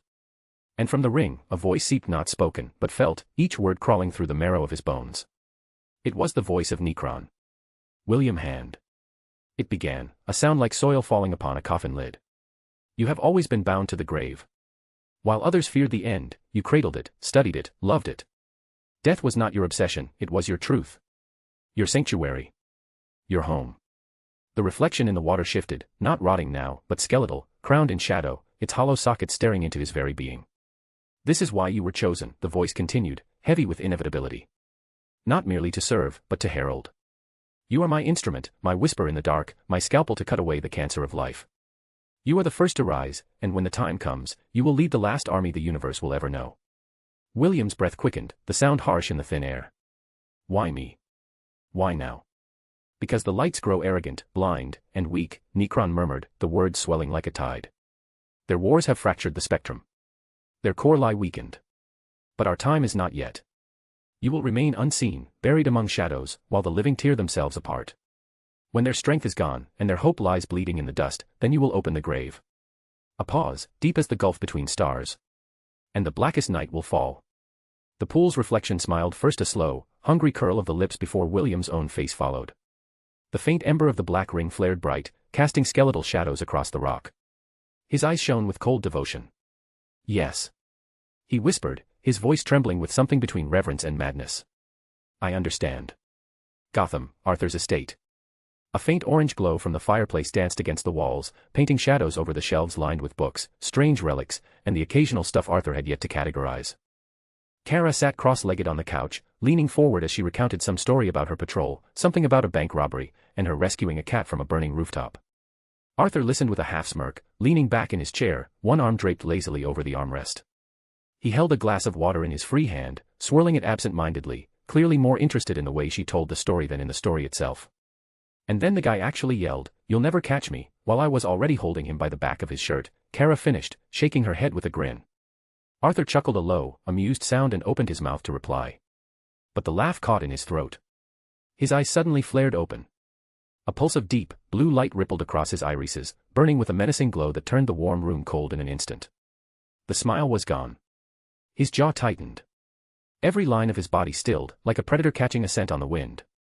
Kara's expression shifted from amusement to concern in a heartbeat. She sat up straighter, scanning his face. What's wrong? Arthur exhaled slowly through his nose, the air heavy with restrained anger. His free hand rose to his head, fingers raking through his hair in agitation. For a moment, he didn't answer, his gaze fixed on something far beyond the walls of the room, as though he were seeing events unfold in some distant corner of the universe. Finally, he let out a short, bitter laugh that held no humor. The fools. The word dripped with quiet menace, // If you like this story, check out my other stories. Solo Leveling in Westeros. And you can get access to 3 more chapters or 7 more chapters if you want. Chapter 202, War of Light. If you like this story, check out my other stories. Solo Leveling in Westeros. And you can get access to 3 more chapters or 7 more chapters if you want, // Kara straightened immediately, her relaxed posture gone in an instant. The faint playfulness in her expression faded as her eyes searched Arthur's face. Something in the air felt different now. Fools. What do you mean? Arthur stood, the air around him subtly shifting, pressure, authority, danger, all at once. He turned toward the window, watching the city lights as if his eyes pierced the stars themselves. The guardians of the universe, he said finally, voice carrying the weight of a verdict. They've decided to mobilize against me. And not quietly either. They're sending a significant force of lanterns to subdue me, as they put it. Defeat me. Capture me. All in secret, so secret, in fact they didn't even inform their human lanterns. Kara's brow tightened, and she stood taller. That's very serious, Arthur. We should let the League know about this. He didn't answer right away. Instead, his fingers drummed once on the glass before curling into a fist. Thoughts moved behind his eyes like shadows chasing one another. That's not really the problem, he said at last, voice low but firm. I can take them on, me and my soldiers. That part's inevitable if they push it. What's bothering me is how reckless this is. How sudden it is. They know what I did in Quard. They've seen how I've handled lanterns that fight far more ruthlessly than those green-clad fools. And yet, here they are, rushing headlong into me. Something is off. His gaze flicked toward her, violet light still burning faintly. They know I can kill them if it comes to this. Kara stepped closer, her voice firm but edged with urgency. It doesn't matter what their true motives are right now, they're coming for you, that's what matters. Like I said, we should let the League know. He shook his head. No. I'm not dragging Batman's paranoia into this. I'll meet them in space, if I must. Away from the League's radar. Her lips pressed into a thin line, with no hesitation in her voice. Then I'm coming with you. A quiet beat passed before he sighed, rubbing at his jaw. Fine. I'll allow it. But don't underestimate them, Kara. They're sending their strongest. And an army of green lanterns. His eyes narrowed slightly. Is too much for a single Kryptonian. She arched a brow, crossing her arms and tilting her head. Ouch. You know how to wound a girl's pride. That earned her a small, crooked grin from Arthur. Just warning your reckless ass. Kara tilted her head, watching him like a hawk. Hold on a minute, how did you know all about this? Arthur's reply was maddeningly calm, like he was discussing the weather. I left some spies there to keep me updated. I don't trust the blue midgets, after all. Kara's lips curled into a wicked grin. She straightened her back, clasped her hands behind her like she was standing at attention, and lowered her voice into the smooth, brooding register he always used when explaining his schemes and actions. I left some spies there to keep me updated. She echoed, drawing out the words like she was narrating an epic prophecy. I don't trust the blue midgets, after all. She even narrowed her eyes, leaning forward slightly with that faintly ominous stillness he was known for. Of course. She said in a deep, gravelly mock-Arthur voice, my shadows are lurking in OA too. Then, just to really sell it, she clasped her hands in front of her like a dark overlord and gave him the slowest, most exaggerated nod in history before breaking into a grin. Arthur didn't even blink. Very funny, he said flatly, though the faint upward twitch at the corner of his mouth betrayed him. OA, science cells. The great hall of the science cells was silent, save for the faint sound of the green containment fields and the slow drip of some unknown fluid echoing in the distance. Massive energy doors glowed with an emerald sheen, each one keeping horrors from across the galaxy sealed away, warlords, murderers, lanterns, and things without names. Scar moved through the shadows between them like she had always belonged there. Her robe dragged faintly against the cold floor. The faint light from the cells caught on her pale, scarred face, deepening the lines that age and corruption had carved into her. Her eyes flicked to each occupied cell with quiet appraisal, the corners of her mouth curling ever so slightly. They've sent their best away. She murmured to herself, voice dripping with satisfaction. The elite, gone chasing trouble beyond the stars, and in doing so. Her gaze swept over the rows of cells like a hunter considering cages full of predators. They've left the heart of OA, soft. A snarl from one of the cells drew her attention. A hulking insectoid pressed its mandibles to the glowing barrier, hissing in a language only a Green Lantern translator could fully tame. Another cell held a winged humanoid whose gaze burned with a hatred so pure it seemed to pierce even the Guardian's ancient soul. Scar's smile grew. So many enemies. So many pieces, waiting to be placed back on the board. With a lazy flick of her small hand, the air shimmered with black ripples. Energy locks dissolved, one by one, the brilliant green walls of the cells sputtering out. Power rings of different colors confiscated and locked away in containment fields quivered, then floated upward as though drawn by invisible strings. They swirled in a lazy spiral around Scar before darting off like guided missiles, streaks of light tearing through the corridors in search of their original bearers. The prisoners stepped free, some cautiously, some with animalistic eagerness. A few flexed their hands, already feeling the familiar tug as their rings came screaming back to them. But not all the rings obeyed. In one corner, a cluster of confiscated yellow rings twitched weakly in midair before clattering uselessly to the floor. Their light was gone thanks to Arthur, extinguished. Without fear to fuel them, they were nothing but dull metal bands. One of the released criminals, a scarred red lantern with a jagged grin, glanced at Scar with suspicion. Why, he rasped. Scar turned her head slowly toward him, her expression serene but her eyes glinting with malice. Because chaos is the only truth left, Lantern, and OA has forgotten it, they need to be reminded of that. The lantern's grin widened as the familiar red glow enveloped his fist once more. Behind him, others began to laugh, to shout, to test their restored power against the walls of their prison. Scar's smile was the smallest thing in the room, yet it was the most dangerous. Now, she said softly, her voice carrying like a whisper in a cathedral, lay ruin here in OA. As much as you can. The green corridors erupted into light, screams, and the shattering of emerald constructs. Scar simply turned away, hands folded behind her, and walked deeper into the chaos she had unleashed. Savoring every note of it. She reached the far end of the corridor, the glow of combat flickering across the curved walls behind her. A faint smile tugged at her lips, the kind born out of satisfaction. Every loss here will serve its purpose, she murmured to herself, voice barely audible. They will not be truly lost, but transformed. Their bodies will linger, awaiting the night that calls them home. Earth, Central City. Hal Jordan and Barry Allen were sitting on a bench in Central City's park, the late afternoon sun casting long shadows across the pavement. Barry was animatedly telling a story about his latest speedster mishap, hands waving as he recalled narrowly avoiding a collision a literal raccoon. Hal laughed, the easy camaraderie of old friends washing over him. Only you, Barry, could turn a near disaster with a raccoon into a full-blown story. Your powers are as ridiculous as your stories after all. Hal said with a grin. Barry grinned, shaking his head. Hey, it was seriously close. Nature's curveballs don't come with warning signs. One more step, and I'd have been looking at a very, very mashed raccoon. Suddenly, a sharp glow pulsed from Hal's Green Lantern ring. The warm light fractured across his knuckles, pulsing insistently. Hal's amusement faded, his eyes narrowing as he instinctively brought his hand up to inspect the glowing symbol. What now? Barry asked, his smile faltering as he noticed the sudden change in Hal's demeanor. Hal's eyes widened, a flicker of disbelief and urgency flashing within them. "Away, it's under attack," he said, voice low but edged with alarm. Barry's brow furrowed. "Away. Isn't that place supposed to be impenetrable?"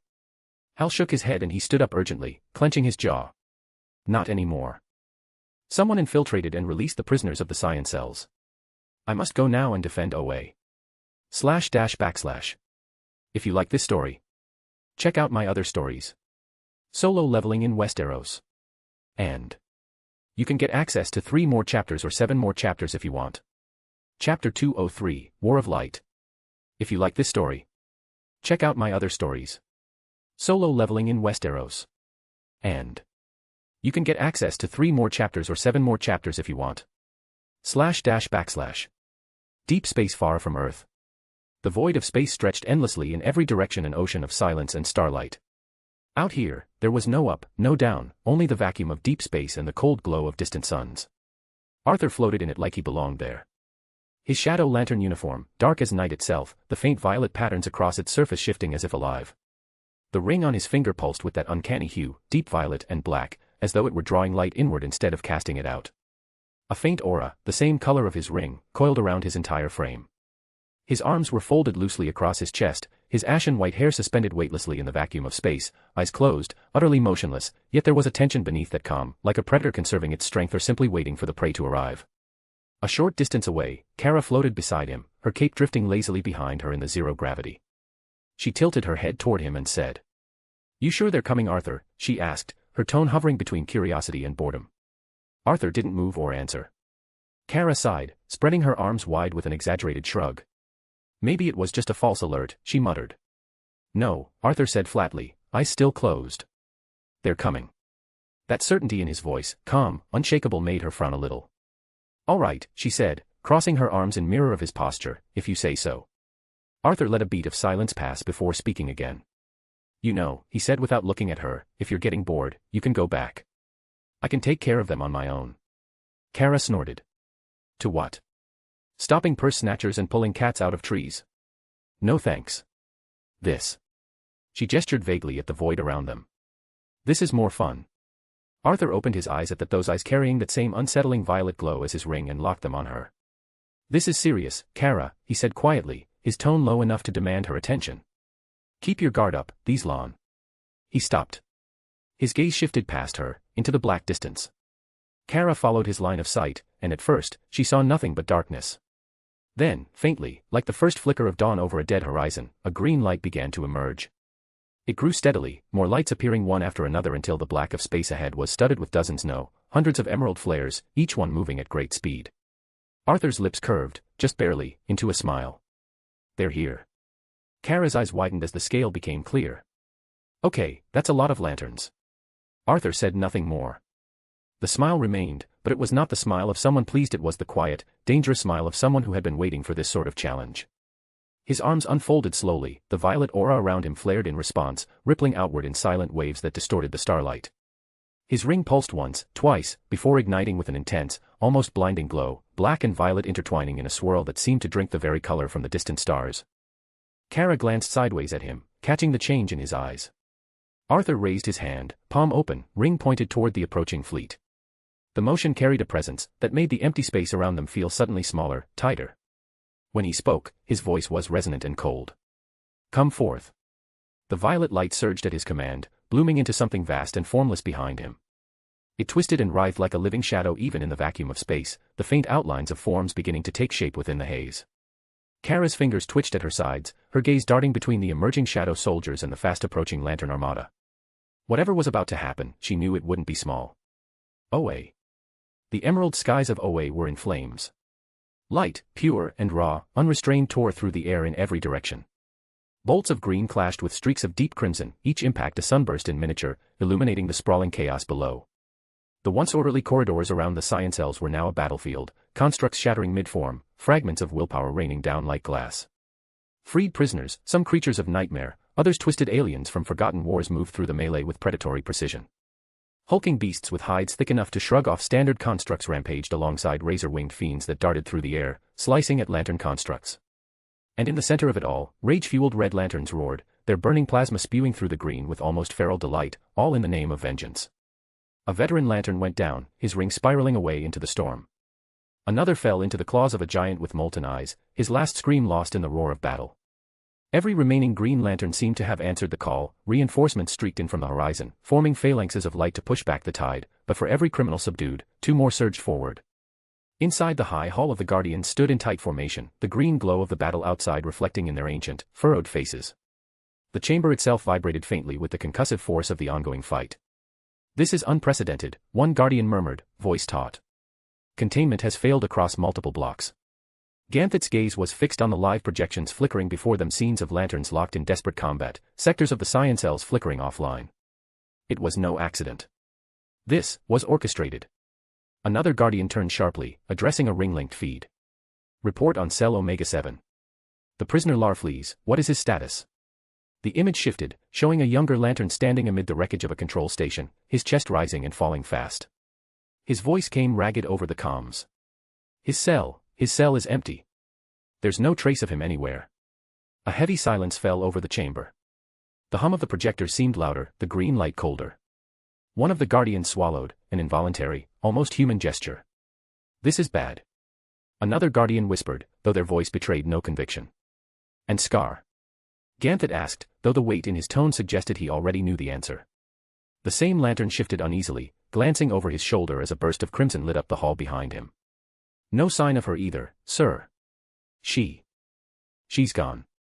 The Guardians exchanged glances, no words, just the shared look of beings who had lived long enough to recognize when the tide had turned against them. Ganthet's eyes narrowed, his voice dropping into something grim, almost pained. Could it be? But he didn't finish the thought. Outside, a massive explosion tore through a segment of the Scion cells, and the whole chamber trembled with its force. The war of OA was only beginning.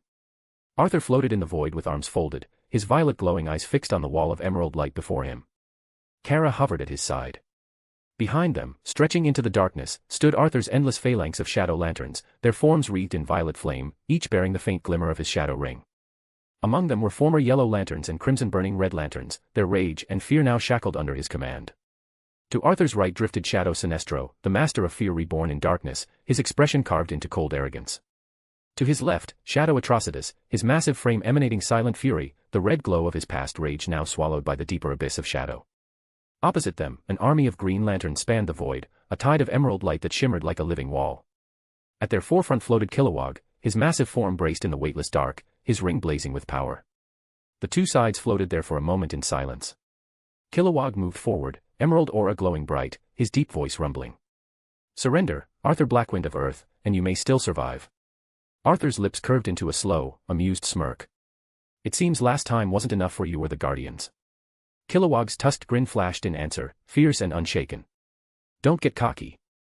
You caught us off guard on OA, but this time's different. There is no force in this universe that can withstand the full might of the Green Lantern Corps." The Green Army's rings pulsed in unison, constructs already forming blades, cannons, shields, and beasts wrought from willpower, each one aimed directly at Arthur and his legion. Arthur let out a long, almost bored sigh. "I guess nothing I say will stop you at this point." His head tilted slightly, violet light surging behind his gaze as the void around him seemed to dim. The shadows behind him rippled like a living tide, his soldiers shifting forward as one. From his ring, a dark construct began to form, its size growing with each heartbeat, its presence blotting out the starlight. Arthur's voice, low and resonant, carried across. "Do your worst." The final syllable was like a spark to dry kindling. Every ring, green, and shadow flared at once, and the darkness and light collided in an explosion that shattered the silence of space itself. // If you like this story, check out my other stories. Solo leveling in Westeros. And you can get access to 3 more chapters or 7 more chapters if you want. Chapter 204, Arthur vs. Green Lanterns. If you like this story, check out my other stories. Solo leveling in Westeros. And you can get access to 3 more chapters or 7 more chapters if you want. // The space erupted in color. Green beams cut across the darkness like lightning, slamming into jagged walls of black-violet constructs. The clash of willpower and shadow roared in the vacuum of space, the impact sending ripples of energy through it. Green lanterns surged forward in formation, their rings weaving shields, war machines, and winged beasts from pure emerald light. Arthur moved through it all with the unhurried grace of a predator. His eyes burned violet, cold and unblinking, the calm in them more terrifying than rage. In his hands, twin short swords of shadow-formed blades edged with an otherworldly glow that seemed to drink the light around them. He didn't lunge or rush, he flowed, slipping between constructs, letting green energy pass harmlessly an inch from his form before his blades cut through the will-forged weapons like they were paper. A lantern in heavy construct armor dropped in front of him, swinging a hammer of emerald fire. Arthur caught the blow on crossed blades, the impact flaring a shockwave of light and shadow, then stepped inside the guard. One blade slid across the lantern's shield arm, severing the construct at the elbow, while the other pierced the chest plate. The green light flickered and died as the lantern was hurled backward into the void. Kara was a comet beside him, her eyes blazing, cape snapping in the currents of battle, fists tearing through shields and shattering constructs faster than they could reform. A cluster of lanterns tried to encase her in an emerald dome, the walls thickening by the second, but she pushed outward, violet light from Arthur's ring lancing into the cracks. The dome shattered, sending its wielders tumbling back. Behind them, the shadow lanterns fought like a tide of death.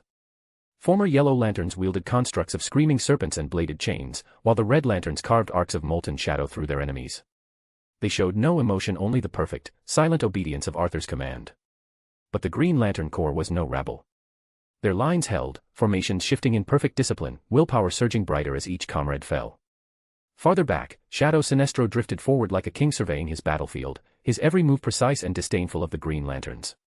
3 lanterns came at him in a coordinated rush, a spear, a large boulder, and a barrage of emerald bolts, but he weaved through them with the elegance of a duelist, his single shadow ring forming whips of darkness that bound one, crushed another, and sent the third spinning into Atrocitus's path.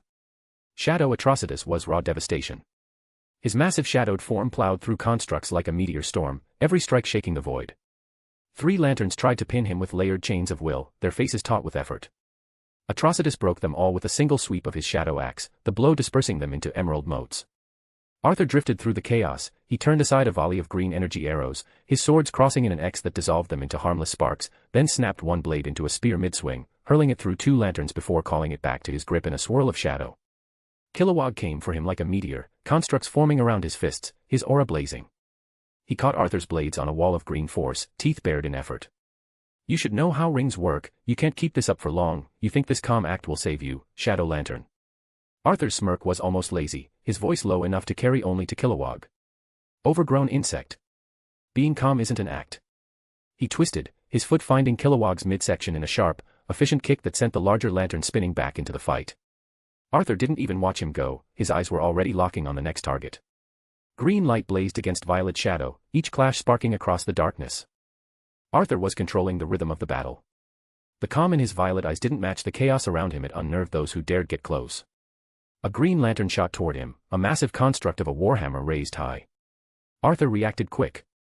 His twin shadow short swords materialized mid-swing, the curved blades leaving violet streaks in the vacuum. He slipped sideways, cutting across the hammer's handle, the construct shattering in a burst of fading emerald before his second blade found the lantern's ring arm. The blow didn't sever, it simply overloaded the construct, forcing the ring to dim, the lantern sent spinning into the void.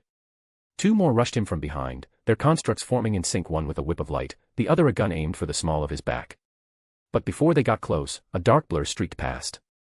Ultra, his body moving like a predator, clamped his hands around both lanterns' necks, cutting off their breath and concentration in the same moment. Green vermin, he said. He simply crushed their constructs to shards and flung them into the shadow ranks waiting behind Arthur. Arthur hadn't even turned his head. Instead, his ring pulsed. Shadows wrapped him like an abyss, folding over his frame until he towered a colossal giant of jagged, dark armor. His eyes, now massive and glowing deep violet, stared down the battlefield. Then, with one lazy, monstrous motion, he raised his massive hand and swatted the force, sent a wave of lanterns tumbling into each other, their light sputtering under the crushing weight of his shadow construct. The giant form dissolved around him, fading like smoke, leaving Arthur floating as if nothing had happened. He flexed his fingers, tilting his head slightly. I have a better idea, he murmured to himself, voice low enough that only Kara still nearby caught it. He lifted his ringed hand. The glow intensified, violet deepening to black at the center until it hurt to look at. Space bent, twisted, and then tore. A black hole construct ripped into existence, its event horizon swirling with an unholy mix of darkness and violet fire. Its gravity pull was instant, lanterns screamed as it dragged them from their formations, tearing apart their constructs mid-flight. Even Kara wasn't spared. A sudden lurch of gravity sent her spinning past Arthur.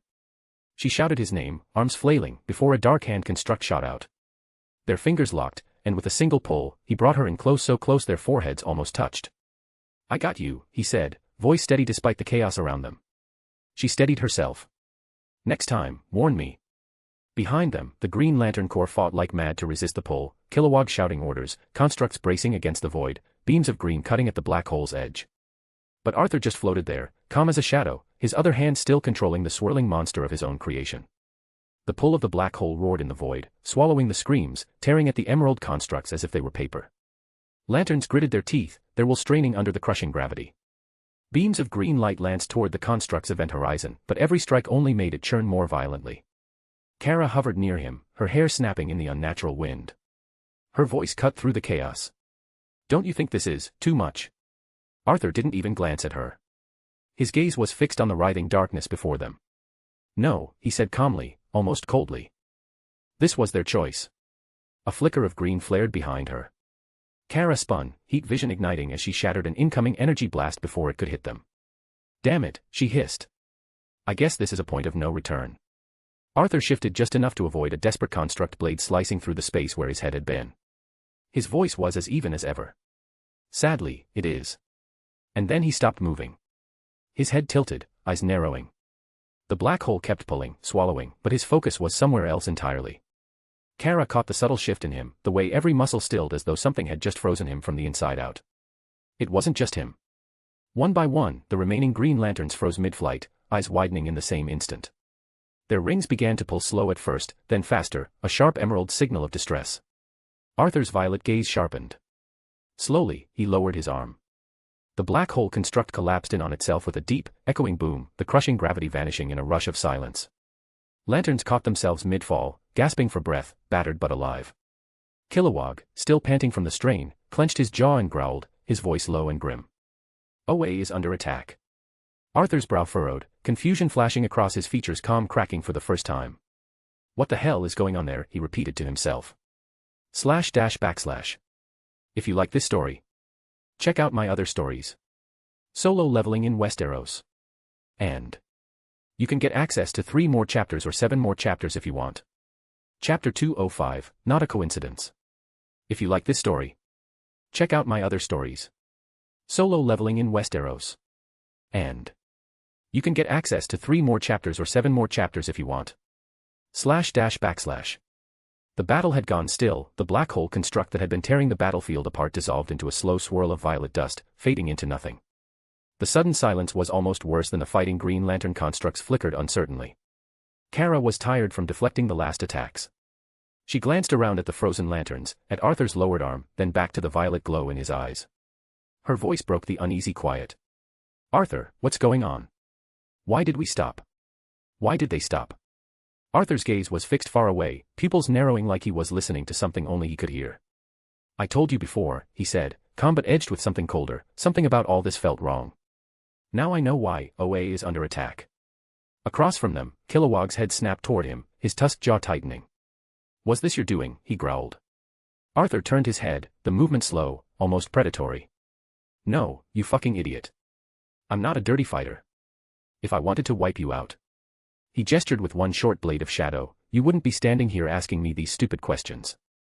Kilowog bristled but didn't move. Arthur's eyes swept the scene, dead lanterns drifting in space, the wounded clinging to flickering constructs, Kara hovering between them all with a frown carved deep into her face. "Now listen carefully, you overgrown hippo," Arthur continued, his voice cutting through the void like a blade. "This entire assault was strange from the start, wasn't it?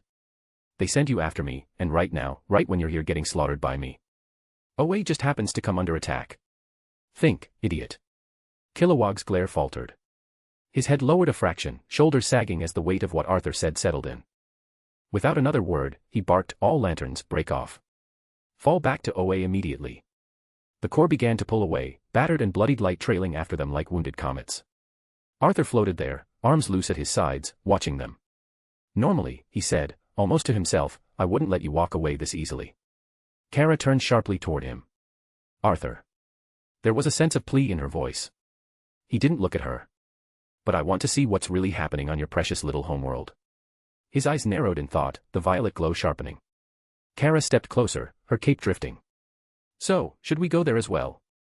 Arthur was silent for a moment, gaze distant, almost calculating. No. I have a bad feeling about this, so I'll keep my distance. She arched a brow. Bad feeling. That's new for you to be cautious. Besides, Arthur went on, ignoring the jab, someone powerful is already heading there with Jordan. I'm not really needed, nor am I obliged to defend the people who just tried to capture me. I'll go back to Earth. He didn't say it out loud, but the thought ran cold and clear in his mind. Through my shadow's eyes, it looks like lanterns are fighting escapee prisoners from the Scion cells, but there's more to this. I can feel it. With a twist of his hand, the ring carved a jagged oval in space. Violet light tearing reality open into a portal rimmed in shadow. You can go and help them if you want, Kara, he said, his voice neutral but not unkind. Kara hesitated, glancing back at the retreating lanterns, then at him. But Arthur didn't wait for her answer. He stepped through and vanished into the darkness of the portal. Oa. The emerald world of Oa glowed against the darkness of space, but its beauty was marred by chaos. The barrier that surrounded the planet rippled violently, cracks of red and green energy spiderwebbing across it. From within came the sound of battle ring constructs clashing, roars of alien beasts, and the unending flare of lethal light. Hal Jordan's jaw tightened as he slowed his approach, his ring projecting tactical readings in front of him. Clark, no time for subtlety. We're punching through. Superman didn't argue. His eyes swept over the damaged shield, hundreds of lives on the other side, all in danger. The next moment, he was gone in a blur. Airless space offered no sound, but the impact spoke through light alone. Two beams of crimson heat vision tore into the barrier like molten blades, carving it apart in a burst of debris. The breach was still sealing when Superman shot through, a comet of blue and red, his cape snapping in the vacuum. Inside, the scene was worse than Hal had imagined. The air was blinding with the glow of rings, green, crimson, each tied to constructs battering one another. Hulking creatures of unknown origin only known to the Guardians tore through lantern formations, some so warped and furious that even the ring's translations returned nothing but guttural static. Superman hit the ground like a thunderclap, a wave of displaced dust rolling outward. He moved before the first creature could even register him, blurring between attacks, fists breaking through alien armor, eyes burning through abominations. Above him, Hal's emerald light swept the battlefield. He was faster than any of the lanterns present, constructs snapping into existence with precision, a blade to decapitate a charging beast, a wall to block a torrent of red blood from red lanterns, a sniper's shot to drop a winged monstrosity before it reached another fellow lantern. A massive, red construct of a tusked brute came for Hal from behind, jaws dripping blood. Heat vision flared and the thing's head dissolved in a burst of red energy sparks before it could strike. Superman landed beside him, his eyes still glowing faintly. They're not stopping, Clark said, scanning the chaos. We have to try and contain. Contain. Hal barked, whipping his arm out to slice a smaller creature clean in two. Clark, some of these things aren't going in a cell. You can't reason with them. Superman's frown deepened. There's always a. That hesitation cost him. A serpent-like creature, faster than sound, wrapped itself around his torso, its jagged teeth biting into the S on his chest plate. Superman grunted, heat vision flashing, but it only tightened its coils. Hal didn't waste time to help. A massive emerald spike slammed through the creature, its coils exploding into chunks of black ichor. Superman caught his breath, staring down at the dissolving remains. Forget the no-kill rule with these things, Clark, Hal said flatly. Or you're going to get someone killed. Maybe you. Superman's jaw tightened, but he didn't argue again. This time, when the next wave came, he didn't hold back. Kilowog arrived with the major wave of reinforcements, the surviving lanterns from Arthur's fight. His booming voice cutting through the din, lanterns poured in behind him, light from their rings filling the ruined streets in a storm of green. With fresh numbers and coordinated formations, the tide began to turn. The most dangerous creatures, those too far gone, were eliminated. Others, like the escaped red lanterns, were battered into unconsciousness and shackled in reinforced constructs. It was over in less than an hour. The once pristine training grounds of OA were now scorched craters and shattered hulls. Smoke and dust curled upward into the green-lit sky. Lanterns tended to their wounded while power batteries floated overhead, their glow dimmer than usual. Hal stood with his hands on his hips, his face a bit saddened. This is a first. He muttered, eyes sweeping over the devastation. Nothing like this has ever happened here. So much death. So much destruction. Superman, still catching his breath, looked around at the broken city. His cape fluttered in the breeze, the silence between them almost as loud as the battle had been. I don't know what to say, Hal. As long as we stopped it, that's what matters now. Hal turned his head, giving him a faint nod. Thanks for your help, Supes. Clark smiled faintly. It's my duty, Hal. I didn't come here just as a friend. The Green Lanterns represent order and they are basically the police of the universe. Can't just stand by while they get wiped out. A shadow fell over them as Kilowog landed heavily, his massive frame denting the cracked ground. Hal, he rumbled, you been to the Guardians yet? Hal shook his head. Not yet. Been a little busy here, you know. He gestured at the carnage around them. Then his gaze sharpened. Where the hell were you guys, anyway? We were running thin here, short on the best lanterns. What the hell happened? Kilowog's expression darkened, his tusked mouth tightening. That's why I asked. We were ordered to leave to go after someone. Arthur Blackwynd. From Earth. Both Hal and Superman stiffened. You went after Arthur? Hal's voice was incredulous. Kilowog nodded. We engaged him. His shadow constructs. He shook his head. They're stronger than you can imagine. But that wasn't the real problem. He gestured around them at the ruins. This happened the moment we were in battle with him. You think that's a coincidence? Hal's jaw clenched. Not for a second. I'm going to the Guardians, Kilowog said. And I want answers. Hal's lips curled into a grim smile. Count me in. // If you like this story, check out my other stories. Solo leveling in Westeros. And you can get access to 3 more chapters or 7 more chapters if you want. Chapter 206, Black Energy. If you like this story, check out my other stories. Solo leveling in Westeros. And you can get access to 3 more chapters or 7 more chapters if you want. // Arthur's base. All sat hunched over the primary terminal, fingers dancing across the holographic keys, pale light catching in the edges of his shadow all mask. Arthur stood behind him with his arms folded, his expression was serious, eyes fixed on the scrolling data. He had been waiting for a while now, his patience running thin. Owl exhaled through his nose and leaned back slightly. And simply shook his head. There was a faint edge of frustration beneath that gesture. Arthur's jaw tightened. So no one at all, huh? He muttered. Well, that's great. A ripple of shadow energy formed in the corner of the room, coalescing into a tall, familiar figure.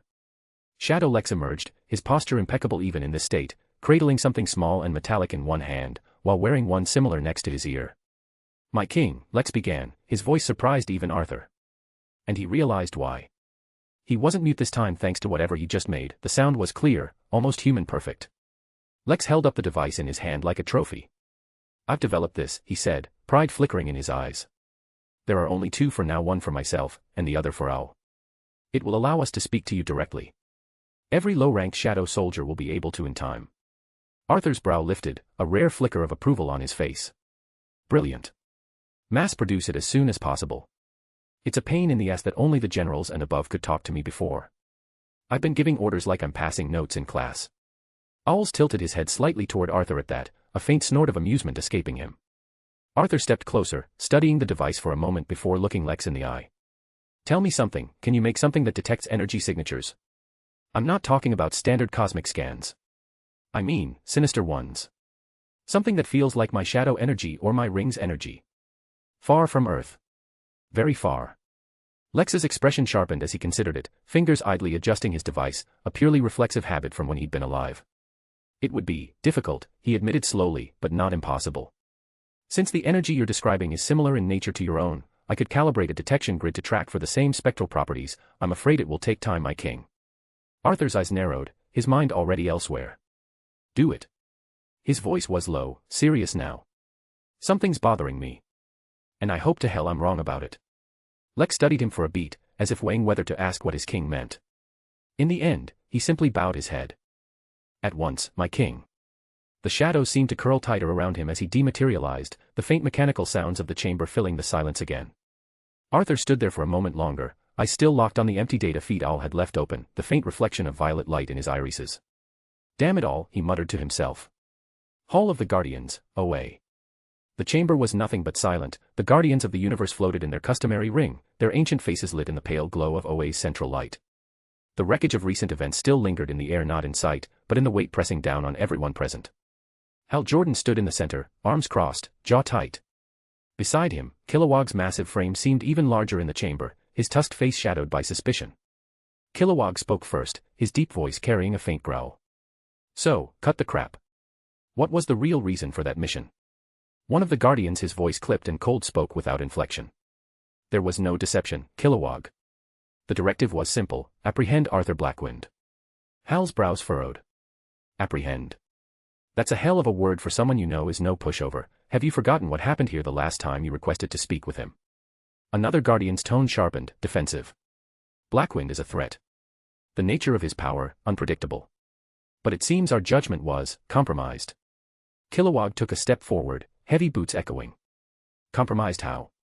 You're saying we left a way wide open for that attack by accident. There was a pause, small by mortal reckoning, but an eternity for beings who claimed to never hesitate. Then one guardian finally admitted. We were misled. The timing of Blackwind's capture was manipulated. The finest of the core were drawn away, leaving Owe vulnerable. Hal's eyes narrowed. Misled? Who could possibly? He cut himself off mid-sentence, glancing around the circle of robed immortals. His gaze counted each one. He came up short. Scar wasn't there. His stomach sank. Damn it, Bats, you were actually right. He muttered under his breath. Ganthet, who had been watching him carefully, inclined his head. It seems you have noticed Hal Jordan. Scar has betrayed the Guardians, and the core. She released the prisoners from the Scion cells, and the carnage that followed is her doing. Hal let out a low whistle. You actually saying that out loud? That's rare for you. He stepped forward, his voice sharpening. But I want to know why. Nobody turns on their own kind after eons without a reason. The Guardians were silent. Their stillness wasn't serene, it was evasive. Finally, one of them spoke, their tone shifting like they were brushing away a question. There is a more pressing matter you must attend to. Hal's glare could have burned through steel. Answer my question first. They ignored him. Larfleeze, another Guardian stated. He was among the escapees. He did not engage in battle, he simply vanished. That individual is dangerous. Considering what he is, he will seek out great power. You know what that means. He will want whatever Blackwynd has. Hal's jaw tightened. Shit. No wonder I didn't see him or his body in the aftermath. Ganthet's eyes met Hal's. You understand the gravity of this? Yeah, Hal said, straightening his shoulders. I'll hunt him down myself. But when I get back, I expect answers about Scar's real goal, and I know you're keeping that under wraps. Don't think you can stonewall me forever, not while everything around us feels wrong. The Guardians gave no reply. But their silence wasn't the silence of ignorance, it was the silence of those who already knew far too much. Kilowog grunted under his breath as they turned to leave. Puzzers never learn, do they? Hal didn't answer. His mind was already on Scar, and the ugly feeling that whatever her plan was, they were already 3 steps behind. A sharp crack echoed through the hall of the Guardians, distant, muffled at first, then followed by another, closer and sharper. Not the crisp snap of a construct breaking, something wetter, Messier. Kilowog's ears twitched, his broad head turning toward the great emerald doors. You hear that? Another sound rolled in, overlapping the sound of the own air ring fire. Dozens of blasts in quick succession. Somewhere beyond, voices shouted in urgent, panicked bursts, and beneath it all came something else. Low at first. Then louder. Shrieks. Not the kind born from pain, no, these carried something more primal. Hunger. Hal was already moving toward the exit. What the hell is going on now? Kilowog lumbered after him, grumbling under his breath. I'm startin' to hate this job. As they approached, the sound sharpened, energy blasts tearing through the air, constructs shattering, the unholy howls threading through the chaos. The hair at the back of Hal's neck prickled. The noise wasn't just wrong, it was unnatural. Hal tapped his ring, his voice low but edged with urgency. What's happening out there? Static burst in his ear, followed by ragged, panicked breathing. Then a voice high, trembling, barely coherent. They're not staying down, we killed them in the fight, we killed them and they just... The voice broke into a sob, words tumbling over each other. It's the dead, they have rings now, lantern. It's the... A sharp, wet sound cut him off. The scream that followed was raw, blood-curdling, more a tearing of the soul than the throat, and then the comm went off. //. If you like this story, check out my other stories. Solo leveling in Westeros. And you can get access to 3 more chapters or 7 more chapters if you want. Chapter 207, The Grave Opens. If you like this story, check out my other stories. Solo leveling in Westeros. And you can get access to 3 more chapters or 7 more chapters if you want. //. Planet Ryu, the Black Central Power Battery. The Black Central Power Battery loomed here, its frame a monolith of absence, swallowing the light around it. The air, if it could be called that here, trembled with a low, endless sound. Scar floated in the shadow of the titanic construct, her eyes catching every flicker of the abyss. Her fingers traced the air lazily, the edge of her grin sharp enough to cut. "It was a huge success," she said, her voice dripping with venom and satisfaction, echoing in the unnatural air. A faint laugh followed, one that started low in her throat and rolled out into the emptiness like a ripple of madness. "A shame the human didn't kill every last one of them, but what we have right now." Her grin widened, almost unhinged. "Is more than enough. Just a little more time, and then." Her gaze lifted to the battery's dark light. "We proceed with the final step." She raised one hand, palm outward, toward the battery. The black surface pulsed once then again, deeper, like the beat of a dead heart. "Rise, my darlings," she whispered. "Go, and tear open the silence of the grave. Go, and find your hosts." The battery answered. From its depths, an ocean of black rings erupted, spilling outward in a swarm that filled the sky. They moved without sound, without hesitation, cutting through the darkness like shards of void. Scar watched them go, her laughter following them into the infinite night of space, high, sharp, and cruel. Deep space, where Arthur's Shadow Legion had fought. The former battlefield was empty now, silent. Here, bodies drifted beside shattered remains, the remnants of the slaughter Arthur and his Shadow Legion had wrought. Limbs floated in slow, eerie spirals. Nothing but frozen faces. Hundreds lay scattered through the void, their eyes empty, their souls long gone. And then, a flicker. Black light cut through the stillness. Dozens, hundreds of the rings swept in, weaving between debris and corpses, each one whispering in a voice not of sound but of cold thought. "Rise." The first to move was a fallen lantern. His jaw, frozen slack in death, began to tighten as a black ring slid onto his finger. Frost cracked over his skin as the lightless symbol flared. His head snapped up, and dead eyes ignited with void. "You belong to the black." Another followed, an alien warrior, also a fallen lantern, his torso torn clean through by a shadow blade. The wound did not heal, but it no longer mattered. His broken mouth curled into a grin too wide, too wrong. "Serve." Bodies began to twitch everywhere. Some clawed through floating rubble, some simply turned their heads, their movements stiff and jerking, like marionettes pulled by strings of pure darkness. Among them were faces Arthur himself had slain, some he had cut down mid-charge, others he had crushed without a second glance. Now, their voices, once filled with life, bled back into existence, warped and overlapping into an unholy chorus. Their eyes snapped open in unison, burning not with fire, but with a hollow, devouring light. Across the dead field, the void was suddenly alive again with killers who could never truly die by normal means. Away. A dozen green lanterns stood in formation, their rings maintaining translucent emerald cages around piles of broken constructs, scorched alien beasts, and the shattered corpses of enemy lanterns and even fallen comrades. The stench of burnt flesh lingered in the air, carried by the faint breeze under Owe's eternal emerald sky. One lantern, broad-shouldered with skin like bronze stone, spoke with a low grunt. "Let's get this over with. The Guardians want the remains scattered into the Red Star by midday." Another, thinner, his voice tight, stared at a heap of charred limbs that had once been a fellow lantern. "Feels wrong just tossing them away. They fought for." "Don't," the first one cut him off sharply. "The more you think about it, the worse it gets. Just focus on the job. The Guardians have their reasons for this, I'm sure." They were lifting the containment cages when the air shifted. It wasn't a sound, not at first, more like the feeling of a storm building where no storm should be. The light around them seemed to dull, as though something was swallowing it. A lantern frowned, checking his ring. "Sector's clear. No anomalies." Then they heard it. A whisper. Not from the air, but from everywhere inside their skulls, under their skin. It wasn't words, not really, just the sound of something ancient and hungry moving through the void. The thin lantern dropped the cage he was carrying, emerald energy flickering in his grip.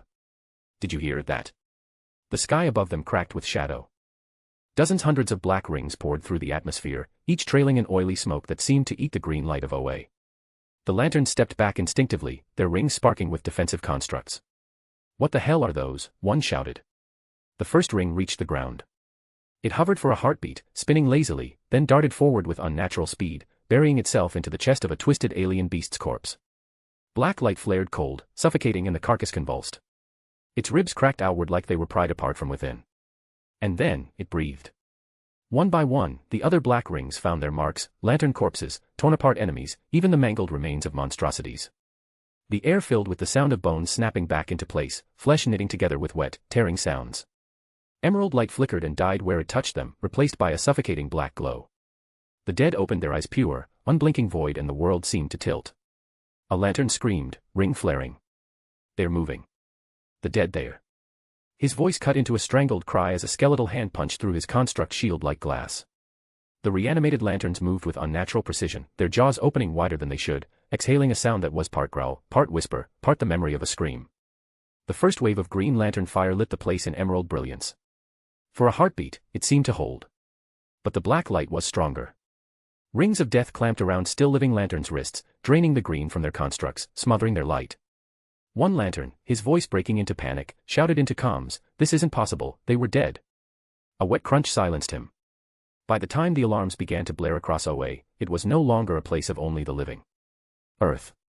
Batman stood in the dark, cape draped like a shadow over his shoulders, eyes fixed on the feed from the Justice League watchtower on his Bat computer. A faint, unnatural pulse rolled across the sensors, not a sound, not light, but something in between. A ripple. On the watchtower's lowermost secured containment levels, the security drones picked it up first. A whisper of motion in the sealed vault where Doomsday's corpse had been kept in stasis, locked in layer after layer of reinforced tech. The stasis field flickered once. Then again. The room's temperature dropped 10 degrees in seconds. From deep in the black, it appeared a single ring. Matte black, edges glinting. It drifted forward, slowly. It hung over Doomsday's still chest for a moment, then sank into it. The heart that should never beat again thudded once. The sensors screamed warnings. The drones opened fire and Doomsday's eyes snapped open, burning with a lightless void. The blasts managed to tore chunks from him, but the wounds sealed instantly. The corpse that had once fought Arthur Blackwynd and Kara Zor-El moved again. Elsewhere, far from orbit, black rings poured across the earth like a plague. Over the swamps of Louisiana, they sank into half-rotten hulks of monsters felled in forgotten battles. In the wreckage of Bloodhaven's underworld, they found old gang lords, assassins, and killers whose bodies had never been claimed. And in Gotham. A slab in Arkham's morgue rattled violently before shattering. A pale hand clawed free. The Joker's grin was wrong now, stiff, frozen in a mockery of life, his eyes pits of abyss. His laugh when it came was nothing short of terrifying. In a quiet cemetery, a no-named grave, Slade Wilson split it open, and the men who had been Deathstroke rose, slower, heavier, but utterly unkillable now. The black ring burned in his finger like a brand. Back in the Batcave, Batman's jaw tightened as the feeds lit up with simultaneous alerts. An unusual activity in Arkham. Doomsday offline, or rather moving.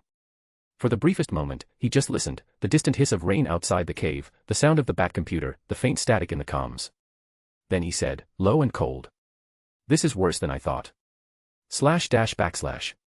If you like this story, check out my other stories. Solo Leveling in Westeros. And you can get access to 3 more chapters or 7 more chapters if you want. Chapter 208, Black Resurrection. If you like this story, check out my other stories. Solo Leveling in Westeros. And you can get access to 3 more chapters or 7 more chapters if you want. //. Gotham. The early Gotham morning was a strange thing, still, gray, and smelling faintly of rain. The streets were quieter than they had any right to be, the skyline only half awake. Arthur kept an easy pace, his breath misting faintly in the chill as he jogged along the cracked sidewalk. Beside him, Raven moved in perfect rhythm, both of their hoods drawn low, though every so often he'd catch her side-eyeing him like she was measuring his endurance against hers. "You didn't have to come with me, you know," Arthur said, glancing over with a smirk. "I'm aware this might be a bit much for your legs. After all you usually do is float around." Her head snapped toward him, voice flat but edged. "What did you just say?" "I'm just saying." He gestured casually as they rounded a corner, "You're not exactly logging miles on these streets. Not with the whole mystical shadow glide through the air thing." She slowed just enough to give him a glare under her hood, gesturing towards her legs with her finger. "You think I got these legs by doing nothing?" Arthur pretended to think about it, humming lightly as though weighing an answer. Then his grin deepened. Trigon's jeans. Raven stopped dead in the street. Arthur kept jogging, only glancing back when the air behind him suddenly hissed with magic. A burst of dark energy shot toward him, spiraling like an angry whip. He laughed, sidestepping effortlessly, dodging her attack without breaking stride. "Whoa, careful, temper lady. Someone might see us." Raven crossed her arms, watching him from where she stood. "Then maybe they'll see you limping home when I'm done." Arthur was still chuckling when his pace slowed, not because of her, but because a faint chime sounded in his ear.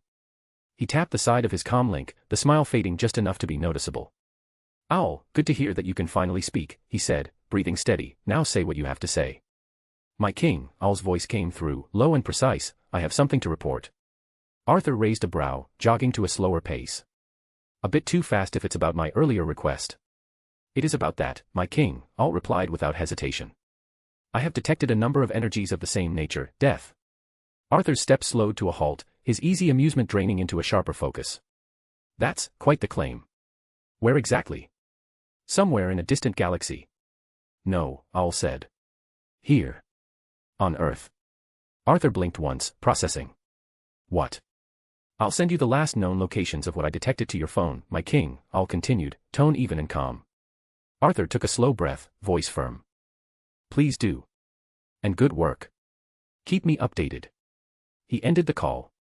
By then, Raven had walked up beside him, her earlier annoyance dulled by curiosity. Anything worth knowing about, she asked, tone casual but eyes searching beneath the hood. Arthur's gaze lingered on the skyline for a moment before shifting back to her. Just something I have to check.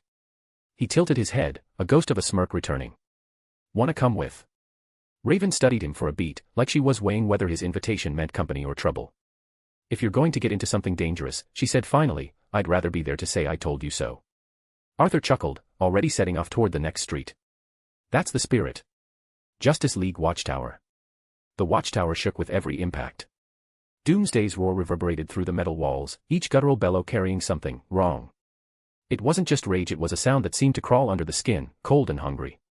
The air of melted metal, the aftermath of failed energy blasts. Wonder Woman's shield slammed into his jaw with enough force to split a mountain, but the creature barely flinched. Instead, he seized the edge of the shield and hurled her through a reinforced bulkhead. The wall bent inward with a deafening groan before snapping back, leaving Diana gasping for air in a crater of twisted steel. Stay on him.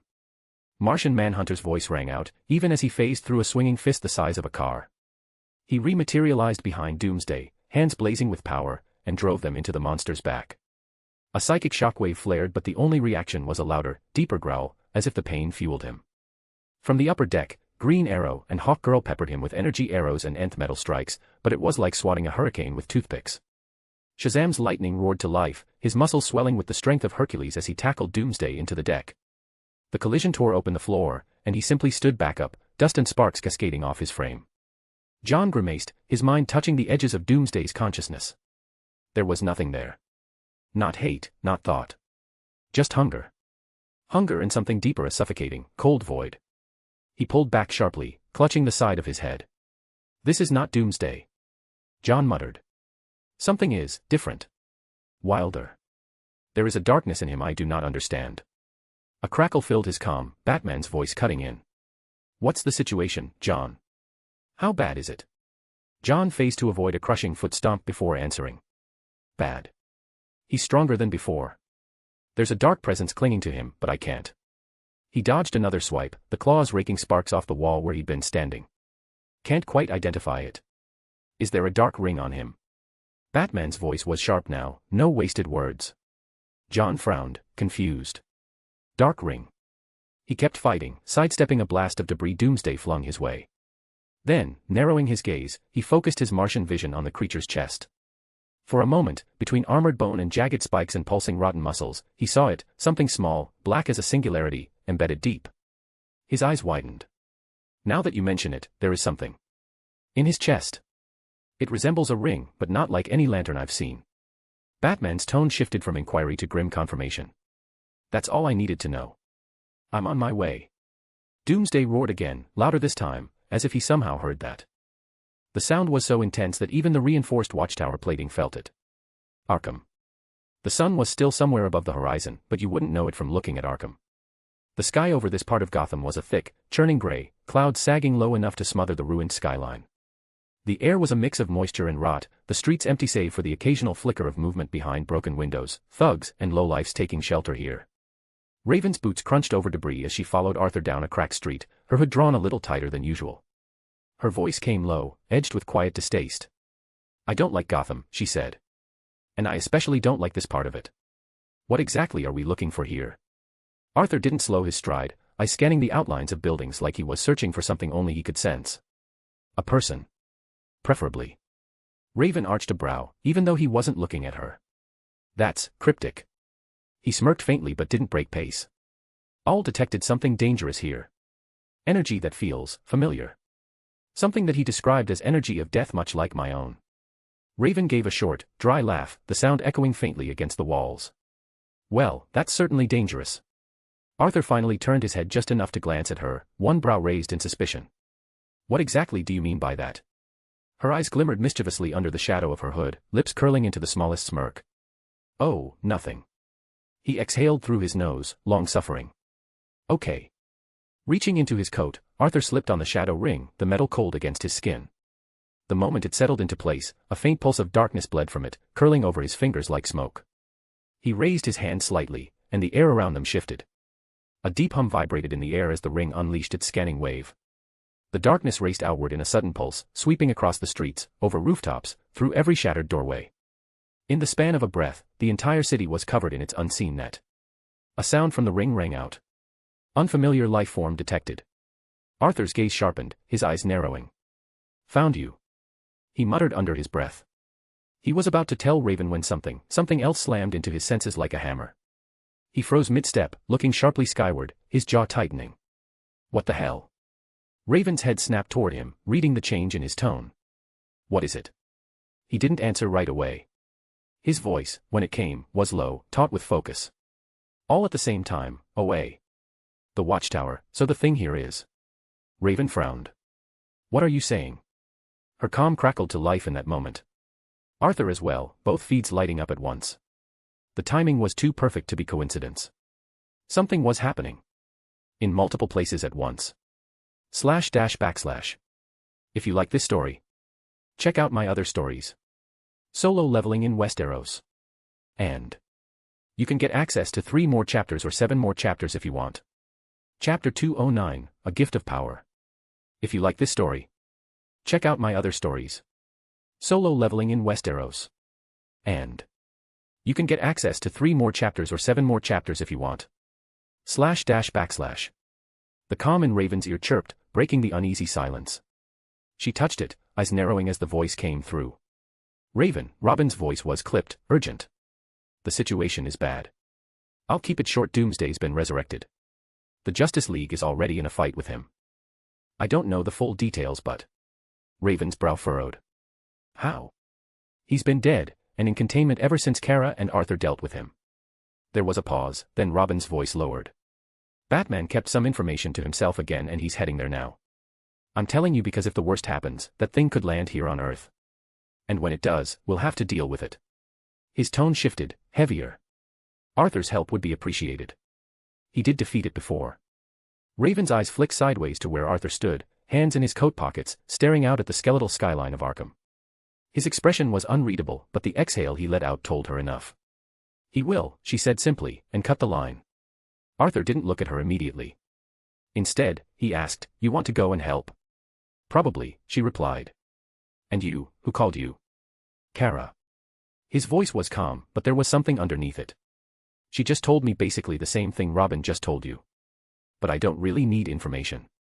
His gaze shifted upward, pupils narrowing as if he was seeing something far beyond the horizon. Because I can already see what's going on through my shadows. Raven tilted her head. And Away, he said, tone tightening, is facing the same issue. Before she could question, he summoned Doom from the shadows at his feet. The hulking figure emerged silently, its violet eyes burning. I know what's going on with Doomsday and in Away. Arthur continued, voice low now. And I might have been one of the reasons why it's happening. Raven froze for half a second before it clicked. The recent involvement with the lanterns. Yes. He finally looked her in the eye, his own carrying a weight she'd only seen a handful of times. There's a prophecy. About a very dangerous event, one that will happen on a universal scale. The shadows around them seemed to deepen as he spoke. It's called the Blackest Night. The rise of the Black Lanterns, fueled by the power of death itself, or rather, the emotional embodiment of black. Necron. Raven's lips parted slightly. Wow. That's a lot more serious than I initially thought. Arthur gave a humorless smirk. You haven't even begun to imagine how bad it can get. He didn't look at Raven when he spoke, his eyes fixed on the distant horizon as though he could see the entire future battles all at once. Fear not, his tone was calm, controlled, the kind of confidence that left no room for doubt. I know how to defeat him. I just need to find his host. Necron cannot exist without one. If I kill his link to the living plane once and for all, every other Black Lantern would fall. That's the easy way. He finally glanced at her, a faint smirk playing at the edge of his mouth. And I think only I can do it. Considering the nature of my shadow ring. Raven's eyes narrowed slightly. And what's the hard way? Arthur's gaze drifted back to the sky. For a moment, his voice was quieter, almost thoughtful. We might need a white lantern. The white entity of life can bring the black lanterns back to their normal selves, and it can destroy the rings entirely. Remember this carefully, Raven. His voice hardened, the weight of his words undeniable. The black lanterns are zombies. Undead. Do not hold back against them if you run into one. They cannot die because they are the construct. The ring is in control. Destroy it, and they fall. It can be done with a mix of emotional spectrum energies, something my shadow ring already possesses. It absorbs all of it. Which means... He glanced at her from the corner of his eye, we might not need the white one at all. Raven took in a slow breath. That's a lot to take in, but I understand how to deal with them now. Her gaze sharpened. What I don't understand is, how do you know all of this? Arthur turned fully to face her this time, his smirk returning. Because, he said, voice low, I am far superior to Necron. A faint, amused breath escaped her. That didn't answer my question. He didn't reply, only let the silence stretch between them. Then he stepped closer, his shadowed form almost eclipsing her. Go with Doom, he said at last, his tone and order disguised as advice. Handle Doomsday in the Watchtower. Doom cannot be defeated, and even if the Black Lantern Doomsday adapts as well. My marshal is stronger. And then, without warning, he extended his other hand. Shadows peeled away from his palm, revealing a small object resting there, black and violet metal intertwined, pulsing faintly with a rhythm that felt like a heartbeat. Raven's eyes widened. Is that? Yes, he said, voice steady. It's a shadow ring.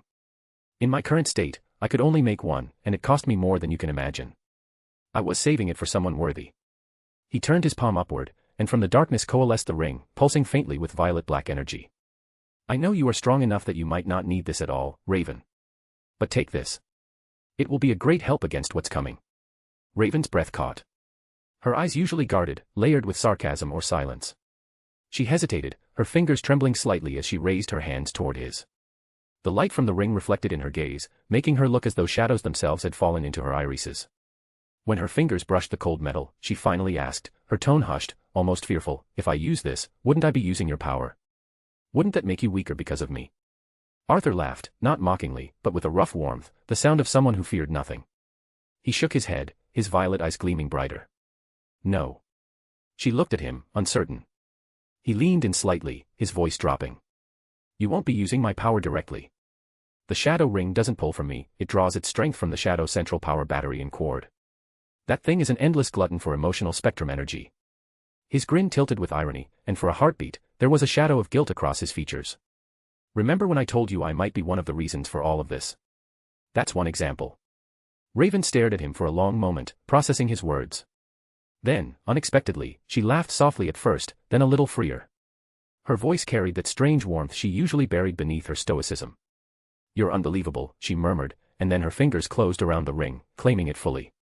The violet shadow energy pulsed faintly around her hand, as if acknowledging its new bearer. She turned, her eyes flickering to Doom, who loomed in silence, the violet glow of his own eyes watching patiently. With a wave of her hand, the air cracked open, swirling into a dark, glowing portal. Let's go, big guy, she said. Doom's chest rumbled with a growl, his monstrous frame shifting as he stepped closer to the threshold, ready to follow. But before stepping through, Raven turned back. Her expression softened, in one sudden, uncharacteristic move, she closed the distance between them and pressed her lips to Arthur's. It was not timid, it was hot, intense, filled with every word she would usually say aloud to him. For a heartbeat, time seemed to fracture around them. When she finally pulled away, her face flushed, she looked to the side quickly, almost embarrassed, her voice quieter, gentler. Thank you. Arthur stood there with a crooked smile, the violet glow in his eyes softening as if he had just been given something far rarer than power. He turned his head toward Doom, his voice shifting into something colder, commanding. Deal with Doomsday. And if anything happens to her. His smile sharpened into something dangerous. I'll make you the pet instead of Dexter. Doom, for all his towering menace, let out a low whimper, a sound of reluctant acknowledgement. He gave Arthur a slow, firm nod. Raven couldn't help but laugh, then she stepped into the portal, her cloak trailing behind her. Doom followed, vanishing into the swirling darkness. Arthur remained alone in Arkham, the smile still ghosting his lips. He lifted his hand, violet light dancing in his ring, as he whispered to himself, now let's deal with what we have here. //. If you like this story, check out my other stories. Solo leveling in Westeros. And you can get access to 3 more chapters or 7 more chapters if you want. Chapter 210, Black Lantern Joker. If you like this story, check out my other stories. Solo leveling in Westeros. And you can get access to 3 more chapters or 7 more chapters if you want. //. The streets of Arkham were quiet. Arthur's boots echoed against the cracked tile, his violet-lit eyes narrowing as his ring pulsed faster and faster, tugging him deeper into the bowels of the old city. The stench of mildew, rust, and something far worse, rotting flesh, hung in the air. He didn't need the ring to tell him he was getting close. Life signature detected, multiple. Arthur stopped in front of an old building and pushed open a corroded door, its hinges groaning, and stepped into a chamber dimly lit by swinging fluorescent bulbs. The scene before him froze him for only a heartbeat, then his lips pressed into a grim line. Joker. Not the Joker he knew, not the one who had once terrorized Gotham with a mad grin and cruel games. This one was worse. A corpse in a mockery of his old purple suit, the fabric rotted and blackened, clinging to flesh that sagged and peeled away in places. His skin had taken on a gray pallor, veins pulsing faintly with black energy. And in his hand, nestled like a parasite, a black lantern ring burned with void light. Around him, thugs, poor bastards who probably thought they were hiding in Arkham's ruins, screamed as tendrils of black light wrapped around their limbs, pulling them apart slowly, keeping them alive just long enough to savor the agony. Joker's lips peeled back in a grotesque semblance of a grin, the sound he made not laughter but something warped, guttural, a laugh dragged out of a throat that should no longer function. Arthur folded his arms across his chest, violet glow washing the shadows off the wall. His voice cut through the room. Alive, dead, undead, it doesn't really matter with you, does it? You're the same scum either way. Hell. His tone twisted with bitter amusement, even my shadow Joker can't help himself. Same tendency to torture Gotham's bottom feeders. Seems death doesn't cure madness after all. The Black Lantern Joker's head snapped toward him, the awful grin stretching wider. His eyes glowed with emptiness, and that laugh spilled out again, jagged, broken, as if dozens of voices were trying to mimic the Joker's cackle and failing. Arthur grimaced. His nose wrinkled as he muttered, "Ugh." The sound clawed at the air, an insult to memory. This was not madness anymore. This was desecration. Joker tilted his head, black aura spilling off him like smoke. "Oh, look who came to play." The voice slurred, layered with unnatural echoes, each word scraping against the walls. Gotham's finest shadow. Blackwynd, his voice broke into that laugh again, hideous. "Now tell me, when the lights go out, who laughs last?" Arthur's hand rose slowly, palm open, the shadow ring on his finger gleaming with a deep violet pulse that rippled through the chamber like a storm about to break. Shadows thickened around his boots, crawling outward, trembling with hunger. Enough with the bullshit. This isn't even you, and I'd rather not waste words with a mere construct. Arthur said coldly, his gaze unflinching. "I can't let you walk out of here. Especially you." The Black Lantern Joker clutched one of the writhing thugs closer, his fingers digging into the man's face, twisting it until bone cracked. The thug screamed. Joker leaned in, whispering, "Did you hear that, Blackwynd? Even in death, they still laugh with me." He crushed the man's skull like fruit, black light snuffing out the body as if it had never existed. And then used a black construct pistol to finish off everyone else. Arthur's jaw tightened. The shadows coiled higher now, licking the edges of his coat, the violet aura mixing with the suffocating black of Necron's corruption. For a moment, the two energies snarled at each other in the air. Arthur smiled with no humor. "You really are a sad existence." That's when it happened.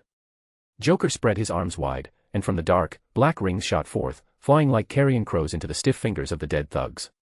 Their bodies convulsed, bones snapping as they jerked upright, eyes igniting with hunger for death.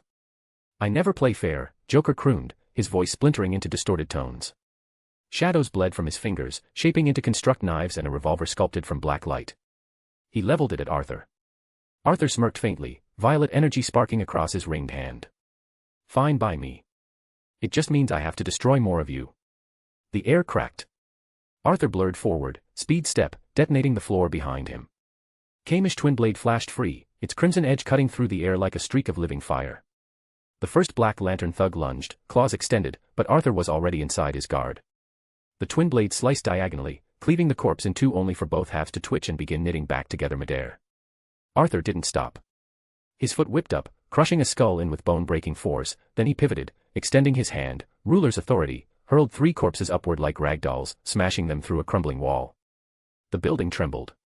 Joker cackled, firing construct bullets that shrieked as they tore through the air.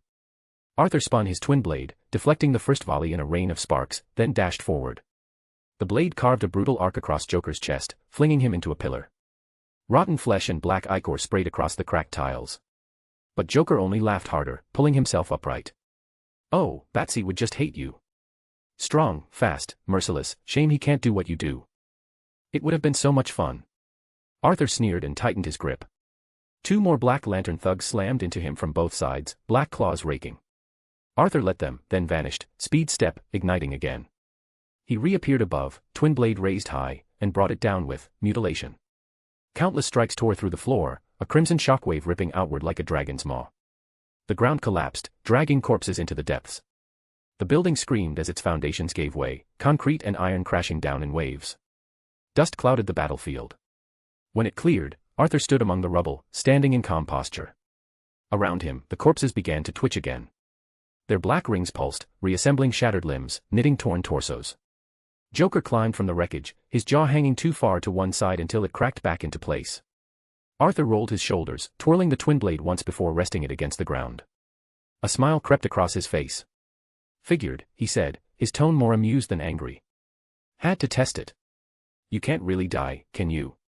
The body's just a construct after all. It's the ring that's in control. Joker tilted his head, eyes gleaming like hollow coals. You sound like you've read the rules of the game. Arthur let the twin blade dissolve into shadow. He raised his ringed hand, violet energy already sparking brighter, the glow intensifying until the ruins lit like a furnace. You've had your little fun. His eyes narrowed, his voice dropping into something cold and absolute. Now. Regenerate after this. Then it came. A roar of violet and obsidian energy tore from Arthur's ring, not like a beam but a living storm, tendrils of raw, clawed force lashing outward with savage precision. The blast split in midair, carving into 5 perfect streams, each one a spear of annihilation. They didn't simply strike the Black Lanterns, they latched on. The tendrils hooked into the black rings at their cores, digging like talons into rotted bone. The constructs on Joker's hand shuddered as if screaming, the surface of his black ring spiderwebbing with cracks of violet light. The same agony spread to the other 4, each ring screeching in resonance, a chorus of death shrieks vibrating through the ruined streets of Arkham. Arthur's boots scraped across the debris-strewn floor as he walked forward, his voice low but cutting, a hunter whispering to prey. This power is merely borrowed, using your rotten remains to do Necron's bidding. Mine is inexhaustible. The Joker staggered, clutching his hand as his undead flesh burned from within. Still, that awful grin split his half-decayed face, teeth flashing through rotted lips.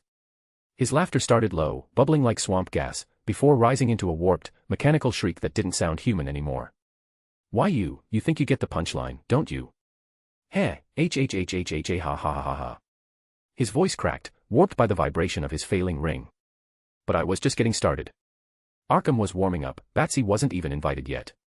The laughter broke into a cough, black ichor spilling between his teeth. His eyes, white and clouded, rolled to Arthur with something almost resembling sorrow, but only for a moment. Shame, we never got to finish the joke. I had so many more corpses to play with, so much death too. Arthur didn't bother with him. His ring pulsed, pouring more shadow energy into the black rings like poison into an open wound. The cracks widened, jagged lines of violet fire racing across the cursed metal. The undead thugs writhed, jaws dislocating in unholy shrieks as their rings began to splinter, burning out from the inside. The Joker wheezed, his body spasming, still laughing in broken fragments. Hey, you really love me, you can't stay away from me, Blackwynd. His skeletal fingers twitched, clutching at the cracking ring as if it were his last cigarette. His final laugh came out hollow, echoing through the rubble. Guess, the punchline's on me. // If you like this story, check out my other stories. Solo leveling in Westeros. And you can get access to 3 more chapters or 7 more chapters if you want. Chapter 211, The Gathering Night. If you like this story, check out my other stories. Solo leveling in Westeros. And you can get access to 3 more chapters or 7 more chapters if you want. // The black ring on Joker's hand shattered. A scream ripped through the air, not from the Joker, but from the entity animating him, an ancient, alien shriek that vanished in an instant. His body collapsed, limp, the grin frozen on his rotting face, scattering across the floor of Arkham. One by one, the other Black Lantern rings burst into violet-black cinders, their screams devoured by the power of Arthur's shadow ring. Silence fell.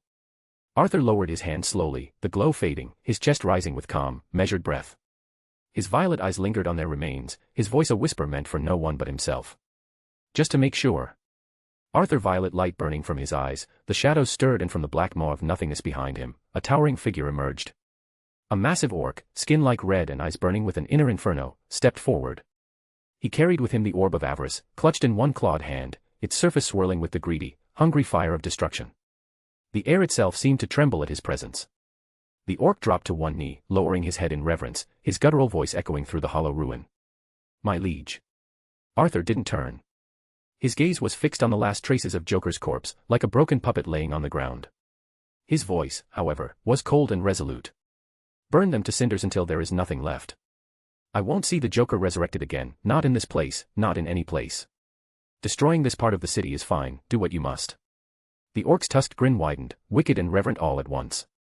His head bowed deeper, his voice carrying both reverence and bloodthirst. "It shall be done, my liege." Arthur raised his ringed hand, conjuring a swirling portal of violet and black flame before him. The glow spilled across his face, lighting the hard set of his jaw, the small, satisfied smirk that curved his lips. He didn't even look back, he knew very well that the task will be done swiftly. He stepped into the portal, shadows closing around him until his form vanished into nothingness. Behind him, Tusk rose to his full, terrifying height, the orb of avarice now burning in his grasp. The raw energy pulsed, cracking the stone beneath his feet, filling the broken streets of Arkham with a suffocating heat. He lifted the orb high, tusks glinting in the firelight as he began to chant, his deep voice uttering spells of an ancient, monster language. "Hymn of the Fire Dragon." The words were a growl, a song of destruction. The orb answered, blazing like a star, until its light was unbearable. Then, with a roar that shook the foundations of Arkham, and fire erupted. The spell was not mere flame, it was a dragon of fire itself, clawing its way out of the orb, scales of molten fury, wings of blazing destruction. It opened its maw and screamed, a sound like steel melting and worlds burning. Jump City. Arthur moved with haste through the crowded streets of Jump City, his coat flaring behind him. The city around him, oblivious to the storm brewing beyond its skyline. He reached up, fingers brushing the small device nestled in his ear, and his voice cut into the comms with sharp precision. "Owl, do your thing and hack into Robin's contacts. I need to talk to Batman. Now." There was a brief pause, 5 seconds that stretched longer than they should have, but then Owl's calm voice responded. "Done. Should I link you directly?" Arthur blinked in mild surprise. "That fast?" he thought, a small smirk tugging at his lips. "Yeah. Do that." Miles away, the Batwing cut through the darkened clouds over the ocean as Batman were handling certain matters before heading towards the watchtower. The device in his cowl beeped, indicating an incoming call. He narrowed his eyes at the source, Jump City. Who would be calling him from there other than the Titans? "Who is this?" he said, voice clipped, wary. "Arthur Blackwynd," came the answer, calm and unyielding. "Listen carefully, Bruce. I'll keep it short. I know how to deal with the Black Lanterns.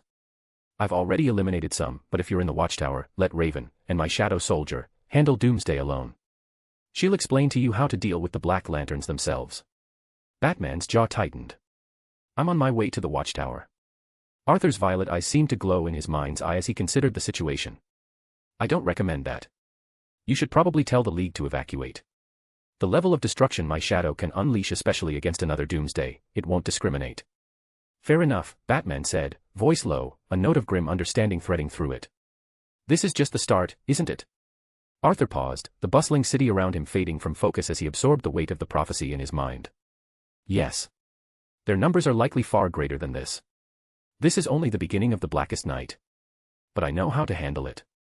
We'll discuss the full scope once everyone is gathered. Just make sure no one dies, or we'll be adding them to the ranks of the Black Lanterns." Batman exhaled slowly, his mind running through the possibilities, threats, and strategies.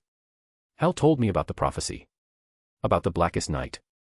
And your little involvement with the Guardians of the Universe recently."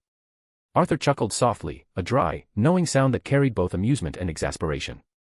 "Shit happens," he said, and ended the call, his calm falling silent. His violet eyes narrowed as he slowed his pace for a brief moment, the sounds of Jump City around him fading into background noise. Now, he murmured to himself, voice low and calm, to find this other source. OA. OA still bore the scars of the relentless assault. Shattered constructs, scorched floors, destroyed building, and the eerie echoes of the Black Lantern screams hung in the air. Superman hovered midair, fists clenched and eyes glowing with heat vision. He was like a wing of light slicing through a swarm of mindless black lanterns. Kara darted between foes, her speed a blur, destructive punches erupting from her, cutting down the undead monstrosities that swarmed the lanterns' ranks. Hal Jordan, ring blazing, carved through another wave of black lanterns with emerald constructs, each swing precise, calculated, and merciless. These things, they don't stop. Hal yelled over the chaos, sweat streaking his determined face as another black lantern lunged at him. They're mindless, Kara shouted, flipping midair and striking down two at once. But merciless. Nothing we've fought before is this relentless. Superman's eyes narrowed, scanning the battlefield. And they don't tire, they just keep coming. Kilowog's booming voice carried over the chaos. Green lanterns. Focus your energy. Don't let up, no matter what. Just when it seemed the black lanterns might overwhelm them, a surge of sapphire energy swept through the battlefield.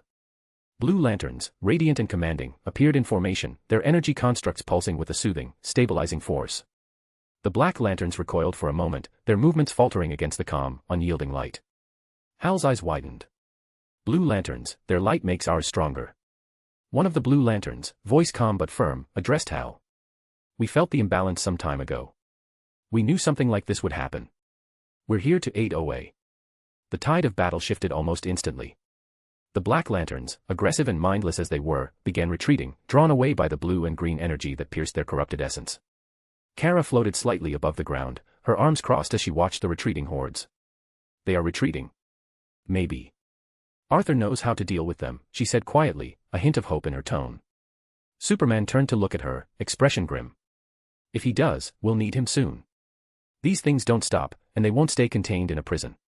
We have to destroy them. Hal surveyed the battlefield, emerald light flickering around his hands as he sent the last wave of black lanterns fleeing into space. I think a combination of emotional energies can destroy them for good, either way that won't be the last of them. We will see them again and soon, he said, voice low and measured. Kara shook her head slightly. I'll return to Earth now. There's work to do there. Superman's normally confident face paled. I will do that as well. There's a fight ongoing in the watchtower too. I can't leave it undefended. Hal clenched his jaw, looked at Superman and said, damn it. It has to be them too, I'll come with you. The blue and green glow of the lantern's energy bathed the battlefield as they regrouped, catching their breath, knowing that while the immediate threat had been pushed back, the night was far from over. As the shadow of the blackest night still lingered. // If you like this story, check out my other stories. Solo leveling in Westeros. And you can get access to 3 more chapters or 7 more chapters if you want. Chapter 212, Raven and Doom vs. Doomsday. If you like this story, check out my other stories. Solo leveling in Westeros. And you can get access to 3 more chapters or 7 more chapters if you want.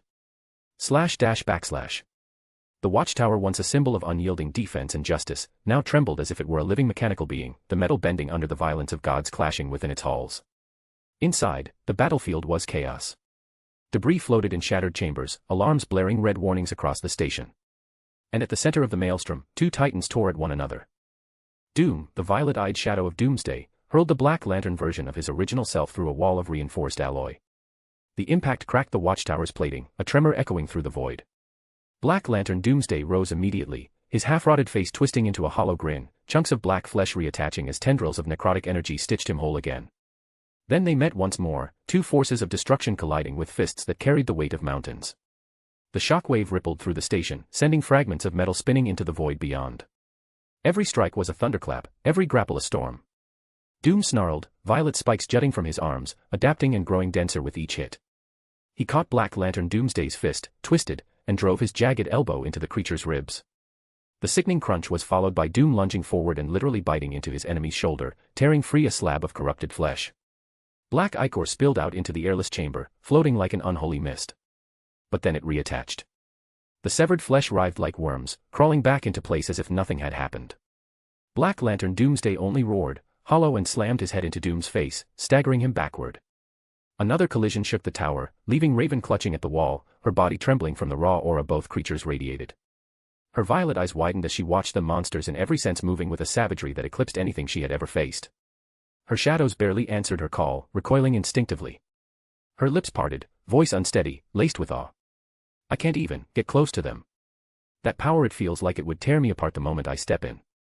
Martian Manhunter, his form half visible as he phased to avoid falling debris, observed with a grim calm.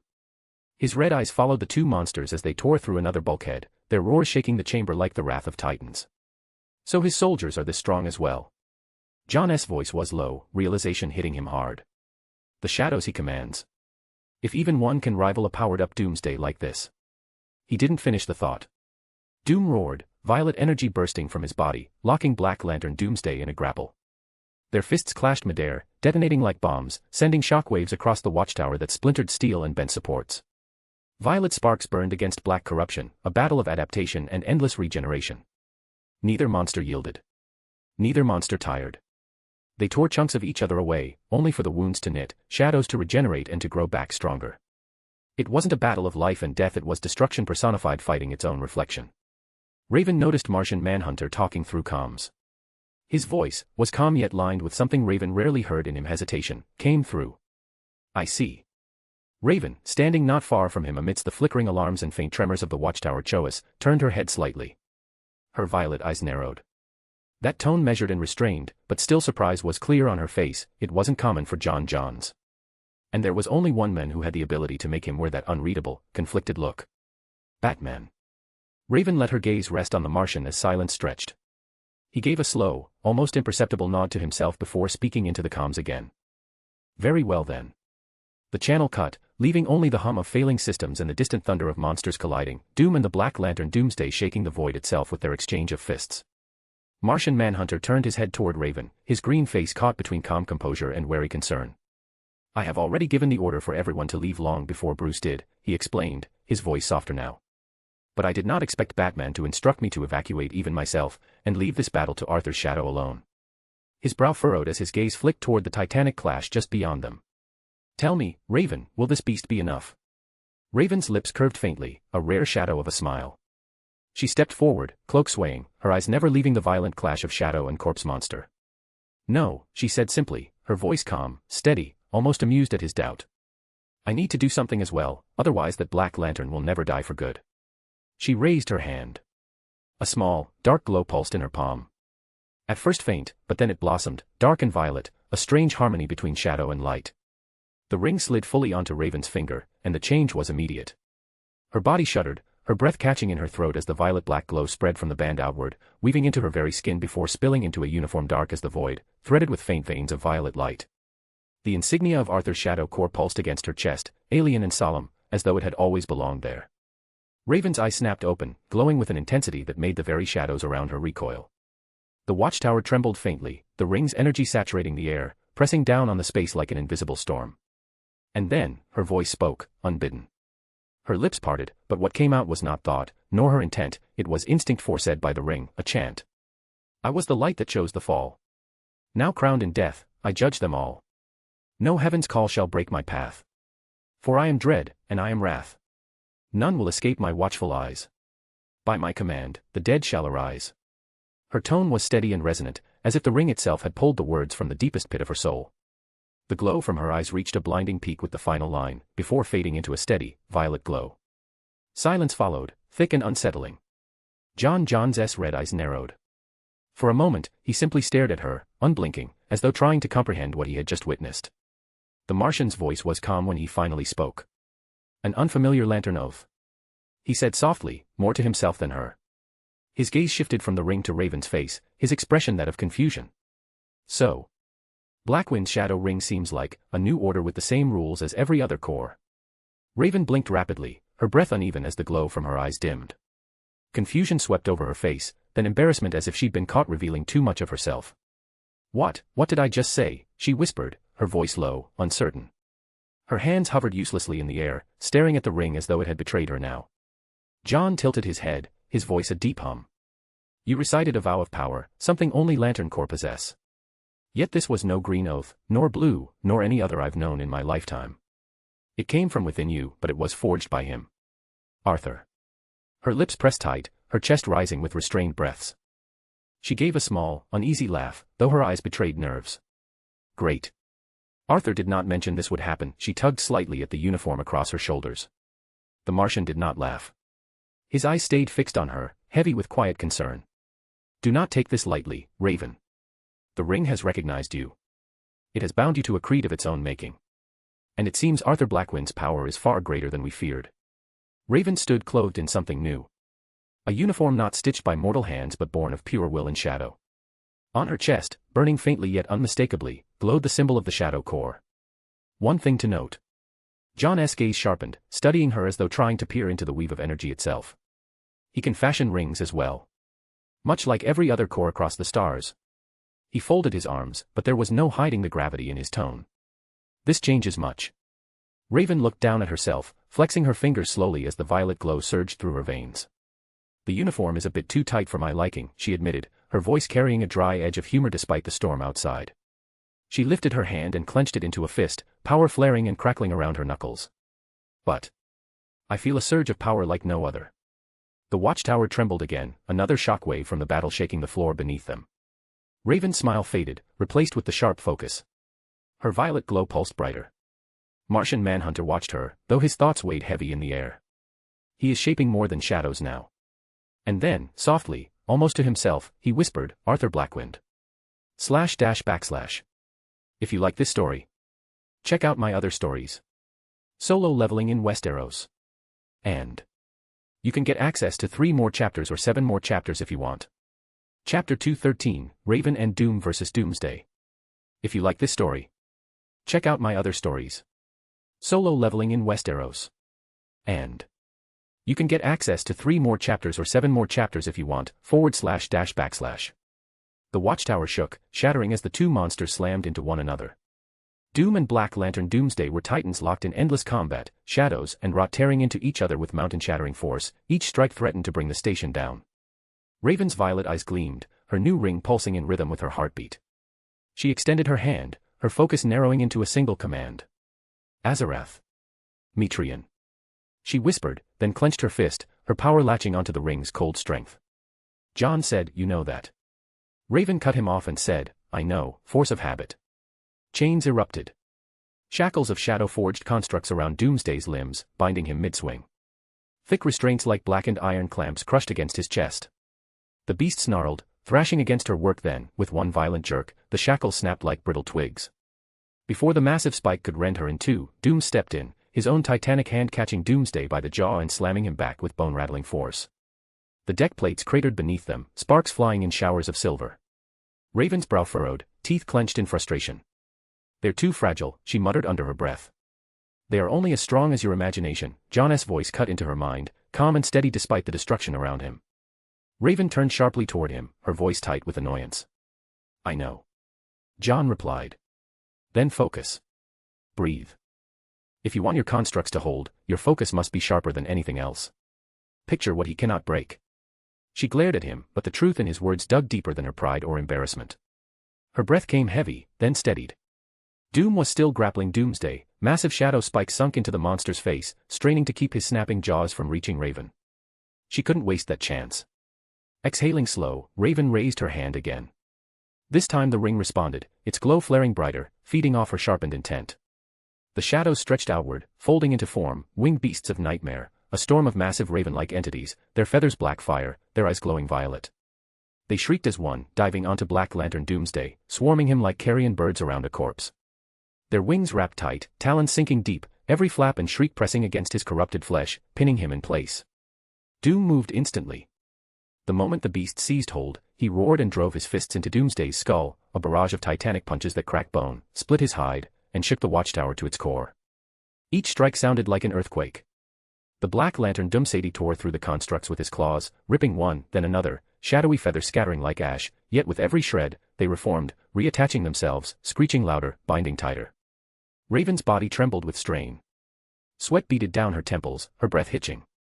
The glow of her ring flickered with each heartbeat, too bright, too alive. This isn't enough, she whispered, her voice breaking. Arthur said the ring is the one in control. Her words hung, raw and uncertain, until John's gaze locked on hers. His tone was low. I see. Then don't waste time and energy. Use it. Direct your attacks where it matters. He pointed toward the writhing monster's chest, where beneath decayed flesh and bone, a glow pulsed faintly. There, the heart of its power. The ring buried deep. Strike there. Raven swallowed hard, her eyes flicking from John to the beast, then to her own trembling hands. The violet glow of her ring brightened again, like a heartbeat demanding her answer. And despite the uncertainty, she tightened her fist, her violet glow intensified. Her eyes burned brighter than ever, her voice carrying authority. Doom. Don't let him move. Tear his chest open. Now. The shadow beast obeyed instantly. Doom roared, the sound reverberating like an earthquake, and lunged forward. His massive clawed hand clamped around Black Lantern Doomsday's throat, squeezing with a bone-snapping force. The undead monster thrashed, snarling, his jagged teeth snapping toward Doom's face, but the shadow was unyielding. John's voice came calm but firm through the chaos. Let me help. Before Raven could question, the Martian blurred, his form phasing into intangibility as he dove through both colossal figures. Emerging from within the undead beast, his body solidified, and with every ounce of his will he seized Doomsday's arms. Green veins of psychic power strained visibly across his body as he forced them down, locking the monster in place. Doom tilted his head, confused for a moment at the assistance, but quickly adapted. With a guttural growl, he released Doomsday's throat and shifted his grip lower. His massive hands pressed against the creature's chest, claws sinking in, and with a savage roar Doom wrenched outward. Flesh and bone split with a nauseating crack. Black ichor spilled as Doom pried apart the ribcage, holding it wide open against the monster's regenerative will. The corpse fought to mend itself instantly, tendrils of dark flesh trying to knit together, but Doom's raw strength was a wall against it, shadow muscles and spikes bulging as he forced the cavity open. And there it was. The glow. Deep in the sundered chest, pulsing like the heart of some foul god, the black ring. Its baleful light flickered violently, fighting to keep Doomsday whole. John's usually calm composure broke as he shouted, his voice echoing with rare desperation. Now, Raven. Destroy it. Raven's breath caught in her throat. Her body trembled, sweat running cold down her face, but her eyes flared into violet fire. Raising her hand, the ring answered with a violent hum, its light bleeding into the darkness of the chamber. She exhaled sharply. Azarath. Metrian. Zinthos. Her words cut into a scream as a torrent of dark violet energy burst from her ring. The blast ripped through the air like a judgment, striking the black ring dead center. The ring pulsed, resisted, its surface writhing like liquid shadow, then cracks began to spiderweb across it, glowing violently. Black Lantern Doomsday let out an unearthly shriek, more primal and horrific than any roar before. Doom dug his claws in deeper, snarling, holding the ribcage open as if daring the universe itself to resist. John gritted his teeth, his muscles trembling as he kept the monster's arms pinned. The cracks spread faster. The ring screamed. And then... shatter. The black ring exploded in a blinding flash, sending out a shockwave of dark energy. The force blasted John and Raven off their feet, hurling them across the chamber. Panels burst from the walls, sparks showered the air. And yet Doom stood firm. The shadow beast planted his massive feet, braced his body, and simply brought his hands together in a thunderous clap that cut through the ringing silence. The motion was almost casual. Black Lantern Doomsday's body convulsed once, twice, then collapsed like a broken puppet. His corpse hit the floor with a grotesque, wet thud. The flesh was warped, cracked, seared by the violet blast. No regeneration stirred this time. No ring pulse to reanimate him. He was gone. Truly lifeless. Raven groaned as she pushed herself up, her chest heaving, her new uniform dimly glowing with violet threads. John phased halfway out of the floor, wincing as he pulled himself upright. Both stared at the body. It was over. Doom, unbothered, lowered his head toward the fallen monster, then gave another echoing clap, like an executioner sealing the judgment. His glowing violet eyes swept toward Raven and John, as if awaiting the next command. John's face softened, awe flickering beneath the calm. Incredible power. Raven's lips curved faintly, though her voice was hoarse. That's my men for you. But even as she spoke, she glanced down at her ring, its glow pulsing against her skin. Her hands were still trembling. Then her body gave out first. Her shoulders sagged, her knees buckled, and the violet glow that had burned so furiously in her eyes guttered out. The ring's aura still burned bright, flickering faintly as she swayed, chest rising and falling with ragged breaths. Her lips parted as if to say something, but only a dry gasp came out. She tilted forward falling. But before her body could meet the cracked metal floor, a massive, clawed-shadowed hand shot forward and caught her gently. Doom. The monster's hulking form lowered with surprising care, his arm cradling her against his chest as though she were a fragile thing of glass instead of a powerful sorceress and a child of a demon. John, still kneeling from the strain of his telepathic and physical exertion, watched with something close to awe. His Martian mind had seen countless forms of strength, but rarely had he seen a creature of pure destruction handle another being with such care and restraint. The shadows, he murmured, voice low and reverent, carry the will of their master. // If you like this story, Check out my other stories. Solo leveling in Westeros. And you can get access to 3 more chapters or 7 more chapters if you want. Chapter 214, Necron's Promise. If you like this story, check out my other stories. Solo leveling in Westeros. And you can get access to 3 more chapters or 7 more chapters if you want. // Jump City. Perched on the edge of a darkened rooftop in Jump City, Arthur stood motionless, the wind tugging at his coat, his violet-lit eyes scanning the urban sprawl with the patience of a predator. The trail had gone cold. He exhaled slowly through his nose, a thin mist leaving his lips in the cool night air. Owl's readings had been precise, there had been something here, a residue of black energy that reeked of death and the void between life. But now, it was nothing. Faded. Not erased, no, hidden. That was different. Smart, Arthur muttered under his breath, his fingers flexing as he tightened his grip on the cold concrete ledge. And aware. His gaze swept the streets again, this time with sharper intent. That wasn't a stray black ring just wandering, that was the Herald himself. He is clearly laying low for now, but what was he doing here? For a moment, the city's distant sounds, the wail of a siren, the soft rush of tires on asphalt, filled the quiet between his thoughts. He tilted his head back, staring into the stretch of stars above, his jaw tightening. I'll find him, he said finally, the words carrying a promise and a threat. Then, almost to himself, softer, before things spiral any further. His tone darkened, the weight of unspoken consequences lingering in the air. Not under my watch. A flicker at the edge of his senses drew his eyes upward. He stood straighter, a faint smirk tugging at the corner of his mouth. So, he murmured, Raven and Doom took care of business. His voice carried a thread of satisfaction, pride even, but it didn't soften his expression entirely. Not bad. His eyes narrowed slightly, reading the fading imprint of what had happened. But it seems the ring's power was too much for Raven. Should I go and bring her back myself? The thought escaped in a low murmur. He exhaled through his nose, a small huff. No, she'd take that as an insult. Raven doesn't need a savior hovering over her shoulder. His gaze softened for a brief moment, as though he could see her through the distance, worn from the fight. Besides, Doom and Martian Manhunter are with her, he added, their names enough to ease the tension coiled in his shoulders. I had faith she would defeat Doomsday. Going there now, it would just make it feel worse for her. She doesn't need me watching her like some overbearing warden. Arthur then reached for his communicator, custom built by Lex and Owl, and placed it in his ears. Owl, his voice was calm, measured. My king, came the immediate, crisp reply, laced with the faint static of distance. Arthur's gaze flicked toward the Titan's tower direction, a slow, knowing smile curved his lips. There was a brief pause on the line before Owl asked. Is there something I can do for you, my king? I can keep an eye for more traces of. No, Arthur said, his tone firm. Forget about that, what I want you to do is let Batman know that we will be meeting in Jump City, Titan's tower, tell him I expect him there. Soon. Of course, my king. The line clicked softly as the channel closed. Arthur lowered the device, fingers lingering on it for a heartbeat longer, then tucked it away. His smirk faded into something colder as he scanned the city one final time. Planet RYUT, Black Central Power Battery. The dead world of Riot lay in eternal silence, its surface a charred wasteland of ash and bone. There were no stars here, only the heavy void and the cold, pale glow of the Black Central Battery, black veins of necrotic light pulsing outward, feeding on the void itself.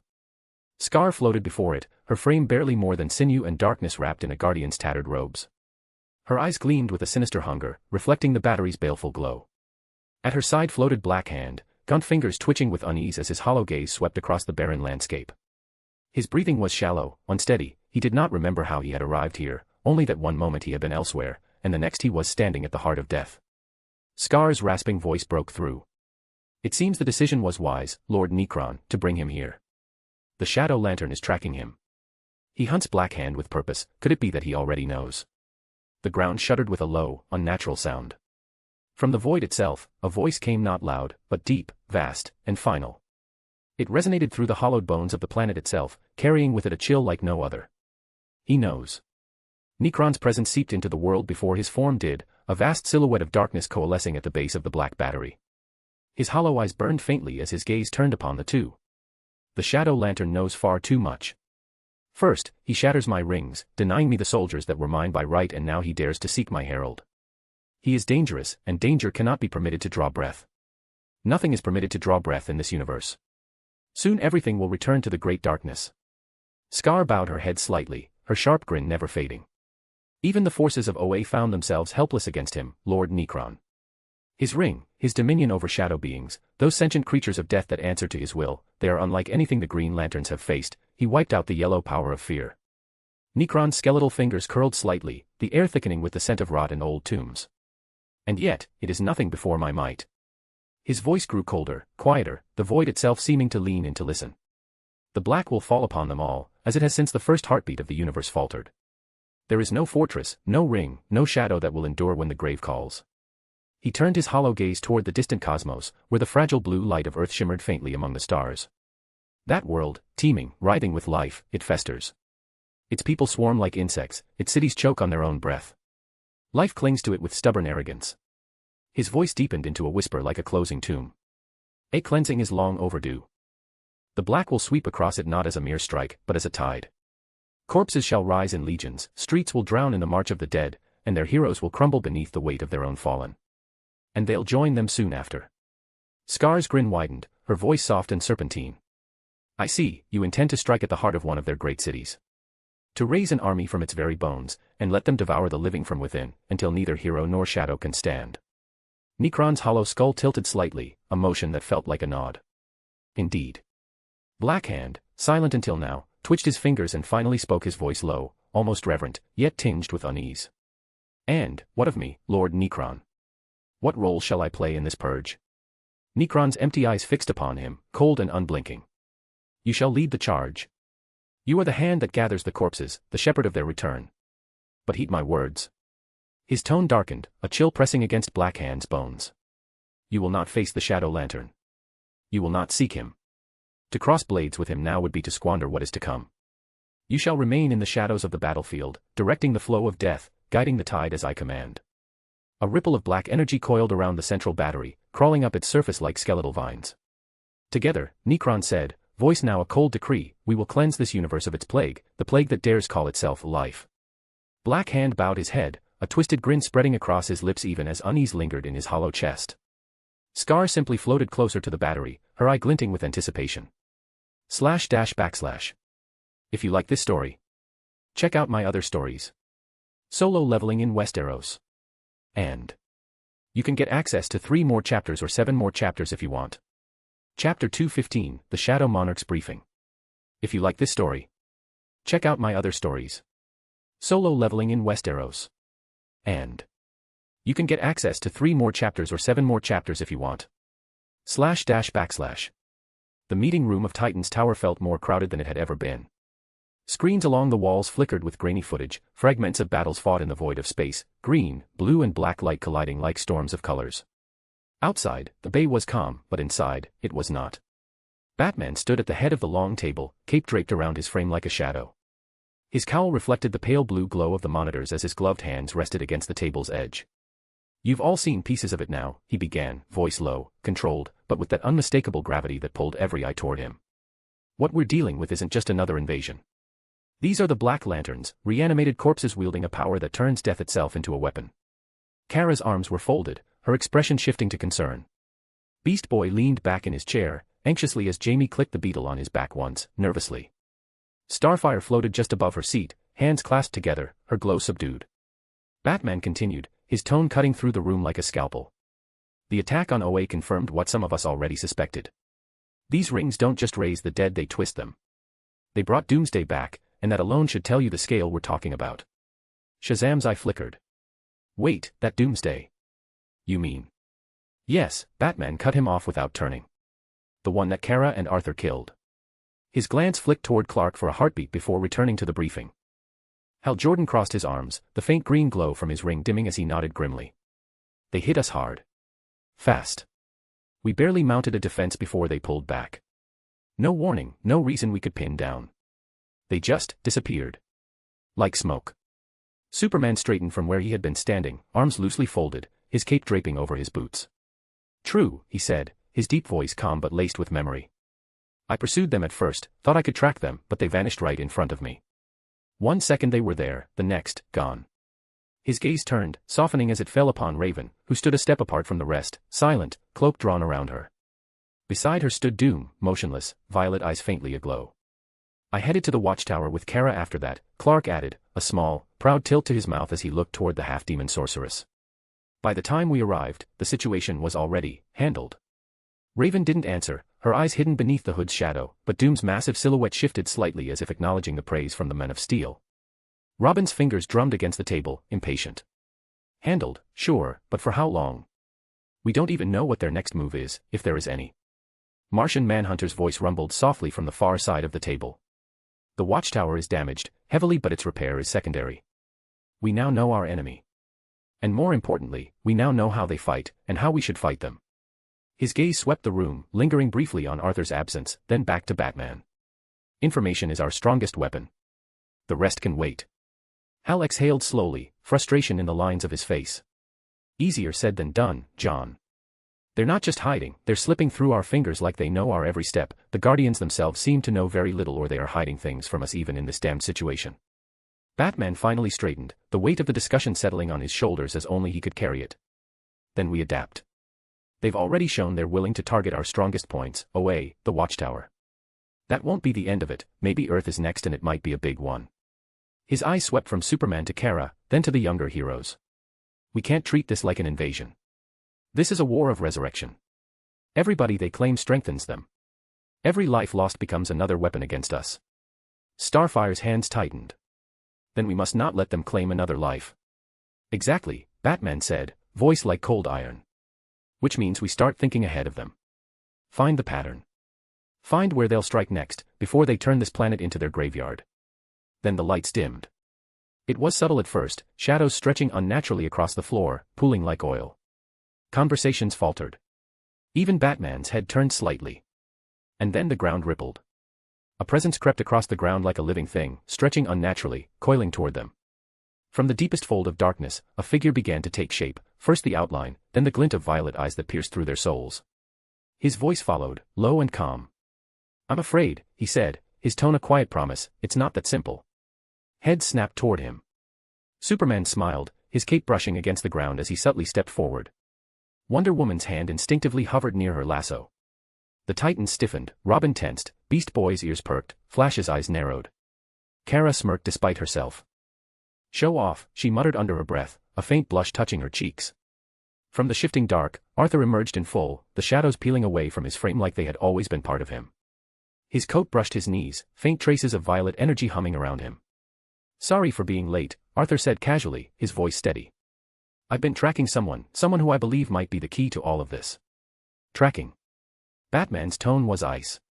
You mean you already found something? Arthur ignored the challenge in his words and addressed them all, his gaze sweeping over the League, the Titans, then lingering for a brief heartbeat on Raven before moving on. You're looking at this the wrong way. You shouldn't treat these things as an army, as of them.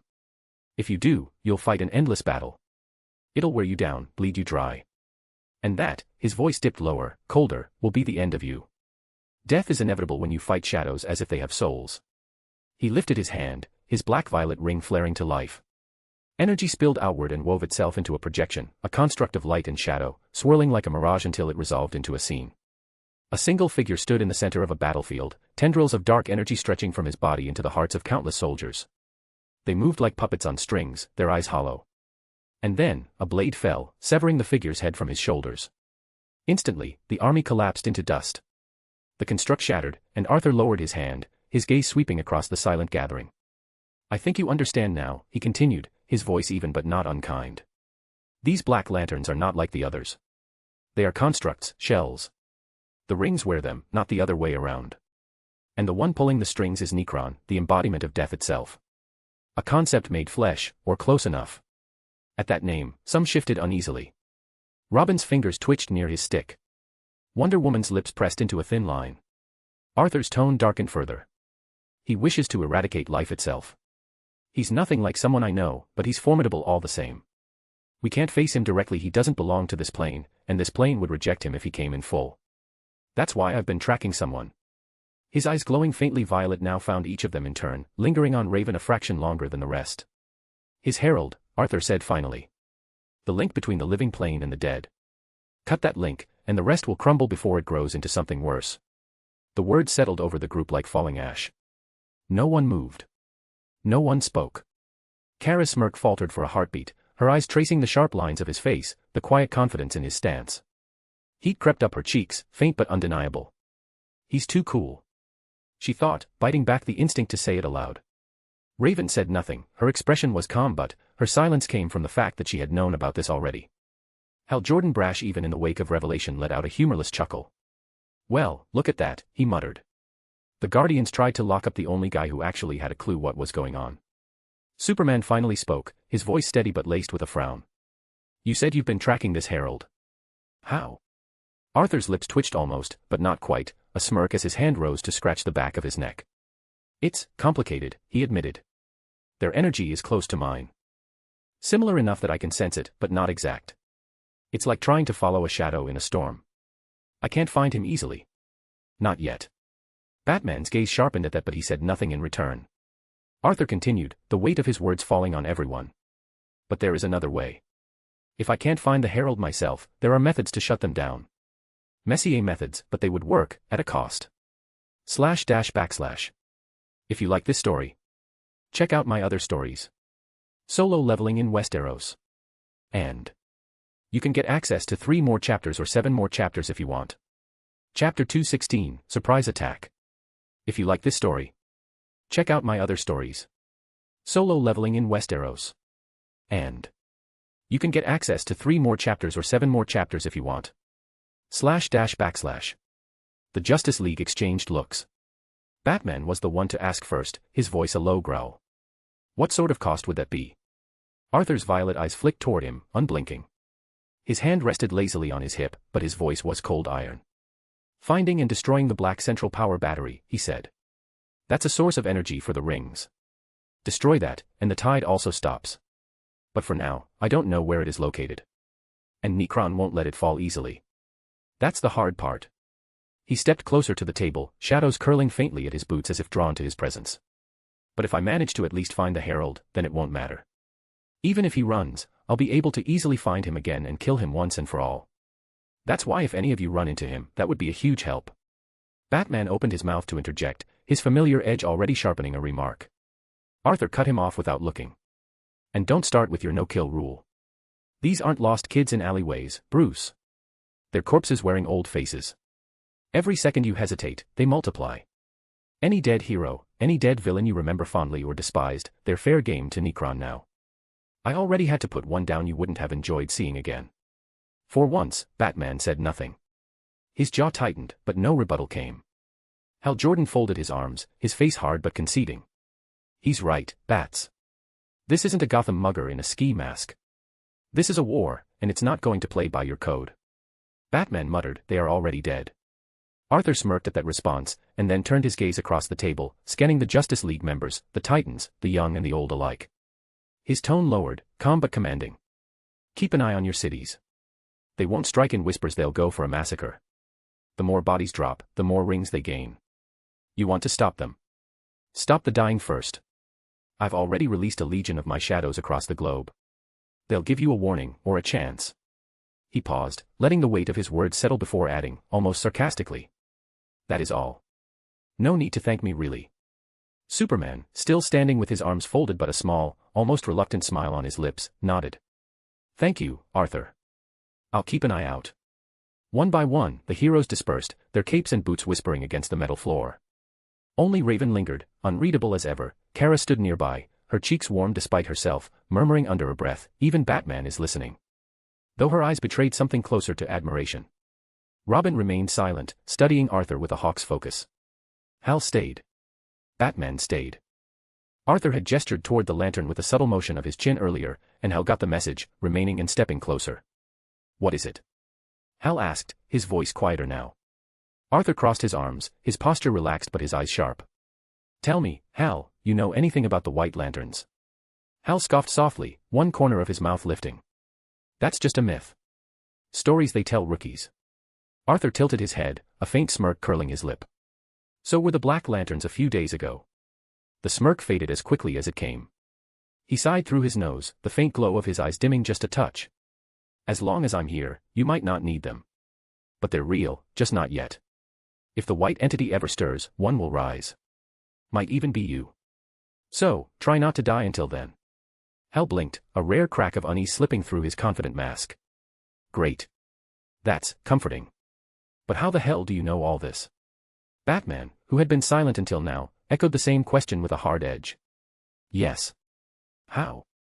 Arthur turned his head slightly, his coat swaying as he started to walk away. He didn't look at them. His voice came low, steady, and cold as the void. It doesn't matter how I know about all of this, and whatever the blackest night is. He glanced over his shoulder just enough for the violet glow to catch Batman's gaze. It's a shadow of what I am. Yet I'm on your side. The shadows rippled around his feet, swallowing him whole, and by the time the lights flickered, he was gone. Hal exhaled slowly. That's not terrifying at all. Gotham, Arthur's estate, 2 days later. The fireplace crackled softly, throwing a warm orange glow across the wood panels of the Arthur estate study. Outside, Gotham's rain whispered against the tall windows, a muted rhythm to an otherwise still night. Arthur sat in a high-backed leather chair, a crystal glass in hand, the deep red liquid catching the firelight as he swirled it without care. George stood a measured distance away, as he always did, hands behind his back, posture precise, his gaze sharp yet tempered with that familiar, quiet concern. You seem to be carrying the weight of the whole earth on your shoulders, Master Arthur, George finally said, his voice breaking the silence. Arthur exhaled, long and low, setting the glass down on the table beside him. I don't know, George. His eyes lingered on the fire, unfocused, as if searching for something within the embers. George stepped closer, patient but insistent. I've known you long enough to tell when something is gnawing at you. Speak plainly. Arthur rubbed the bridge of his nose with his thumb and forefinger before leaning back in his chair. Do you remember when I told you there are beings out there, things that could, at any moment, decide to make Earth their hunting ground? George gave a slow, deliberate nod. I recall. You said they were dangerous beyond measure. Well, Arthur's lips curved in a humorless smirk, one of them is here now. It could strike any minute, and when it does, the death toll could be more than anyone can stomach. Though I only care about those who are close to me, I also don't want innocents to get involved in situations like this. George's brows drew together slightly. And yet you do not look afraid, sir. That's the crazy part, isn't it? Arthur finally turned his head, meeting George's eyes. I'm not worried at all. George tilted his head, faintly perplexed. Confidence in your abilities, then. Understandable, given your repertoire. Arthur shook his head, the smirk fading. No, that's not it. I mean, any normal man, if he knew what I know, if he understood what was about to unfold, he'd be terrified. Scared out of his mind. But I. He reached for the glass, took another slow sip, and stared into the swirl of red. I'm not at all. And I don't know what that makes me, fear of that emotion is long gone. George studied him for a moment, the faintest crease forming near his eyes. Do you wish to be frightened, Master Arthur? Arthur let out a quiet, almost bitter chuckle. I don't know how to feel about this, George. Or what I'm supposed to feel. I've done my part, I warned the others, laid the groundwork. Beyond that. His voice trailed off, his fingers tightening slightly around the glass. George's gaze narrowed. You see, this is precisely why I advised against the wine. It seems I've been tricked into believing you could handle it, but clearly. Arthur cut him off with a sharp look and a dry, humorless laugh. This is not the wine, I really can't get drunk, George. I'm just being real with you. He rose from his chair, setting the half-finished glass down with a soft clink. Maybe you're right, maybe I am talking nonsense. And then, without warning, the air in the room split apart with a ripple of violet light. A portal tore open just a few feet away, the crackling energy casting wild shadows against the walls. George instinctively stepped back, he has already seen this before countless times. Arthur narrowed his eyes but he didn't move. From the portal emerged two figures, Kara, her cape dusted with ash, and Raven, her dark cloak billowing as the portal sealed behind them. Raven's voice carried urgency, sharp enough to cut the calm. Arthur, we need to go. Now. Metropolis. Arthur's gaze hardened. Metropolis. Kara stepped forward, her expression tense, almost frustrated. It's the Black Lanterns. A whole wave of them just appeared out of nowhere. I thought you were already on it, but when I didn't see you there. Raven added, we assumed you'd sent shadows ahead. Arthur's jaw clenched, his tone low. I didn't send a shadow there. It's Clark City, I thought he'd have it covered or at least notify us when things could go. His eyes flicked toward the rain-streaked window, and then something clicked. His gaze sharpened, a glint of realization flashing in the firelight.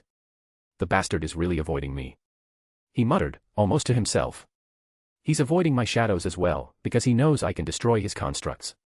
George, ever the observer, said nothing, but his grip on the back of Arthur's chair tightened slightly. Arthur straightened, his coat shifting with the motion, the calm in his voice now replaced by a darker resolve.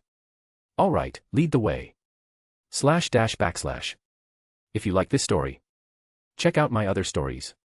Solo Leveling in Westeros. And you can get access to 3 more chapters or 7 more chapters if you want.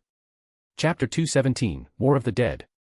If you like this story, check out my other stories. Solo Leveling in Westeros. And you can get access to 3 more chapters or 7 more chapters if you want. // Metropolis. The portal tore open over the smoke-choked street of Metropolis, its edges glowing with violet and obsidian light. Arthur stepped through first, boots crunching onto shattered concrete, Raven close behind with her cloak billowing like living shadow, and Kara emerging with her cape catching the wind. The stench of scorched steel and ash struck them immediately. Buildings gutted, streets fractured, the distant chorus of car alarms and human screams echoing through the canyons of glass and steel. The battle ahead was already in full swing. Superman was a streak of red and blue, tearing through the sky as his fists shattered a black lantern in half only for its mangled torso to knit together and rise again. Wonder Woman's blade gleamed with divine glow as she carved through another, her shield catching a barrage of black energy that sent the nearby plaza shuddering. Flash was everywhere and nowhere, a streak of lightning weaving through falling debris, carrying civilians 2, 3, 4 at a time out of collapsing streets. Martian Manhunter hovered overhead, his green form phasing in and out as black energy bolts whistled through where his chest should have been, his telepathic command holding a desperate line of panicked soldiers together on the ground. And still, the black lanterns advanced mocking shadows in familiar shapes, each bearing the ring of death. Arthur's gaze swept across the carnage, his jaw tightening as he saw some civilians as black lanterns.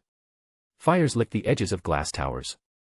A bus lay overturned on its side, its windows webbed with cracks, a line of people scrambling from the emergency exit while a lantern clawed its way over the frame.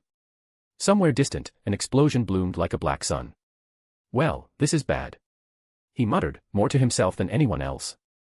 His eyes followed the line of soldiers firing futilely into the swarm, their bullets clinking uselessly off reanimated corpses. Why are there even people here trying to fight? His thoughts darkened. I shouldn't have taken my shadow off Clark, he cursed inwardly. I did it out of respect, knowing he's not the type to scheme like bats, but that was the wrong call. They attacked out of nowhere, Kara said beside him, her eyes hard and bright with heat vision that hadn't cooled yet. Smoke smudged her cheeks, she'd been here before them, clearly, trying to stem the tide. As if they appeared from thin air. And they moved fast, too fast. They multiplied the moment they landed. Clark, myself, the rest we stopped them where we could, but they won't stay down. We need you.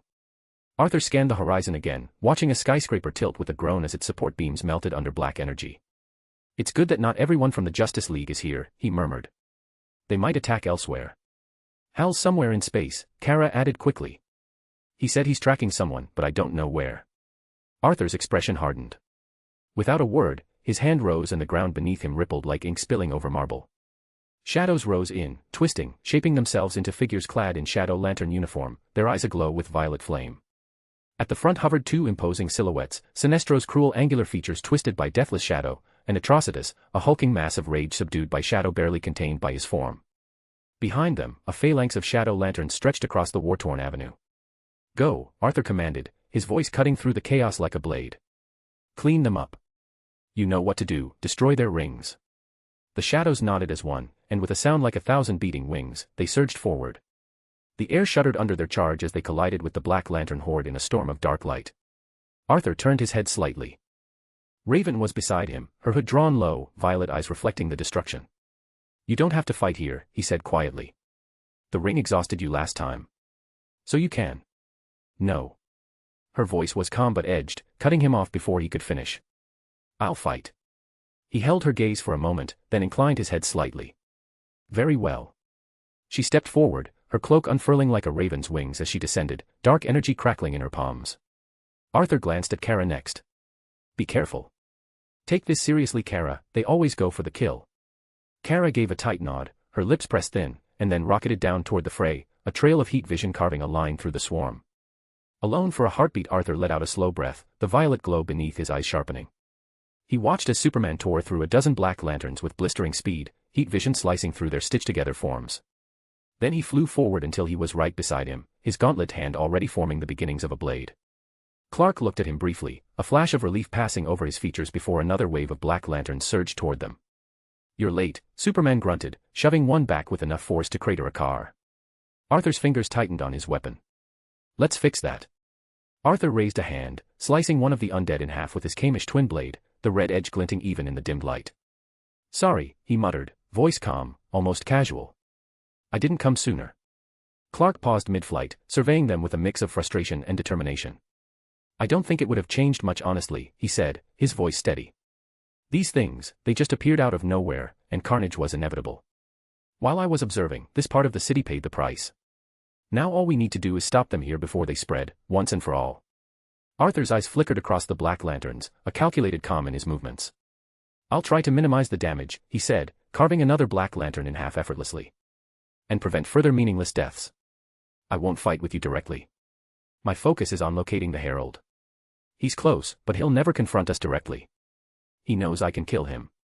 Clark's jaw tightened, heat vision burning brighter as he vaporized several more black lanterns, only for their grotesque forms to stitch themselves back together. Arthur's shadow lanterns then attacked, dark constructs shaping into different weapons, striking with precision. Shadow Atrocitus and the other shadow lanterns tore into the reanimated corpses, destroying their black rings and watching them collapse into truly lifeless heaps. Clark exhaled, shoulders easing just slightly. All right, he said, eyes sweeping over the city. Don't worry, we'll hold them here with your shadows. Find this herald. Arthur gave a small nod, already moving away, blending into the shadows as he tracked a faint signature only he could sense. The trail led him through the chaos until he was flying near a building wreckage, where Batman was locked in combat with a familiar and dangerous figure. Arthur's eyes narrowed, the violet glow intensifying. He called out, voice low but carrying authority, "Do you need help with Slade's corpse?" Batman barely looked up, deflecting a black construct sword slash with an impossible precision. "No," he replied curtly. "Focus on your battles." Arthur smirked, tilting his head slightly. "Very well," he said, his tone almost teasing, but then Shadow Sinestro leapt into the fray. His constructs a jagged, shadow sword sliced through the Black Lantern Deathstroke, the undead barely reacting before the blade shredded him into pieces. "TCH, mere constructs of black rubbish," Shadow Sinestro growled, eyes flickering as the form of Deathstroke twisted and shattered beneath the shadow blade. With a sudden, controlled motion, a beam of shadow energy unleashed from his shadow ring and struck the black ring, smashing it apart. The body crumpled to the ground, finally dead for real. Batman's cowled eyes narrowed. Arthur raised his hands, an almost mocking gesture of surrender. "I didn't help," he said, voice smooth, controlled. "My shadow did, I can't control them that well, you see." // If you like this story, check out my other stories. Solo Leveling in Westeros. And you can get access to 3 more chapters or 7 more chapters if you want. Chapter 218, Shadow Legion. If you like this story, check out my other stories. Solo Leveling in Westeros. And you can get access to 3 more chapters or 7 more chapters if you want. // Arthur's presence shifted the battlefield.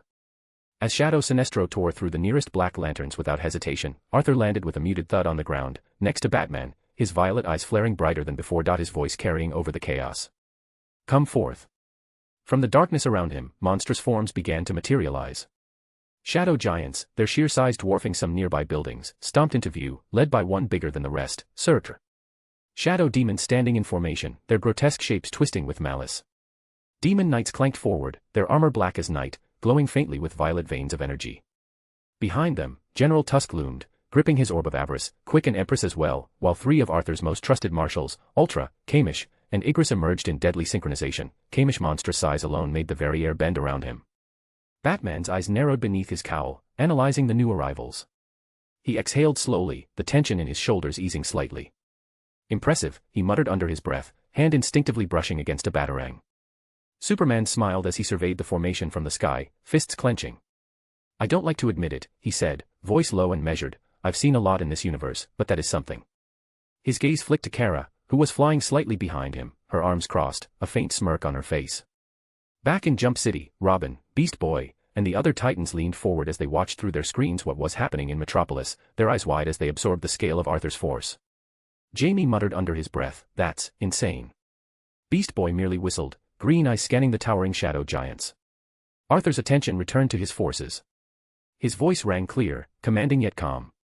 "You guys, alongside the giants and Kamish, make sure to find anyone still here, people hiding in buildings, under rubble, wherever. Lead them to safety. I don't care if you have to drag them, lift them, or carry them on Kamish's back. They cannot be allowed to fall into the fight. Every life here matters, otherwise, this is pointless and we will be adding them to the ranks of the Black Lanterns." Ultra, one of the marshals, tilted his head, his glowing violet eyes focused on the presence of civilians in nearby buildings. my king. Won't they fear us as well? Arthur let out a measured sigh, the weight of his command evident in the way his shoulders squared. Drag them by force if necessary. Do whatever it takes to get them to safety. That is your mission. He turned his gaze toward Tusk, who had begun swirling his orb in preparation. Incinerate the black lanterns. The shadow lanterns will finish the job. Make this simple for them. The high orc shaman's deep voice resonated through the battlefield. At once, my king. With a roar, he unleashed torrents of fire, incinerating the nearest wave of black lanterns while the shadow constructs swooped in. Arthur allowed himself a moment of calm, closing his eyes to sense the energies around him. Okay, this is settled. All that remains is to find the bastard responsible. Martian Manhunter hovered nearby, his cape fluttering against the gusts of chaos. He watched the combined might of Arthur and his shadow army, while coloring his voice. Looking at him, and that army, the black lanterns don't seem so terrifying anymore. Diana, standing beside him with her sword at the ready, followed his gaze and nodded. He is on our side, John. That's all that matters. John's eyes lingered on Arthur for a long moment before he nodded slowly, acknowledging the truth in Diana's words. I didn't say otherwise, he replied, voice low, tinged with admiration. The battlefield's tension shifted perceptibly. Even in the face of unrelenting death, he was a new force disciplined, terrifying, and absolute. From a distance Raven's eyes lingered on Arthur for a heartbeat too long, her face warming under the glow of the battle around them. For a fleeting moment, she forgot the chaos, the black lanterns advancing, the screaming, the crackle of energy in the air. Her focus wavered, and she hardly noticed a black lantern lunging toward her from the side. Before she could react, a blur of red and blue slammed into the creature, shattering its skull against the ground. Kara hovered above, cape fluttering in the smoky wind. Careful, Raven. This is no time to be distracted, she warned, voice sharp but tinged with amusement. Raven blinked, startled, cheeks flushing as she muttered, sorry, I. Kara's gaze flicked toward where Raven had been staring, and a knowing smirk spread across her face. Oh, I see now, there's plenty of time for that later, she teased, her tone light but teasingly sharp, making Raven's embarrassment deepen. Raven tore her gaze away, but it was too late. Her mind had been caught, off guard by admiration she hadn't expected to feel even in this situation. The black lantern she had almost ignored began to reform its head, stitching together its broken visage with an eerie, unnatural grace. Kara clapped her hands once, snapping Raven back into action. Focus, Raven. Now use Arthur's gift and smash his ring. Raven exhaled, a wave of determination washing over her, violet energy swirling from the ring Arthur had given her. She raised her hand, channeling the darkness into a clawing, concentrated beam of black and violet energy that struck the black lantern's ring directly. The ring cracked, spiderwebbing in glowing fractures until it shattered entirely. The black lantern's head and body collapsed in a heap, finally defeated. Kara's grin widened as she hovered closer. "Atta girl," she said, voice approving, before adding with a playful nudge in her tone, "and there's plenty more where that came from. Let's go." Raven adjusted her stance, the glow of her own ring now a steady, controlled pulse. Her face still tinged with pink, but she nodded, letting her focus sharpen. Together, they surged forward into the fray, ready to dismantle the black lanterns one ring at a time. Arthur's boots pressed lightly against the cracked street as the echoes of battle rumbled around him. His eyes were closed, his breathing steady amidst the chaos. The world around him dimmed, the clamor of the black lanterns, the faint cries of survivors, even the clash of his own shadow army faded into a low sound. His senses stretched outward, past the buildings, past the smoldering horizon, trying to pinpoint the herald of Necron. Yet something else grabbed his attention. There it was. A flicker. A pulse in the void of space. Arthur's eyes snapped open, a faint violet glow lingering in them as his lips curved into a wry line. "So that's where you are, Jordan," he muttered under his breath, voice low enough to be carried away by the wind. "I'm gonna let you have this fight on your own." Far from Earth, in the cold silence of space, a green light flared like a beacon against the stars. Hal Jordan floated in its glow, jaw set, ring pulsing in his clenched fist. Across from him drifted a figure he never thought he'd see again, not like this. Abin. Hal's voice cracked, disbelief laced with a fury he hadn't felt in years. His predecessor stood before him, but the warmth that once defined him was gone.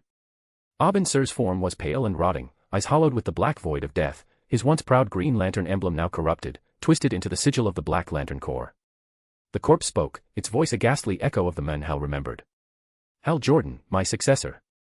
You carry the light I once bore. And now, you will join me in the dark."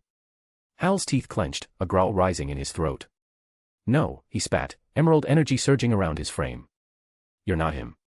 Abin Sur died a hero, he is the reason why I'm standing here wearing this ring. You're just a puppet. A corpse wearing his face."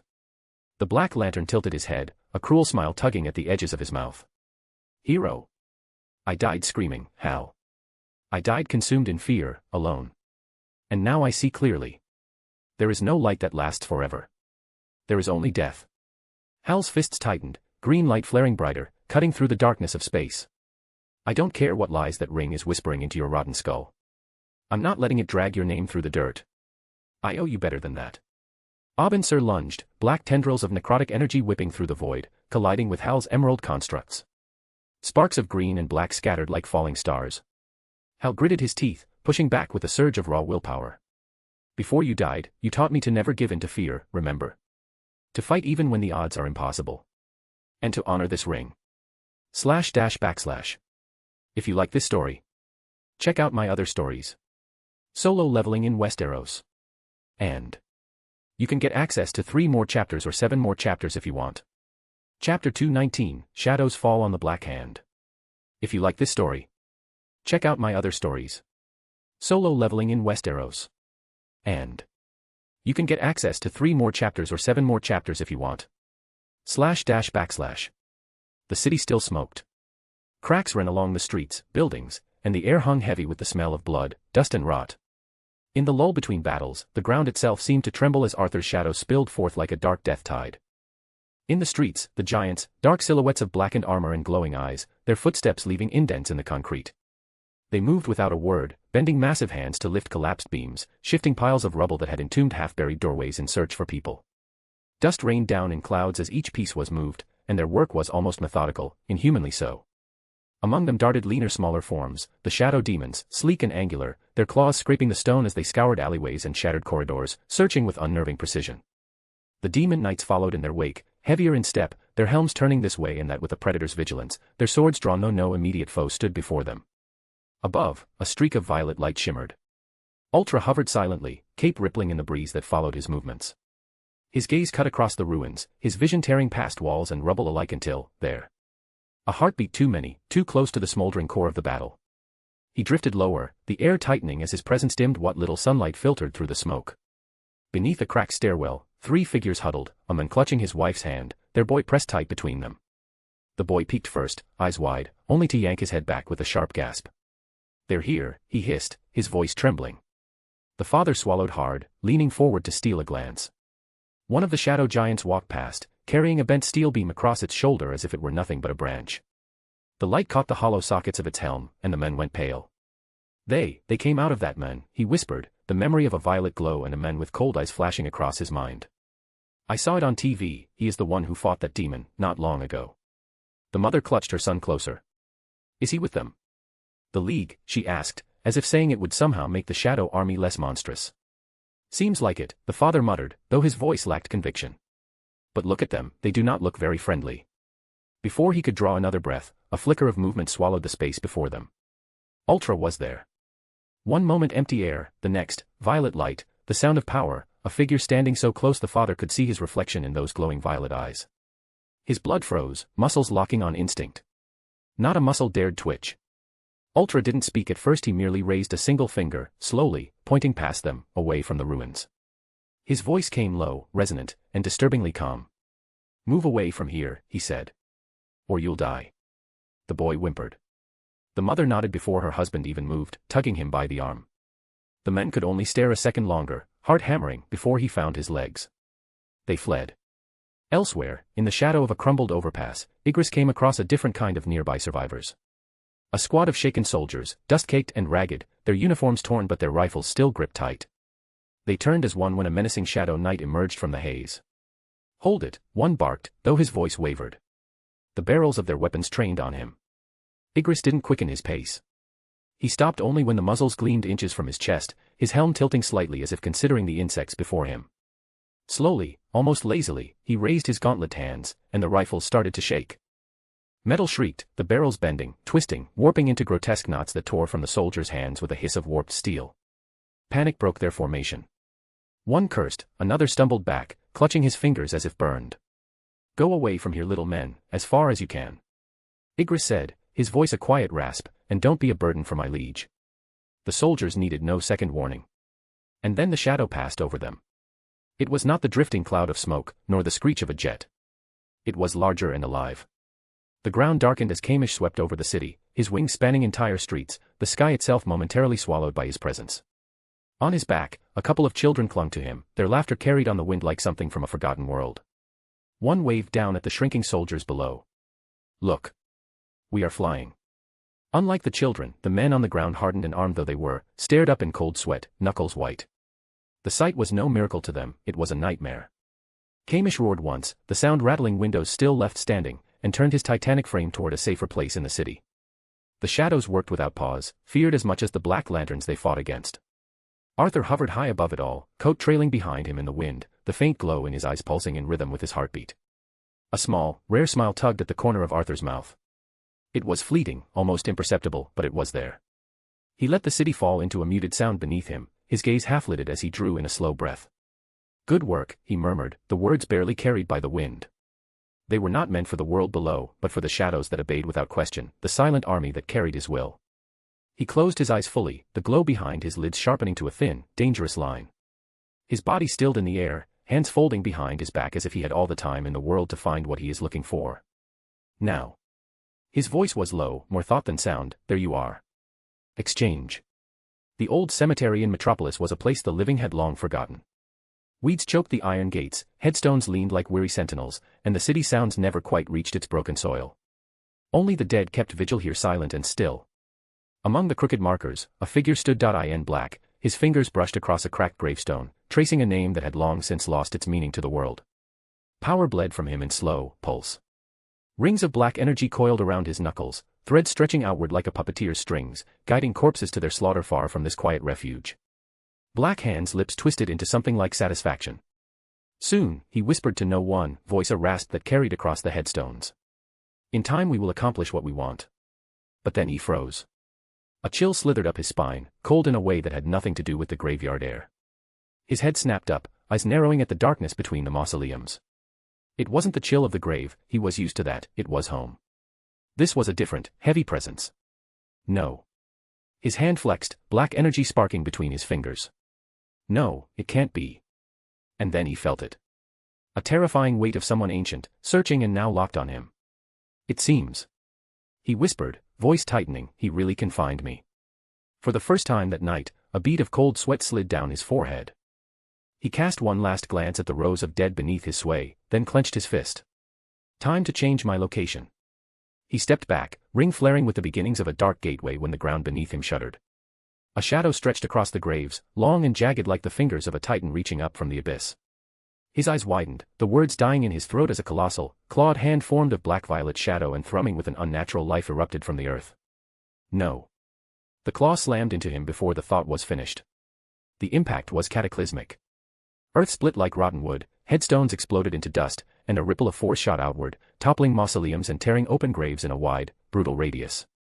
Half the cemetery caved in on itself, a crater yawning where he had stood only seconds before. Pinned to the fractured earth, Black Hand wheezed, his body sparking with broken energy, the black ring on his finger flickering in protest. He struggled, the shadow's talons grinding him deeper into the ruined ground. Soil filled his mouth, his ribs creaked under the pressure. "GHH.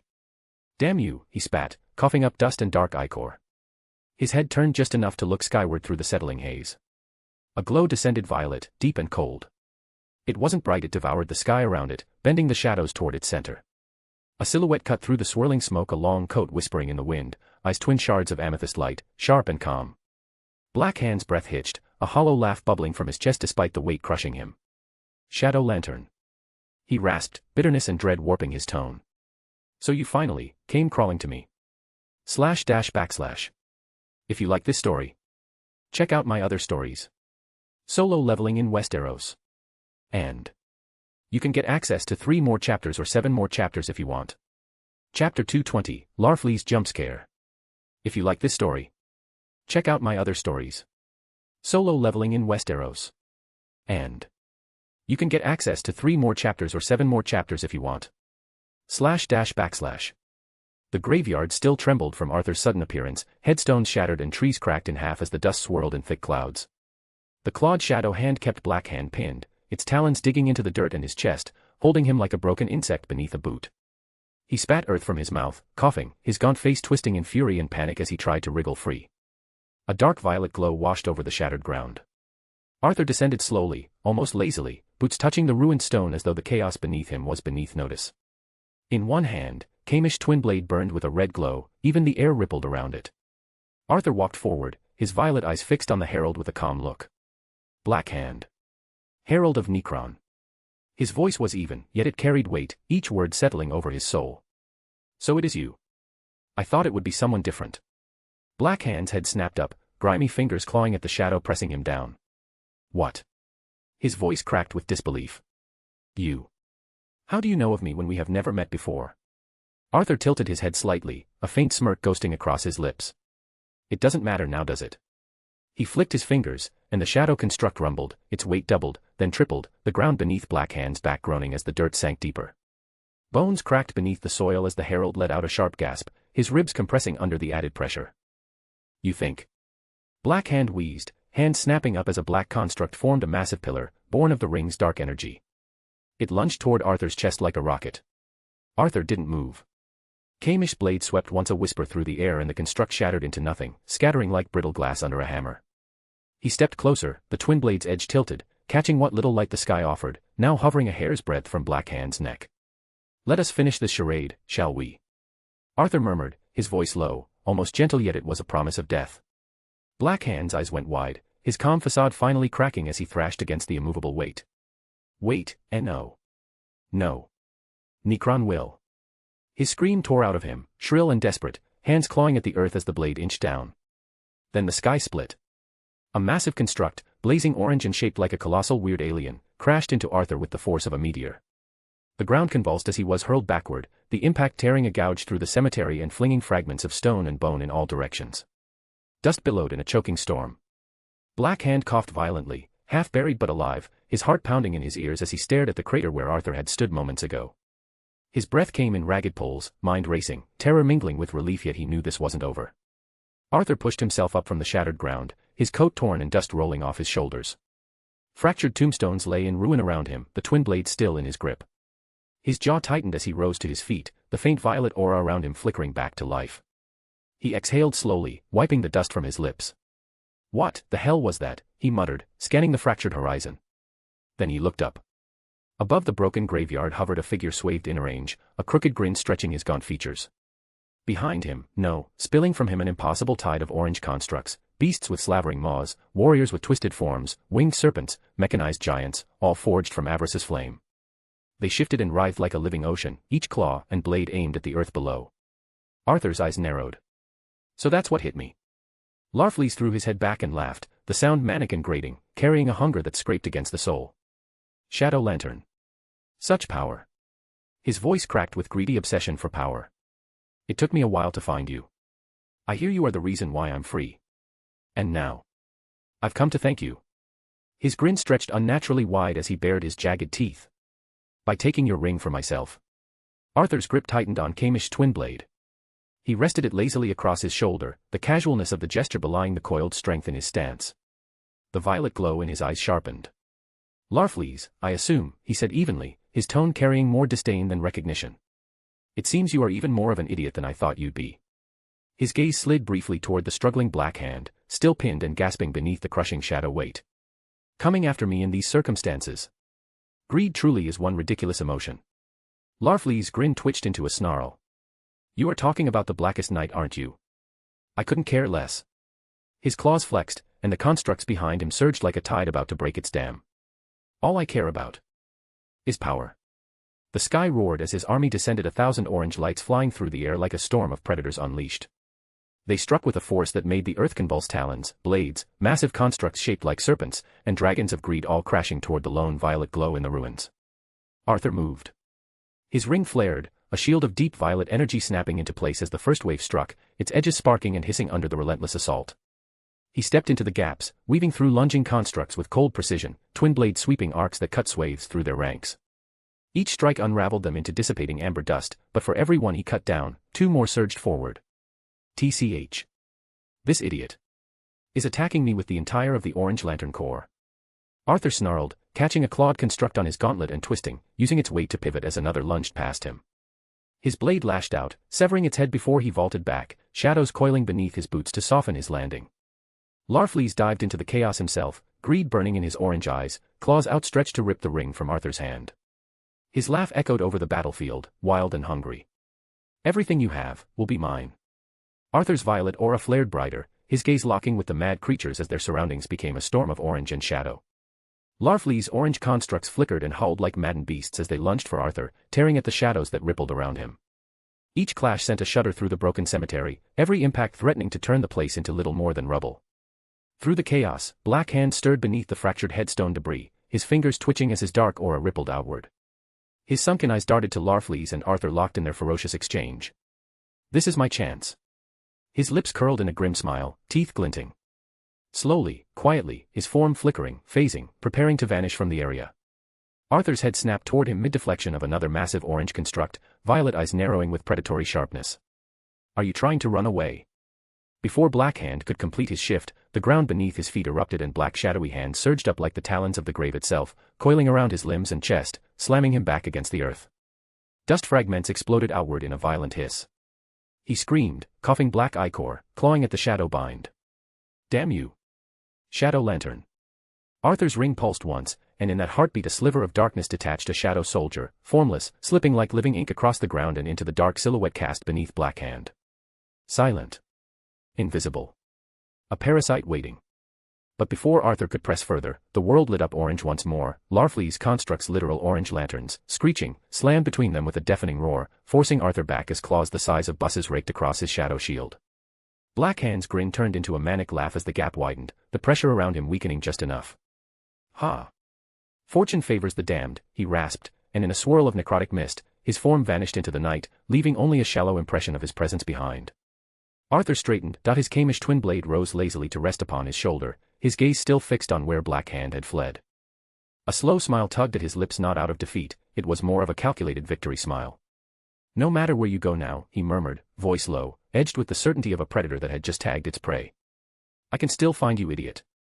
His violet eyes shifted, locking on the orange maelstrom before him. "And as for you?" The lantern consumed by greed. His tone deepened, darkened, every syllable dripping with restrained wrath. Bloodlust seeped from him like a living aura, heavy, suffocating and oppressive. Larfleeze felt his own constructs cracking from the pressure alone, his swarm of orange constructs faltering for a flicker of a second as the primal instinct to flee gnawed at him.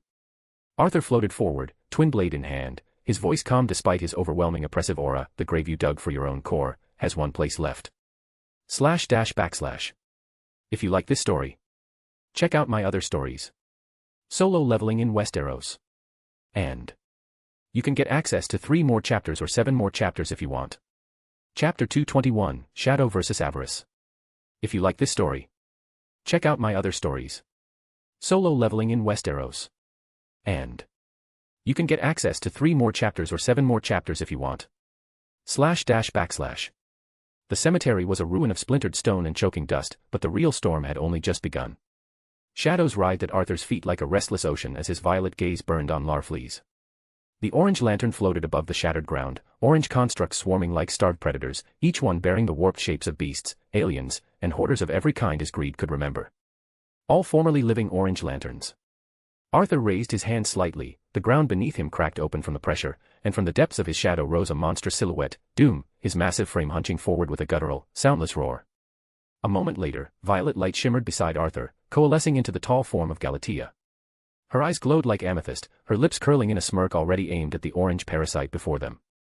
Larfleeze's eyes widened, teeth gnashing in greedy delight. "Oh, you are like me." His voice dripped with a mix of hunger and realization. "You hoard them too, slaves made of light and shadow. You collect." His long, clawed fingers twitched as if already scheming how to take them for himself. Arthur's expression didn't shift, save for a faint tightening around his jaw. His reply was calm, dismissive, and cold. "Not quite." Galatea floated forward a step, her voice sharp with anticipation.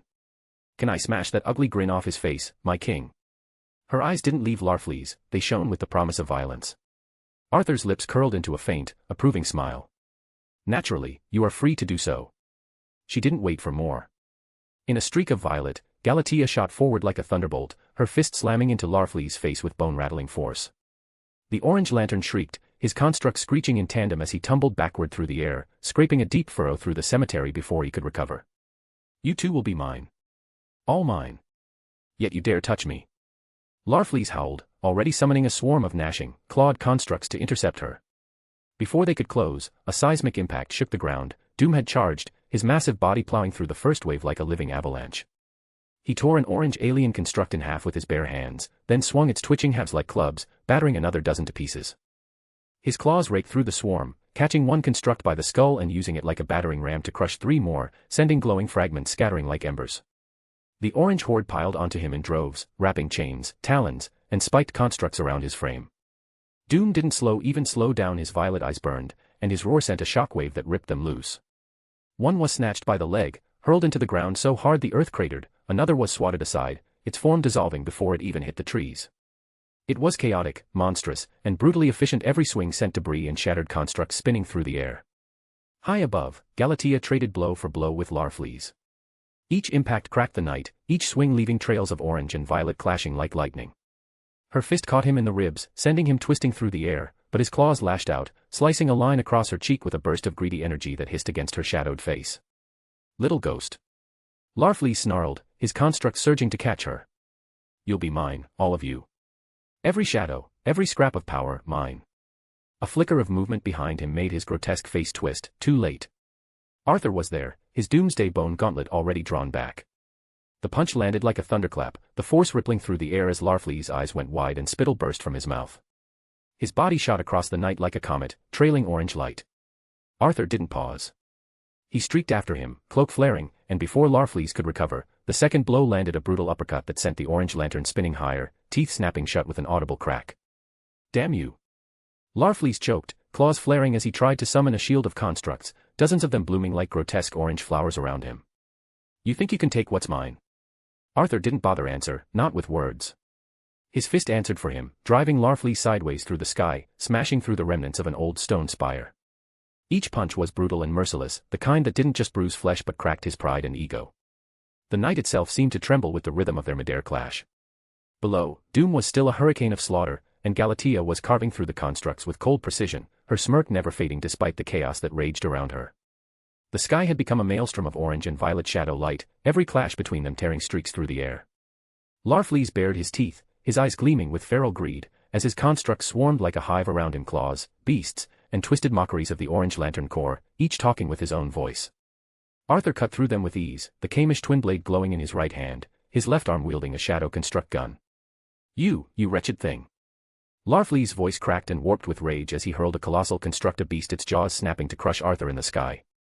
How can you withstand all of this? You should be ash by now. Arthur's eyes narrowed, violet burning brighter, and the construct shattered against the invisible force of ruler's authority, crumbling into flickers of orange. He advanced through the fragments like they were nothing.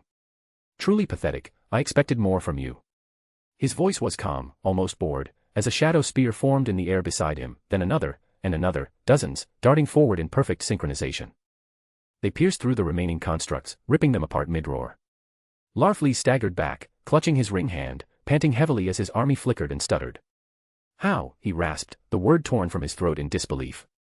How is it possible for a lantern to wield such strength? Arthur's lips curled into a slow smile, his twin blade resting lazily over his shoulder as the air around him grew heavy, the shadows deepening until even the orange glow dimmed in their presence. Here's the thing, Larfleeze. His tone was almost amused, his gaze cutting through the chaos like a blade. I am not a lantern. Larfleeze's reptilian eyes widened, his grip on the ring tightening as if the truth itself had struck him. What are you saying? Arthur's shadow surged behind him, vast and monstrous, unfurling into a legion of colossal hands, each clawed and burning with violet light. They spread across the sky, each finger twitching with restrained violence. This ring. Arthur raised his hand, the shadow lantern's band gleaming faintly against his pale skin. It's just an accessory. One of many tools at my disposal. My power doesn't begin or end with this. The temperature seemed to drop. Even the wind paused. Arthur's voice lowered. I am the Shadow Monarch. The colossal hands lunged. Larfleeze screamed, erecting barrier after barrier of blinding orange, layers of greed-forged power meant to hold back gods themselves. They cracked. Shattered. His screams turned from rage to raw panic as the first impact sent him tumbling through the clouds, the second folding his body like a broken doll. Each fist was a hammer of a god. Each strike a thunderclap that rattled the bones of the earth below. Larfleeze tried to claw his way out, constructs flaring wildly giant hand, armored construct, but the shadow hands tore through them, grinding them into motes. Stop. Stop, he shrieked as the barrage only grew more relentless, each punch driving him lower, lower still. His orange aura flickered, his greed screams now lost beneath the deafening roar of shadow crashing upon him. Arthur descended with him, one hand raised, fingers curled as though orchestrating a symphony of ruin. His smile never faded. The final blow drove Larfleeze into the ground with a sound like a mountain collapsing. Dust and shattered stone erupted in a wave, the battlefield trembling beneath the weight of the monarch's wrath. And still, the shadow hands kept moving, hammering him into the crater, refusing to let him rise. Arthur halted the assault. Larfleeze lay in the crater below, his form twisted and bloodied, his ragged breath wheezing between sharp teeth. The once manic, ravenous light of his ring sputtered in broken pulses across his battered frame. His claws twitched, grasping at the dirt as though it were treasure he could not afford to lose. Arthur's boots hit the ground with a low, resonant thud that cracked the earth beneath him. The air stilled. His gaze burned, the shadow construct fists coiled lazily behind him. For a moment, there was only the sound of stone settling and the distant echo of doom crushing the remnants of his orange constructs. He stepped closer, the sight of Larfleeze still drawing breath, still clutching that flicker of avarice, twisted a faint, cold smirk across Arthur's face. Still alive. His voice was low, almost a whisper. He tilted his head slightly, studying the writhing form before him. We can't allow that now, can we? // If you like this story, check out my other stories. Solo leveling in Westeros. And you can get access to 3 more chapters or 7 more chapters if you want. Chapter 222, The Shadow of Avarice. If you like this story, check out my other stories. Solo leveling in Westeros. And you can get access to 3 more chapters or 7 more chapters if you want. // The dust from the crater still swirled lazily in the air, carrying the scent of blood with it. Larfleeze lay half buried in the fractured earth, his claws twitching feebly, his once orange glow reduced to a trembling flicker. His breaths came ragged, wet, and shallow, each one a struggle with his broken body. A shadow stretched across him smiling and merciless. Arthur's violet eyes glowed faintly as he stepped forward, the crunch of debris under his boots was the only sound that can be heard now. Beside him, Galatea descended with a cold, sharp grace. Her arms crossed over her chest, her boots hovering just above the shattered ground, her gaze locked on the fallen creature as if she was looking at a crippled prey. Arthur's expression didn't shift much, his voice was almost dismissive as he turned his head toward her. He's all yours. Galatea's lips curved faintly, and she uncrossed her arms, floating closer to the twitching orange lantern. Her shadow stretched long over his crumpled form as her boots finally touched the dirt. Larfleeze coughed violently, spitting dark flecks of blood as his wide eye darted between them. Wait. Shadow Lantern, wait. Let's talk. His voice cracked, a rasp of desperation, his clawed fingers clawing weakly at the ground as if to drag himself away. I can help. The blackest night, these wretched black lanterns, you and I, both. We can destroy them all. The words spilled out in frantic bursts, his greed clawing for survival, not alliance. His ring sputtered again, the faint orange light flickering erratically as if mocking him for begging for his life. Galatea slowed her approach, tilting her head slightly, unreadable for a heartbeat. The desperation in Larfleeze's voice sharpened, his single remaining eye widened. No. Wait. She flexed her hands, fingers curling into fists, the knuckles cracking audibly as faint violet light traced along her shadow form. There was no smile now, only a cold, flat calm in her voice as she spoke. Die with dignity. Her fist blurred. The first blow landed like a thunderclap, shaking the ground beneath them. Dust erupted upward in a choking wave, and Larfleeze's body bucked under the impact, his claws flailing helplessly. Another punch. Then another. The ground splintered and groaned with each strike as Galatea descended on him like a hammer, raining fists into his torso, his skull each blow precise and devastating, relentless. Arthur raised an arm against the storm of debris, his ashen white hair snapping with the force of each shockwave. His voice cut through the chaos with dry sarcasm. Try not to damage the body too much. I still need to extract his shadow. Galatea's hair whipped about her face, her expression hard but alight with something, almost like satisfaction. Her lips twitched into a faint, strange smile between blows, her fists cracking the ground deeper with each impact as Larfleeze ate every attack. Arthur exhaled through his nose, lowering his arm as another fist sank deep into the crater. The dirt shifted under his boots. He muttered, more to himself than her, with a faint sigh. Or you can just continue and fill his body with bloody holes.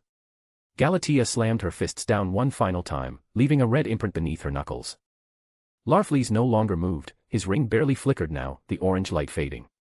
She straightened slowly, the dust still hanging in the air like a veil, and glanced back toward Arthur with that same faint, unsettling curve at the edge of her lips.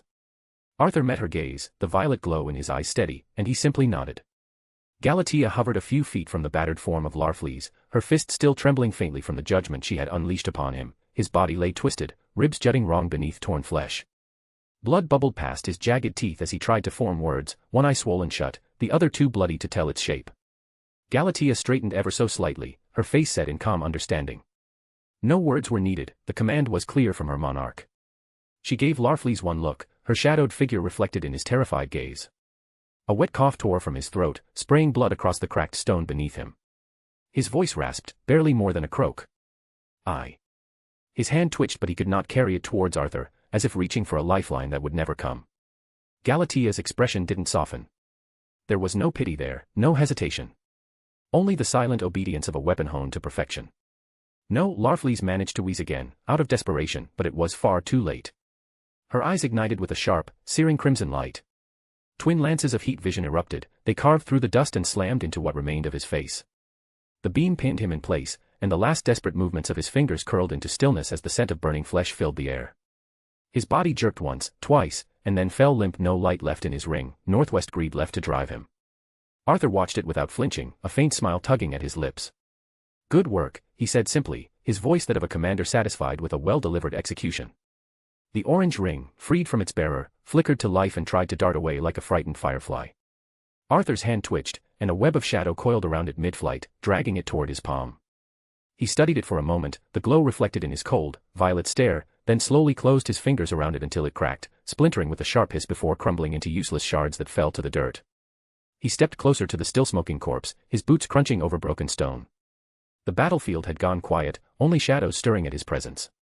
He looked down at what was once the most possessive being in the universe and let a thin smirk curl at the edge of his mouth. "Arise." The command slithered out like a whisper, and the shadows responded instantly. From the corpse like liquid night, a figure emerged. The new creature raised its head, its eyes now glowing with that same deep, regal violet. The mouth twisted into something resembling a grin, fitting for the greed that had consumed it in life. Arthur looked at the kneeling figure. "Welcome, Greed, to the Shadow Legion." Greed, rank general. The newly formed general bowed low, the old arrogance stripped away, replaced with something darker, blind loyalty etched into every motion. "My king," the shadow rasped, its voice a hollow echo of the monster that once was. Arthur's voice, when it came, was level and commanding. "Now that we are done here," he said, the corner of his mouth twitching upward, "you'll be helping, just like you said you would a minute ago." The shadow that had been Larfleeze raised its head slowly. Its glowing eyes once feral, now calm with that strange, eerie obedience narrowed as the pulsing of its ring intensified. "I am at your command, my king," Greed rasped, the title rolling off his tongue with grim reverence. "We shall reduce the black lanterns to ash." Arthur's lips curved faintly, almost in approval. "Good." He raised his hand, the ring on his own finger glowing, as faint, crackling energy gathered at his command. The air tore open in front of them, a portal yawning wide, casting a swirl of light and shadow onto the battered ground. Beyond it, faint traces of green, blue and dark energy danced, chaotic, desperate, a green lantern and an odd lantern fighting a losing battle against a force of death somewhere far from here, in the middle of space. Arthur's gaze stayed fixed on Greed. "As your first assignment," he said, "you'll go and help that green lantern. Aid him in killing the black lantern he's fighting." Greed rose to his feet with a stiff, slow motion. The light in his new shadow ring flared briefly as he inclined his head, his voice carrying a new purpose. "I will carry out this task, my king." He stepped into the portal without hesitation, the swirling light swallowing his silhouette. Arthur let it linger for a breath longer, then he lowered his hand, and the portal collapsed into nothingness. Only then did his attention return to the one name that had not yet been crossed off this list, the one he was trying to get rid of before Larfleeze intervened. His head turned slightly, the glow in his eyes sharpening as he found the faint trace of a shadow solider, one that he had assigned to the Herald of Necron before escaping. "As for you, Black Hand." His tone became colder.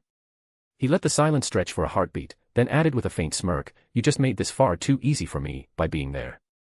//. If you like this story, check out my other stories. Solo leveling in Westeros. And you can get access to 3 more chapters or 7 more chapters if you want.